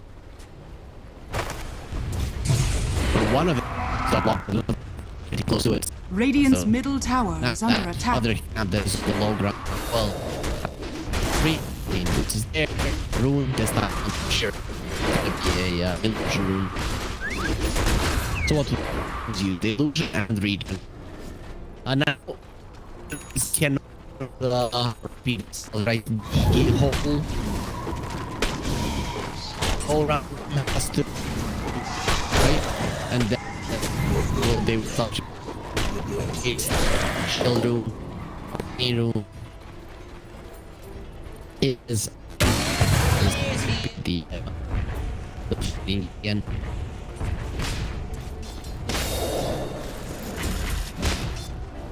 Jira. The Dire's courier has been killed. But for this Zeus and Alvin going for DK focus, going for TP out there to stun him. That's a very long TP focus. They thought it was into the towers and almost paid with his life. I'm pretty scared for DK focus. Yeah, he lives, but he's gonna have to jump in the way.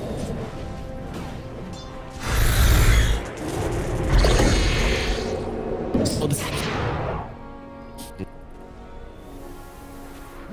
Radiant's bottom tower is under attack. There's a topping the network chart there at points are behind the chin. Dire's Their are having a tower really is good under time attack. still again.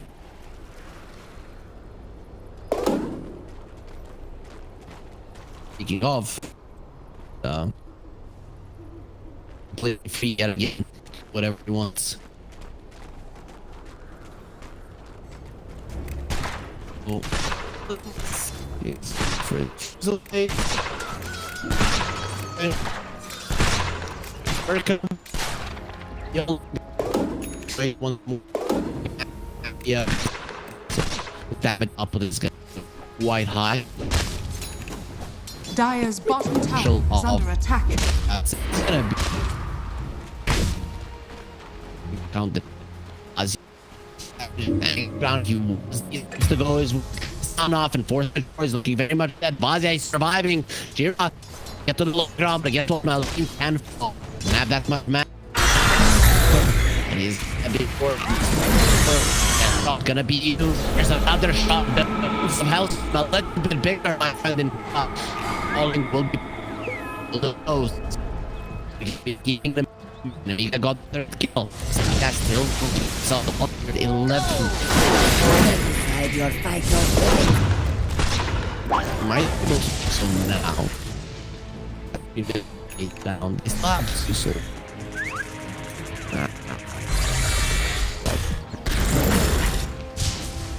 The Lotus on the axe. Gonna get called. You have to be careful of this Usul. He can kill you. From the axe. Yes. 3-5. No more book. There we go.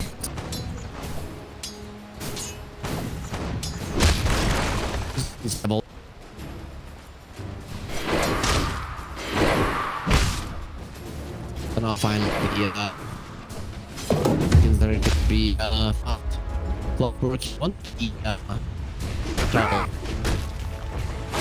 It's gonna be annoying. Oh, yeah, I'm gonna be connecting. Oh, but the hero. Well, fortunately, very much. Radiant's middle tower is under attack. No, I don't need Malrine, but some help. It's coming inside. Thank you for asking, Jackson. Radiant's middle tower is under attack. Well,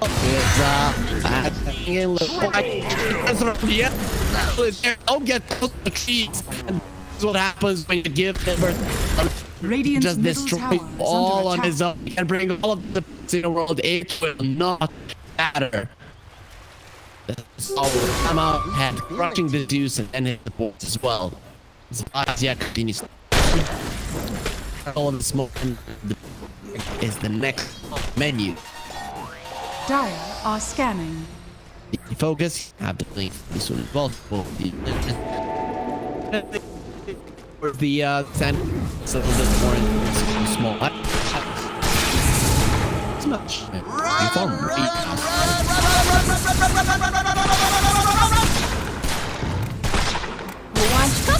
Radiant's top tower is under attack. Here the check to build Marine, and yeah, what you should do when you see him out in terms of shun. I'm not run. Die. Considering with their sort of action from Cybercats, I'm gonna that sort of guys look at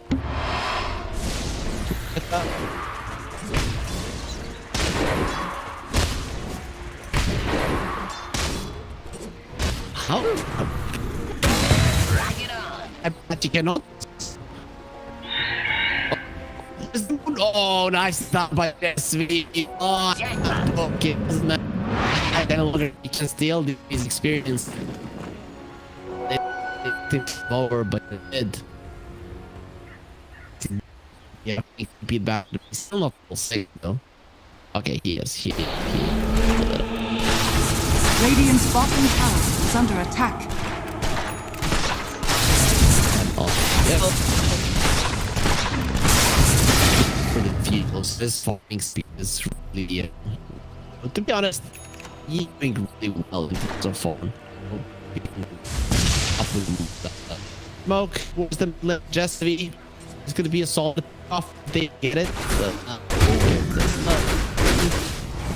Really, that's a little.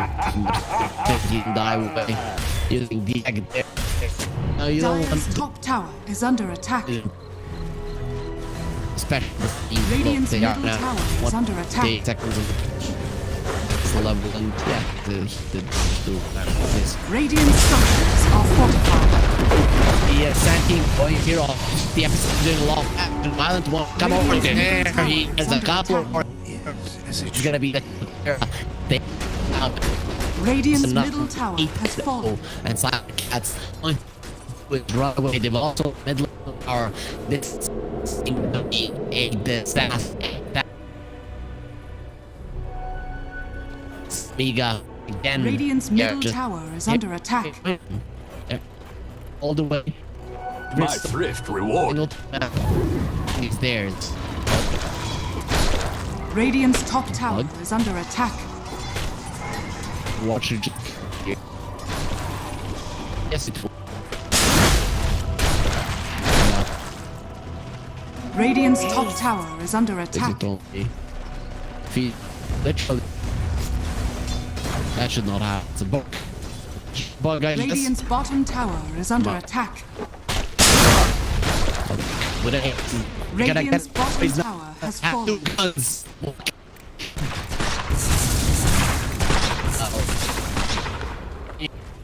Dire's top tower is under attack. Dire's structures are fortified. Radiant's bottom tower is under attack. The vicinity as well. Let's get close. Go towards the door. We're gonna die. We can't eliminate on her. The tower down the more. They're just gonna just go to what? As well. The defense.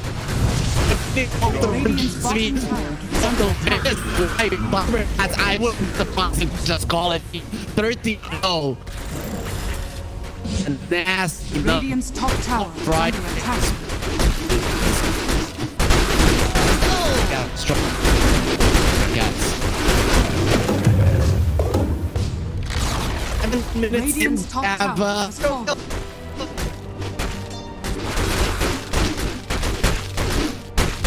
Yeah, 10k gold in interceptor. Okay, wait, what does that do now? Just that. Radiant's top tower is under attack. So yeah, Mark can now be activated. Okay, grand mount here. 600 radius. 8. So you'll here. Dire's middle tower is under attack. Activate the reactive carbon, increase the area,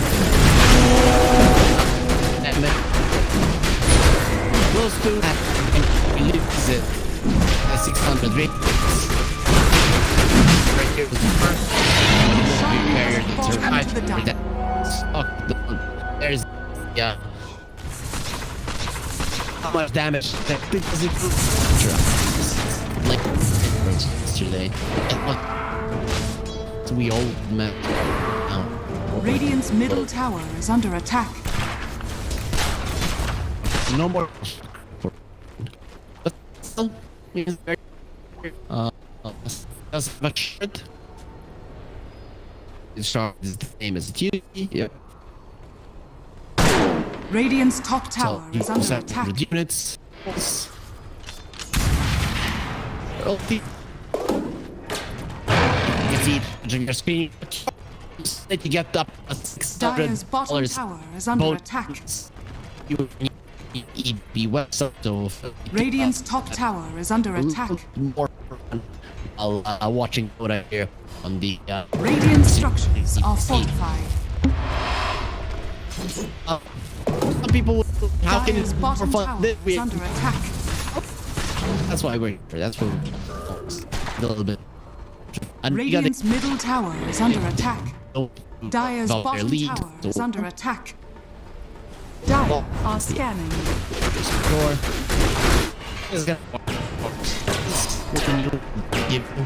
Radiant's top tower is under attack. Radiant's top tower has fallen. I guess. Big force major. Well played. Radiant's middle tower is under attack. Not that intentional. intentional?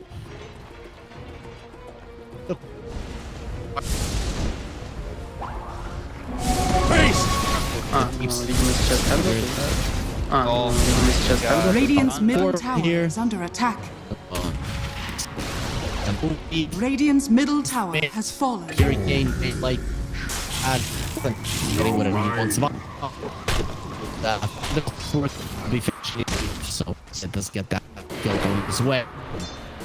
4 clockworks was like again stealing. He's having those explosions. Not gonna be taking away at the damage. Radiant's top tower is under attack. Enter the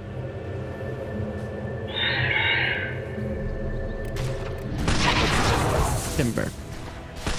Always. One was a change. Oh, he did that. Be my that work. It's gonna be. Oh, they're gonna be protecting the pride of. He's gonna make sure the neutral stays as well. Here's some for the.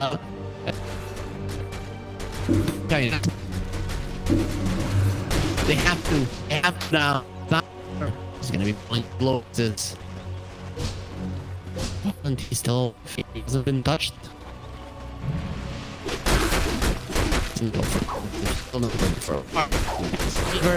I asked Vegas.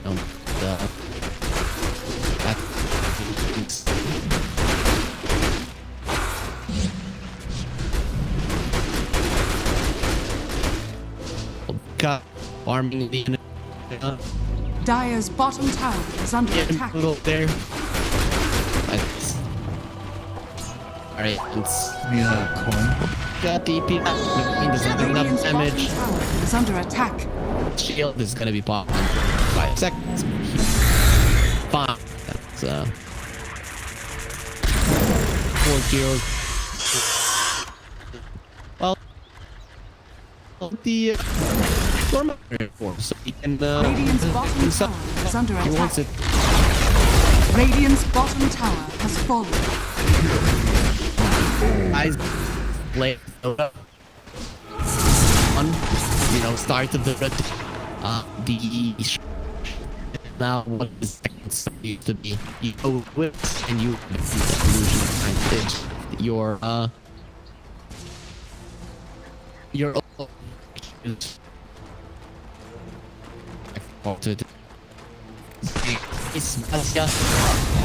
setting up something. It's all don't feel drop. Oh, lose. That not correct. I think about going in the next far and was used there. Other stuff. So now they come out. Get killed. Kill it. More cyber. And then he gets his. Radiant's middle tower is under attack.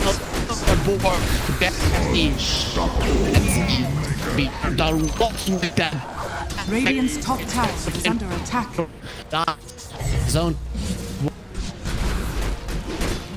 But Cybercats, they do get themselves a kill. Radiant's top tower is under attack. Do it for 24 minutes. Sorry.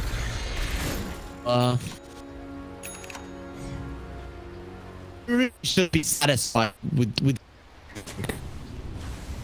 Radiant's top tower is under attack.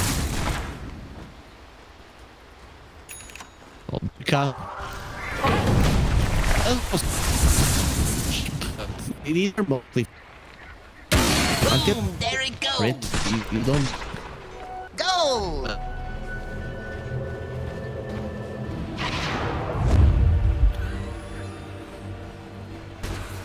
Hezekiah. It will. Of course, look. Cybercats, where do you go? What? Radiant's top tower is under attack. A lot of your. I just called you. But not getting close to big number They're on mid lane. Meek first. Yeah, it's closest to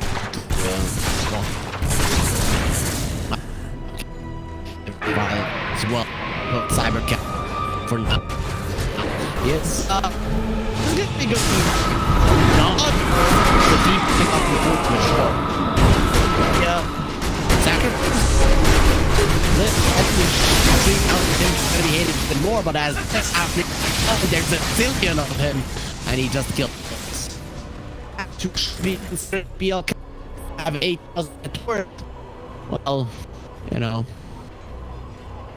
countering it, are you? So mainly really had them and temperatures. Give them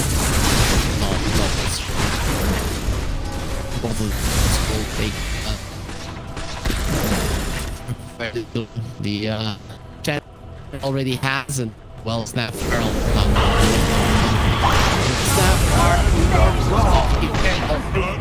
What is happening and she get the kill you'll land another one. It's only 2. A second kill. God, they have water towers. 20k behind.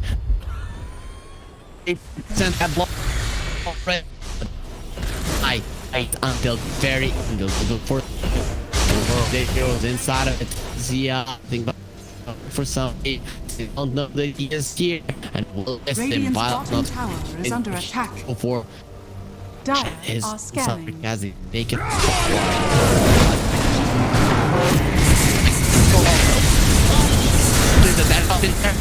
Give me the stage and think machine goes but then and try to see will be able to check will it drop it well.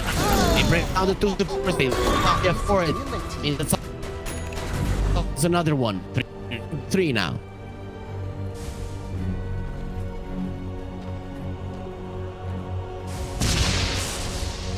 I should get some kills. That's big. I mean, I might just call even with actually Warhammer's gets pretty good. And because of it, he will survive. As he makes sense. I don't know if far you have big ass ass.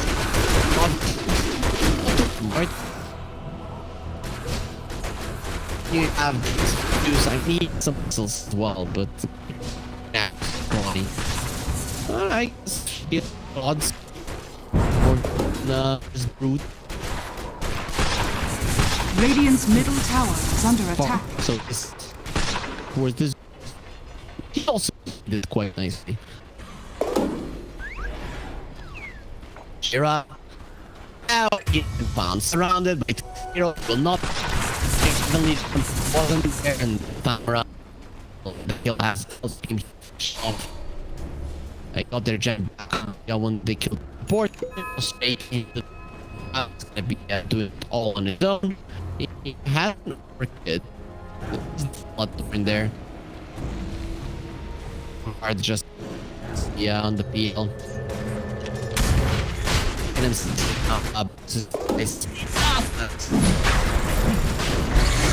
lot of we can have short.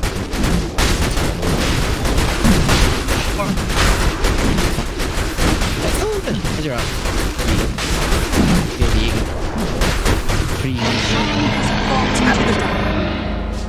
On the bed.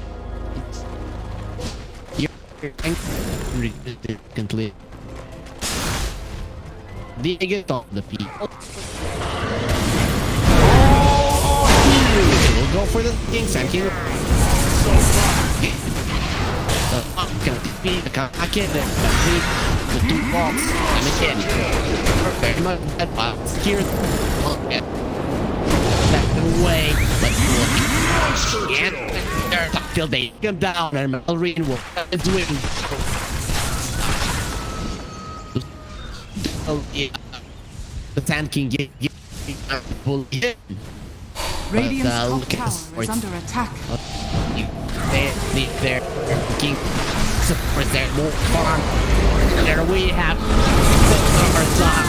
gets more forward. Berg is running away. It's into his own act. Drop.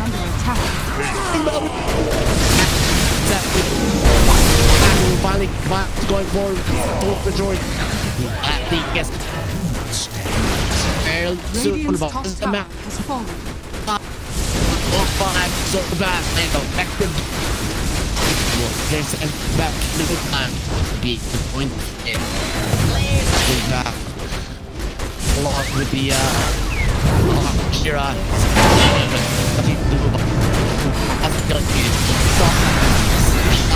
Bring back drop it back with Shira speedy. Radiant's in the second has the blink. Radiant's top barracks has fallen. Radiant's top barracks into one again. Probably who knows? Maybe they do a series. Radiant's middle tower is their under last attack. opponent. Radiant's middle tower has fallen. Yes. Problem.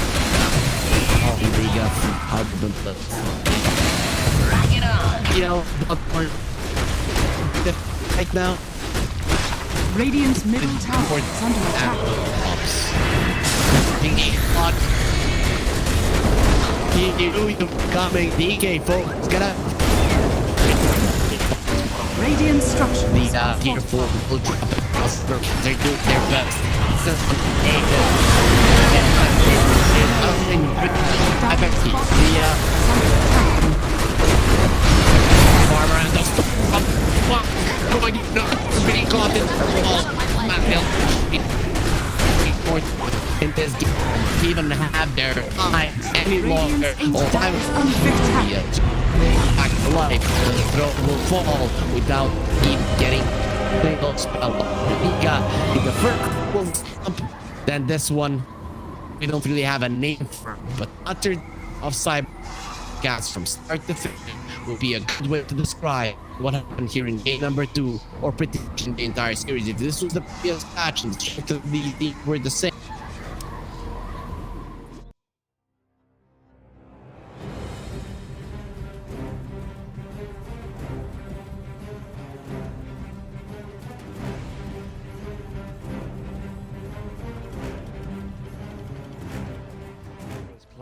If he's got these hawks coming through, you know, if there's no...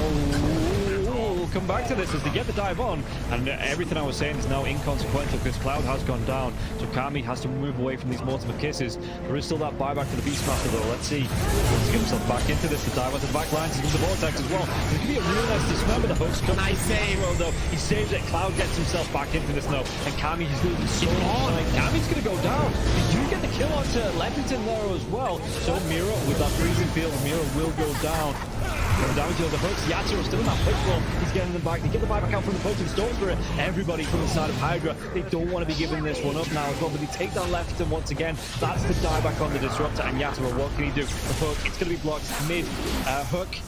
This is the dieback on the Cloud. Cloud, can he get himself away from this one? He's still being harassed up by Collapse. One more right click, he goes down. That is going to be the Beastmaster dead for 115 seconds, and now the chase is on for the rest of the side of Hydra. This Aghanims on the Morphling is just making him impossible to deal with. First of all, they use the little shredder on the Budge to get rid of his armor. He has solid amounts of it, but it is just not enough. And then Yatoro just destroys him, and he knows that he can stand his ground because he cannot be stunned. You literally cannot be stunned. How do you stun water? Well, a lot of their damage, if not most of it, is on the Morphling. Oh, the glimpse comes back though. Inside the Satistorm mirror, he has that Lotus going, and now if Silver actually dives a little bit further, the Thunder comes out with Podking. He's dove in, yeah. They're going to be able to get a kill onto the Storm Spirit. Can they take down the push? They're going to be able to match up and cancel off the TP. He's going to be dead. The Storm Spirit though, he has brought back, and they've got no kinetic field, no static storm. And like you say, they're even going to be able to get a lockdown onto Cloud. Everybody inside of Hydra, they just overextended, and we praised them in the first game for respecting the power of team spirit here, but Hydra might have just lost the heads a little little bit, and the buybacks, they're going to be forced out, but I don't know if it's going to be enough to defend this base with the punch being down, with no static storm for the next 27 seconds. Spirit, what can they get from this? I've been worried though, they're going to be able to get damage. They get, no, they get two. They do. They take them down. The cookie comes out. The Yatoro freezing field. They might lose. Happy. Is this the dieback? They do. They break the Lincoln Sphere though. Morphlin. Bilal wants to come right back into this fight because he have the boots of travel to do it. It might take him a little bit longer now. No boots of travel though, so he's going to have to use the blinks. You know, they just do it by foot, it seems. Level 25 Storm with a beast stats of so much damage. They're going in for the Morphling. He doesn't have a buyback. No, they get. Do they get the kill? He goes down. Warwick has to go down. No, it's going to be him left alive. No, it's not. The creeps are pushing in. There's no buybacks available on the side of Hydra, and this is going to be 4 heroes, even with the death of the Morphlin. No way Warwick defends this. It's pretty much over. They don't have the glyph. The game is over. They gave it their best. Hydra, they made Team Spirit work for it. The team that is most likely going to be at the top of Eastern Europe DPC Division 1.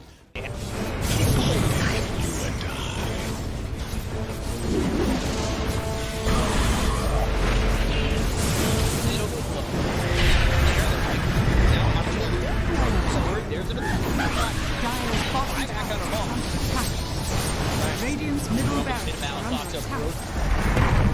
Radiant's middle barracks has fallen. Scouts, you want to commit. There's just not enough damage. Crimson Guard, Atrophy Aura, Rubik's Fate Bolt, all this damage reduction. Let's see the combo. Bit of Malice. Strong in by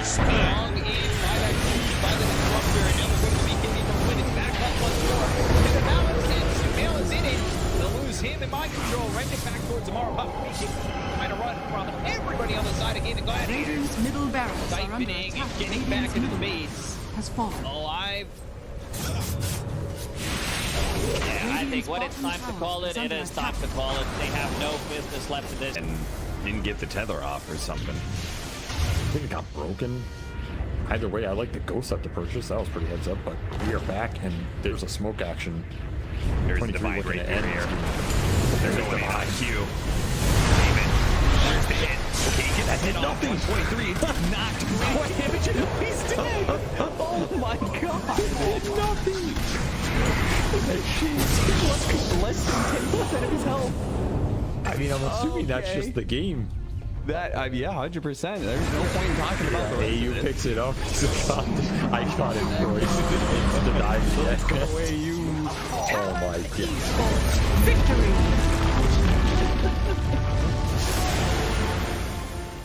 We finally get to see them have a little bit of lead, but they need to have good vision, good execution to engage. We're down up on high ground. Bulbica, Red Panda, this would be huge if we can find it. Static Storm before the Tombstone. Not bad. Stun from Lulu. He's thrown now over the Tombstone. There.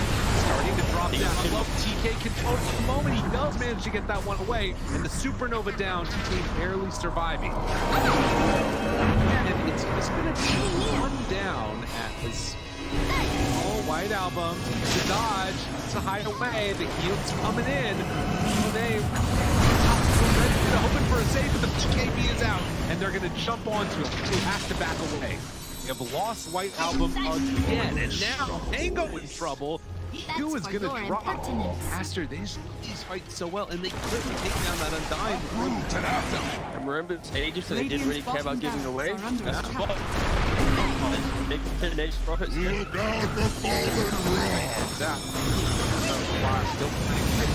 Stun is out on the play. Didn't have a BKB available. Bulbica dropping low. The 10th on back in. They have a go off Bulbica. Doesn't look like he got the black hole is there. That's on the agent. He doesn't have multi to become back to light. And after, they might take full advantage. Move. Radiant's bottom Rax has fallen. Up the bottom. Finally, Ash full advantage. They're building. Radiant's middle tower is under attack. Oh, just for a brief second, had more network. There it is, back again with the higher network. When you click on the L, it's not really an inspiring network. Blink, BKB, Radiant. You might be able to get on top of a hero, but that's not the shot. That's able to 100-0 here. Like even this Undying inside Static Storm, able to then get up the slash golem from away. They have that trying to keep him alive. They makes the move, and again, into this fight without Monet here, it'll be pretty good for them. Right album, but now Monet goes now. A lot of trouble, but they do blood. He managed to kill him. Okay. All right. Pops ulti. Now the turn. Punching. Really getting away. Sort of survived that first salvo. Very strong. Supernova down. Pops the PKB. Ooh, he's just caught here. They want to get the kill. That's really himself up. And now the chase. The avalanche, the toss. Thinks he's going to give up his life also. This is in. Monet is way too strong. This might just be the full set of racks going down bottom. Aster, way too strong for Ares. I earned the GP. Oh, they're done. Okay. I was wondering. It looked like it was that type of game. Yeah, it kind of was. It's like a game where you're an out, not really ever been in the league, victory. Hasn't really never protected himself.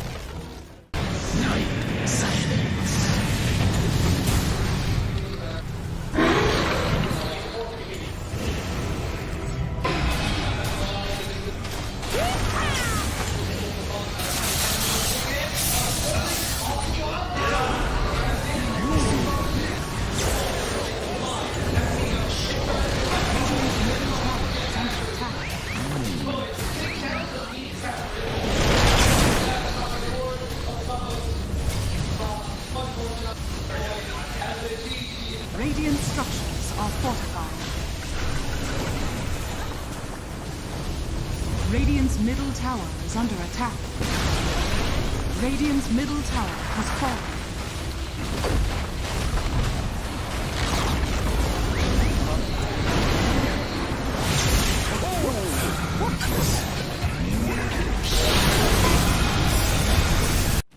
Boom. Standing. How are they just standing right now? I can't help but fidget with my hero half the game. I'll be running around in circles. Yeah. Pirouetting on the spot, the song, blinking from Pure, they see Yatoro, 3 lined up, potentialized path play, they're trying to go in, Toronto Tokyo, blown up by Collapse, has to buy back, Yatoro gets up with BKB, Pure with another song, sprints in, who are they aiming for?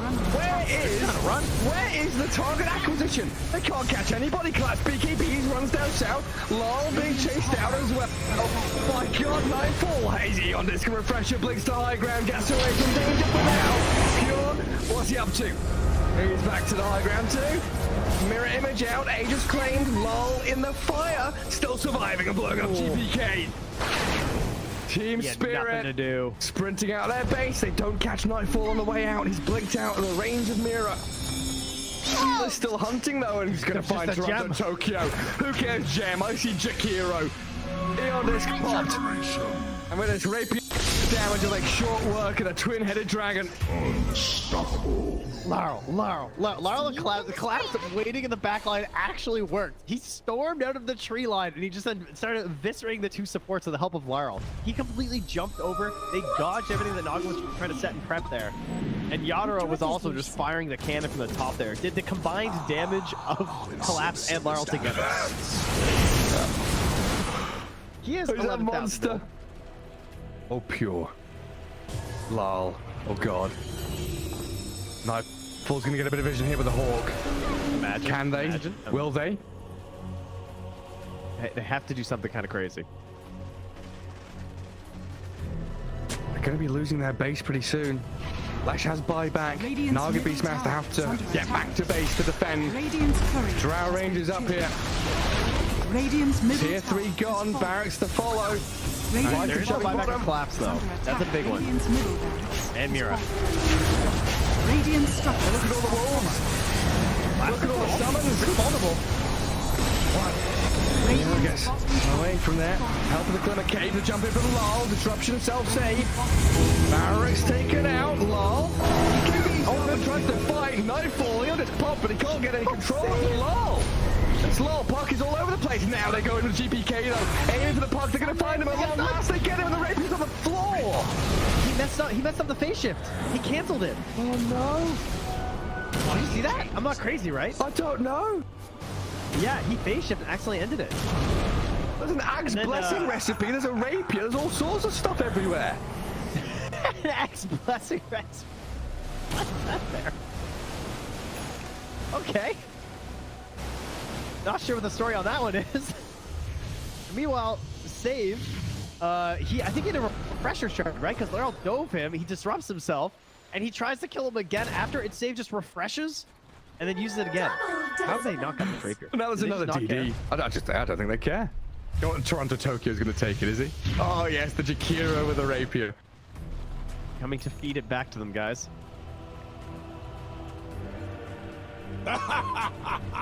My goodness. There's Mega creeps on one side. Top lane Barrack still standing on Team Spirits. Are we waiting for next Roshan, Trent? I don't know. I don't know. I feel like BetBoom have such a good chance of winning these fights right now. They just can't get like swarmed in the backline. They missed the stun on BK. He's trying to hold his ground, but look at my dodge. Oh my god, Yaturo shreds. Where'd he go? Daedalus hits, refreshes, blinks forward, kills off Save as well. SD's gone, TP home. Get the hell out of here, BetBoom now. Lucky he didn't coil. Dude. Left track vanished. He looked okay until he didn't. Until he got hit for 1,350 damage from a single right click? Yeah. Yeah. Right until that. Ow. Luckily, Toronto Tokyo was not there to feed the rapier back, so that's good. And now Team Spirit running down lanes, coming for the Radiant base. Balls are still there to hold on to. Oh, this has got to be mentally debilitating for BetBoom. 71 minutes. Team Spirit is wearing them down. The admins have been on, they told them, nope, these guys. The longer this game goes, the harder things are. Well, it's like Moomiander was saying in that Seb documentary. This isn't Dota you're playing. This is a slogfest. You're going to wait it out and play 60-minute games. Long out one is the wrong line. Watch get very far forward. He unders from Mira, but the Undying will fall inside the Radiant base. He'll as Mira gets off one last finger of death, and the turns will go through. They kill GPK. It's a direct on the ledge. Naga now in trouble. Song of the Siren trying to buy a bit of time, but Yatro moves forward, gets the damage in. Will is dead. Oh god. It all comes crumbling apart for BetBoom now. Wait, back. They're on to Mira. The kill off Nightfall save though, and lol. He opens up on them. The howitzer is here. Massive 40 mil cannon just shattering into BetBoom. Drow saved by the rip. The soul is dying. There's two. And she's called it over. Team Spirit. Look at him. Look at Mira. Oh my god. The shard to anybody who would listen at Halima Major. Which, yeah, nobody's taking him up on it yet. But if you see a shard being picked up by any team that was at Halima Major that speaks English, then you could probably sort of It's good. I'm like, this shard is actually I don't know when, and I don't know how you get there.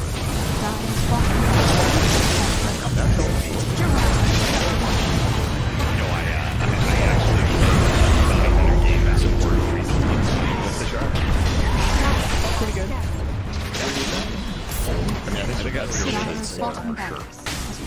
Oh yeah. Slark with that shard is crazy. It's actually a broken strat. If Jowly doesn't use it still on top, he can take that. Maybe that enemy needs to get back. Shadow Walk is way back to the top. And then you're ready for 1,000 comments, but because I say it and nobody I will say the other thing about Bounty Hunter, but is we've got two different memes here. The Bounty Hunter shard, the Magnus Hags. He does have extremely high base. And again, he probably has highest base armor, starting base armor in the game, which can make him really good at the laning phase for trading. Yeah, he's versatile. Terrible. Oh yeah. And frontline a little bit of this young support, but again, Dyer's middle tower is under Radiant's top tower is under attack. PSM FTX victory! Midas was being, so they have an inkling that this is going on, but they jump forward, find the Star Spectre. The Doom is there, Force Staff keeping him alive and on the other side of the fissure, but there's way too much damage, and the rundown is going to be there. MC is gone, GH is gone, and looking for more. 9 jumps back in, finds Kuro too, tries to get out of there, does not have a way to escape. Mar is completely under control. He too is gonna die. Buybacks are coming in. Amar realizes he can't do that cancel TP, but eyes on the prize. Tundra trying to close this one out, close this series out with a quick 2-0 as they set their sights now onto the tier 4 towers. There is a buyback still on Spectre. No the BKB is out though, and now the turn, the break, the finish. Amar dies a second time. MC on top of Snake King managed to find that kill. Sumail still controlled, does manage to get the blink back and away. MC, they're gonna go back in for more. They can't, but Sumail, just barely. Sumail got to be controlled. They got him there with the Gleipnir, and it's only MC left alive as Tundra start hitting these tier 4 towers. With this Unleash, with the damage coming through from the sidekick now as well. Watch Buckle though, it's actually going to be the Molten stealing that Pango form. And he doing anything about this because it's going to be hexed out, so we have the damage to kill him off. It looks like this one's going to get low. The drag back now as well, but he's not going to be able to get the kill. In fact, he just drag him closer to him, be able to clean up the side of one move. They have no cause now. Aintrad, the only one left alive in terms of cause. 3 heroes dead for the next at least 70 seconds. And this is going to be it. Yeah, Batboom just come in, they're going to start to go up the base, not even needing to go for Baggers here. As you can see, they just want to end it here and now. In fact, even diving into the bounce now as well, where the hook comes out. Moblin is this going to be a good? He's got out Satanic. He's got to force that away. Tells to save coming out from Spade. He's then really cocky on this Moblin, but it's paying off. And yeah, they're just going to be able to dive into the fountain once again. And they're bouncing farm these heroes, cleaning it up. GG is going to be called after 45 minutes here. One move. They look great in game number 1. They look pretty good in game number 3 here as well. But Batboom, they just had enough out of them in game number 2.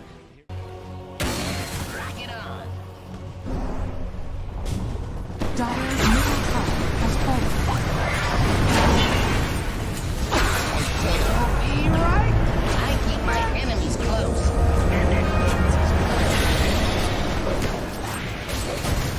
I get mixed up in this.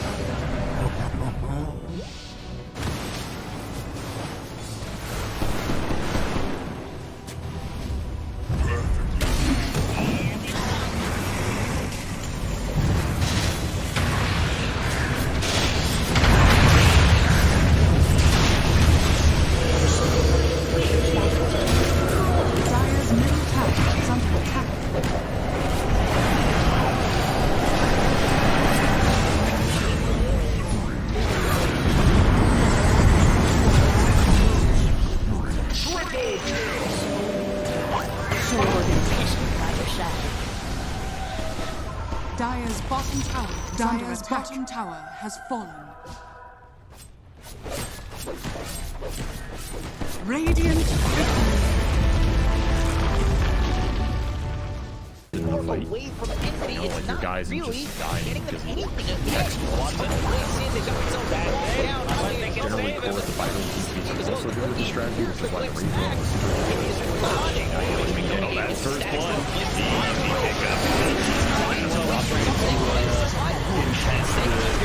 Behind tower, but he's got to be careful to alchemist. Actually, pretty dangerous because literally rocks that really light stuff. And then you get more minus armor out of Athens Grave for a physical damage nuke of an unstable concoction. It's a deadly mixture. You're winning for lanes here for Kingsley.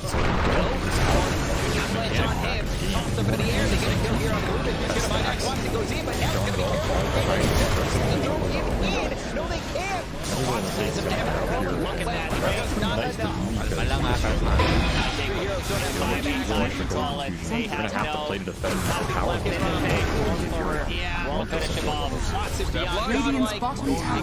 That's going to be 2-0 here for the side. Dream's not having a whole lot of fun with this. 10 stick charges, and he did manage to at least hit the Jingle stacks off of the Bounded Strength.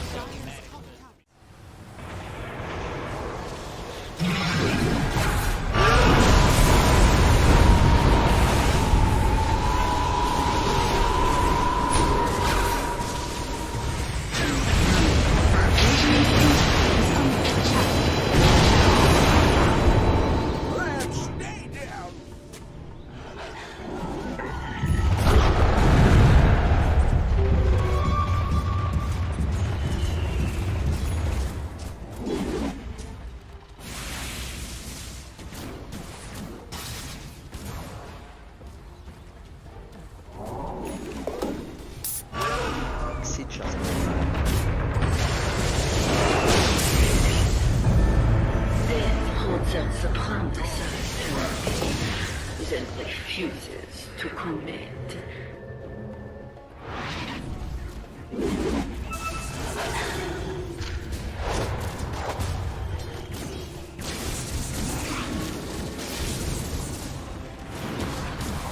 Sanaba.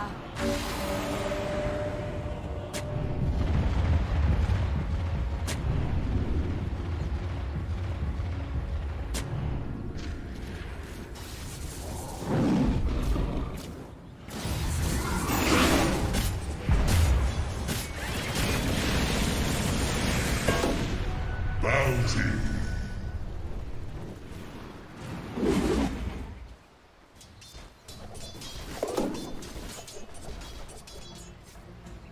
Vanish.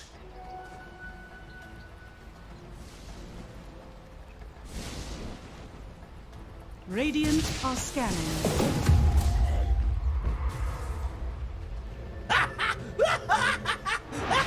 Dire are scanning.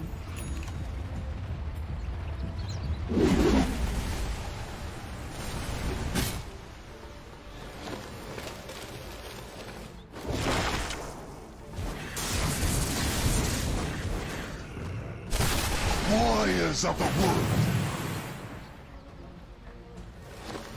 Radiant's courier has been killed.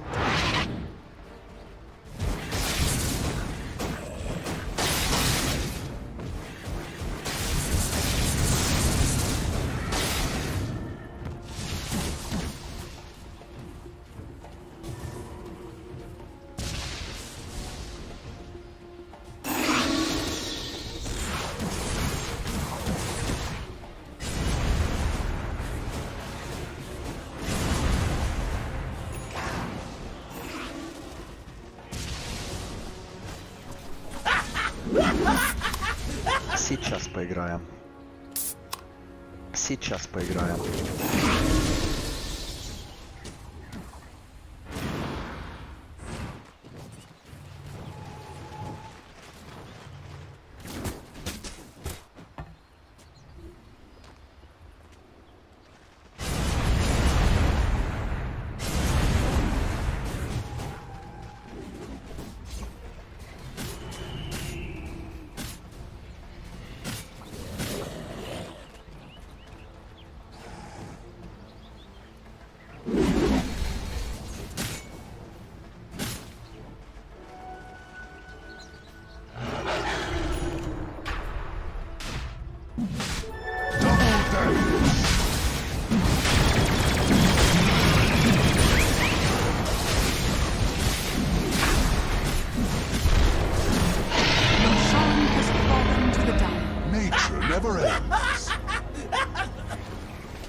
Radiant's Ancient is under attack.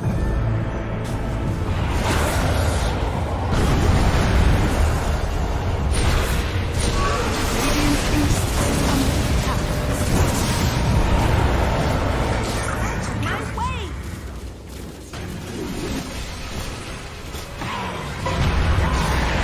Radiant's structures are falling. Radiant's Ancient is under attack.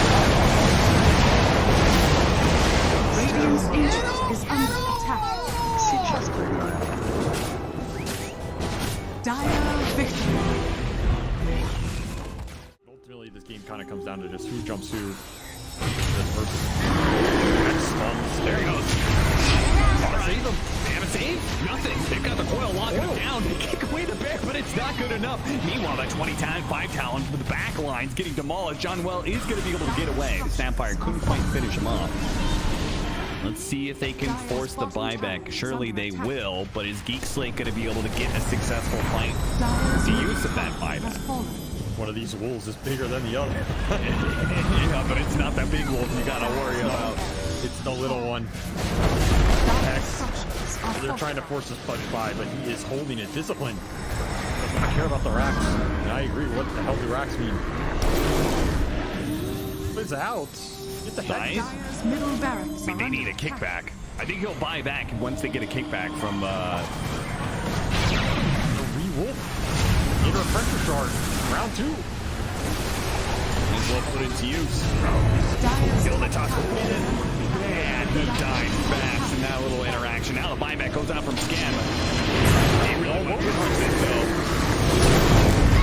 You want to go for this Ursa. They managed to get the scythe on him now. He silenced up on the front. To get to eat anything. He goes for the refresh. But he got scythed as well. He touched over a dieback. Dubu just commits with the help of everybody else on the side. I believe they die. Forced now on the run, but Reed are running down Geek Slate heroes. They have just demolished them. There is no chance, no shot on the side of Geek Slate to be able to fight back against this lineup this late. We're not winning the late game man fight here. Then Dubu's taking it to Matt attacks me. He just runs in. Right here, where's the Manners not getting it pushed in. They just drop it. Oh, look at that damage coming in from the Kisses as well. The back line, Cox being assaulted. Cord's not going to let him get away. Force snap, force them back into hell. What is this man fight? Satanic against all these heroes. He is happening so alive, but eventually they Satanic at the BK can't get in. Oh, the snowball thing. Maybe trying to pick him up. Okay, now they got him. Maybe or they can control him up. Enough force down. No way. Don't let Force get away now. This is the end of the game. The Giants Ring gets him over this round. Finishes off the Nature's Prophet. Chinese Downs finally die, but they haven't really gone through buybacks on the lead. They've got all their buybacks ready to go, so that is going to be it. Finally, GG is going to be called and Bleed get their first series win here in the CD. Really do not want to give this one up, but they may just have to here. Dragon Tail's done. Oh, there's 3 man. It's over. It's over. It's all over. Just show the mercy. Throw the towel. Just stop giving this man highlights. It's too much for one day.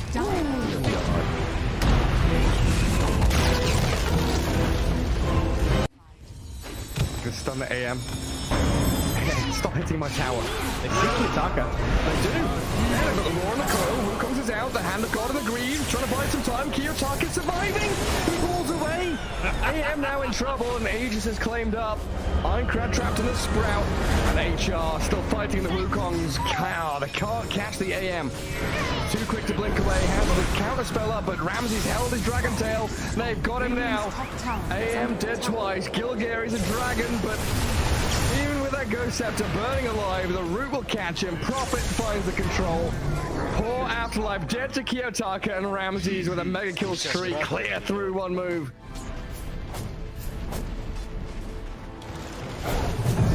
Just not sure. I think that might be it, Gary. Yeah, even with a triple buyback. Yeah, Puck, Rubik, Beastmaster, there's the third one. No AM for 30 seconds. The building's at forfeit. Enchantress lift up and drag away from Rubik. Saves her for the meantime. That's like Kiyotaka's clear to have a little bit of fun now at this point. It's go time. Do what you want. We got 32-minute tumbler toy. Yeah, okay. Yeah, good, great item, by the way. that thing is busted now. If there's any item I agree has to be like removed from the game, we do need a new cycle of neutral items. Oh, well, no fight required, they say. So I'll just go fight with an arcane rune instead. Have fun with mega creeps. Yep.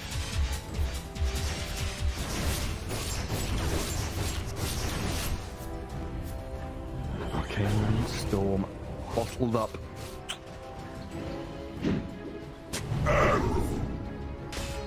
I mean, they did make a hell of a comeback last game. You know, what is 0% even? But is that what it is? Oh, yeah, you're right. It is a 0 currently. Well, in the arrow. What are we up to? Try 1v5. Okay, Ramses has arrived. Bring everybody in. We'll jump on a side. There's Kiyotaka finding Rubik dead. Puck gone. No buybacks available. That's the end of game 3 in this series. Anti-Mage pummeled down, and GG is called. Hellraisers will take things in the end. A very close one though. Series overall. I think one move. Very going to be proud of themselves the past couple of series. Because he's doing so much damage, but yeah, overwhelming makes more sense because you have a ton of strength.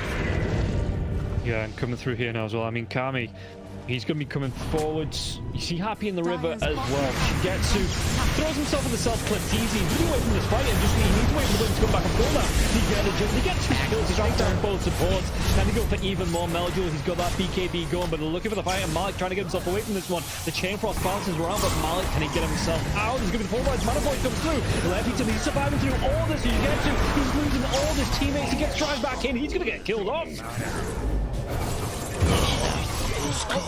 High ground miss, you're not gonna be all that lucky. There was one high ground miss there from Happy, and the second one does get on top of Melodril. Yeah, at this point in the game, you just can't do anything. That was an Aghanim Scepter reveal from the Disruptor. The thing is, you just get it on the CK, and you can literally see what Hydra are doing in this one. They are running in with heroes. They don't care about the Mana Void, and then once the Mana Void is used, War can do whatever the hell he wants. And Anti-Mage, you don't really want to commit wholeheartedly, but at some point you see that your teammates are dying, and you have to, and then at that point it's just game over. So the way that Hydra are approaching these fights, you can see that Na'Vi at this point, at least in a straight up 5 vs 5, they've got no shot.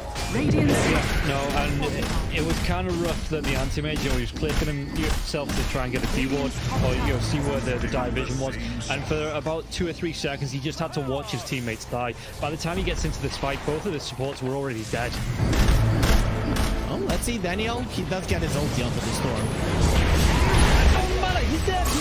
He might be able to kill off the Storm Spirit though. He will go down. That's going to be a big one. The buyback comes down now. He's going to try and chip the targets onto Lefton. Lefton, can he get himself away with the tether? In fact, they want to fight back into this. They take down the Primal Beast. Primal Beast has to buy back. Big dive in from Warwick now as well. Trying to get on top of Melduel. Melduel, does he lose his life? He absolutely does. He's dead for 105 seconds. No buyback. Daniel, he might be the next one to go down, and this is just going to be Hydra.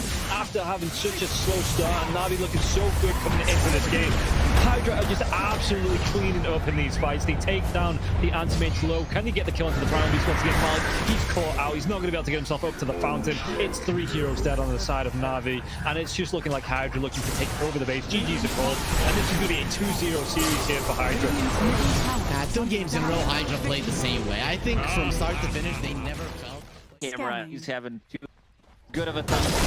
Don't level for BKB, that's a bit of the good clips with Ubi and Rage. This was the last stage ever trying to shoot the vortex. Pull back one status for the Rage. He's got nowhere to go. Get the go to the final war is on the Emperor. He's already called GG in the trade. He's still got a long smiles damage out now. The LG takes 2 over Aster. Aries doing it on the team white. And he's a clear the 2 open. You gotta send TSBL to keep their loot lead. I know that they're playing against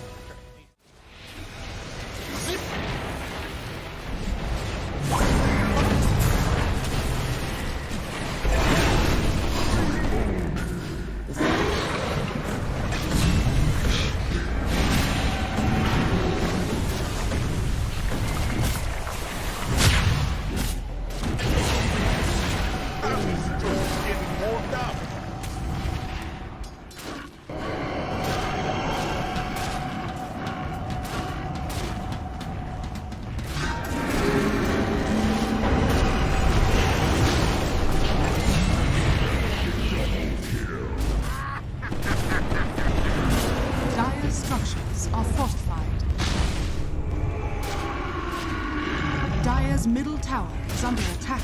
Nouns! Victory!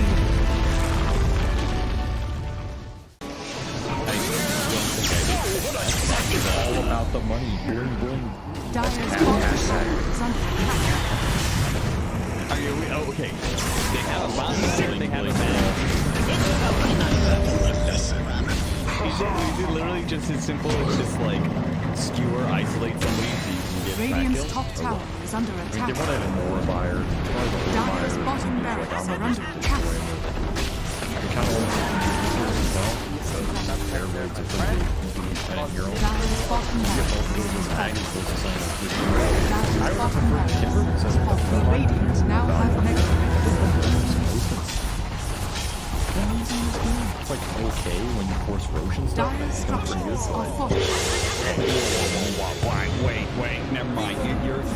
Smart. I figured it out. All right. DB. It's gonna go the Aghanim Yeah, the Aghanim Scepter is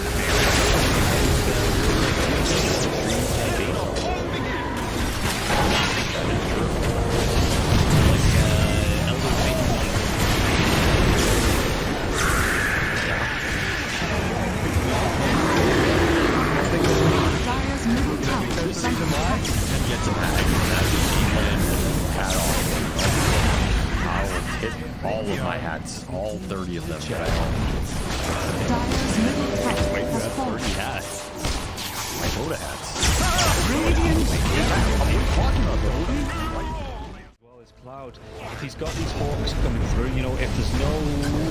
We'll come back to this as they get the dive on, and everything I was saying is now inconsequential because Cloud has gone down, so Kami has to move away from these multiple kisses. There is still that buyback for the Beastmaster though. Let's see. Wants to get himself back into this. The dive onto the back lines into the vortex as well. It could be a real nice dismember. The hooks come. Nice save. Well, though he saves it. Cloud gets himself back into this now, and Kami is losing so much time. Kami's gonna go down. They do get the kill onto Leppington there as well. So Mira with that freezing field, Mira will go down. Going down to the hooks. Yatsuro's still in that push roll. He's getting them back. They get the buyback out from the Potent Storm Spirit. Everybody from the side of Hydra. They don't want to be giving this one up now as well, but they take down Leppington once again. That's the dieback on the Disruptor. And Yatsuro, what can he do? The hook, it's going to be blocked mid. Hook. This is the dieback on the Cloud. Cloud, can he get himself away from this one? He's still being harassed up by Collapse. One more right click. He goes down. That is going to be the Beastmaster dead for 115 seconds. And now the chase is on for the rest of the side of Hydra. This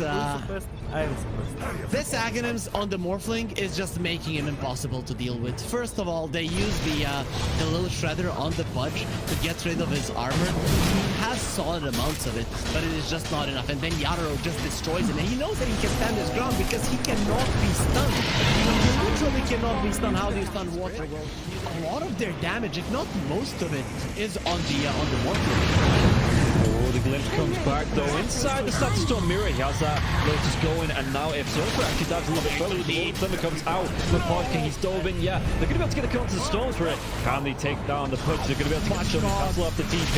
He's going to be dead. The Storm Spirit though, he has brought back, and they've got no kinetic field, no Static Storm. And like you say, they're even going to be able to get a lockdown onto Cloud. Everybody inside of Hydra, they just overextended, and we praised them in the first game for respecting the power of team spirit here, but Hydra might have just lost the heads a little bit, and the buybacks, they're going to be forced out, but I don't know if it's going to be enough to defend the space with the Pudge being down, with no Static Storm for the next 27 seconds. Spirit, what can they get from this?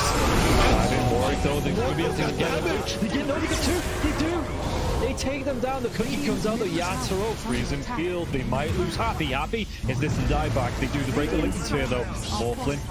Law wants to come right back into this fight because you have the boots of travel to do it. It might take him a little bit longer now. No boots of travel though, so he's going to have to use the blinks. You know, they just do it by foot, it seems. Level 25 Storm with a beast master, so much damage. They're going in for the Morphling. He doesn't have a buyback. No, they get. Do they get the kill? He goes down. Warwick has to go down though. It's going to be him left alive. No, it's not. The creeps are pushing in. There's no buybacks available on the side of Hydra, and this is going to be 4 heroes, even with the death of the Morphling. No way Warwick defends this.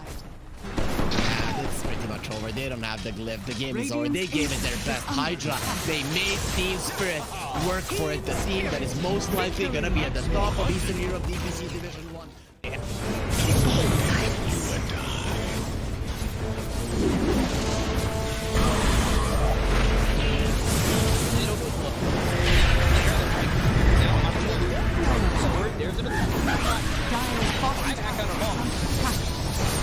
Radiant's middle barracks are under attack. Radiant's middle base has fallen. Scouts, you want to commit. There's just not enough damage. Crimson Guard, Atrophy Aura, Rubik's Fate Bolt, all this damage reduction. Let's see the combo. In a Palace, shall be strong in by the Disruptor, and now the BKB from winning back up once more. In a Palace, and Sumail is in it. They'll lose him in mind control, right it back towards tomorrow. But trying to run from everybody on the side of Gaimin Gladiators. Radiant's middle barracks are under Siphoning attack. and getting back into the base. Has fallen. Alive. Yeah, I think when it's time to call it, it is time to call it. They have no business left in this. And didn't get the tether off or something. I think it got broken. Either way, I like the ghost up to purchase. That was pretty heads up, but we are back and there's a smoke action. There's a divide right there. They're going in on Q. Gaimin. There's the hit. Okay, get that hit off. 123. Knocked great. He's dead. Oh my god. Nothing. Less than 10% of his health. I mean, I'm assuming that's just the game. That, yeah, 100%. There's no point in talking about the AU picks it up. I got it, boys. Let's go, AU. Oh my god. Victory!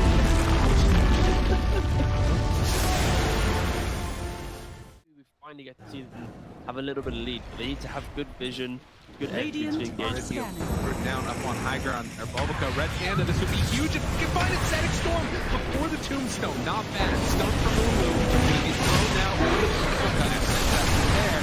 Starting to drop down. I love TK control at the moment. He does manage to get that one away. And the Supernova down. TK barely surviving. And it's going to be one down as White Album, the dodge, to hide away, the heal's coming in. So they're hoping for a save, but the BKB is out, and they're going to jump onto it. They have to back away.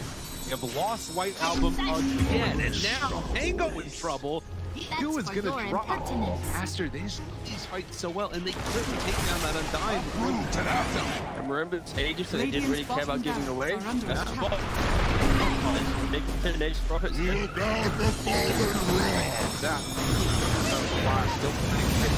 Stun is out on the play. Didn't have a BKB available. Bulbica dropping low, and on back in. They have another off Bulbica. Doesn't look like it because the black hole is there. That's on the agent. He doesn't have multi-link up back behind. And after, they might take full advantage. Move. Radiant's bottom Rax has fallen. Up the bottom. Finally, Astro full advantage. They're building. Radiant's middle tower is under attack. Oh, just for a brief second, had more network. There it is, back again with the higher network. You click on the L. Well, I was reading everything. Yeah, what are you excited for then, Sheep? There's a great many chances. You made it to Beastmaster, but even conceptually, the map is bigger. Is there anything that you're looking forward to Shopify and Tundra revealing to the world? I'm not sure about just the difference. Honestly, I'm not sure how much will change. Like, I think there are some heroes that's pretty good. Like, I watched, what I did do, I played like 5 pubs yesterday, 6 pubs, and I watched a lot of pubs. And a lot of heroes were still the same. Like, I'm still seeing like Pango's mid. That hero still looks good. I think Batrider's a bit worse. So on. I think these Enchantresses and Chens, I've seen them. They look pretty damn busted. So I'm sure they're gonna get banned every game. Chens to go for sure. Yeah. Well, the Enchantress does get banned out as we take a look at our first draft of 7.33 here in DreamLeague Season 19. Shopify going up against Tundra Esports. Turn to so Enchantress was another thing. Snaking has definitely been grinding out the chance, so I'd be curious to see if these heroes make it through. But otherwise, you ask me, this looks like a 7.32 each for a set of phase bans. For me, the IO, the other huge one too. I think the IO and competitives would be really nice. It's like, again, there's just more movement around the map. So like, on the one hand, you'd be like, well, it's easier to move across the map, so mobility's not worse. But at the same time, I don't know, it feels like there's so many battles and so many fights happening all the time now that being able to relocate there seems really strong. Plus, being able to do the tormentors. Yeah, the way Kazu described it in the lobby on the way here was that he can make your carry do a tormentor easily, just with 2 heroes, because you can heal and offset the reflect damage. You've got the lotuses, is that how you say it? Lotuses? Can you say the lotuses? Lotuses, the low tie. Like the anime lotus. Lotuses. Lotuses. I could say it better before.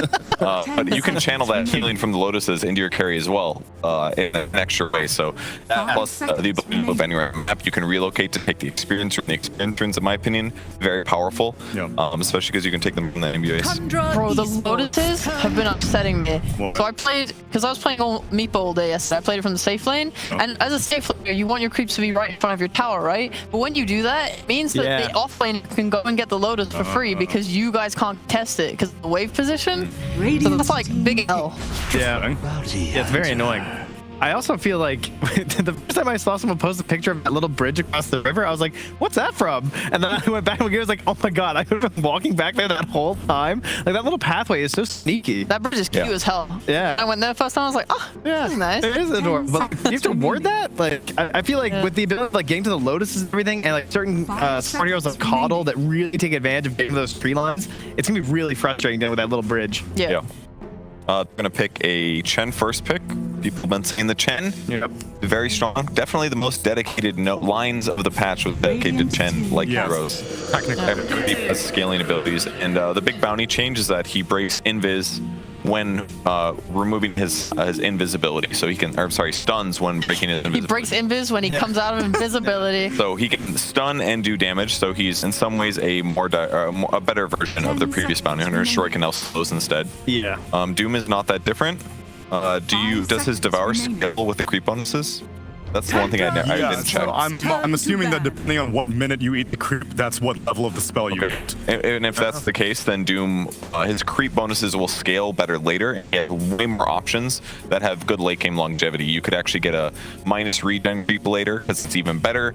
You can get the flow creep later because it's better, the ice armor creep, etc., etc. It isn't like a pretty much like Centaur stun or maybe one other choice. Even the Alpha Wolf has now scaled more than it used to. That's its crit aspect though. Right, so that would be Doom's right click, which is the aura. The aura was the good part before. I mean, the crit can be good, but it's not like you're gonna buy right click items off Doom. BAT is bad, so that's at 15 minutes when they first get the level as well. Yep, 15 and then 30 minutes is the final level. Unless you're Chen, then you can make it a 4 level higher. So that basically means that Chen has a timing of 15 minutes, and I guess Doom too. That is something certainly to keep in mind. That's what I like the best about the Chen buffs is that it makes him viable at later stages of the game. Yeah. The reason pros like him and pub players generally don't is that he takes coordination, number 1, and number 2, you usually win your lane and then you snowball that into coordinated pushes, things that pros are very good at using. The problem is that if you lose your lane on Chen and you miss that timing, the hero kind of falls off because at some point people just clear your creeps. And there's some mid-gamers for that, but the fact that he has more late game longevity is cool, and the fact that when you take control of a creep, you get gold, that also really helps offset like the mana that you spend to get them in the first place. If you lose your lane, lose all your, so you have to start over, you capture creeps, costs you a lot of mana. Now at least you get some gold back for that. Yeah, I like it. I actually really like the idea of Chen now, these outer jungles. Just the fact that you have the option of like, if your lane is going well, you can now just farm really hard. Like we've seen teams like Cicuit in the past with greedy supports like Puppy. I think now we can actually see way more greedy supports. Maybe we'll see like Enigma support come back. I don't know if they change that hero. But stuff that can jungle can really make use of these camps that are like just below the safe lane. And they're easier to get to too when you're losing now as well. Yeah. You can like come out your little sneaky entrance, make your way up past the bridge, you know? It's a they're little easier to farm because of the buffs. Like the mighty mines. Or in the well, where you get 1.5 mana regen by the Radiant Tier 2 tower. Or the mighty mines at the north of the map, where we get +4 HP regen. The children crave the mines. The statue on the left-hand side at the Ancients, where you get 2 armor. Or the Graveyard, where you get 5 attack damage on the Dire Ancient. Good memory. I looked at them this morning. The funniest thing about this like map change with like names, it's like there was this giant upheaval and shit came out of the ground, and all of a sudden we instantly have names. Different places in the map. We're like, oh, I know this place. This is the mine. Skanking mines. I want everyone using that. All right. Can someone come to statue, please? I need help at statue. I need for tomato town. Where are we dropping, boys? All right, other heroes that got changed. So one thing I'm curious is Bounty Hunter is going to be played as core support, because previously even Arteezy was campaigning for Bounty Hunter core, was vetoed by Bulba. That's true. But now with the stun on Invis and the shard being the same that you can put the Invis on allies, now your Doom could come out and right click and get a stun out of Shadow Walk. I'm chasing Chen. I would also argue that because the map is bigger, it's harder to like ward cover everything. So I would say, like invis/gank heroes can be kind of nice for setting things up for your team.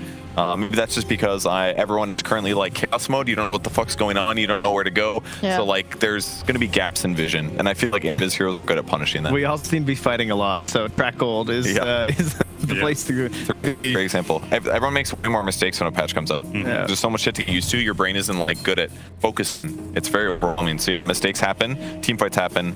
Heroes that profit from that are going to be good. I think Earth Spirit and Phoenix both have an excellent trait right now, which is getting over all these new cliffs and little terrain nuisances. Like if you're playing, like let's say you're Radiant off lane and you want to get to the gate, it is much easier for Earth Spirit to get to that twin gate and go do something on the other side of the map than a lot of other position 4s. Yeah. You can just like roll your way over there, which is really cool. Shopify right now, if we look at their lineup as a whole, very pushing between Chen and Death Prophet. Ursa is going to be excellent at killing what are they called? Tormentors, and they do not feel pain. Available, so that's a good upside. Tundra kind of sticking with their same thing with the CK though. Is lifesteal is worse against creeps now. I Correct. Is that what it was? Yeah, but Harpoon CK perhaps. Don't you think it's just redundant with reality rift? Yeah, definitely is. But it's 2 gap closes. Yeah, I mean, gap closes. How come your mom let you have 2 gap closes? And he likes Echo Saber anyway. I see the viability. Yeah, it's a fine build. I don't think it's a bad upgrade for CK. Maybe slightly redundant, but definitely can be used because there's very many times where you like reality rift kill one guy and then you're like, okay, getting kited for 8 seconds until it's 6 seconds until it's up again. I will say, by the way, I think Tormentors will be less priority than we think. Maybe something will change, but it's really out of the way. No, it's because you have to give up so much to go and kill them, right? Yeah. It's like it's so hard. So if you don't have a hero that can solo it, like I played Meepo yesterday. That shit's easy. Meepo can just solo at any point whenever he feels like it. For like illusion carries or just normal carries, it's really hard. So bring that many heroes to kill it for 1,400 gold's worth, like giving up time and effort, it's not actually worth it. And a lot of supports as well that really want the shard will just buy it at like 15 minutes anyway. Like the Tormentors aren't even available till 20. I would argue that it's really for supports who aren't shard rushers, but have decent shards. That's where it starts feeling really good. It's not like your game is bad from 15 minutes to 20 by not buying it. It's just like a nice bonus that comes when your team happens to have enough heroes nearby. Yeah, it's a nice bonus. Like you happen to be passing by and you're like, I could kill Tormentor, sure. But I feel like that is not a common situation. Yeah, it could be like we're also losing part of the map, like they're rushing or something, and like you don't have control anyway. It's like, we can do Tormentor, I guess. But yeah, I agree. It's not a high priority. It doesn't really feel good because like there's so many camps now. Like, why do I want to do Tormentor? I could be pushing this lane and farming the camps there, and it's really hard to get. You guys might be confused about these bans, but Ricky's win rate is through the roof right now. His new shard is very good. His right click viability is very good. PL's also been doing quite well with the shard. Everyone's been playing Ricky mid as well. I've been seeing a lot of that. And they still go like Meteor Hammer too. I was surprised to see that, but if it works, it works. I was actually going to ask if Ricky's just like a pub wonder because we didn't see it in the draft until now. I was like, because it seemed crazy. Like they just changed the shard and now it's like -7 armor. You can't target allies. Like, that's absolutely insane. Cactus said in his game this morning, his ally his enemy paused and flamed his own dazzle for not graving him. Because he didn't realize that he couldn't grave him inside the Ricky cloud. And that actually even applies to this game because Earth Spirit he now has pull on the shard, right? So that would be really griefing if they're playing into Ricky and you just can't use it. Yeah, and there's no visual feedback. Like you'll click on them and you'll get like beep merp, but there's no like indicator above their headsets that says like untargetable. Or they don't turn into like a shadow realm or something. So you're like clicking them, they look normal, and you're like, I'm trying to save you, please. Yeah, thank you. Right click carry Zeus is apparently the thing that gets banned out, and now Shopify Rebellion, I'm assuming, are looking for a Mikey hero. Is Saberlight the DP? Is she still an offlaner? Probably still same role for her. She's still an anti-hero, so not that much has changed on her. Generally, people overreact to patches and pub games with weird item builds. They're like, I'm gonna be the next A.K.A. 2000, and they do some real dumb shit. in their pub games, but Pro's going to be more aware of that. It's the map is the biggest changes by far. Most builds are going to be about the same. Well, then where are you putting this Underlord then, Kev? Well, it's better than one set of gates. Two. That's true. He can teleport on the map. Fiend gates. Okay, are you serious? Is carry Underlord? No. This man's gonna buy a Crimson Guard. This shit scales better now. It's true. Good point. Especially going up against an illusion carry now. Skyras Mage. Oh, it's 9. Oh, baby. At first I was like, I don't think this is that good, but I'm excited. Magic Burst is a little bit worse though, because people get magic resistance from intelligence items. So I have found that trying to kill supports feels a little bit. I played one Sky game as 4, and Cloak is like 20 magic resistance or 20% magic resistance by itself. So it can be hard, but because he's mid, he's gonna have net worth and levels to do crazy shit. I can't wait to see what it does. He gets like spell lifesteal now, right? He like heals a little bit off spells. When Arcane Bolt hits you, if it's depending on the levels, between 20 and 50%. Once Arcane Bolt is on them, any magic damage you deal them does up to 50% spell lifesteal. So it has to be when the bolt lands. So sometimes a little delayed, but he does like a bolt spam type build with that new red item that has a phylactery. Don't mention phylactery. That is the worst thing I've ever seen in my life. It's probably only good on like 2 or 3 heroes, in my opinion. Sky is potentially one of them because with his Q. Okay. It is interesting because like spell lifesteal sounds so bad on this hero. It's like I don't want to be hit anywhere, but I guess that's where we're going. Dude, if he buys a phylactery, that'll be hype. I'd like to see it in action because reading it, I was like, this just seems like the biggest waste of money I've ever seen in my life. I only saw it on Zeus's, but magic nukers, it makes sense, which for those of you who don't, it adds a separate magic damage instance, 125, I think. Yeah, Each unit targeted spell with a 5-second cooldown. 6 seconds, and it also slows for 0.6 seconds. So you could use it on Sky to combo your ulti, but it's probably just better to buy an Atos, I would assume. Right. Well, I feel like that would be nicer. Sky is also good. Your magic damage. Yeah, but you don't get the slow. There's up, and it doesn't build in anything, so it's kind of like a dead item at some point. Oh, I definitely trust the Chen DP Underlord. I'm definitely team Shopify on this one. That sounds like a keep it stupid. That's a very 7.32 E out on things though. Oh, hey man, it works. You know, I got a little bit of global. I got Ursa pick objective. Got too many objectives now, so I'll just send in the bear. DP's, dumb easy hero. Yeah. Keep it simple. New patch. Don't make it hard.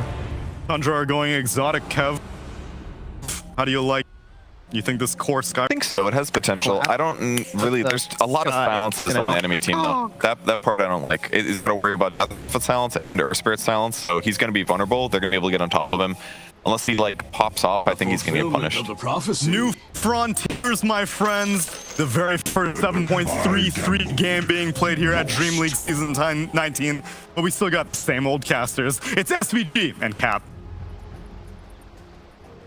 You don't have to start with the jokes already, Tsunami, but that's right, we're still here for DreamLeague Season 19. The playoffs are ready to go, and we're ready for Shopify Rebellion versus Tundra, which, as I'm a little bit surprised by this, Avery, but I feel like it's a lot of heroes that really didn't get touched up too much, except for 9.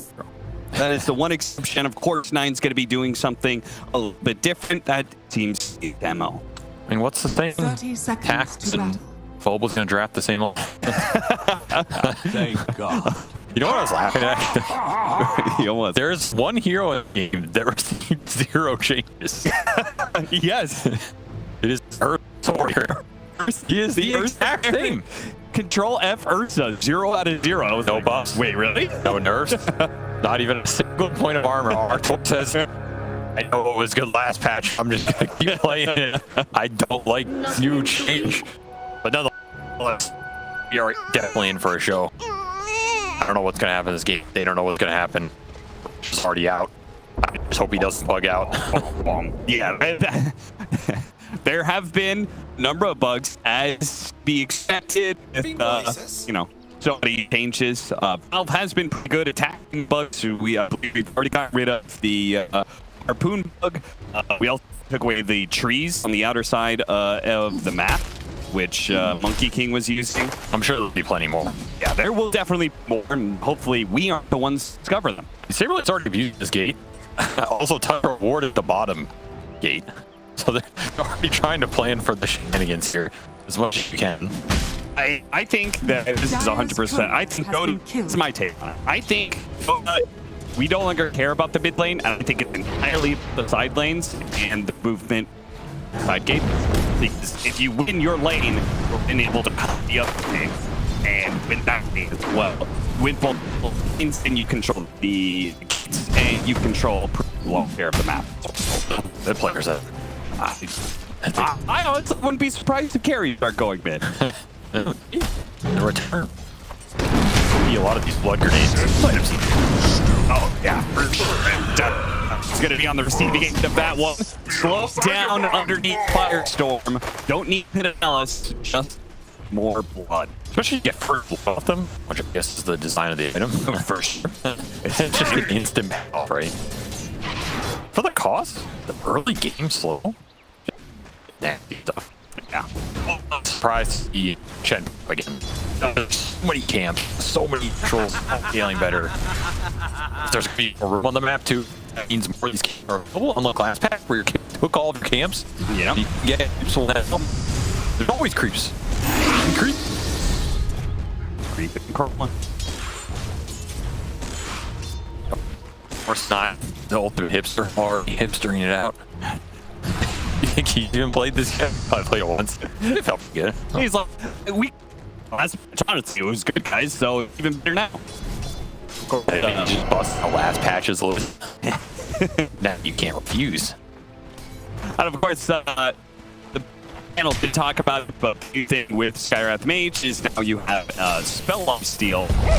You hit with an arcane bolt. It's pretty nice. To decrease the duration of Mystic Flare would always be important. One of the early times in Skywrath Mage was really was really not long after it was released. Mystic Flare, I believe, was a 2-second duration. And they nerfed it by increasing duration, so it was harder to get. I mean, they had to rebuff it because all the stuff are less. Yeah, that's true. All these panel spells are worse. Well, keep going out into the slow. See you later. Early rotation from crit, and I love these gates. In TP, you can make the gank and then go back to the other side lane. Just a freebie. I don't think these regions are going to be a lot big too. On the patch, well, Chen fits that as well. Yeah. The region's capped now. So, I mean, even this feels like a viably headrest for your carry. The Stain in lane, I expect the Warlock to be an appearance. Maybe some Dazzle, I don't know, good hero. Any of these things that can shift away, give you the region, and then you can play for the Lotus Pool. That seems pretty nice. T5 is spending a lot of his time just focusing on hitting neutrals. Like, he shows up the gank, sure, but otherwise, it seems like he's trying to turbo up on something. I don't know. Saberlight? That's the first to fall, but no, he's good. That you want to put lane to get Lotus? Yeah, they actually push it, I think. Like the significant gen. Like water. Water. Yeah. And there is, of course, the hidden wheel of keys that has been around. What did he get? 3 of the greater ones plus cheat. It's a lot. It is a lot. It is a heavy commitment. I believe it takes like the minimum you can get it is like 27 minutes in the game, which already supposes that you've taken down Roshan twice, which it would. Not quite the gank he was hoping for. Maybe throw the plug before he dies, but 33 still with double. If it gets the crew around back on fly, zaps him one more time. No, it's heading out. He's got a lot of regen. Be chill. Some things remain the same. Harpy creep destroying lanes early. They coming through the fine. Make some early action. Let's look at it.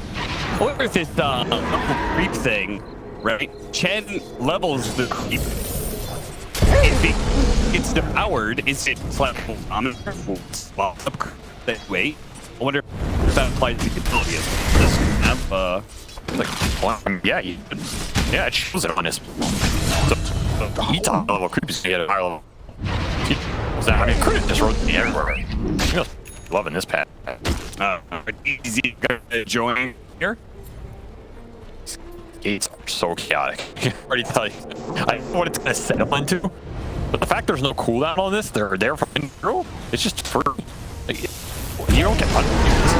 I really like Arteezy's idea of like have them unlock after like 10 minutes. The rating base crazy. It's just right now. I heard like that's pretty. It's like some team combo okay versus and then 5 seconds will killing him. Yeah. Oh, the damage!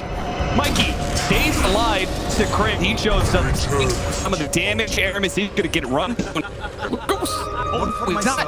The Goose couldn't quite finish him off. Dire's middle tower is under attack. Oh, now he's got to regen up off the back of the arcane rune. Saberlight standing toe-to-toe against and snaking. Which is the lane and goes for another Lotus. He's gonna complete the set here and oh no, sorry. Dire's middle tower Next is one, under he'll attack. get a greater.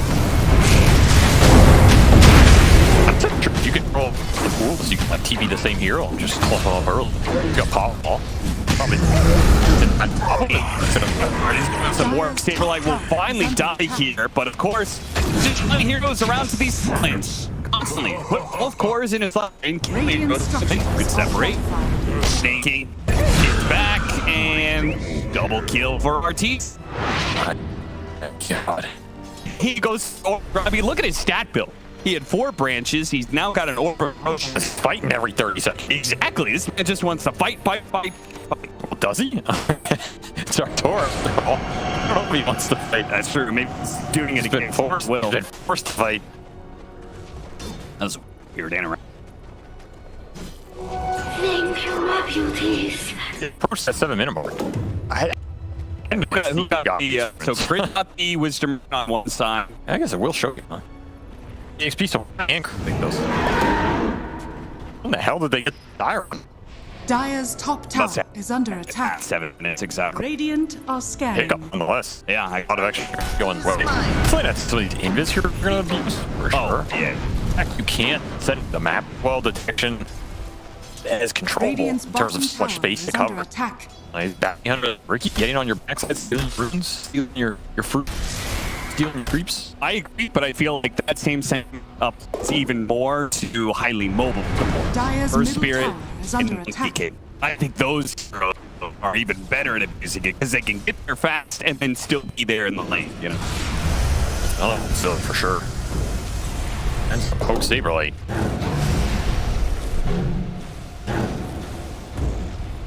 Get some down. Well. Enough. Radiant's current. Shopify coming in reinforcement, perhaps. Oh, the gate. Gonna pop out. Eater, he's gonna be gone on. Snake is coming in from behind, but I don't think he can save him against the heroes here. E-cakes are just brutal. Absolutely brutal. Yeah. The save lane is not safe. You gotta be ready to fight at all times. At least have vision on these too. That's the thing. Right now, Shopify have the only wards on these. They're just rolling the movement back and forth. Surprising that Shopify Rebellion, well known for their lane prowess, focuses immediately on how to be any space as possible. They're doing a much better job at her now. He's been involved in 6 of their 9 kills, just chasing people down on both side lanes. Kick over, trying to get the roll away. Is that the that's done. Now. Nope. Radiant's bottom tower is under attack. It's is under attack. And he's gonna be okay. His teammates, not so much though.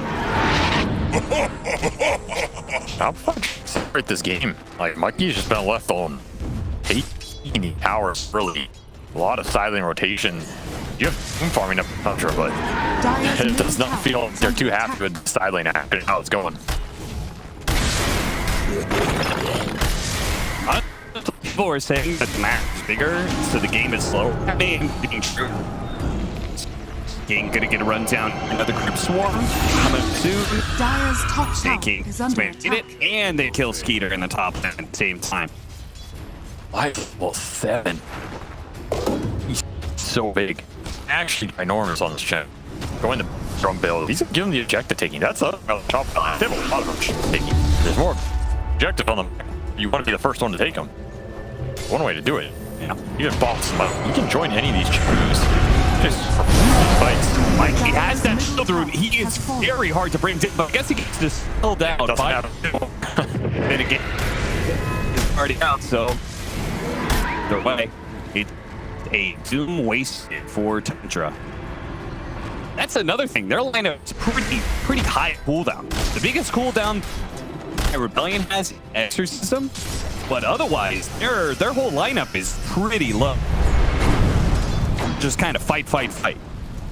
Meanwhile, you got Phantasm, Supernova, and Doom, all big team fight spells. Just games going stack. Dire's middle tower is under attack. Resources. There's so many resources. I was at the corner behind our towards it. Oh, he's going to do items. No, he's going back. Just the standard worship build here. It's just funny. Not useful. Like, what is he building? Oh, no, wait. It's still battle. Dire's bottom tower has fallen. Hello. Radiant's middle On him, tower but it's is under going attack. to pick up soon. There it goes. Tower.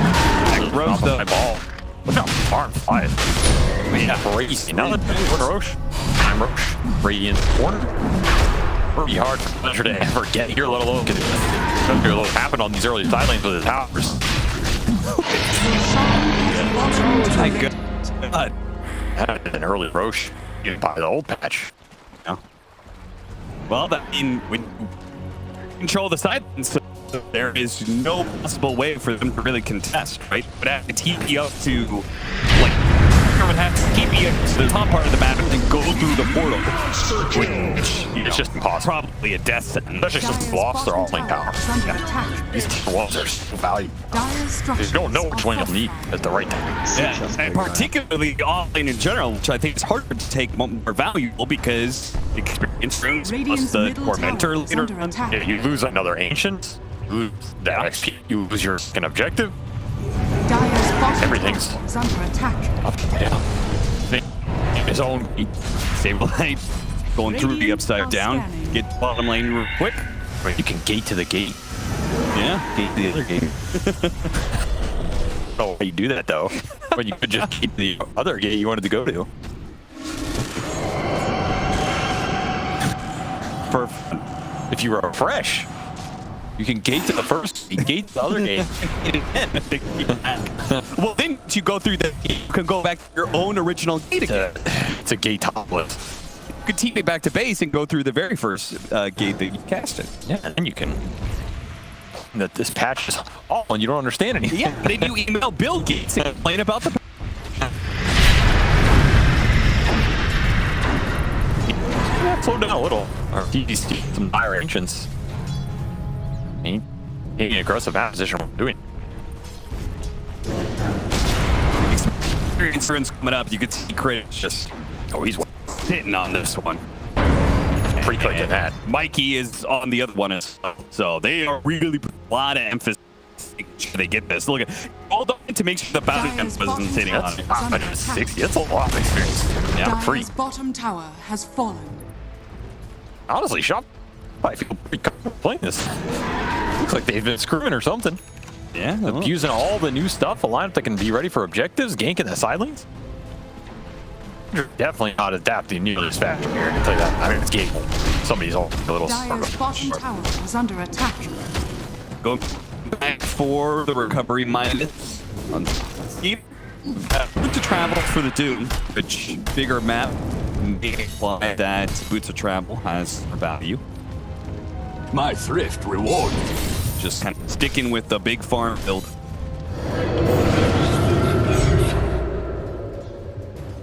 There's them and Gate. I don't know what they were going for, but it's like sneaking. It's a little dewarding. Gets out. Shopify though. Can't just go to the Ooh, looks like they spotted air miss. Not able to land it.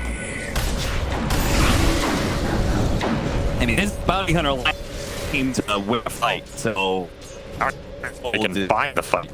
Irrelevant to this point. Hey, you found it. I was watching Avery into the chat trying to find one of the new items. I mean, I don't know. It's still I don't remember which the other ones. Yeah, it's got the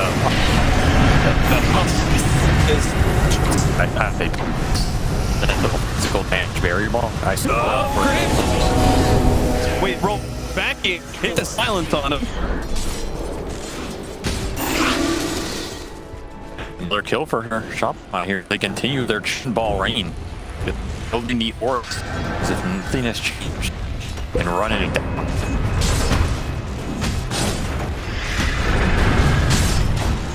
Outspam here for Tundra. Not a lot of me, but who's Valley, Gareth, Phoenix, who's been on a 5 and hasn't really been able to play super true.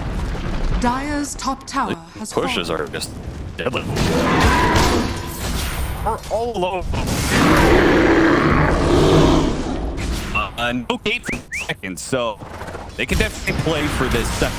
RTD. Yeah, we're gonna play. Well, the game it's gonna be a little dicey, but I think they'll be able to kill our turn. The question is the fight. Stay here. And if the team is gonna come through, Arteezy doesn't even die fast enough. Goes through, actually goes for the kill on. Get that to turn back 9, laying out the damage he can. Finish him off. Not quite enough. Okay, this is surely it. Yeah, dives in the corner. They do manage to get a good fight out of it.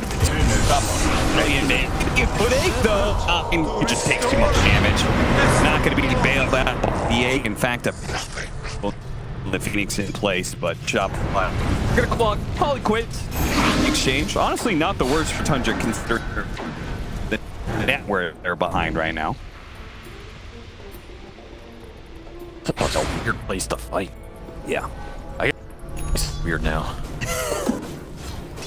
It's a normal place to fight. Making all of that. Nice, good for Alright. Yeah. Getting a little something to work What's with. he gonna do with Lego?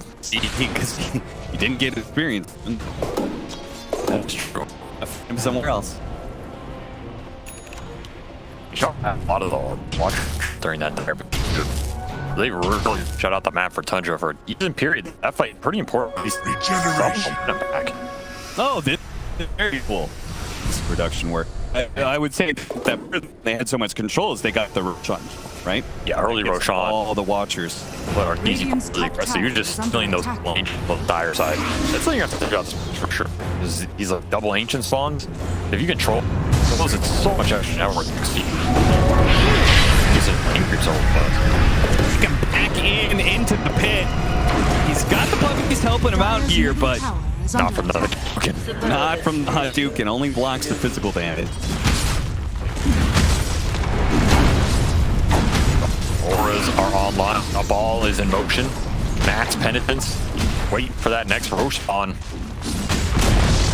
Dire's middle tower has fallen. Radiant's bottom tower. I guess that is funny. It's hard to keep track of when Roshan is now. Not like just check the pit. Yeah, you gotta do things. Yeah. I guess you know pits to spawn it, depending on the time it is right now. But Radiant's bottom tower is under attack. Chase their three, see if you can find a new juke spot. And actually found it. Did, and he does get out. So much Lotus in the Lotus pools. Nobody wants them. Radiant's bottom tower Why have is they under abandoned attack. the fruit of Valve's labor? And in a minute. Dire are scanning. Pulling after him. Radiant's bottom tower is fallen. Bought it. Radiant's middle tower Until Beasley. 21-7. Only 3K gold difference, though. Yeah. Interesting. Tundra is still the same kind of team here where they know how to be able to play the map. Even at like disadvantage and such now, looks like. Or they know how to abuse them and devour. Yeah, could be. Our Tortoise souls up Tormentor in less than 5 seconds. Yeah, that's a shard to Chen. Good for that. So now he could take Ancients already on Chen. That's massive. Crit. Well, I guess it's crit or who's next on with the Saberlight. So one of those two. Radiant are scanning. It's gonna be Saberlight. Oh yeah, it's a self-target firestorm. We didn't even see that last match. That's the new thing too. You're gonna have one here. Don't really want the shard, just getting shards. Yeah. Better hope they're good ones. Yeah, not being able to choose who the shard goes to is kind of fun in that regard. 21 minutes experience runes, and Aramis this time around is set up for it. He's waiting. This is the one of them way. This move might happen upon City. Behind him. And he is dead. They can go back through the portal if they want. I make my own. Little stack of ancients go through, pushing the bot lane. Oh my god, this forward gate seems mighty fun on this new map. Yeah. Being able to go back and forth between the sides of this map, the objective, the runes, ancient camps. Like our Tor's farming for ancient stacks. Radiant's middle tower is under attack. That must feel pretty. And simultaneously, he's like a decent lane winner. He's also a great tower defender. Yeah. He's okay at pushing towers. I feel like all of those things are very good for the side lane control. I'm getting a lot of what Shopify brought to this game. Had a pretty good idea of what they wanted to do right off the bat, right from the get-go. Now, the question is, did they end the game? This is Shopify Rebellion. They've been winning, but they can still hold on to this game. The question is, can you close out the game, especially on a bigger map? Can you actually catch these heroes that are trying to play you right now? Like 9, gonna get the pick. Ooh, he didn't commit that extra nuke, and as a result, is gonna miss out on crit. I was accurately predicting there's a hand to get there. True. That's a good point. He was measuring that out and knew he was not going to get that. Urfield did not want to get baited in. Smart move on his behalf. There should be Roshan spawn soon, right? Well, my math is off. Probably is. Well, a little off the mark, honest. Yeah, Roshan is going to spawn in 3 seconds. Which, this is going to be Roshan number 2, so we can get the cheese. Caught 9. Every single time they get on top of 9, it's just like instantly a one-team fight. There are no real good saves here from Tundra. And they just have way more global map presence. Tundra cannot get the 5-on-5 because Shopify are never giving it to him. Always have the numbers, have the mobility with the gate, the bots.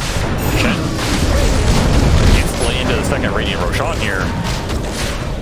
Do you have any bonuses to combine? I have a couple. Not nearly enough. There's still a lot in these pools. Yeah, he's got 2 on the underload. They're going to go back through the gate to make sure that mid lane doesn't get pushed out, and that is what Snake King wanted to be able to do. But again, and caught in the cookie jar, as good old AC used to say. They're just double dipping everything. Getting the Roche, getting the ganks, back to side lanes. Yeah. I'm going to continue to try and farm the map, but at some point you're going to have to meet this ball head on, it feels like. The second Roshan, Aegis, going high ground. You have the 5v5 capability here. You've not been able to find the pickoffs with this Skywrath Bounty Hunter on the map. The map's too big. Can't find them. Yeah, they were probably thinking bigger map, more people spread apart, meaning pickoff is better. Not with this lineup. No, certainly not with this lineup. Not the way Shopify Rebellion's been playing it. Yeah, they just found a way to group to all the different parts of the map. Middle tower is under attack. Kickoff did not feel open at all. Our port is in. It's bad. Made very short work of 9. I mean, this is just a slaughter. Mikey, thanks to a Lincoln's, will not be pulled into the fountain. Dire's bottom barracks. Or TZ with the alley-oop. Goes on snaking. Maybe a body skeeter as well as, yep, Crit just keeps on landing. Man, it's like he never, just not missing a beat here. Not missing a single roll in. Keeps on landing all of these. GG is finally going to be called. All right. Damn. I mean, that felt like Shopify were very well prepared for our first game out of the patch, honestly. I feel like Tundra were trying some new stuff. They wanted to play the map, get some Midases, get some farm. Sablade had other ideas, indeed.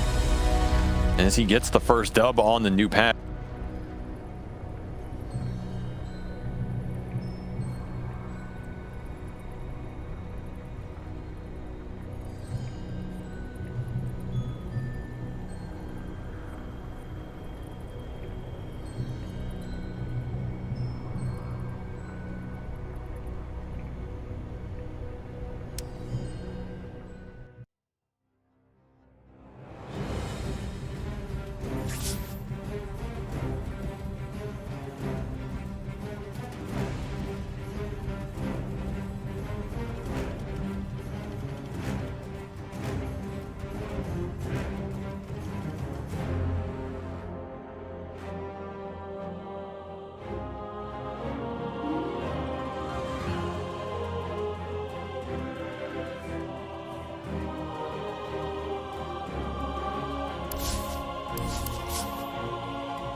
Cloud, if he's got these hawks coming through, you know, if there's no... We'll come back to this as they get the dive on, and everything I was saying is now inconsequential because Cloud has gone down, so Kami has to move away from these multiple kisses. There is still that buyback for the Beastmaster though. Let's see. Wants to get himself back into this. The dive onto the back lines into the vortex as well. There's going to be a real nice dismember. The hooks come. Nice save. Though. He saves it. Cloud gets himself back into this now, and Kami is losing so much time. Kami's going to go down. They do get the kill onto Leppington there as well. So Mira with that freezing field, Mira will go down. Going down to the hooks. Yatsuro's still in that push roll. He's getting them back. They get the buyback out from the potion Storm Spirit. Everybody from the side of Hydra. They don't want to be giving this one up now as well, but they take down Leppington once again. That's the dieback on the Disruptor, and Yaturo, what can he do? The hook, it's going to be blocked mid. Hook.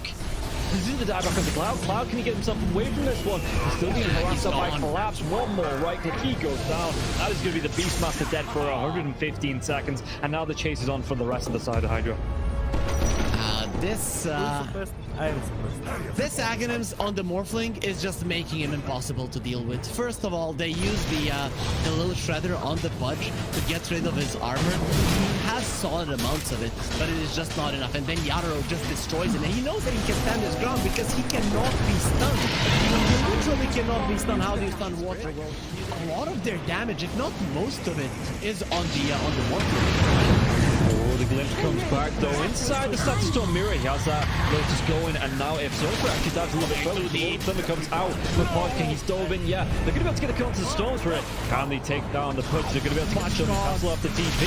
He's going to be dead. The Storm Spirit though, he has brought back, and they've got no kinetic field, no Static Storm. And like you say, they're even going to be able to get a lockdown onto Cloud. Everybody inside of Hydra, they just overextended, and we praised them in the first game for respecting the power of Team Spirit here, but Hydra might have just lost the heads a little bit, and the buybacks, they're going to be forced out, but I don't know if it's going to be enough to defend the space with the Pudge being down, with no Static Storm for the next 27 seconds. Spirit, what can they get from this?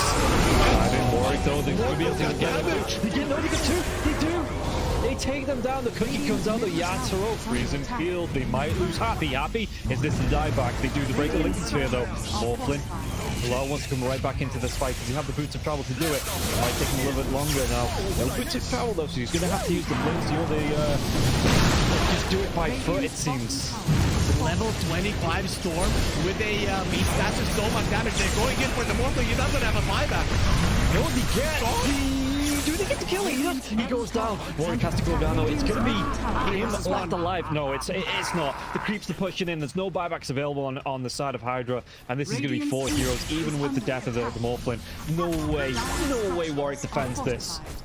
It's pretty much over. They don't have the glyph. The game is over. They gave it their best. Hydra, they made Team Spirit work for it. The team that is most likely going to be at the top of Eastern Europe DPC Division 1.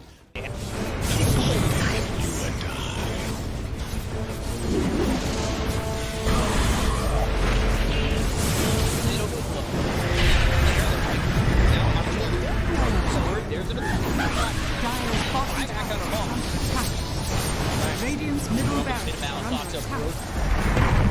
Radiant's middle barracks has fallen. You want to commit. There's just not enough damage. Crimson Guard, Atrophy Aura, Rubik's Fate Bolt, all this damage reduction. Let's see the combo. Bit of Malice. Shall be strong in by the Disruptor, and now they're going to be getting the win it back up once more. Bit of Malice, and Sumail is in it. They'll lose him in mind control. Right it back towards tomorrow. Trying to run from everybody on the side of Gaimin Gladiators. Radiant's middle barracks are under Siphoning attack. and getting back into the base. Has fallen. Alive. Yeah, I think when it's time to call it, it is time to call it. They have no business left in this. And didn't get the tether off or something. I think it got broken. Either way, I like the ghost up to purchase. That was pretty heads up, but we are back and there's a smoke action. There's a divine right here. They're going in IQ.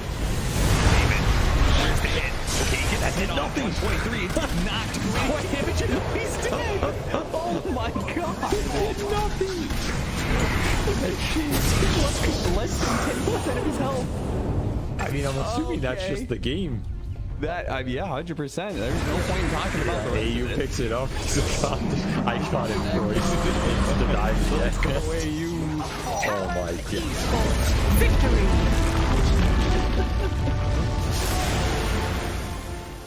We finally get to see have a little bit of lead. They need to have good vision, good entry to engage. We're down up on high ground. Our Bulbica, Red Panda, this would be huge if we can find it. Setting Storm before the Tombstone. Not bad. Stun from Lulu.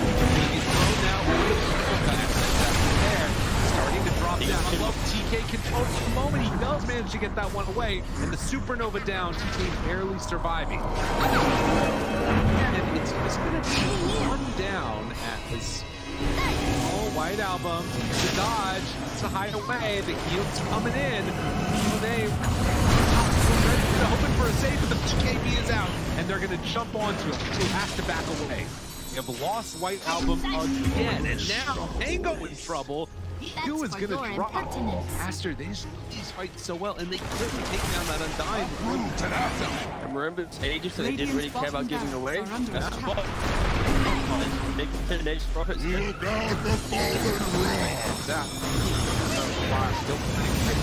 Stun is out on the play.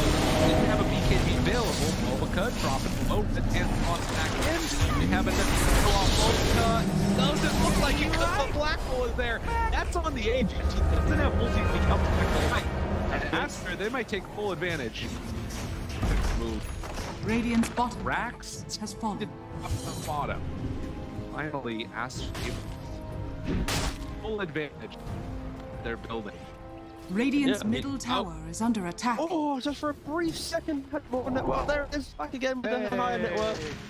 When you click on the L, it's not really an inspiring network. Blink, BKB, Radiant. You might be able to get on top of a hero, but that's not the shot. That's able to 100-0 here. Like even this Undying inside Scatter Storm, able to then get up with Slash God and from away. Back, they have that trying to keep him alive. Makes the move, and again, into this fight without Monet here.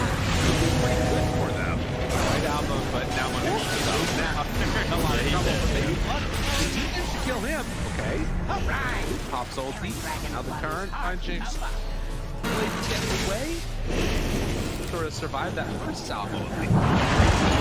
Very strong. Supernova down, pops the PKB. Ooh, he's just caught here. They want to get the kill. That's really himself up. And now the chase. The avalanche, the toss. Thinks he's going to give up his life also. This is in Monet. He's way too strong. This might just be the full set of racks going down bottom. Aster, way too strong for Ares. Like Aaron did GP. Oh, they're done. Okay. I was wondering. It looked like it was that type of game. Yeah, it kind of was. It's like a game where you're an out, not really ever been in the league, he hasn't really never protected himself.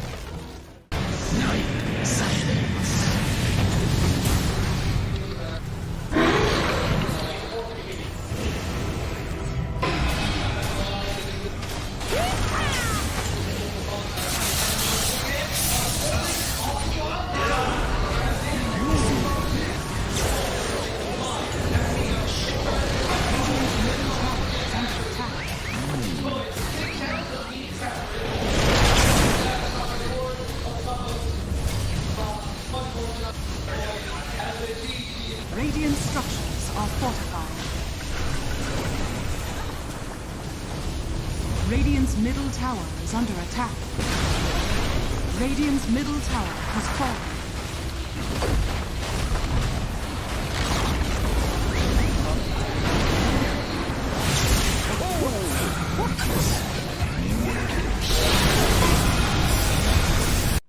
Boom. Everyone's just standing. How are they just standing right now?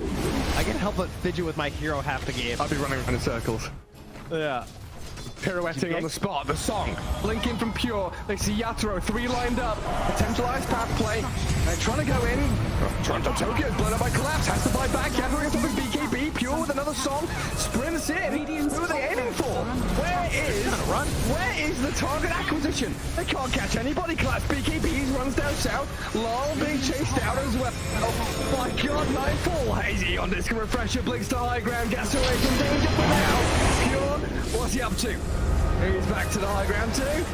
Mirror image out, Aegis claimed, lol in the fire, still surviving and blowing up GPK. Team Spirit, nothing to do. Sprinting out their base, they don't catch Nightfall on the way out, he's blinked out of the range of Mirror. He's still hunting though, and he's gonna find Toronto Tokyo. Who cares, Gem? I see Jakiro. Eon disc popped. And with his rapier damage of like short work and a twin-headed dragon. Unstoppable. Larl the collapse waiting in the back line actually worked. He stormed out of the tree line and he just then started eviscerating the two supports with the help of Larl. He completely jumped over. They dodged everything that Naga was trying to set and prep there. And Yatoro was also just firing the cannon from the top there. Did the combined damage of Collapse and Larl together. He is a monster. Oh, pure. Lol. Oh, God. Nightfall's gonna get a bit of vision here with the Hawk. Imagine. Can they? Imagine. Will they? They have to do something kind of crazy. They're gonna be losing their base pretty soon. Lash has buyback. Naga Beastmaster have to get back to base to defend. Drow Rangers up here. Tier 3 gone. Barracks to follow. There is no buyback and collapse though. That's a big one. And Mira. Radiant structure. Look at all the wolves. Look at all the summons. It's vulnerable. What? Gets away from there. Help of the Glimmer Cave to jump in for Lol. Disruption self-save. Barracks taken out. Lol. Oh, tries to fight. Nightfall. He'll just pop, but he can't get any control of Lol.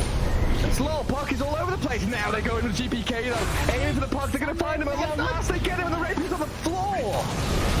He messed up the phase shift. He canceled it. Oh no. Oh, you see that? I'm not crazy, right? I don't know. Yeah, he phase shift and accidentally ended it. There's an Axe Blessing recipe. There's a rapier. There's all sorts of stuff everywhere. An Axe Blessing recipe. What's that there? Okay. Not sure what the story on that one is. Meanwhile, Save, I think he had a refresher shard, right? Because Laurel dove him, he disrupts himself, and he tries to kill him again after it Save just refreshes, and then uses it again. How have they not got the rapier? Now there's another DD. I don't think they care. Toronto Tokyo's going to take it, is he? Oh yes, the Jakiro with the rapier. Coming to feed it back to them, guys.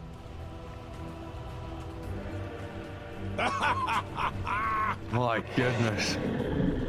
There's Mega creeps on one side. Top lane Barracks still standing on Team Spirits. We're waiting for next Roshan, Trent. I don't know. I don't know. I feel like BetBoom have such a good chance of winning these fights right now. They can't get like swarmed in the back line. They missed the stun on BK. He's trying to hold his ground, but look at my dodge. Oh my god, Yatoro shreds. Where'd he go? Daedalus hits, refreshes, blinks forward, kills off Save as well. SD's gone, TP home. Get the hell out of here, BetBoom now. He's lucky he didn't get coiled. Dude. Leshrac vanished. He looked okay until he didn't. Until he got hit for 1,350 damage from a single right click? Yeah. Oof. Yeah. Right until that. Ow. Luckily, Toronto Tokyo was not there to feed the rapier back, so that's good. And now Team Spirit running down lanes, coming for the Radiant base. Balls are still there to hold on to. Well, this has got to be mentally debilitating for BetBoom. 71 minutes.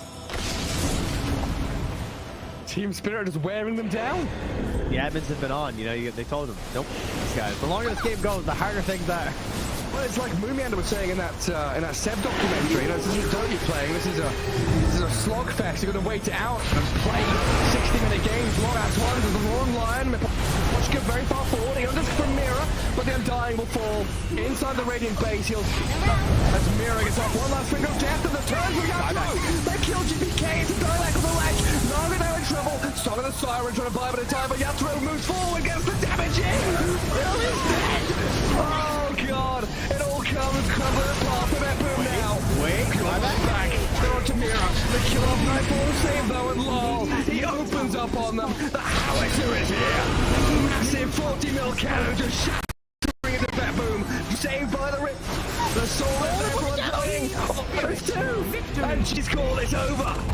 Team Spirit. Look at him. Look at Mira. Diaz but I think their first phase bans may mixed around. I don't really know about this Pango, Batrider, Mirana first phase business. I don't look at that as scary objective taking heroes in 7.33. I just thought you were gonna rap like Purge, and now I'm really Yeah, same. I thought was he was mad at going- these bastards trying to undercut me. Would never dare. Greatest moment of 2023 for me. He's trying to ruin it in 2 days. No, you seized the opportunity, and you have capitalized on it, much as how Shopify understand this patch very, very thoroughly. Look, Tundra banned Enchantress last time. They just got a half wrong. They forgot to ban the Chen as well. There we go. Look, they did a good thing, kind of. Just Shopify that was like literally impeccable from Shopify. It really was like a truly perfect game. Yeah. I mean, what else there to say? Just it looked like they just had understood the patch. They were like, look, we're just gonna play fast. We're just gonna take these objectives, and we're just be like, they essentially just like suffocated them. It's what it felt like. So like Tundra have to try and find that space this time in this game, and maybe have heroes that aren't so reliant on like trying to get back into a game. That was like a classic CK game. I think that's half the CK games I see, where I'm like, where'd the hero go? I was like, oh, he's just farming for like 15 minutes. Now there's a hero that can soak up a map. Yeah, but isn't it just gonna get run over again? Isn't just Shopify just gonna do the exact same thing? I mean, illusion heroes have more options, surely. Okay, is an illusion hero? 10 seconds. Not the same. Okay, it's not safe. It's not the same. I like how you conceded that. At least you did. I knew I was bullshitting. Oh. I'm guessing they won't be able to get the Ursa again then. Like either it'll be banned in second phase or they're forced to pick it here, but I don't know how much they value it. Like, you know, it's like that it fit nicely into last game versus we just think it's good all the time argument. That's how I feel about the Underlord, if anything. I feel like Underlord's good all the time with Fiend's Gate. I would agree with that. I think what's going to happen in the next couple days of patch development basically is that you know what the best heroes are for objective taking, and then you're going to find out what heroes counter that aren't necessarily like the most amazing in the patch, but you just play them because you're like, oh, well, it's going to undermine a lot of the popular strategies. Here's another popular strategy. Legion Commander, I believe, had a really high win rate for pro players. 10 seconds. He's doing very well. He's the second of the two heroes I played yesterday. Very high. How did you feel? I think she felt really good. The Q is so different in like, or I'd say, you know when you have muscle memory, right? It's like, yes. okay, press the attack myself, blade mail blinking, like, BKB. you know, BKB duel, like all these buttons, everything makes sense. Now it's like, you don't really do that anymore because press the attack doesn't give you attack speed, it's your Q, and your Q can be cast when you're dueling, so you don't actually even have to pre-cast it, and also it's an AoE around you, so if you cast it before you blink, you're just gonna do it on nothing. Yeah. So like the flow was a bit different, and I sucked ass at it, I'll be real. But it felt good. Did you play it before or after they removed the auto cast thing? Because I guess that's gone now. Don't know what that is. There was something in the notes originally where it would auto cast if it was off cooldown, but they removed that from the notes and it doesn't do it anymore. Okay, no, I Like didn't have auto cast the Q? Yeah. Did you read it when that was there, or was that? I probably did. That seems like a bad idea to like force somebody to spend mana. Yeah, it is gone if they don't want to. Yeah. So, well, actually, it costs no mana in that version. So it would do it without costing mana. Okay, that's cool. But then it got removed right away from the That notes. was like one of the old shards. The old shards would randomly cast overwhelming odds while you were dueling or whatever. Anyway, I it's so cool. I never tried it. Sorry to confuse you, but it's now gone, so don't worry about it. Yeah, it was cool though. The one thing I did learn is that you can cast you can cast the overwhelming odds during duel, right? Yeah. So even if you get silenced during duel, you can still cast it. Apparently. Oh, because that duel makes sense. silences you anyway, so it doesn't matter if you're silenced. Which is also an interaction I tested with the Vindicator's Axe. Oh, because if you're silenced while you have the Vindicator's Axe neutral item, you get damage. And duel counts as a silence. Ooh. You got damage for free. Yeah, all I thought about for that was Mask of Madness. Yeah, same. I was like, first reaction was like, oh, that sounds good. The problem is you get it at like 27 minutes, which is like around where Mask of Madness sometimes gets disassembled, but yeah. The other thing I liked about Legion that I noticed when I was watching a couple of games of Legion Commander was that you can actually save your allies more because you're not pressured to use it for duels and stuff. So it's more available for your allies instead of constantly being used for yourself to try and be aggressive and get kills. Yeah, that's perfect. I think it's going to allow her to be less of a... historically in pro games, she's occasionally been here and there. Her best, like, more, or her when she was more popular, it was like, I want to press the attack to save somebody. So the fact that you can do that without like saying, okay, this is her whole role, it's one skill. The fact that you can like be a core and also save people separately without sacrificing one or the other is like such a good quality of life change to the hero. I'm not sure what the change in build is the 4 cores. I didn't like. I was in Discord with a friend and they were like, "Oh yeah, everyone just goes 404 and they go armlet. Apparently that's good." I'm like, "Okay, I trust you, bro," and that's what I did, and it felt, you know, pretty good. I'd say. I don't know if that's actually what the pros are doing, but it seemed pretty strong. The ability to stay in lane and be a bully. It's just nice. The W is not, I'd say, it's nice as a purge, but it's not that valuable anymore because it gives the health regen and move speed, which is a bit whatever, because if you max your E, then you're getting health anyway, just from counter-attacking. That's true. Curious to see how Shopify will play it then, as a core or offlane or support. Yeah. And they take out the Beastmaster, which now we have been memeing on the drums of Slom for a while, but they actually seem extremely viable now. It's actually just, they're back. We memed about Drums of Slom for like 2 weeks, and now it's a different Drums of Slom, so it's like the only tournament ever with 2 versions of Drums of Slom. Yeah. I remember also there was a tournament where it was widely regarded as the memeier hammer, and then it became very viable, and we were all like, oh, I guess this item, we have to respect it now. Yeah, Beastmaster is different. There's some right-click-ish AoE damage build. I saw like a Reddit clip, and that was it. I haven't actually played it. Oh, the Tickies! Oh, this guy. No more waiting for Shard. I mean, I thought Tickies was okay last patch. My only complaint was he only got good when he got Shard. Yeah. But now, you have the stun. And his late game kill potential was, he has tons of damage, but he doesn't have lockdown other than Shard, so he struggles sometimes to close games out of my Well, and the minefield, obviously, because if you're in the minefield, you can't move. Well, you can. You're gonna take a lot of damage. Yeah, his new Aghanim Scepter, is it just called Minefield? I'm not sure what it just converts the sign. So it just builds sign, creates a minefield. So if anyone doesn't know that, you can place the minefield sign, and now if an enemy walks within 250 range of it, I think 1,000 radius? It's just 200 units of the sign. 200, 1,000 radius around the sign causes a minefield. Yeah. Which is basically like a Bloodseeker Rupture. The more you move around, the more damage you take. It's 300 damage for every 200 units moved. Okay. Yeah, I believe. It's pretty good. And keep in mind, the other major buff to the hero is that the magic resistance reduction from your ulti now stacks. Yeah. That means the first one blows up, then the next one will do 25% more damage, and then the next one will do 25% more damage than that. So it's a lot of freaking damage if you can get 3 bombs to blow up. And if you have the Ags, I believe your mines cannot be attacked in the minefield area. Vulnerable. So pretty good chance that you could do. It's the timing's a little bit weird, but if you rely on somebody else's stun, you can definitely like minefield triple mine somebody. So it has good potential here for sure. We got Fly taking the Mirana, presumably Fly. I mean, I don't think we're going to wind up with a RTZ Mirana here, but the Moonlight seems pretty strong now, right? With, again, same idea with like a lot of these Invis heroes, like the Bounty Hunter, like presumably it's going to be easier to move around the map. Our ward coverage is not as stable as it once was. People aren't as developed on the meta, and that always happens in a new patch when there's like big map changes, but we haven't had one like this in a long time. So it makes it significantly easier to just get around.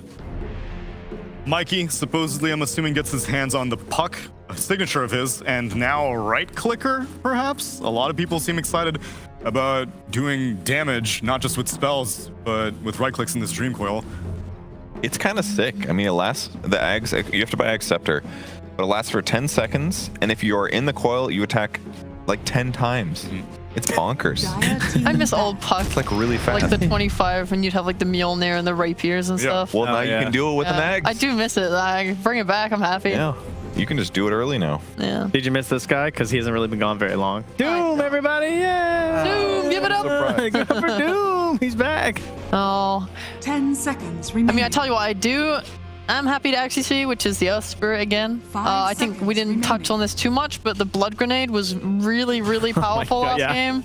Like, he would have the Blood Grenade and the Orb of Venom, and he would just go around ganking everyone. He used every single stock of that item. The slow was, like, incredibly powerful. All of his ganks are very easy. Combine that with the Ursa running around, they made, like, a really formidable duo. It would be nice to see a hero that can do that again, but even so, it's a good hero on its own. I mean, Techies is not the same because he's not going to be able to abuse Orb of Venom, but do you feel like he could be that roam 4 type thing? I guess you have to gap close with the blast off. It's kind of on cooldown, I guess, but I mean, you don't have to kill like every 10 seconds. I think per blast off is not bad. Do you think they leave the Zeus in this time? The Zeus? Yeah. For Tundra? Esports turn to ban. Yeah, I mean, obviously it's not like the best hero versus Puck in comparison to like the importance of getting rid of like the DK, most notably. But they banned it out last time. A lot of people are looking at this thing. Definitely something that's kind of up Tundra's alley. But they would struggle with initiation, so. The problem is I think it's like it's a mainstream meme, and 9 prefers next level memes. Good point. He's not like he doesn't really like play like Huskar, you know? He's like, I want to do some weird shit. On the next layer. Everybody's done fucking Manta Zeus at this point. He control left Wyvern, you know? Just get on the patch, Yeah, Wyvern. You say that, but we were like, hey, 9, what wacky mid hero do you want to play that's not playable right now? He said, I just wish Void Spirit was back. Too bad. Got banned. Void Spirit is back. Universal. I don't think his stats got reduced much, so Void's right click is better. Yeah. 10 seconds remaining. Arteezy hero. They have a little bit of time left. What are they lacking? Objective taking is like a little meh until Legion gets damage. You don't want the Ursa back? Struggles too much against Naga? It's, I don't know. Like, I think there is an argument to say, like, well, we're going to be snowballing anyway, if you want to, but it wouldn't be like necessarily the most, like, stable pick. Oh, that's an unstable hero, though. I think Alc's win rate did go up in the patch. Oh my god, so good. Stable to unstable. yeah. Very good. Very good. Very good. What happened in the patch purge? What is an innate ability? Could you explain that, please? So level 1, that means you just get it. The man for free? He's just greedy all the time. You come to lane, you got Acid Spray and Greevil's Greed. Does that mean he can go to lane with a stun and then take the portal and stun a hero in the other lane? And get bonuses on bounty runes? What? At level 1? Without taking Greevil's Greed? It's not bounty rune bonus. It's like 40 gold. He's gonna get like 40 more gold level and woo! Listen, it's a tough economy, okay? Every 40 gold counts. But yeah, there's a lot of camps on the map. He can kill them. And what's his new passive do? It's just Greevil's Greed. No, it's a slow. No. Oh, that's not his passive. Yeah. That's his. It is a passive, isn't it? It's passive. I forget the name. It lowers status resistance. And what's the other one? Move speed slow also. Oh yeah, and a move speed slow, and it's stacking, and it can stack up to like 10 times. I think so. So I actually did play against an alchemist in one of my games. I didn't even fucking notice. I played with an alchemist in one of my games. Also didn't notice.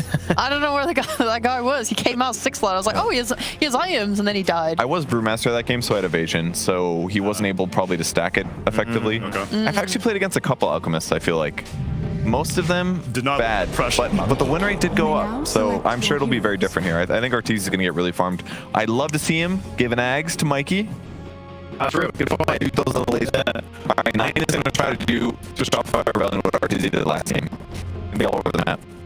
Yeah, interesting choice here. I mean, not a traditional laner versus the puck, really. But does that matter anymore? No, I don't think it does.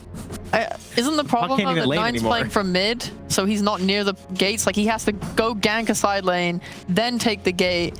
And I think as well, last game I saw people like warding the portals a bit. I'm not sure which team that was, but if you can give vision of that so you know when people are moving and the moves become more visible, you shouldn't be feeding them as hard. Well, if the wards are down there, then the monkey coming from the mid. I mean, you don't have to move like super early anyway. And by the time you move, like, why even go back mid?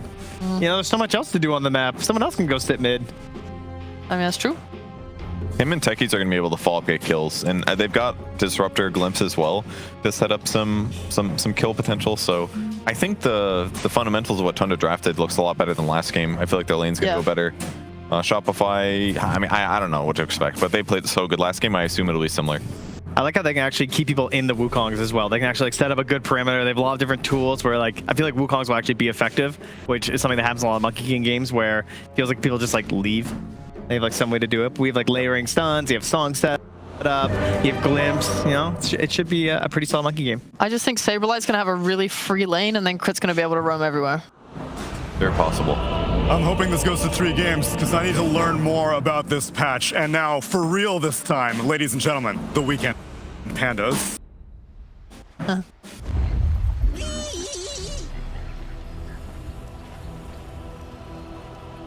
Prepare for battle.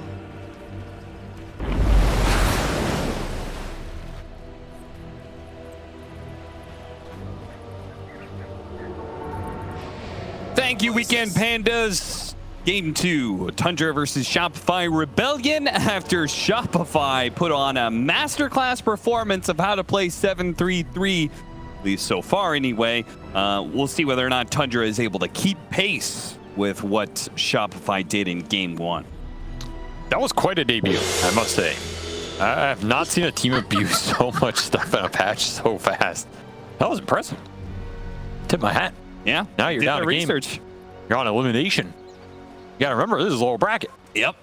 You can just be out just like that. Saberlight takes a quick sneak. You worked so hard, played through 2 different group stages to be the top 4 out of 16 teams, just to get eliminated 2-0 in a fresh new patch. That would feel really bad if you're Tundra. So I want to make sure that doesn't happen. That's that's the history of Dota. Brutalization of your dreams. That's what this game's all about. A lot more blood grenades thrown out here as well. Means aggression is definitely on the menu. Let's take a look for the first blood to snatch up. Shopify with 1 more blood grenade than their opponents. Full-on branch meta, though. Jeez. I mean, you need the stats for when the guy comes out of the gate, out of the gate and whacks you in the ass. You don't know where he came from. Just try and survive. It's a feeding frenzy. All right, so if we're gonna have the same kind of pace here, I'm pausing here, questioning whether or not I should ask you, do you like one draft more than the other? Because obviously you don't really know, but just judging on the pace, do you like the sky or the water? Which is more blue? I mean, these are poetic askings, Cav. Not objective ones. I don't know. I feel like Alk has to be kind of busted, right? I think so. He just got a free spell. I feel like historically in Dota, when a hero gets a free spell, he tends to do pretty well. Yeah. But it doesn't mean he'll just auto-win this game or like it looks crazy. But I have a feeling that over time, people will figure out how to exploit this hero. There's a lot more camps. Maybe you can't double or triple stack jungle as well anymore. That could be a difference here depending on where these camps are located. But assuming all things are even, this hero got a pretty damn good passive in corrosive weaponry. Like, you're giving a hero just a free spell that slows, that reduces the stun differential, where in a patch where stuns got nerfed, right? So status resistance can be more valuable in a sense, because now you're making stuns better. Yeah. I don't know, sounds pretty good to me. I also, for me, it's about the fact that you can now level up your 2 other abilities and max them out rather than having to go and level Greevil's Greed at all. Right? There's that too. Like, you're getting acid spraying and concoction for lane, and you're still getting a Greevil's Greed. It's literally like you just have an extra level. Yeah, I mean, this hero was already being run as like some sort of like support sometimes or off lane sometimes, but either way, like people understood that the Acid Cloud is crazy good in lane, and it's very hard to beat that. And the concoction is a really powerful ganking tool and does a ton of damage. So again, lane winning plus potential movement. We'll see whether or not RTZ does employ that this time around. Nice kickback there from Crit. Hit him with your grenade. Limps backwards. One hit and ticks out to the grenade. I think they threw another one. Yeah, that was the second one. Yeah. Well, worth it here if you get first blood. Again, the payoff on these items. Heavily skewed. You can make it work for you. That double melee lane running you down for first blood. Making it look easy. Artur is already trying to get some efficient stacking done. Yeah, he's just gonna stack small camp. Oh, get him! Don't let him get that Lotus Flower. He still got it. Look where RTZ is right now. He's so far back on us. He stacked the small camp. How do you contest this? Like, what? That one's a small camp? I don't even. Yeah. I've never really been back there, to be honest. I don't think anybody has. I've played like 14 games of Dota so far, and I don't think I've been back in that area specifically. Yeah, that's why he already has 24 last hits. He's not even laning. Maybe this is the future. I mean, your carry jungles. The lane is the time of supports has come. No. I mean, that is funny because it's in line with what Shopify did last game, just roles reversed, right? Fly spent all of his time doing the jungle, and now RTZ is going to stack up the wave. Wait, no, the Rage Creep pulled it. I think he was wanting to pull the wave into the neutral creeps and farm a bolt. Nice rotation here from Crit. That does finally result in a kill. Missed uphill once, but not twice. Yeah, this is what I was thinking. Can't you just pull your waves through the tower onto these camps, farm everything up together? That's like hyper efficiency from the lane stage. Yeah. You don't have to wait till mid game to do this, but Might wish to retract your last if the position is too hard for Radiant to contest. I think 33 is like, wait, what's going on back here? Yeah, the camp's a little low. They can maybe farm some of the smaller creeps here. RTZ doesn't like that. What are you guys doing? Mike Holmes. Mike Holmes. Get out of here. Oh man, he got all of those golems. He's so farmed. How is this balanced? It doesn't make any sense. He just got a free spell.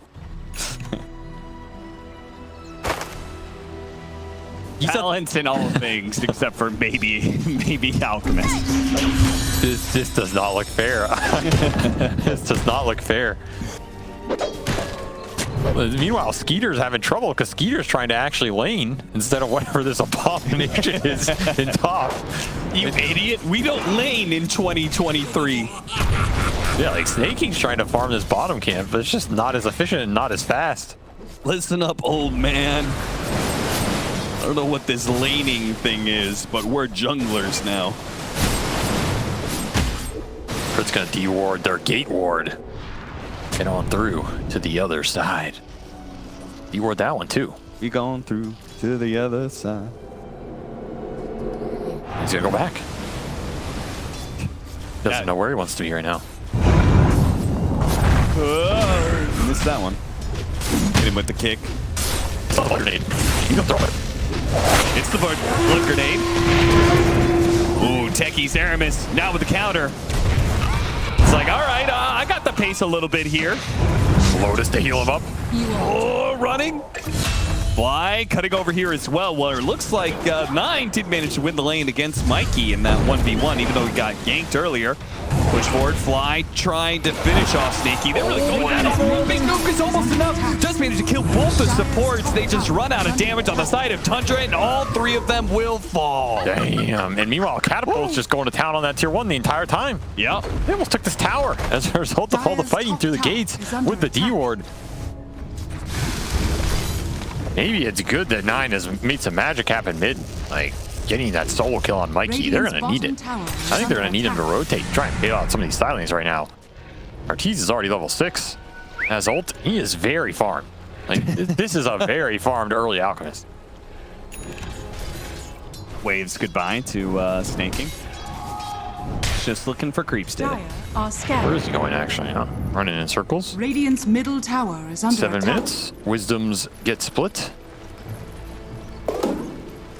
Balancing all things. Finally, a little bit of balance. You can see the information on the Wisdom runes. Thanks to this lovely production element we have. Beautiful. You know, somebody stayed up all night working on those. That is actually impressively fast. How we got that. Well played.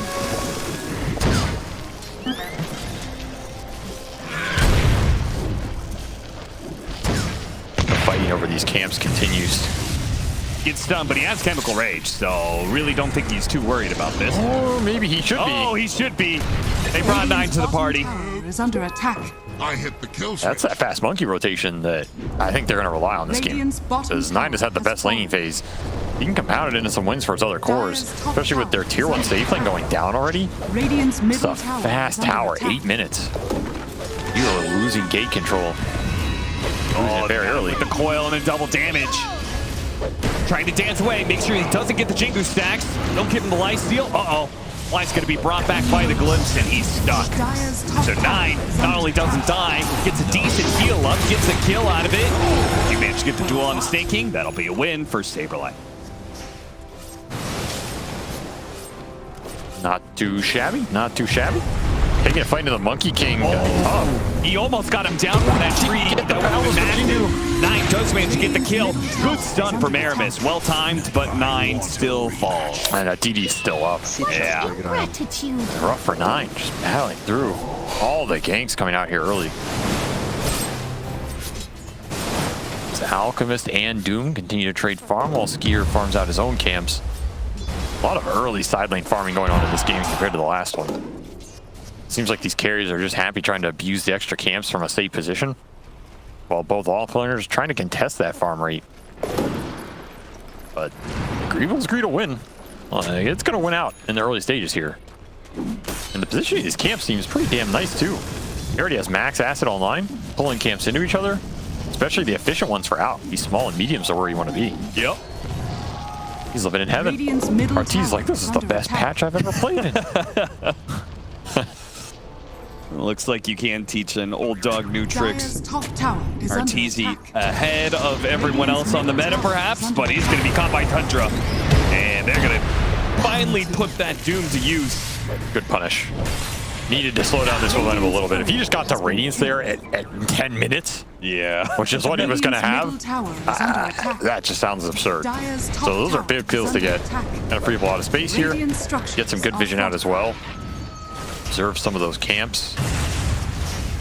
I think Shopify is going to take another tower off the map. Dire's top tower has fallen. Radiant's middle I don't know how tower much the mid tower matters. We'll see.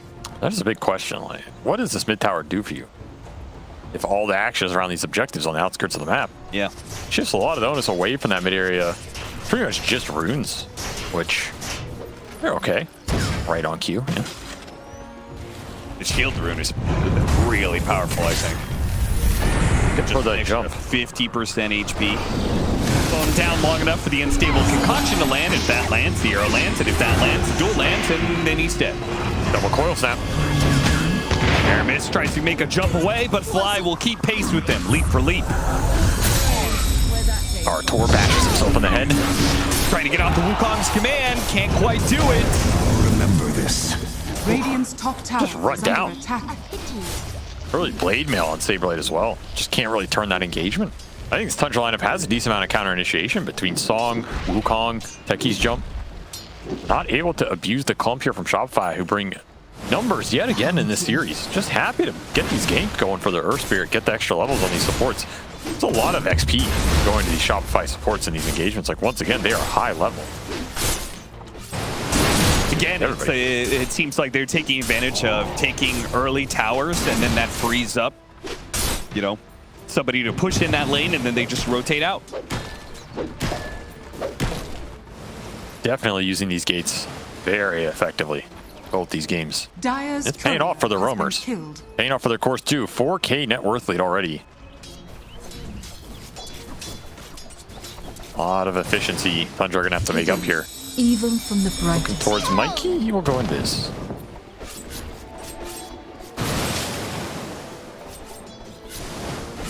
Jason after Skeeter.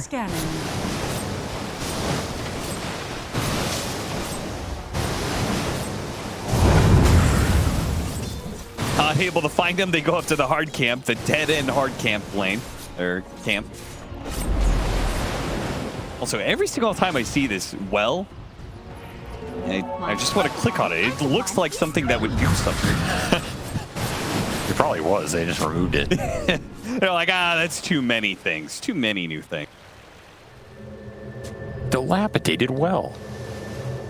Whoever clicks it falls inside and breaks their legs. I was gonna say, what if that's like whole new areas of the map? What if there's an underground? We've got the graveyard you can go into as well. That's Heroes of the Storm style right there, where you have a little extra map you can go. Maybe that's where Ag's Labyrinth is. Oh, you're gonna open up the well. You go inside.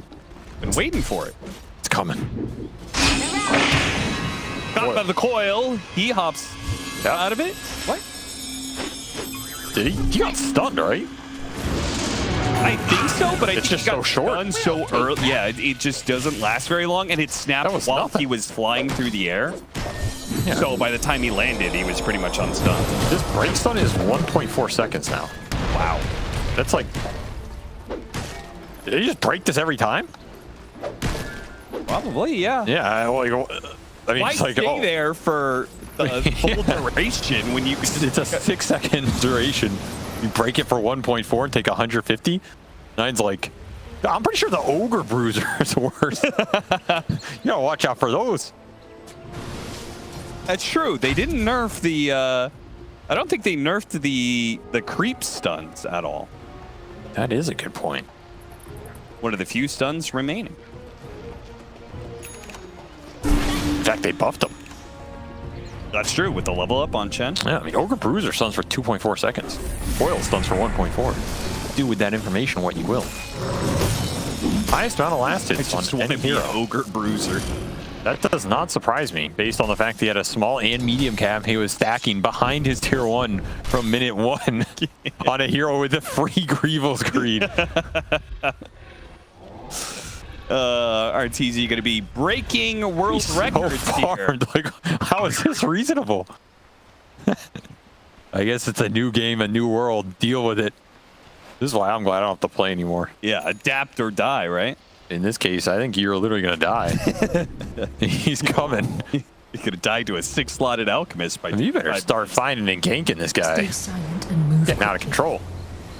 Even harder to gank him with their ganking you with the Moonlight Shadow. They get the duel off.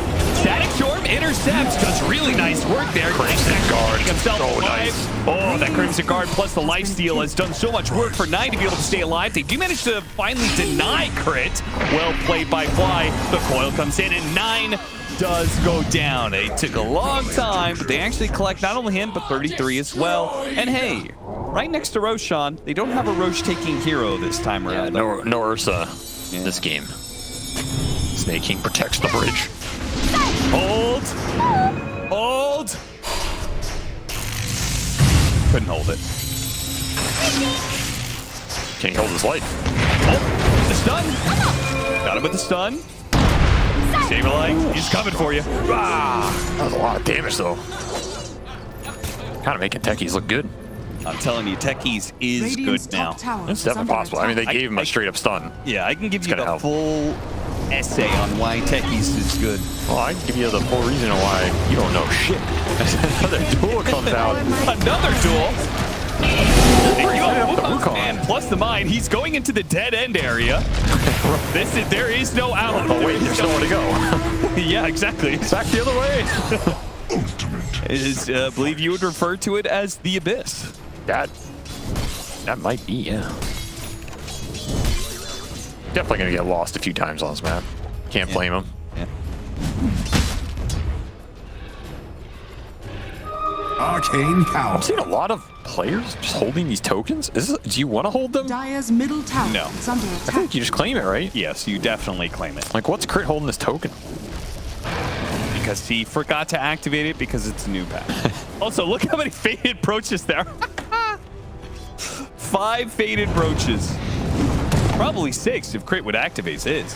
I was looking at it. I'm like, why are there so many faded? Is it actually that much better than everything else? Bigger. I mean, it's one of the only neutral items that gives you movement speed, right? Guess everybody's so fast now. You have move speed from the brooch, move speed from nighttime. Can't forget about that. That's like everybody has 50 MS at night. Yeah.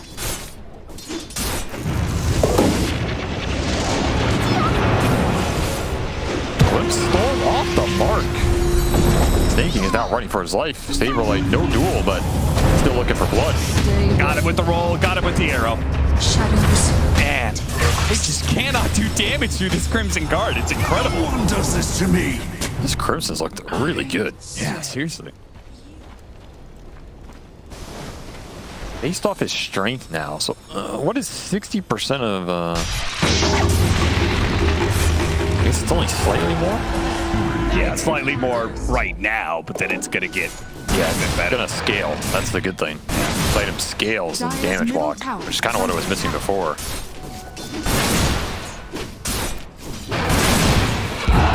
Does the duration for less amount of time? I mean, normally you're putting it up in a man fight situation. Yeah, exactly. I don't think that hurts it too much. Level 2 token for Orb of Destruction. Welcome back. Ooh, that's quite nice. Spend some time, my old friend.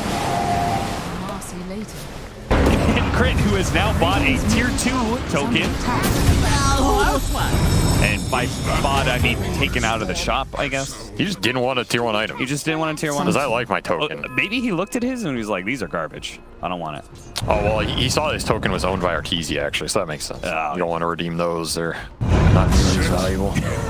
Well, yeah, he wants to turn around and sell it on the Steam market. That's also a change that That's happened, true. by the way. Arteezy autographed neutral token. Oh my god, I need one of those. It's a collectible item. You as gotta he's get collecting it it with Arteezy in his inventory. Map is heating up for Shopify now. Yeah, with a Boots and Travel Alchemist joining in the mix, it is about to get real hard for Tundra to not get caught. It's another coil into arrow. Green Crimson. Really tanky. They have Static Storm. Where's the Disruptor? Oh, it's going to catch them all. Static Storm on 3, 4. Oh, he couldn't quite get Mikey inside the kinetic field. Still, though, 3 inside. Do manage to use the... Oh, my God, that was a lot of damage. Whoa. Saberlight with the overwhelming odds did like max damage there. Oh, 33 going through the gate. Through the gate. He makes it through. Puck has to jump inside of the base. Still looking for him? I found a courier. He might. Gets a courier kill. Won't be able to find 33. Try and jump back through the gate. Wukong's command is still up, so that was the wrong direction to go, Mikey. Baiting the gate. That's another one. Hey, get out. Leaping one. He's got blink, as long as he doesn't get glimpsed. Oh. Hide. God, that shoots. Another orb, another silence, but he's dead. Not up in time with the blink. It's a lot of time, though. It's a lot of space. Tundra happy to get that big puck kill at the end of it. Orchid finish for Skeeter will give him a bit more control here as well. I have to keep in mind the press the attack save for Saberlight, plus he has BKB now, so he can be a little less greedy with it. But the big man is out in front cap, and he's hitting a Tormentor. Time to give somebody a shard. It's going to be fly. This one's kind of awkward. Cheever was complaining about it earlier. It's like the Techies one, where all of a sudden a 1-click to cast button becomes a 2-click to cast. Well, now he's going to have to pull it either way. Yeah. Doesn't have a choice. Tundra will take the other one, though, so... Very fast. Goes to... Oh, God. Okay, that just means that they have shard on other heroes. Right? Who bought their shard? I mean, Aramis had his... Yeah, Aramis bought the reactive taser one. Interesting. Which I guess is really good against Legion Commander and maybe Alk. Definitely Legion Commander, right? Under attack. Apply the taser to whoever gets dueled. It's a decent damage nuke, too. Yeah. 300 damage. It's not bad for a hero that's trying to kill you off the burst. Fly has really been collecting these Lotuses. Oh, he's got a greater healing Lotus. Yeah. 900 health and mana. Dire's middle tower is under attack. Do you know you can use them on other people? Radiant's bottom tower is under Can you give them to other people? And can they use them? Radiant's You combine them? Yeah, you can give them to other people, but, sorry, as in like you can literally cast it on other people. Oh, yeah. That's nice. Which is crazy, just having like a 900 heal to be able to give to your carry in the middle of a fight. Mega mech. Is under attack. Seriously. For Mega Meepo. Where is he? Bottom tower is under attack. Bye-bye, Aramis. Give him the dual damage. Oh, crit. Oh, crit. Oh, he's good. He's good. He's got his backup. His team is joining him. Arteezy's here. He knows what he wants. Gonna try and protect him. Immediately targeted 9. Skeeter's gonna come through with the Orchid helping out. They will be able to kill one. Can they kill more inside the Wukong's command? They're melted. Arteezy doesn't have his chemical rage, so he is a bit susceptible to this one. And he is dead. Finally, Tundra turning the game around, but Saberlight comes through with his BKB. Maybe it's not enough, though. Too much physical damage around. He's got to start backing away, and I think he's going to be caught as well. Whew. 9 shredding them in that ulti that they just kept fighting into. Yeah. Not respecting it. On top of this orb of destruction, I keep saying corrosion, that's going to take a bit. But orb of destruction doing work for Monkey King in that engagement. Yeah, like, it's an extra slow, extra armor reduction. They're all stuck in Wukong, just getting hit. Echo Saber on top, sometimes you just can't move. Brutal. The Naga Siren comes in, gives you even more of that minus armor. Dire's middle tower really nice team fight from Tundra. Baiting in the bait, perhaps. And still not having a good answer to this Crimson Guard. Like it's just negating all of our torch damage here. Yeah. Not to mention Saberlight's having issues fighting through that, plus the Greaves armor on the low HP targets. He also had Snake go for the Pavis as well. So extra physical damage block coming out on the Monkey at the end of this engagement. There's that blue shield. It's a lot of barrier and EHP to fight through. Even though Shopify are ahead in net worth, you get caught in this type of engagement. You're not winning that man fight. Yeah. Especially with the resistances change, these barriers are even more effective. Of course, like I think I'm gonna go hit some more small camps, guys. See you in a minute. Not quite 6 slotted. Roche is up. A little bit more time. Has not been done yet in this game. And Shopify are eyeing it as 9 is behind it. Ooh. I mean, he knows they're doing it. Wukong's command, so he can't have that really big impact. And I don't know how it's up at 2. Possibly going to deny it. You fight this with Wukong for sure. Can he get inside though? Oh, there's a tree there. This is awkward. Okay, it's going to force him out. Gives enough time for the rest of Tundra to be here. Uh-oh! Song goes out. Roshan's low. They're going to take this one away from Shopify Rebellion. Well played, 9. They just couldn't do it fast enough. Now they're going to try and fight without this one. Doom immediately being used onto Legion Commander. He chills out. Fly's going to be left to die. Nighttime hits. Rolls through the side. Alchemist trying to run away, but he's stuck inside the Static Storm with no BKB to get out. Mikey thought about going through the portal, but instead realizes that it's faster to jump his way out of here. Extra move speed for the chase. Hey, roll out? No, hot by air miss. Nice Roche contest from Tundra. That is not a Roshan fight you're going to win if you're Shopify versus Song versus Wukong. Thinking they could rush it, but Tundra there in time. Playing the map a lot better this game. Not getting caught off guard with those objective taking that happened game 1 with the Underlord with the map mobility. Yeah. This game is, that global mobility is not there as much for Shopify. And you can definitely feel the difference. Like, Tundra have more time to react to these plays with the team fight, with the auras. You know, it's something to think about. If they had waited, Roshan would have gone to the top part of the map. And that's better control for Dire's side because they have an outpost there. Whereas they tried to do Roshan on the Radiant outpost. A fool's mistake. Yeah, you don't want to catch Roshan during day. You got to get him while he's sleeping.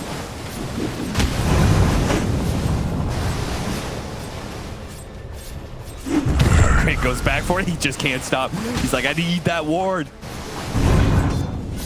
Dire's middle 9 almost has a Scotty. Ooh. Yeah, he's really far. This game is out of control for Shopify because the Naga and Monkey feels like they're outscaling here. I mean, I don't know what these late games really look like, but that's just my gut read right now. I don't think you're fighting this 5 or 6 slotted Monkey in this game. He has a really good matchup versus Alchemist. Really good versus the Legion Commander as long as you get Wukong off, or they can save you in the duel, which with the number of buffs Tundra have, seems pretty good. And they still haven't been able to deal with Crimson Guard. Crimson Guard has looked insanely good this game. With the scaling percentage strength block? Yeah, yeah. Like, what are you looking at? You're looking at 80 strength now, 60% of that? Not too shabby. Not too shabby at all. Dire's middle tower is under I can't believe they only re-skilled it by 5. Yeah, they only reduced it by 5 and you're getting the 60% bonus. This is really like, this is what? 120? 125 damage block? Yeah. That's ridiculous. If he gets a strength link too, oh my god. Yeah, might as well just max it all out. Kraken Shell is 70 damage block, and then with the he has a talent, doesn't he? Yeah, he gets another 40, so it's 110. Caught again. Still gets beat out before the grid. Does manage to get pulled out by the grid from Crit. Mikey runs a little interference. A really good duel from Saberlight as well, finishing off the techies before any damage could be done, and they get out with the Moonlight Shadow. Scotty is now done for 9. They still have the Aegis, so they may be left in a 4 versus 5, but they could probably still take a fight if it's on good vision for them. I genuinely think they need a Dispel for this Crimson to win the fights. Seriously. I know, maybe I'm overhyping this, but like, I'm just looking at the numbers. The way their lineup functions, they do not have damage outside of Alk and Legion manning up through the right clicks. And right now, they're not doing enough. Tundra team fight too strong at the moment. Dire's bottom tower is They continue to push their Aegis advantage. Still up for a minute 30 here on 9. Scotty completed as you said. It's got that free shard on top of it. So what, they need to get a nullifier? I think it's only nullifier. I guess Yule's will. You want to go Yule's? That seems kind of awkward. It just feels like you get more time to set up Wukong's command or Song, so... Harpoon someone out of position. Yeah. I do a quick look at the disperser to make sure that doesn't dispel. Which it does not. Dire's bottom tower is under attack. Dire's bottom tower has fallen. You can also kite out that duration, I guess. and then re-engage. I mean, that might be the name of the game here for Shopify. Kaido Wukong, Kaido Crimson Guard. Those two are out, you go back in and get a big duel. That duel's a lot easier. Mikey playing around with Aramis inside of the enemy base. Shopify want to be able to fight this. They're coming in from the side. I don't think they expected this one, but is it going to work? 9 actually jumping forward. Meanwhile, they got the duel onto Snake King. He really dies through the damage block this time around. Wukong's command, though. Arteezy slowly getting his way out of there and going around. They kited it. It up. Now it's time to go. Absolutely. Dire's middle now it's time to go to sleep. He's trying to catch and does manage to catch Arteezy. Will stun himself immediately after the song. Dire's bottom tower is under attack. Look at him desperately trying to get the illusions from pushing in the lane.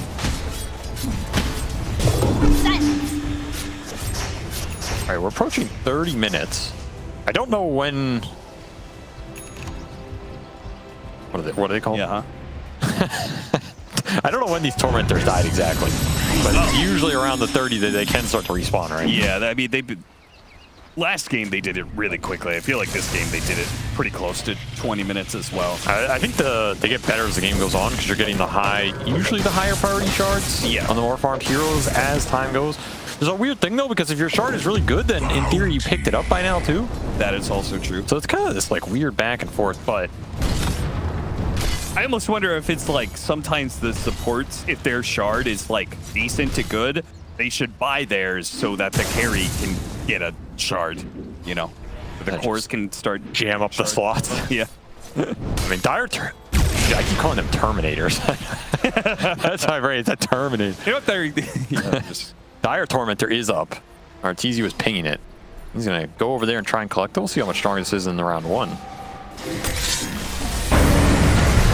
All right, doesn't seem to affect him. I watched a lion. He's getting beat up. Yeah. Sheesh. I watched a lion finger at death. One of those instantly killed himself. Full HP. It was great. Do you duel him? Like, lock yourself in. My fate is yours. I like the pain. We slip oh, nice timing. Trying to cleanse him. Not good enough. Dire's middle tower is under attack. Too many disables raining in from Tundra as they get the pick off on the Earth Spirit. Where did that shard even go to? Oh yeah, who did it go to? Saberlight. He got it. Yeah, the observers even showed us earlier. Nice. Has fallen. So he gets the extra armor now when he uses overwhelming odds, which is already, like, I think really good. Yeah, that's a nice shard. Free net worth, never bad. Radiant Tormentor is also up here. Tundra want to go for it, they can. You got to start thinking about next Roche as well. A lot of objectives to keep track of. It's like Skeeter will do it. This seems to just be either go to Snaking or Noob. Can he do this? Oh no, it's either Snaking or Skeeter actually. I think everybody else has it. Definitely not as fast as the Alchemist, but we'll get it with the second spawn. Oh, that helps. No, Skeeter gets it himself. Oh, nice. He dodged Disruptor. 9 has been hit off though. The massive duel. Radiant's middle tower. The buffs were not there. He just gets caught solo. Jingu not enough. Now Shopify running over the map. No monkey, no fight, no doom. Okay, what sort of objectives can they take from this advantage? It's so annoying because these Naga illusions are just constantly pushing into them, so even when they get the pick off and they have the advantage, they can't actually keep very good map control. Radiant's middle tower He's just running all over the map.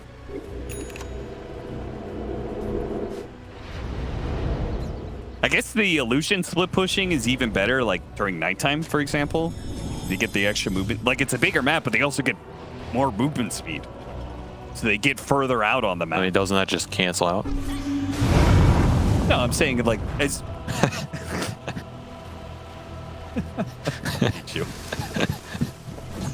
I mean, it does. If you're faster, but it's a longer space to cover. It doesn't cancel out for the enemy, who has to then recover those lanes. But they're also faster. Yeah, but okay.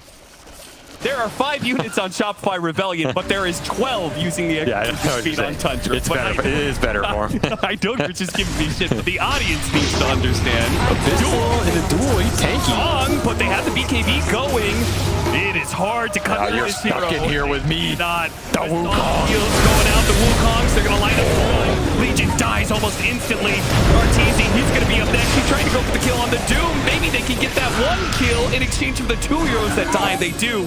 But now, the rest of the heroes need to get out. Arrow, it's an illusion instead. Mikey. Oh, actually willing to go back in without Arteezy. Buyback. He thinks he can clean him up. I don't know if that's true. Well, at least they want to protect Roshan against Bump. Get out of my way. Oh, he's stuck. He's stuck. I mean, I guess they are very dependent on their cooldowns, so... Tundra just falling through the gate? It's so dangerous to go through the gate when you don't have vision, though. Like, if they start going through, then you might just get mobbed by Shopify on the other side. They have to TP to the tier 2, and they have to run up, and it's way too slow. I would have just gone through the gate, man. Maybe that would have been the right play, but they would have been stacked for overwhelming odds. Yeah, but then they're not doing Roche. Well, they'll do Roche after they kill you. Does nobody want these Lotuses? Please. No. Somebody.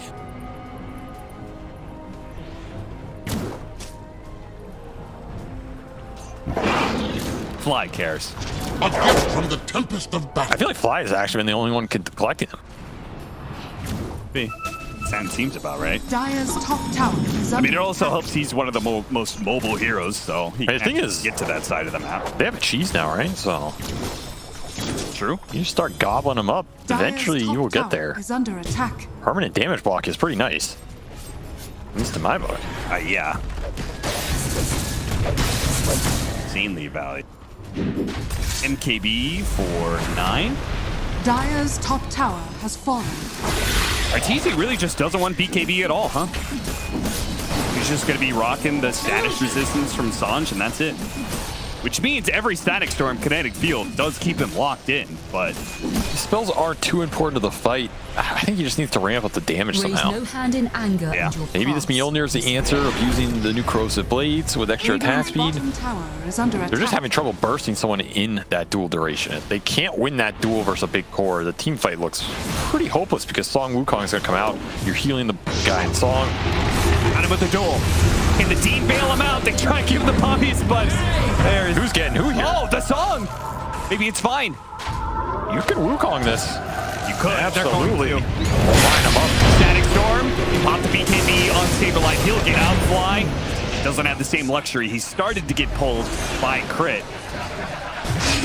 And now the Wukong's command is out. Mikey wants to fight this.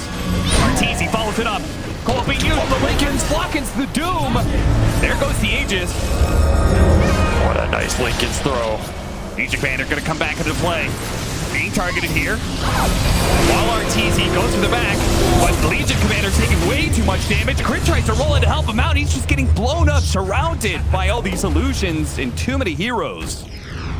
Physical damage is escalating fast for Tundra. You're not winning these man fights anymore. Nope. That was cheese that got burnt on Saberlight as well. So he had 2 lives there. Didn't look like he had 1. The burst from 9 is insane in this game. He's going to continue to ramp the damage just going Mjolnir. That's literally the monkey sound.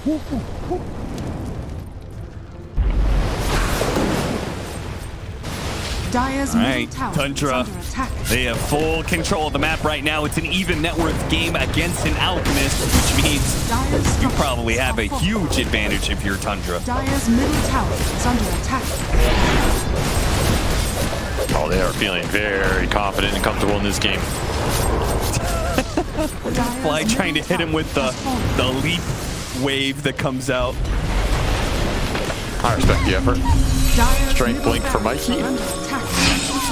Top of that timeless relic, trying to amp as much of his damage as he can. But honestly, does not feel like it's been there compared to the previous patches. Like, Mikey's going in and out of these fights. He's casting on spells, but Tundra's having the sustain. I mean, Arteezy, we're watching him farm right now. He's trying to build an Aghanim Scepter, to be clear. But for who? I don't know who he thinks is going to be able to change this game. I mean, maybe it's going to be the puck scaling. Dream Coil? Could be the longer duel. Or Saberlight. Not the worst either. You kind of want the Alk to be able to put damage into that too. I feel like you're giving it the puck here. Yeah, but Mikey doesn't have the... Doesn't have right click, really. Yeah. He's like a Daedalus or Divine or something. Maybe that's your late game scaling. And Hags on puck, give him Divine. Could be. Coil will just go to work. You don't have to be there. I mean, Deso would be pretty nice for his team, right? Just drops the Coil. Deso shots are going out, hitting everybody. Also a possibility. Speak of Aghanim Scepter. Devil himself gets one. This will do nicely. And he gets level 20. Very powerful here, the way these fights have been clumped. Also cool to see Aramis going for the Dandelion Amulet. Magic block, yeah? Yeah, a little bit. Magic block on techies? That was pretty good. Yeah, on a hero that already has a lot of magic resistance from his 10 talent. Not gonna lie, every time I look at the icon, it looks like a turkey to me. So... I could see that. Do you see it? Yeah. A little bit, a little bit. I don't know why. For me, it looks like one of those shells. Oh, like a conch shell? Yeah, exactly. The Aghanim Scepter went to Legion Commander. So they are going to be going for the long duel. Yeah, I guess respecting his ability to kill these heroes solo, but I don't know if that's really true. Well, if they're going to use the song to save him, save whoever gets dueled, then the longer duel doesn't change anything. That's what I'm saying. Like, I don't know if it's actually changing the paradigm of these fights. Yeah. Whereas, you know, even though he doesn't have the damage, it's possible that the Coil changes that paradigm. I feel the one instance that changes is if you can actually duel Naga. For sure. That makes it a lot better, but... Okay, can you find Naga to get the duel off? And number two, if you duel Naga and it's just a solo one-on-one battle for the most part, are you actually killing Skeeter in that fight? It's just a... Well, I dare him to duel him right now while he's got this shield rune on him. It's about to run out. 5,000 HP on him. Pretty good. Oh, does it stay? Oh, no. All right, time's out. Time's out. Tormentor, Tundra are going to take Shopify Rebellions. At this point in time, it's only Snake King who needs one. The next one they do is going to be... I feel like this part needs to scale up. If you're going to keep the whole Tormentors, if they get another one, it's 280 experience and golds for your full team, which is under attack. it's okay, but this late into the game, I feel like it's not that impactful. It's more about the shards for sure. Yeah. I'm surprised that number doesn't scale up as time goes on. You see Saberlight just waiting for the opposing Tormentor, Dementor to spawn. He's waiting. But if Tundra have a time.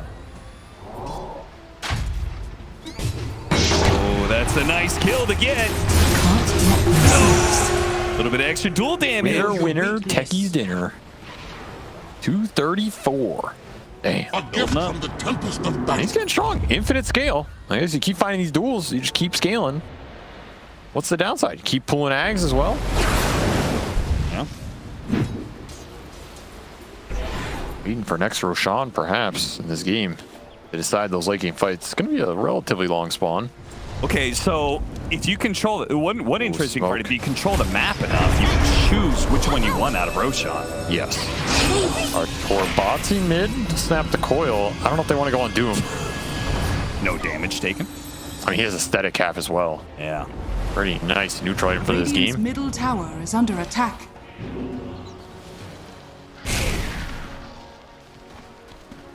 Second Ags has been pooled to crit here.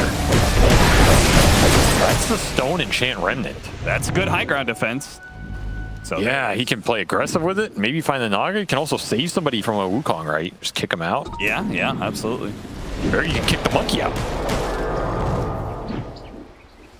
I wonder if you kick the duel out, does the hero chase after the stone, or does it break the duel? Can you kick him out? I thought you can't be moved in duel. I'm gonna guess it breaks the duel. That's it might, because it get turned into a stone. Yeah. You can't duel a stone unless you're King Arthur. Wow. I think the best use here is you roll in, you stone monkey, and you kick him out of Wukong. Wait, in your story of King Arthur, I was waiting for that one. I was like, you're not gonna respond. Instead of pulling the stone, the sword out of the stone, you think he stuck it in? Well, what he was dueling the stone? No, the part of that story that no one talks about is who stabbed the stone with the sword in the first place. For sure. Somebody was dueling that stone and they fucked it up. That stone is dead. So that's the duel I'm talking about, of course. Of course. But this is the better duel. Double damage, Arrow. 9. Takes an arrow, but can you do anything about it? They say yes. They're gonna roll after him. They're gonna cut him down to the tree. They're gonna get the ball on him. The BKB is going. Can he go through this? And the BKB doesn't last long enough. It doesn't. Oh, they're gonna come back into static storm plus the doom plus everything else. Oh yeah. God, it's a massacre. Mikey had nowhere to go, so he jumped to his that glimpse might save him. Side of Wukong's command, the glimpse. It helps. He's blinking. He's orbing. He's jumping, no, not like this. shifting. Oh, he's still gonna be caught.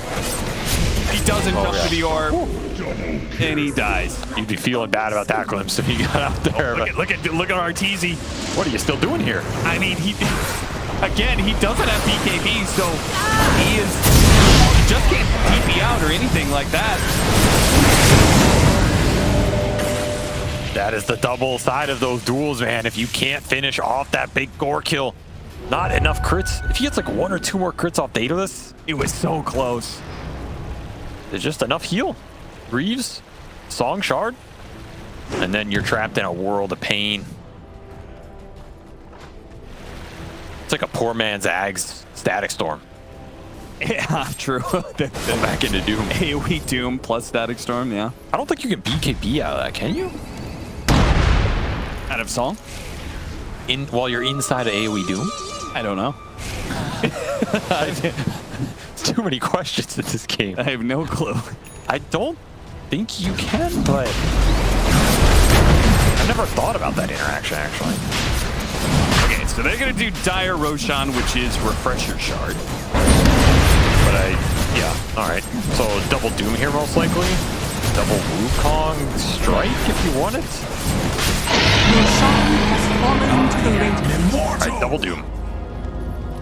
He's going to eat his axe probably on 33. Free up the slot. This is definitely the weirdest part. This is one of the weirdest designs to be. The Radiant Dire Roche thing? Yeah. Yeah, it is. It's not like you're going to wait. Like, oh, guys, I want an Aghanim Scepter. Let's wait 5 minutes to do Roshan. I don't know, man. Maybe you do in some games. Like, I think on certain heroes, the difference is really big, right? Yeah, but if you wait 5 minutes, and that's halfway to spawning a new. I mean, maybe not 5, but let's say it's closer. Let's say it's 1 minute. Sure. You definitely wait, right? Sure. Like, guys, why the hell do we want, like, Refresh Shard with a lamp with no big ults? We can get nags on somebody who's really good. Glimpse back after the scythe into the Static Storm, but Saberlight has BKB, and they also have the Geomagnetic Grip, which, again, makes this very hard for them to push high ground into. Yes, the saves on crit are old school right now. Got everything going for him. I was gonna say if they're gonna get this Aghanims on Disruptor at some point. Snaking's 1,000 off, but you have saves for it too. So this is not some guaranteed fight ender as well off the Song, because normally you get slogged into that Static Storm, and that's just GG. That is the GG combo. And it's still going to be something hard for Shopify to deal with, especially if they get clumped, which is still the problem. Like, if you go in with a duel, you're kind of clumping around that. You're just going to guarantee a counter initiation unless you find Naga, or you just have overwhelming duel damage, which he has a lot of. Not enough. Get spotted. Spots 2 coming through. Dire's top tower is under attack. Catch Aegis stuff for 3 minutes. Definitely not a fight you want if you're Shopify, because the monkey is just off limits. Moon Shard for Saberlight, really trying to take advantage of all this damage he's built up. Mikey will find the lone Armis. Does have a cheese here. Gets it off. Oh, he eats it? But what about the wheel of cheese? Block. Oh. Ryan's gonna try and find some stragglers. Oh, he's gonna find something, all right. Oh, it blocks the bridge. He kicks himself away. AoE Doom is gonna be able to catch him, though. He ain't rolling far enough. The team is pushing out the lanes, though. Nine will chase after him. Maybe War Hero's gonna be caught. He's so fast with this Boundless Strike Shard. Dire's bottom tower is under attack. He's been using it to run around the map this game. Pretty nice. Peter is so close to being able to find Mikey at the same time, still trying to escape. He does have coil. He's done. Refresh for the Doom. Refresh Doom. Great. And catch. he does not have the Aghanim Scepter yet on Skeeter. He was gonna buy it. I'm sure he'll probably buy it soon now.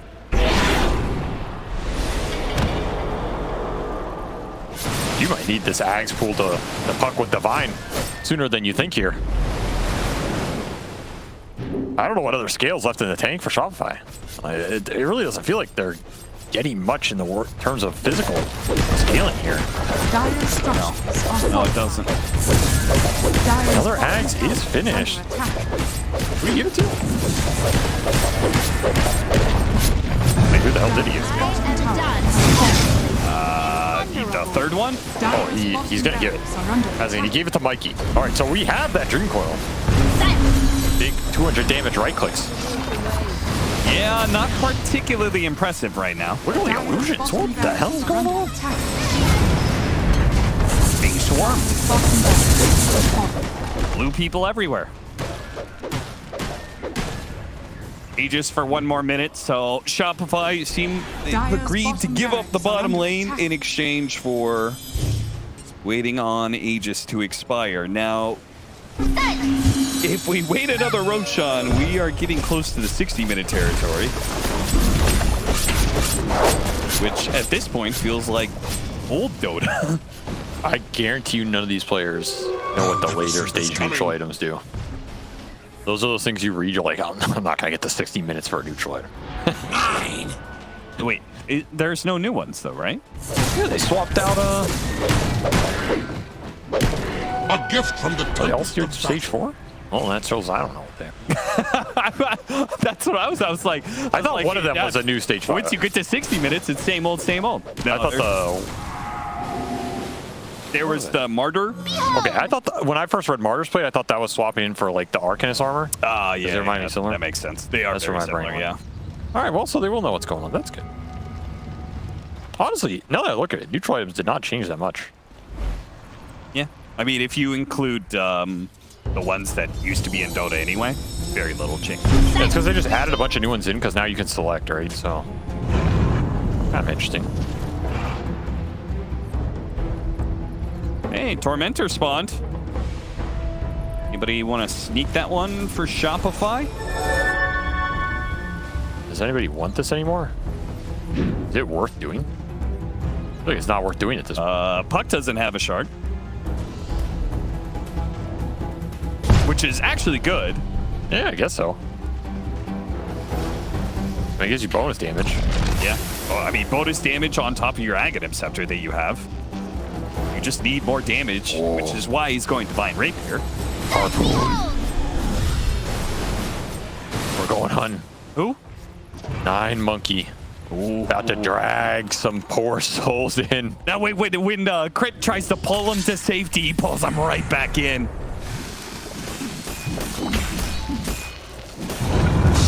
Can't let them Do they know he's there?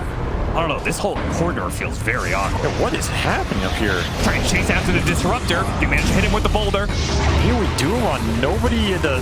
Oh, it's not being used. They got the duel going out, but he's losing the duel right now. Now they've got the AoE Doom. Now they're silenced. Now they're dead. Arrow slips on Vine. Does manage to hit 9. 9 is decently low. But to go for the kill, and they do manage to get him. Arteezy. What an arrow. Sitting outside, all the illusions start chasing after him. Skeeter's at half health. He's underneath the... Oh, they get the stun on each other. Couldn't throw the concoction, and he already got the stun lasted longer on his team because of the passive, but 90's back into play.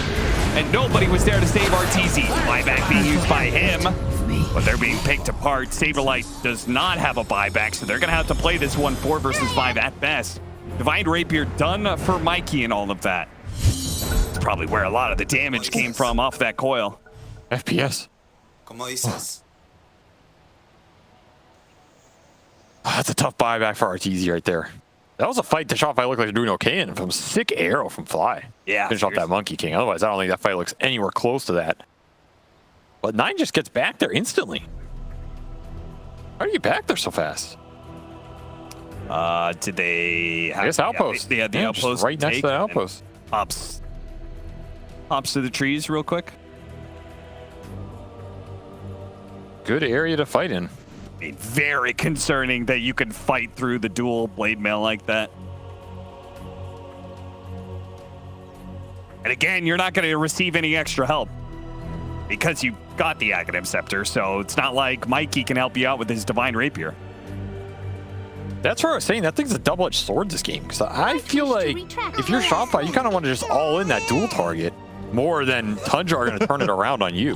Carry players in their natural habitat after a team fight, scratching at themselves. Yeah, because they die. They didn't get us what they wanted out of it. So I think Skeeter is much happier with that as he did not have to use his buyback. And he has 12,000 gold, so that's good for him, you know? Yeah, time to consume a moon shard. Nice little retirement fund Skeeter's building over here with his 50,000 net worth. Where do you get all this from? RTZ, who's been giving away Aghanim Scepters, is going to give away an Aghanim Shard. That one was hurting him. That was hurting him. Dyer's bottom barracks are under attack. It's building up. So now he's got the Berserk Potion, which, I don't know, maybe you give that one to Saberlight when he goes to the duel. He needs all the help he can get at this point. A couple Berserk Potions. Dyer's bottom barracks are under Need one of those old Warcraft 3 invincibility potions. Yeah, oh yeah. That's what he needs. Dyer's bottom barracks is falling. Well, Tundra, currently dash greed is good. Up by 24,000 net worth and building on it some more. Wait for Roshan because it's up very soon, and also Shopify showed that they can put up a fight. So best to wait for Roche, which is going to spawn very soon. It'll be at the top part of the map, which means it's another refresher shard, which means another double doom. Moon Shard has been eaten by 9 and Skeeter here. That's where Skeeter's security fund went to. And half of that 12,000 gold pushed him back down to measly 6. Scrub. It's practically a pauper. Scrub numbers right there. Yeah. They're saving some of those lotuses. Yeah, look at all the lotuses. That's pretty funny. That one greater one? Wait, it's called the... Oh, it's a great and a greater. Yeah, great and greater. Really, you couldn't help me out on that? Yeah, no, it confuses me too. Why isn't it greater and like master? Greatest. Greatest lotus short. Greater and go to the pit. They take Roche. Something like this is pretty crazy. They managed to get the duel onto the Naga. It's actually being torn apart. Oh no, but the duel comes through and it disables a lot of 33's damage. Even broken, he just limits all of the damage. Trying to get away. Fly harpoon back in. Got him. Harpoon back into death. RTZ still trying to fight this one out. Dire outpost through. Mikey, they have control for him. He's got the Divine Rapier after all. Takes down some mines. RTZ is going to be the target here. Pulled away by Crit, trying to save him right now. Remember, this is RTZ. Die back here if he goes down. Fighting back. They do manage to get an arrow onto the Doom, but they just cannot do enough damage. And meanwhile, Crit turns him into stone, but he couldn't kick him anywhere. Mikey back in, dealing. Mikey trying to help RTZ, but RTZ just flooded by too many heroes. Another harpoon back into the techie stun. Tundra. He has the final puck. Game 2. He has coil.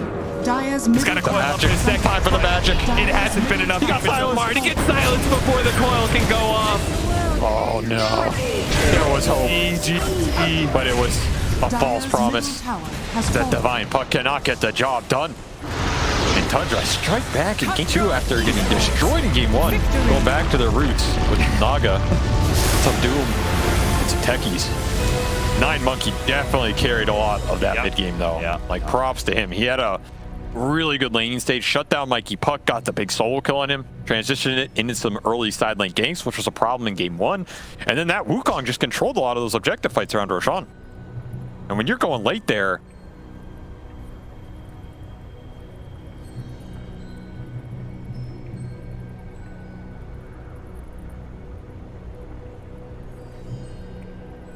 those duels.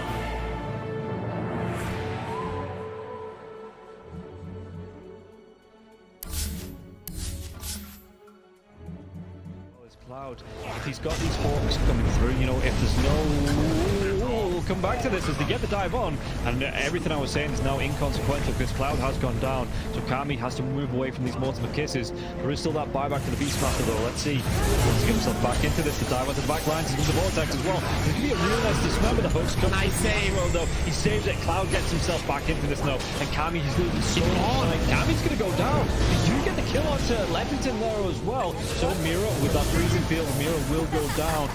Coming down to the hooks. Yatsuo still in that push wall. He's getting them back. They get the buyback out from the poach and Storm Spirit. Everybody from the side of Hydra. They don't want to be giving this one up now as well, but they take down Leppington once again. That's the dieback on the Disruptor, and Yatsuo, what can he do? The poke, it's going to be blocked mid hook.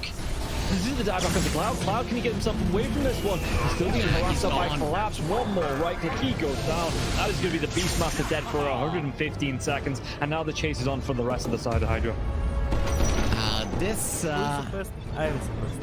Aghanims on the Morphling is just making him impossible to deal with. First of all, they use the little shredder on the Pudge to get rid of his armor. He has solid amounts of it, but it is just not enough. And then Yatoro just destroys it, and he knows that he can stand his ground because he cannot be stunned. He literally cannot be stunned. How do you stun water? Well, a lot of their damage, if not most of it, is on the Morphling. Oh, the glimpse comes back though. Inside the Static Storm Mirror, he has that Lotus going, and now if Zofra actually dives a little bit further with the Water Thunder comes out from Podking, he's dove in, yeah. They're going to be able to get the kill onto the Storm Spirit. Can they take down the Pudge? They're going to be able to catch him and cancel off the TP.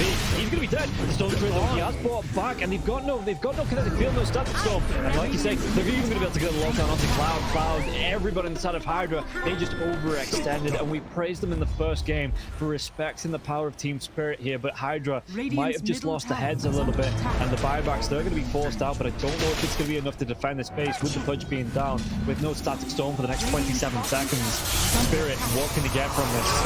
I've been worried though, they're going to be able to get it. They get two, they do! They take them down, the cookie comes out, the Yatoro, freezing field, they might lose. Happy, is this the dieback? They do the break the Lincoln Sphere though. Morphling. Law wants to come right back into this fight because he have the boots of travel to do it. It might take him a little bit longer now. No boots of travel though, so he's going to have to use the blinks. You know, they just do it by foot, it seems. Level 25 Storm with a beast. That's just so much damage. They're going in for the Morphling. He doesn't have a buyback. No, they get. Do they get the kill? He goes down. Warwick has to go down though. It's going to be him left alive. No, it's not. The creeps are pushing in. There's no buybacks available on the side of Hydra, and this is going to be 4 heroes, even with the death of the Morphling. No way Warwick defends this. It's pretty much over. They don't have the glyph. The game is over. They gave it their best. Hydra, they made Team Spirit work for it. The team that is most likely going to be at the top of Eastern Europe DPC Division 1.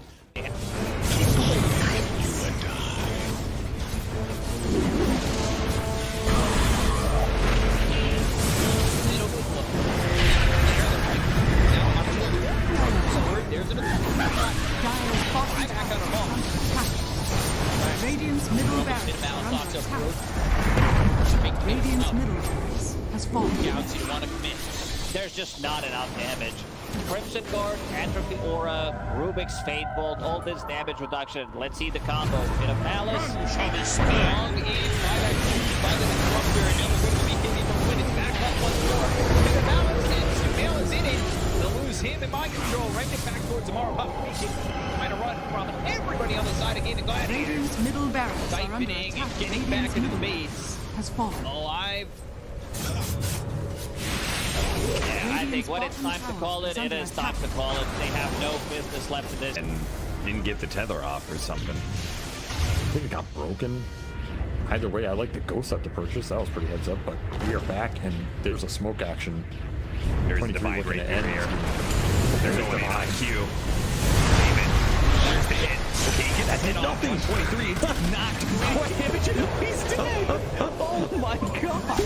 Nothing! Less than 10% of his health. I mean, I'm assuming that's just the game. That, yeah, 100%. There's no point in talking about the AU picks it up. I got it, bro. He's to die yet. Go away, you. Oh my god. Victory!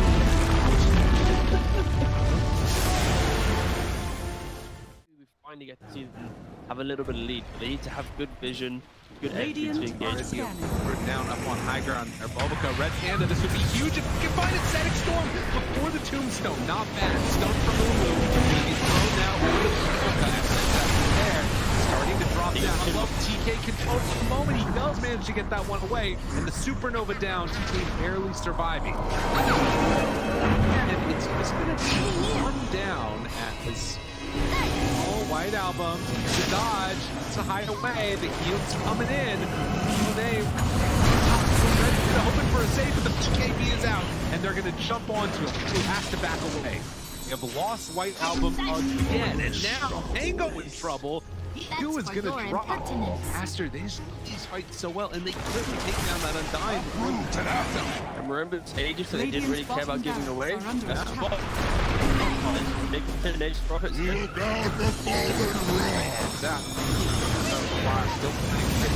Stun is out on the play. They have a BKB available. Bulbica dropping low, the 10 toss back in. They have a kill off Bulbica. Doesn't look like it because the black hole is there. That's on the agent. He doesn't have multi become back. And Aster, they might take full advantage. Move. Radiant's bottom Rax has fallen. Up the bottom. Finally, Aster full advantage. They're building. Radiant's middle tower is under attack. Oh, just for a brief second, had more network. There it is, back again with the higher network. When you click on the L, it's not really an inspiring network. Blink, BKB, Radiant. You might be able to get on top of a hero, but that's not the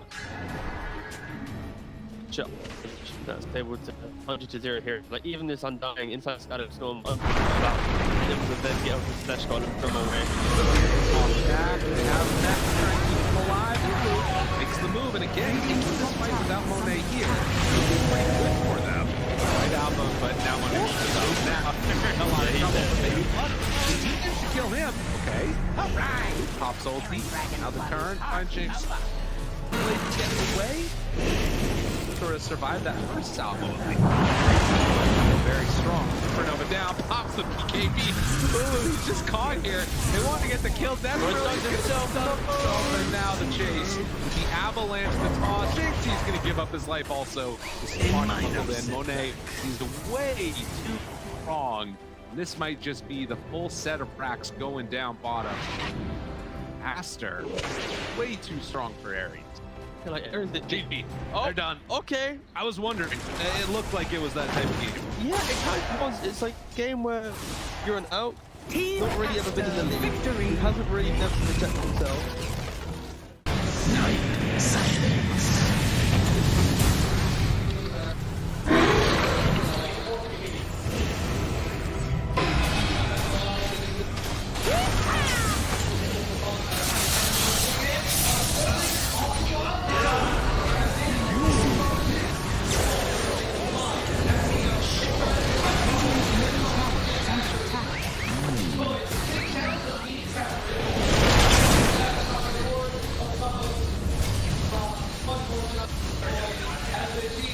Radiant structures are fortified. Radiant's middle tower is under attack. Radiant's middle tower has fallen.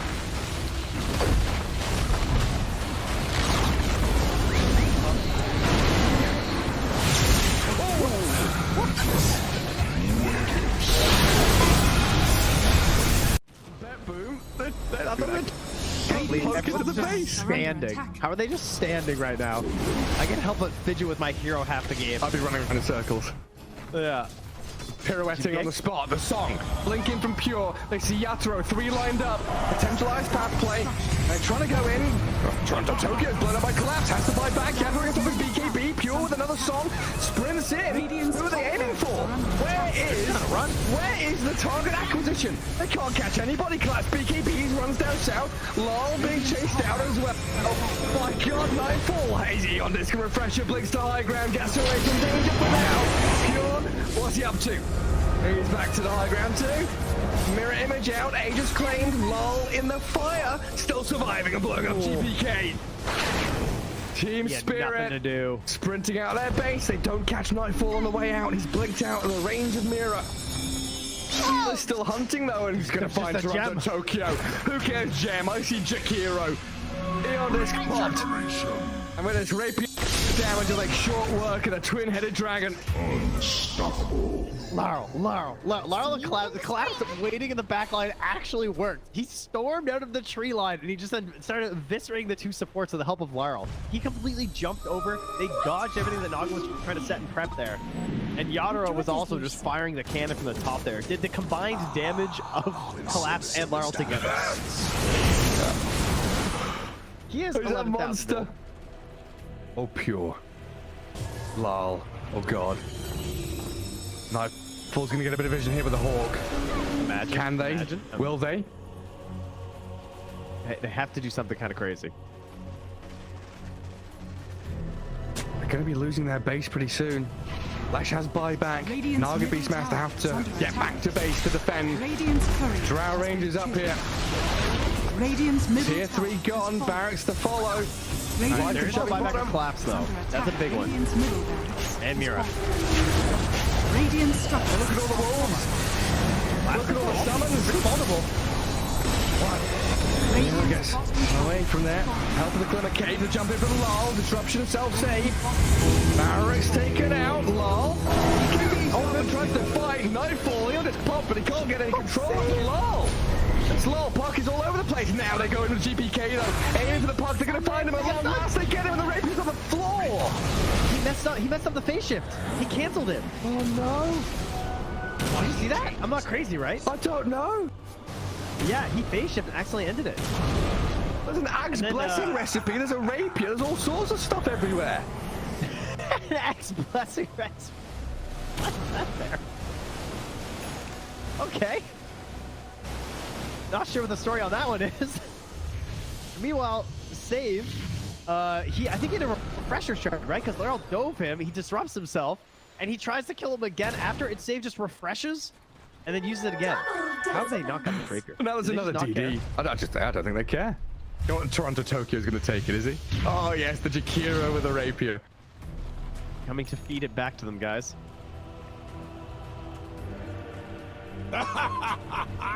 My goodness. There's Mega creeps on one side. Top lane Barracks still standing on Team Spirits. Are we waiting for next Roshan, Trent? I don't know. I don't know. I feel like BetBoom have such a good chance of winning these fights right now. They can't get like swarmed in the back line. They missed the stun on GPK. He's trying to hold his ground, but look at my dodge. Oh my god, Yatoro shreds. Where'd he go? Daedalus hits, refreshes, blinks forward, kills off Save as well. SD's gone, TP home. Get the hell out of here, BetBoom now. He's lucky he didn't get coiled. Dude. Leshrac vanished. He looked okay until he didn't. Until he got hit for 1,350 damage from a single right click? Yeah. Oof. Yeah. Right until that. Ow. Luckily, Toronto Tokyo was not there to feed the rapier back, so that's good. And now Team Spirit running down lanes, coming for the Radiant base. Falls are still there to hold on to. Oh, this has got to be mentally debilitating for BetBoom. 71 minutes. Team Spirit is wearing them down. The admins have been on, you know, they told them, nope, these guys. The longer this game goes, the harder things are. Well, it's like Moomiander was saying in that Seb documentary. You know, this isn't Dota playing. This is a slogfest. You're gonna wait it out and play 60-minute games, long ass ones. There's a long line. Watch get very far forward. He unders from Mira, but the Undying will fall inside the Radiant base. He'll as Mira gets off one last ring of death, and the turns will get through. They kill GPK into Dialect on the ledge. Naga now in trouble. Song of the Siren trying to buy a bit of time, but Yatro moves forward, gets the damage in. Bill is dead. That's right. Just lane better, team fight better. And then the rest doesn't matter. Wingate better. Wisdom better. Lotus better. I mean, there's definitely an advantage if you're good at looking at the clock. For sure, yeah. And typing out timing. Tell me what happens at 7 minutes in Dota. All the things that happen at 7 minutes. You kill the Dominator boss, obviously. What? I don't remember the names. I said something that's kind of similar. At 7 minutes. What's it called? At 7 minutes into the game. Yep, I'm wrong Not already. 20 minutes. Yeah. I don't know why I said that.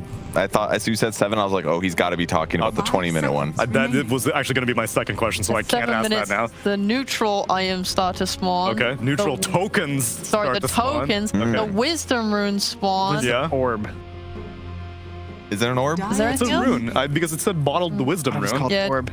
No, you can bottle it. Sorry, I thought it was called wisdom orb. I just want to sound smart. Check out these bands, For once though. in my life. So there's one cool thing that Fog talked about upstairs with the Mirana plus Alk was that you lower status resistance with the Alk passive. So he said you could land a 12-second arrow on somebody. Yeah. Smack him enough. Yet again, like you had mentioned, the Alchemist corrosive weaponry did not really show itself. Yeah. I mean, it's basically a chase down orb. Keep in mind, Alk didn't go mega fast attack speed. True.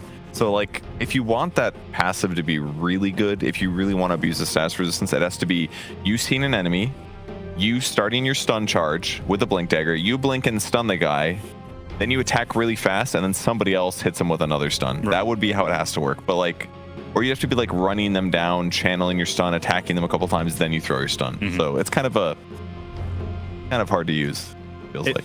Is this the question of whether we're going to Iowa or not? Was Iowa even a consideration before? It got banned last game in the first phase, I think. Phase? But the first game, they ignored it. They did ignore it the first game. But I feel like they should have IO, and I feel like they probably would have realized that after the last game. Or after the first game. It felt like, oh, that was a good opportunity to IO. I mean, there might be limitations on the hero. Obviously, we've been seeing in pubs, people are talking about the value of the heals and stuff.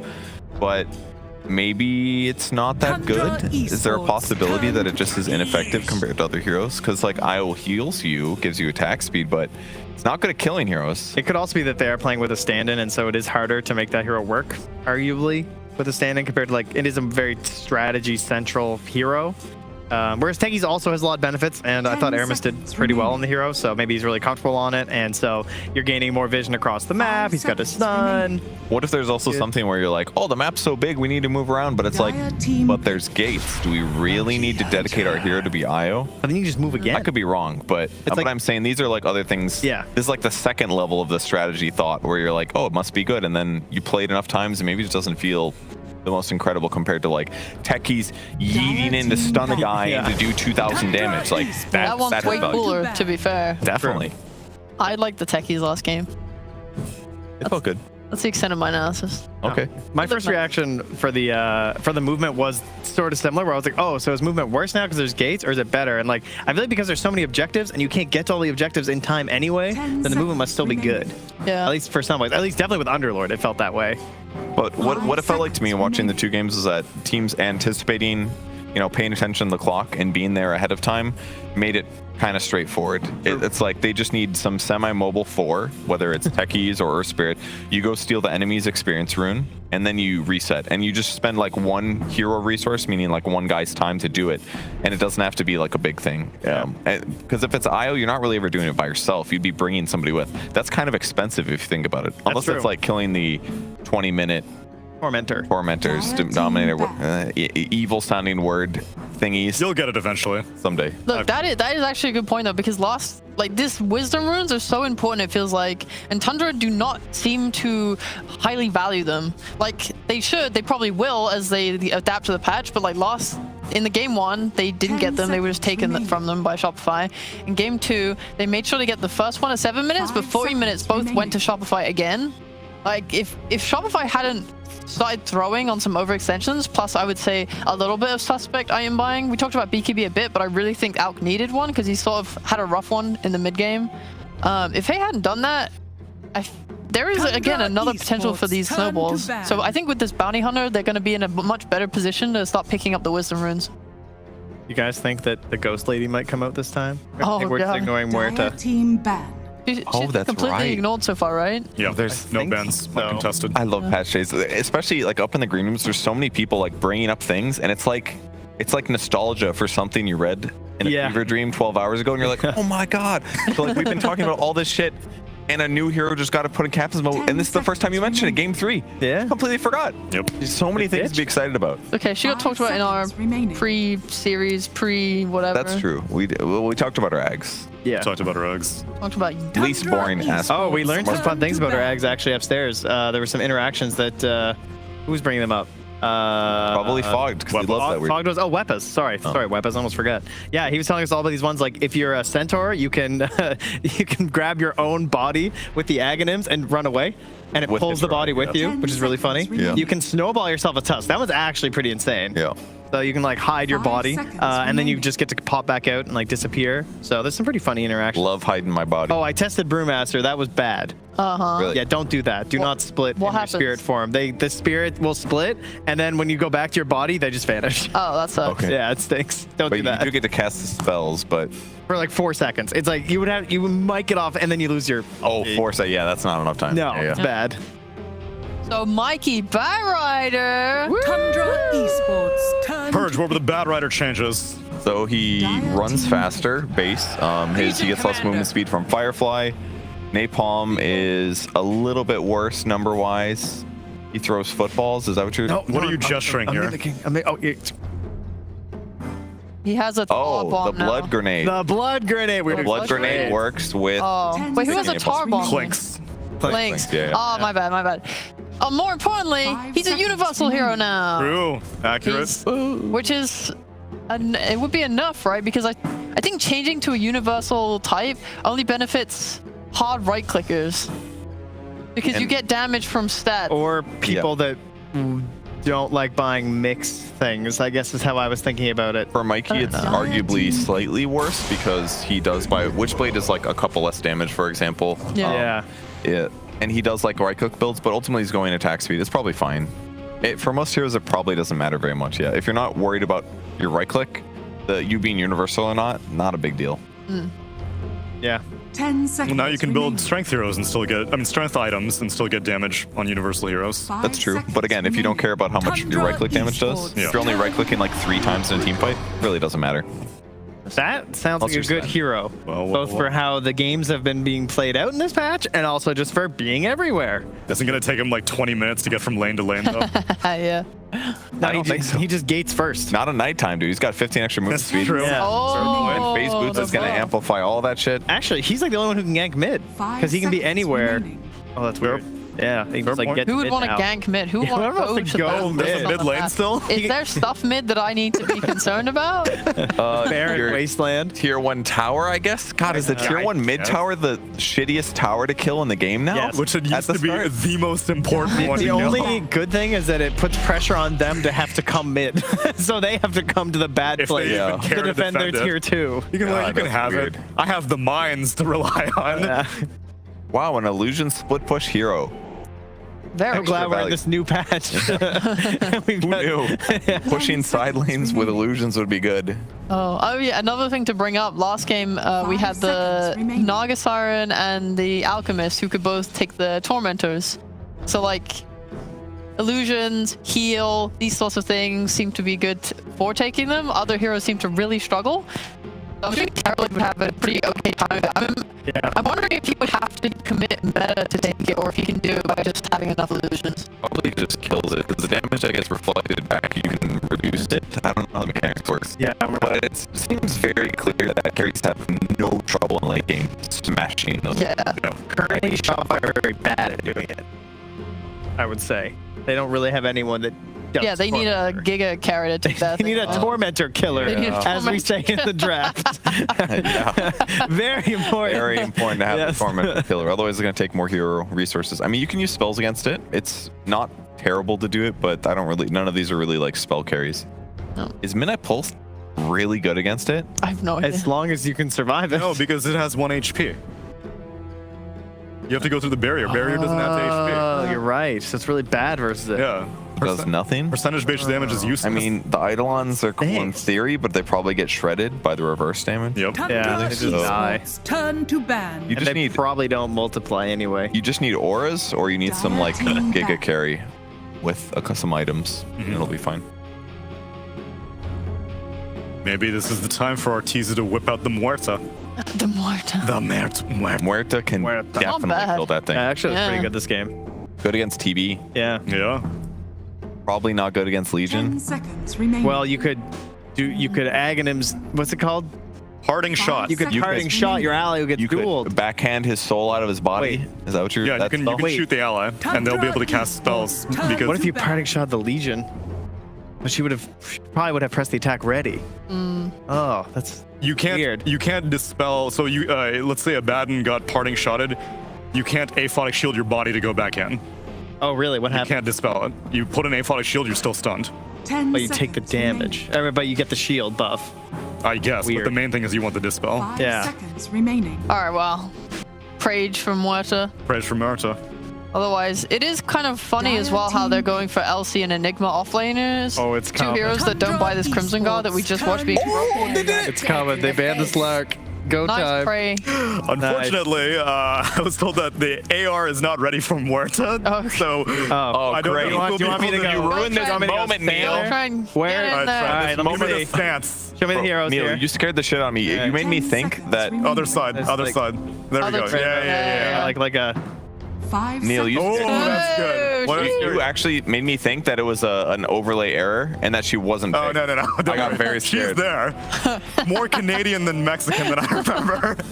There we This go. is what she's doing, you know? She's like, Oh, I like Doesn't she have that. 2 guns? She does have 2 guns. Give me one of Ready these. for it. Give me one of these. He didn't skill his passive yet. That's all. Oh, he's that was gunslinging. There's a flag in the way. passive, that's right.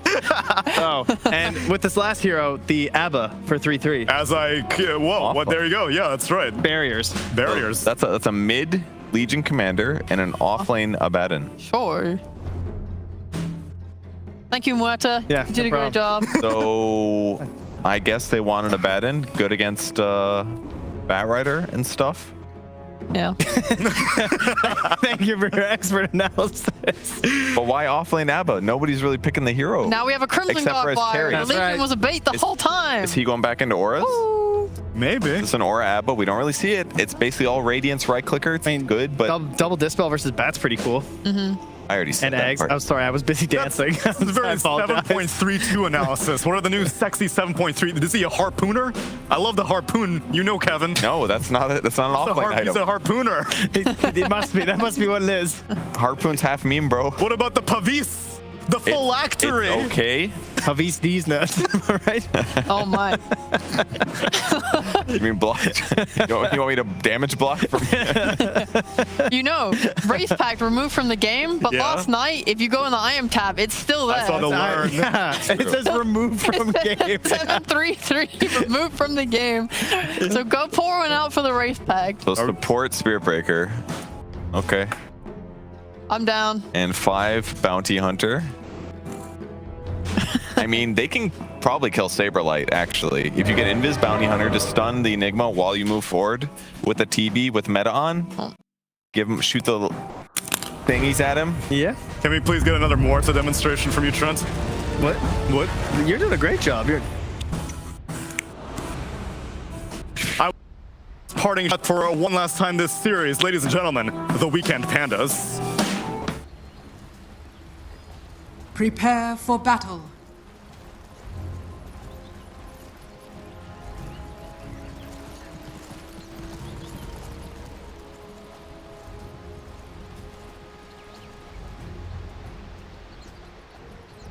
Well, with a fresh patch, every bit of analysis that we can give is a bit of a shot in the dark when it comes to... No? Yeah, there we go. So Muerta pick up for Shopify Rebellion. Any ideas here? Any ideas of what we're looking at? I like lineup-wise. I like Muerta. What are you, the turtle kid? I like Muerta. You know how much I've been coached on how to pronounce this name. Gratitude for your assistance. Muerta. That's pretty good, right? 30 seconds to Thank battle. you. Good job. I hope I did. Wait, my people proud. Okay. I got flamed for saying her name a lot. But now I take pride in that I can hopefully say it in a non-embarrassing manner. However, I have faith in this hero. I just accept that I'm an embarrassment, so. Well, some of us like to try. This hero is a boss in the late game. She's an absolute late game boss. There's no doubt about that. Just can you get to those items? I think Martha needs somewhere between the 3 to 5 item mark before I feel as though she's really gonna like power into that late game and carry it. Yeah. And sometimes you get caught up trying to get there because her farm rate can be a little slow.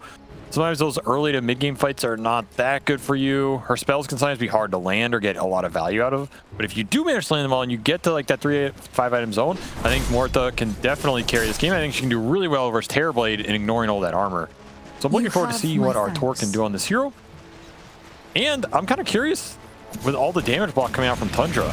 You have double save from press attack and Aphotic Shield. Then you have this Aphotic Shield that now stacks additively with all the other barriers. Yep. Kind of interesting. But also does like magic damage help you cut through some That's of a these big question. barriers, Yeah. right? Radiant's courier. We'll see. I'm curious to see if 33 goes back for that Crimson that we felt like destroyed last game. Oh, yeah. But if you go back for the Crimson, you're doing it on a universal hero now, not a strength hero. That is There's a true. reduced strength gain. His strength gain is value. much worse than it used to be. So there's some upsides. There's a lot of upsides and downsides here. I'm interested. I feel like he will probably go pipe Crimson this game, honestly. Yeah. Maybe casual Vlads for the Terrorblade is it's always good, but you can see Bounty maybe pick up some of these as well. Either way, it's a lot of save, a lot of auras that are going to come out behind this Terrorblade, and that's going to be the big question. Does Shopify have enough tools to punch through all the barriers, punch through all the EHP, and slay Skeeter in these fights, who's going to be a lot of Tundra's damage here? Depending on, of course, what 9 can get done mid. He had a fantastic game 2 on the Monkey King. Really won the mid matchup super hard, snowballed out ahead, and just scaled really well into that game. Perhaps looking for something similar here with the favorable matchup on paper. Yeah, another scaling mid against Batrider in particular has got to feel like a really good pickup. And he's not going to be nearly as threatened as I think we were talking about in the Green Robe. This is definitely the most OP combo with Blood Grenade is Batrider, the sticky napalm. Does it still work though? I think so. I think it got changed. Oh, did it? Yeah, I think they've already removed that interaction. We'll see, I guess. like Dota didn't change enough. Now it's also changing from today to yesterday. You gotta keep up, Cap. That was so 6 hours ago. Like, come on, bro. Hey, Blood Grenade for the kill. Orb of Venom slowing him down. The Shuriken, he needs a little bit more. Snake King's gonna catch up to him, hits him one more time. A second time is needed. He out-regened it, but the Shuriken claims his life in the end. Ecstatic about that kill. Woo, he is psyched. Literally going crazy right now, and well deserved. You know, that'll be boots for the bounty hunter. I feel like bounty can be more annoying now he has built-in stun. Yeah, with the techies. They're just going for the new stun strat.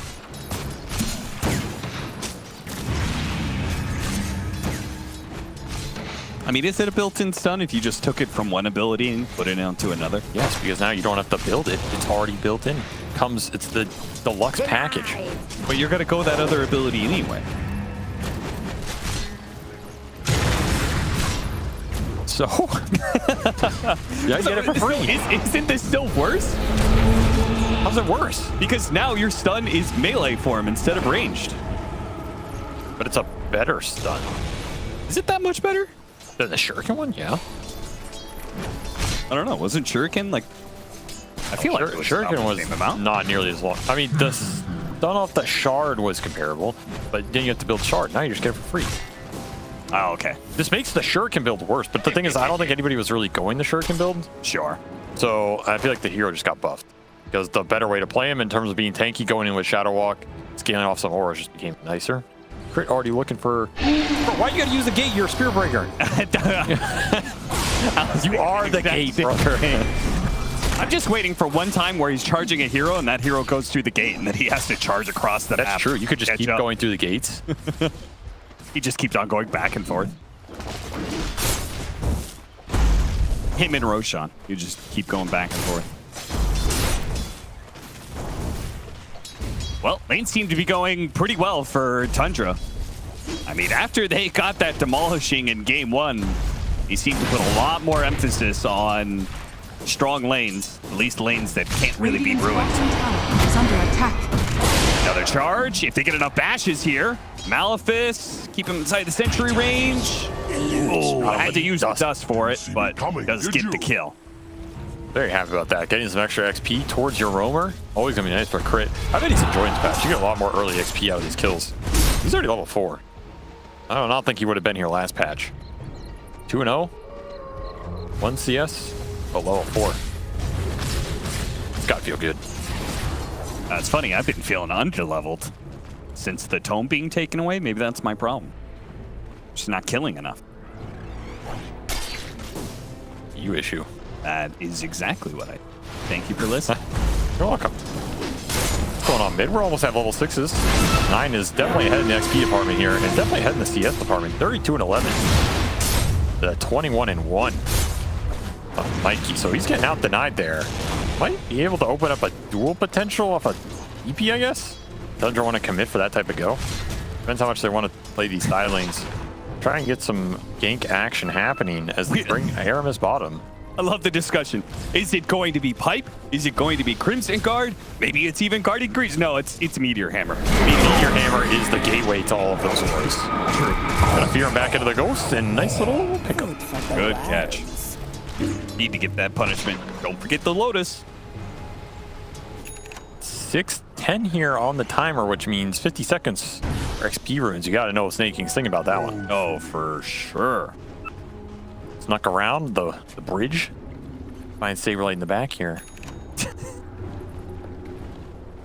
Saberlight, where are you going with those? Where is he going? I'm not sure. Is he like stuck or something? What am I watching? Well, now he's dead. He's been dueled. So he's going to the fountain. That was very odd. I'm not sure 100% what was happening there. Maybe he didn't know what was happening there. Either way, they're going to try and stick around here for this rune contest. Yeah, this is cool. They just farm Ancients, take over this part of the map. I mean, Crit is gonna sneak by on the other side to get paint the tower. Oh. Fly. Gotta be careful there, Dire son. structures are fortified. There's no Arrow. Dire's bottom tower is under attack. That costs 9 a lot of resources. Keep you back mid with nothing.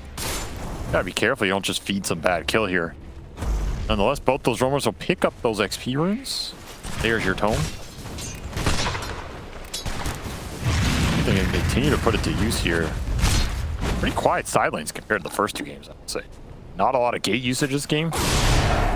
Or just playing the tri-lane bottom for Tundra. Continuing to punish Enigma 3rd death. Gotta get the return somewhere on this map, right? Yeah, but you're trying to kill a Legion commander or an Abaddon. Both of those as single cores are pretty tough to bring down. I think the Abaddon's killable here, but you need 3 heroes at least. Dire's bottom tower. Morta is very high damage in the early game. Well, they're gonna try it with just 2. Oh, he got his got him to the other side. And now Fly's gonna join in, but he got his level 6, so he's perfectly fine. He missed that window. Yeah. And now the gate from behind. Gets the mine on him. Tag team is here. Fly accidentally explodes Arteezy, a little bit of damage there, and Fly will end up going down. The stun comes through. Aramis is just gonna fight back, because apparently Crit's gonna die as well. Too much damage here. Snaking. He's putting out a lot. I like this early miscoil too. This is not necessarily a point that 3rd tier would have taken, but it's paid off in all of these engagements. Yeah. Like it's a significant heal in the early game. Versus Shopify lineup, which can be kind of low damage, considering they can purge a lot of the bad damage. You can remove an arrow. Oh, went for the duel underneath the tower. It's a bold move. He's going to be burning a lot here. Buzz does get the aphotic shield. Can pop it. Oh, running, but he's riding right into the arms of Snake King. Job done. Another bounty claimed. And another tower under assault. As the Meteor Hammer is going to start going to work. Nice read on the duel. Resets the stacks during that duration, and the miscoil paying off again here. They net that return kill. Pretty nice early game going on for Tundra. This is a hard Batrider game, man. Yeah, it really is. He has to deal with double Dispel. 2 cores he can't really go on. It can also save the 3rd core that he wants to go on. Snake King's like, where the hell did that come from? Guy's unfazable. Casually farming up is... Oh, gets off his ultimate. Still surrounded by so many heroes, though. Can't duel this. That's fine. Can't.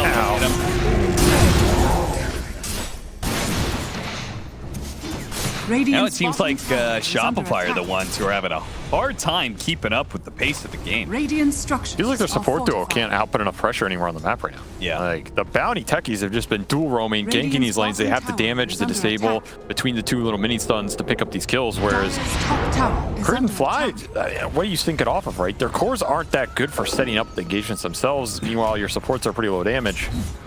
Struggling to find those return ganks of their own as the double defensive cores between Press the Attack and Fox Shield continue to make the game troublesome for Shopify. 3K Goldie and the hammer's coming down. Under attack. Mid lane tier 1 is gone. Dire's middle tower. And trying to defend that, but now the smoke is going to cut across here. Stunned up. Mikey has to stay away from 9, but is taking a pummeling here from 33 at the same time. Charge comes through. Hit by the stun. Mikey tried to go for a teleport out. Aramis puts a stop to that one. This ain't no 7-3-2 techies. Nope. This hammer's paid off for 33. Highest net worth, 3 tier 1 mid. Decent regen. He's gonna go Boots of Travel next. This is pretty greedy. Hold up. Where's his hand of Midas? Definitely pretty greedy, but if he gets there, he's gonna feel good about it. That neutral creep just helped Saberlight. I was wondering, I'm like, Hurricane pushed him into the back. Hello? I was like, does he have a helmet dom creep? I thought he had a seal totem or something. Also, like, why is Crit still running around with this token? Redeem it. What? This is not the carnival. You don't save up the tickets, my man. Just redeem it. There's got to be something that we don't know. Is there an advantage to holding it? Like, you see, I don't think you can predict the RNG right. Radiant's middle tower is under attack. So it shouldn't matter.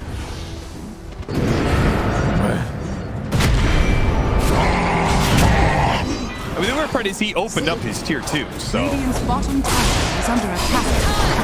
I'm so confused. All right.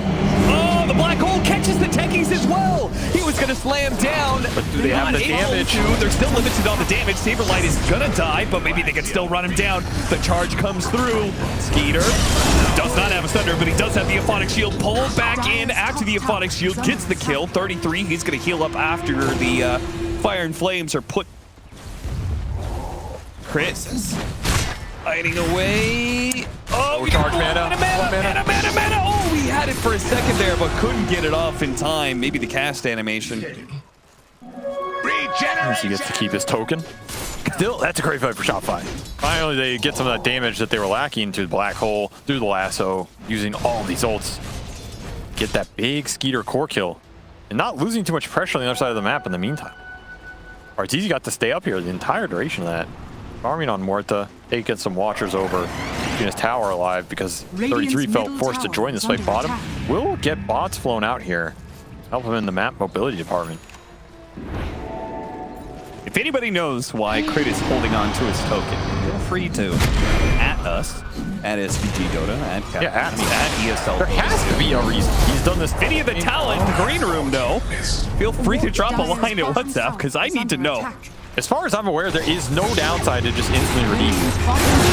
Boom dual catch. Didn't even need Aramis. Nope. That's 48 dual damage already. Has fallen. Nine's having a pretty good game here. Ramping up the permanent stacks quite fast. Just going to go into that blade mail. Going to help him win these solo duels even more.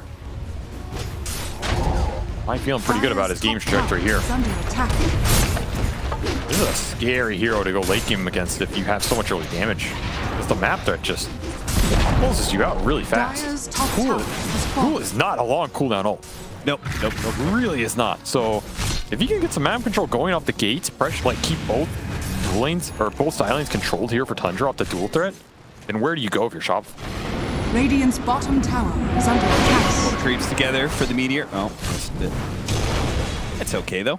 Very efficient farming for 33, taking Arteezy's farm spot away from them. Thinking gonna sneak in here. Oh, he might get the kill. Oh, he's so close too. Mikey Piggy runs back into him. Oh! Did he know he was tracked, or did he think that... King is losing his mind about that kill. Yeah, he's... needs to calm down a little bit. Yeah, so calm down there. The double does surprise. They got him. They got him. Bounty Hunter. Oh, the fighting shield bounce back there thanks to the ult of crit. They just got to run away from 33. There's not much they can do to him. Okay, he redeemed the token. Let's go. Hey. Let's go. And he got broom handle. Not too shabby. Nine. Another duel. 66 damage. And he's got duelist gloves. Ooh. That's pretty interesting. That's exactly what a lady who duels needs. The lore fits. Yeah, she pulls out the gloves and slaps you with it, challenges you to a duel. You know that was actually a real duel initiation?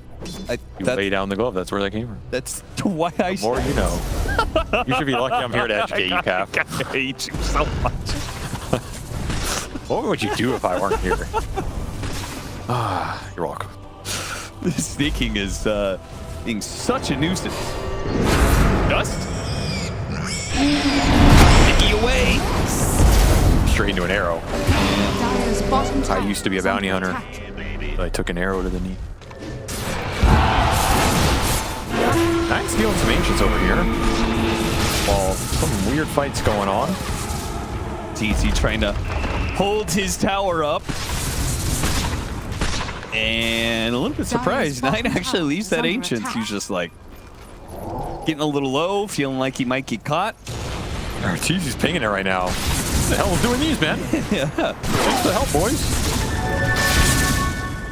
Okay, BKB's done on the Bat Rider, which helps him defensively. I still don't know what he does offensively in this game.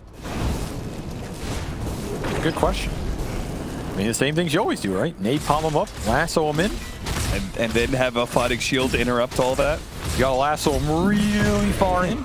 Okay. What happens if you have someone lassoed and you harpoon somebody else? Probably get you drag the guy with you into the harpoon. Yeah. What if you harpoon the guy in your lasso? It probably does nothing. Do you both conjoin like a twin star and orbit off the map?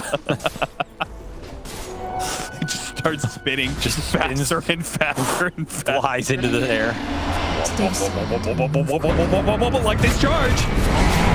Okay, there is going to be the hammer here. The hammer back into it with the arrow as well. The Aphotic Shield used now, but there's so many disables. Oh, the old scepter! And a grab back into the black hole. A beautiful counterplay there from Shopify Rebellion that will net them 2 kills.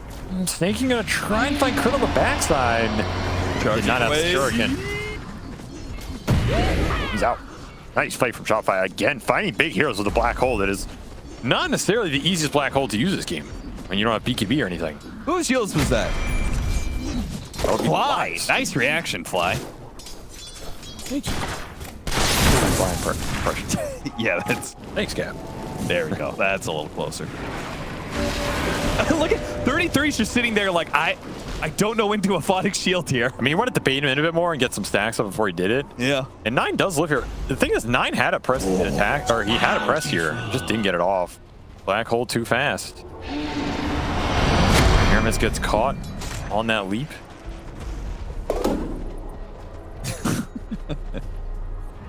Well, it seems like Shopify, they may be losing this game and they're having a bit of fun. They're going to lose Roshan, though. Vlad's up for 33. So there's that casual Vlad's. I don't think he's going to build it in anything. Yeah, it looks like he for wants the Magnet Scepter next. I mean, it's a good Vlad's game. Terrorblade and the Legion powering up their physical man fight and enabling this Roshan. So I like the pickup. Mag Scepter also pretty interesting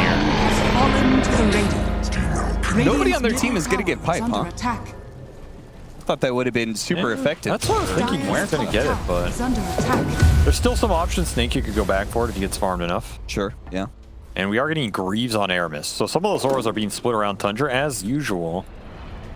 They're just going to go for Ags on the big cores and are fortified. make everybody unkillable. Radiant structures are I'm not sure what you're really doing to this Abaddon Ags this game for Shopify. It's pretty hard to fight. I think it's entirely on Saberlight. I think he just has to hit really big black holes. Yeah, but Abaddon Ags is a black hole answer, right? Oh, for sure. No, you're right. The problem.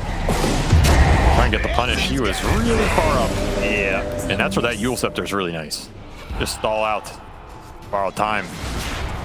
Will not like when it gets returned. EKB is up for 9.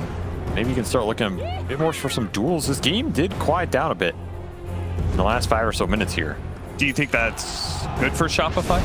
Oh yeah, I mean, he was getting a lot of duel damage. He hasn't gotten any recently. Yeah. BKB can help. Arrow back in with the lasso, but with the BKB out pretty hard. I think Yule's 9. But he was BKB, so... Man, you get so much duel damage now. You went from 66 to 94 off that one duel talent. That's a lot. That is a lot. As Tormentors are up. Tormentor is down.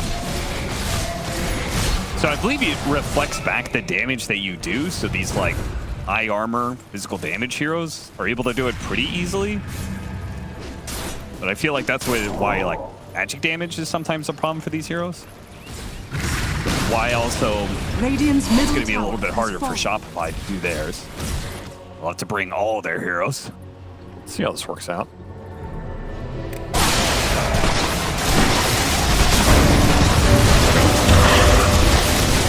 Yeah, it's definitely hurting them.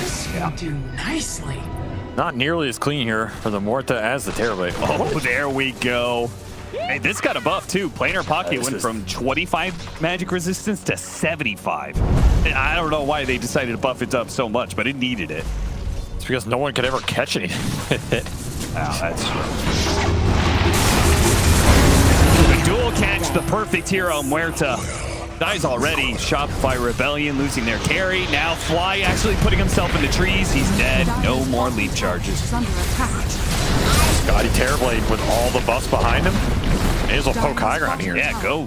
Go, go, go. What is going to stop you? Got your early ores up. Got your Aegis for 2 minutes. You got your Meteor Hammer. Send a message. What if he's going to be able to stall him out with the help of Crit's charge? He pulled the creep wave away, too. Little hopeful. It's not stopping him. No, it's not. Early base push Shopify we're not ready for. Being caught off guard. They do have Blink on Saberlight, so Blink Black Hole's an option here. You clump on Tundra, you're going to get punished really hard. Charging forward. Oh, got the duel on the Bat Rider before he could do anything there. Black Hole. He got everybody. Comes in, hitting all the barrels. Can't get a kill them all. They're trying to fly over it with the fire damage. They managed to survive for a decent amount, but they're all low. Looks like the Terrorblade's going to be left behind, and Aegis down. Resetting around that, Mikey very low, playing the outskirts of the fight. They're trying to slow down Skeeter. Here comes in charge, Saberlight, popping forward, catching the bounty hunter. Oh, there's a charge on the Terrorblade. They want the big prize. Yeah, he managed to get away thanks to the Shadow Walk. They didn't realize the charge was on him. Now they have to help him out. But it looks like it may just be too much. He goes to the Sunder, blocked out, and oh, Yule Scepter actually stopping 33 as well. What a turnaround for Shopify Rebellion. An attempted duel on Bat Rider gets turned right around as Saberlight hits the best black hole he's had the entire time. The best black hole of the patch, for sure. I mean, they just did not expect that blink. I barely had time to talk about it, and they get immediately punished. You got everybody. I do mean everybody. That was a party in the middle of that black hole that Tundra were invited to, and they gladly accepted the invitation. Did not like what they found. Didn't even queue up first. They just all tried to mob it. And that's like a game-deciding fight, too. Oh, yeah. If you lose another hero off that engagement, you're losing racks there. This game looks so different. That was a very clutch item pickup and a very clutch play. You can see Shopify baiting this fight out, too, right? Like, Crit is going in here trying to bait the clump. That duel, very aggressive. Backfires. And suck it indeed. Man, that gif has really paid off. Yeah, we got some mileage out of that one. Oh, back into the game. Still has no thunder. Skeeter died once. Now he's just dead again. Uh-oh, Shopify Rebellion getting a lot of momentum back into the game now. Radiant's coming online. How did they even get to him? He just ran down there. Ran down the lane. That's where Skeeter chose to farm. Didn't even have Mirana ulti or anything. Suddenly, a lot of net worth pouring into Shopify's lineup. The wars are coming to them, right? You have Boots of Bearing for crit. You have that Yules plus Solar Crest for fly. A lot of extra physical amp that they can put on the Morta here. Extra attack speed, huge for this hero. You cannot poke as well as you used to against Snake King. Oh, he lives. Even trying to throw the dust out, but gets the aphotic shield. Radiant's bottom tower. Gonna try and catch Mikey top. Very fast TP for 9. Will he get there in time? Be close. Will not find him. Let them see us.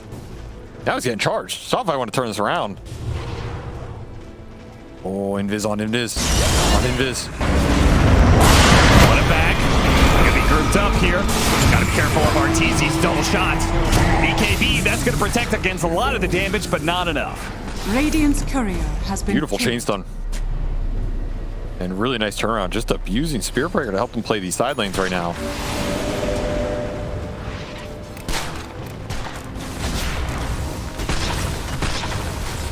Gotta remember, this Bounty Hunter has shard, so he can turn these other heroes invis. Yeah. Tried to do that for the Terrorblade earlier. Arrow. Ooh, hits the Terrorblade instead. They'll get out though. They are very close. They got the 15 talent on Muerta, which is a decent chunk of damage, but also level 18. I mean, she's a carry who's dependent on her ult to do damage, so look, getting level 3 Pierce the Veil is going to be pretty important. That is very true. They just need more levels here to Shopify. Yeah. And they gotta keep landing the black holes. If you miss a black hole or one of those fights doesn't go your way, then suddenly the objectives for Tundra are just gonna be wide open here.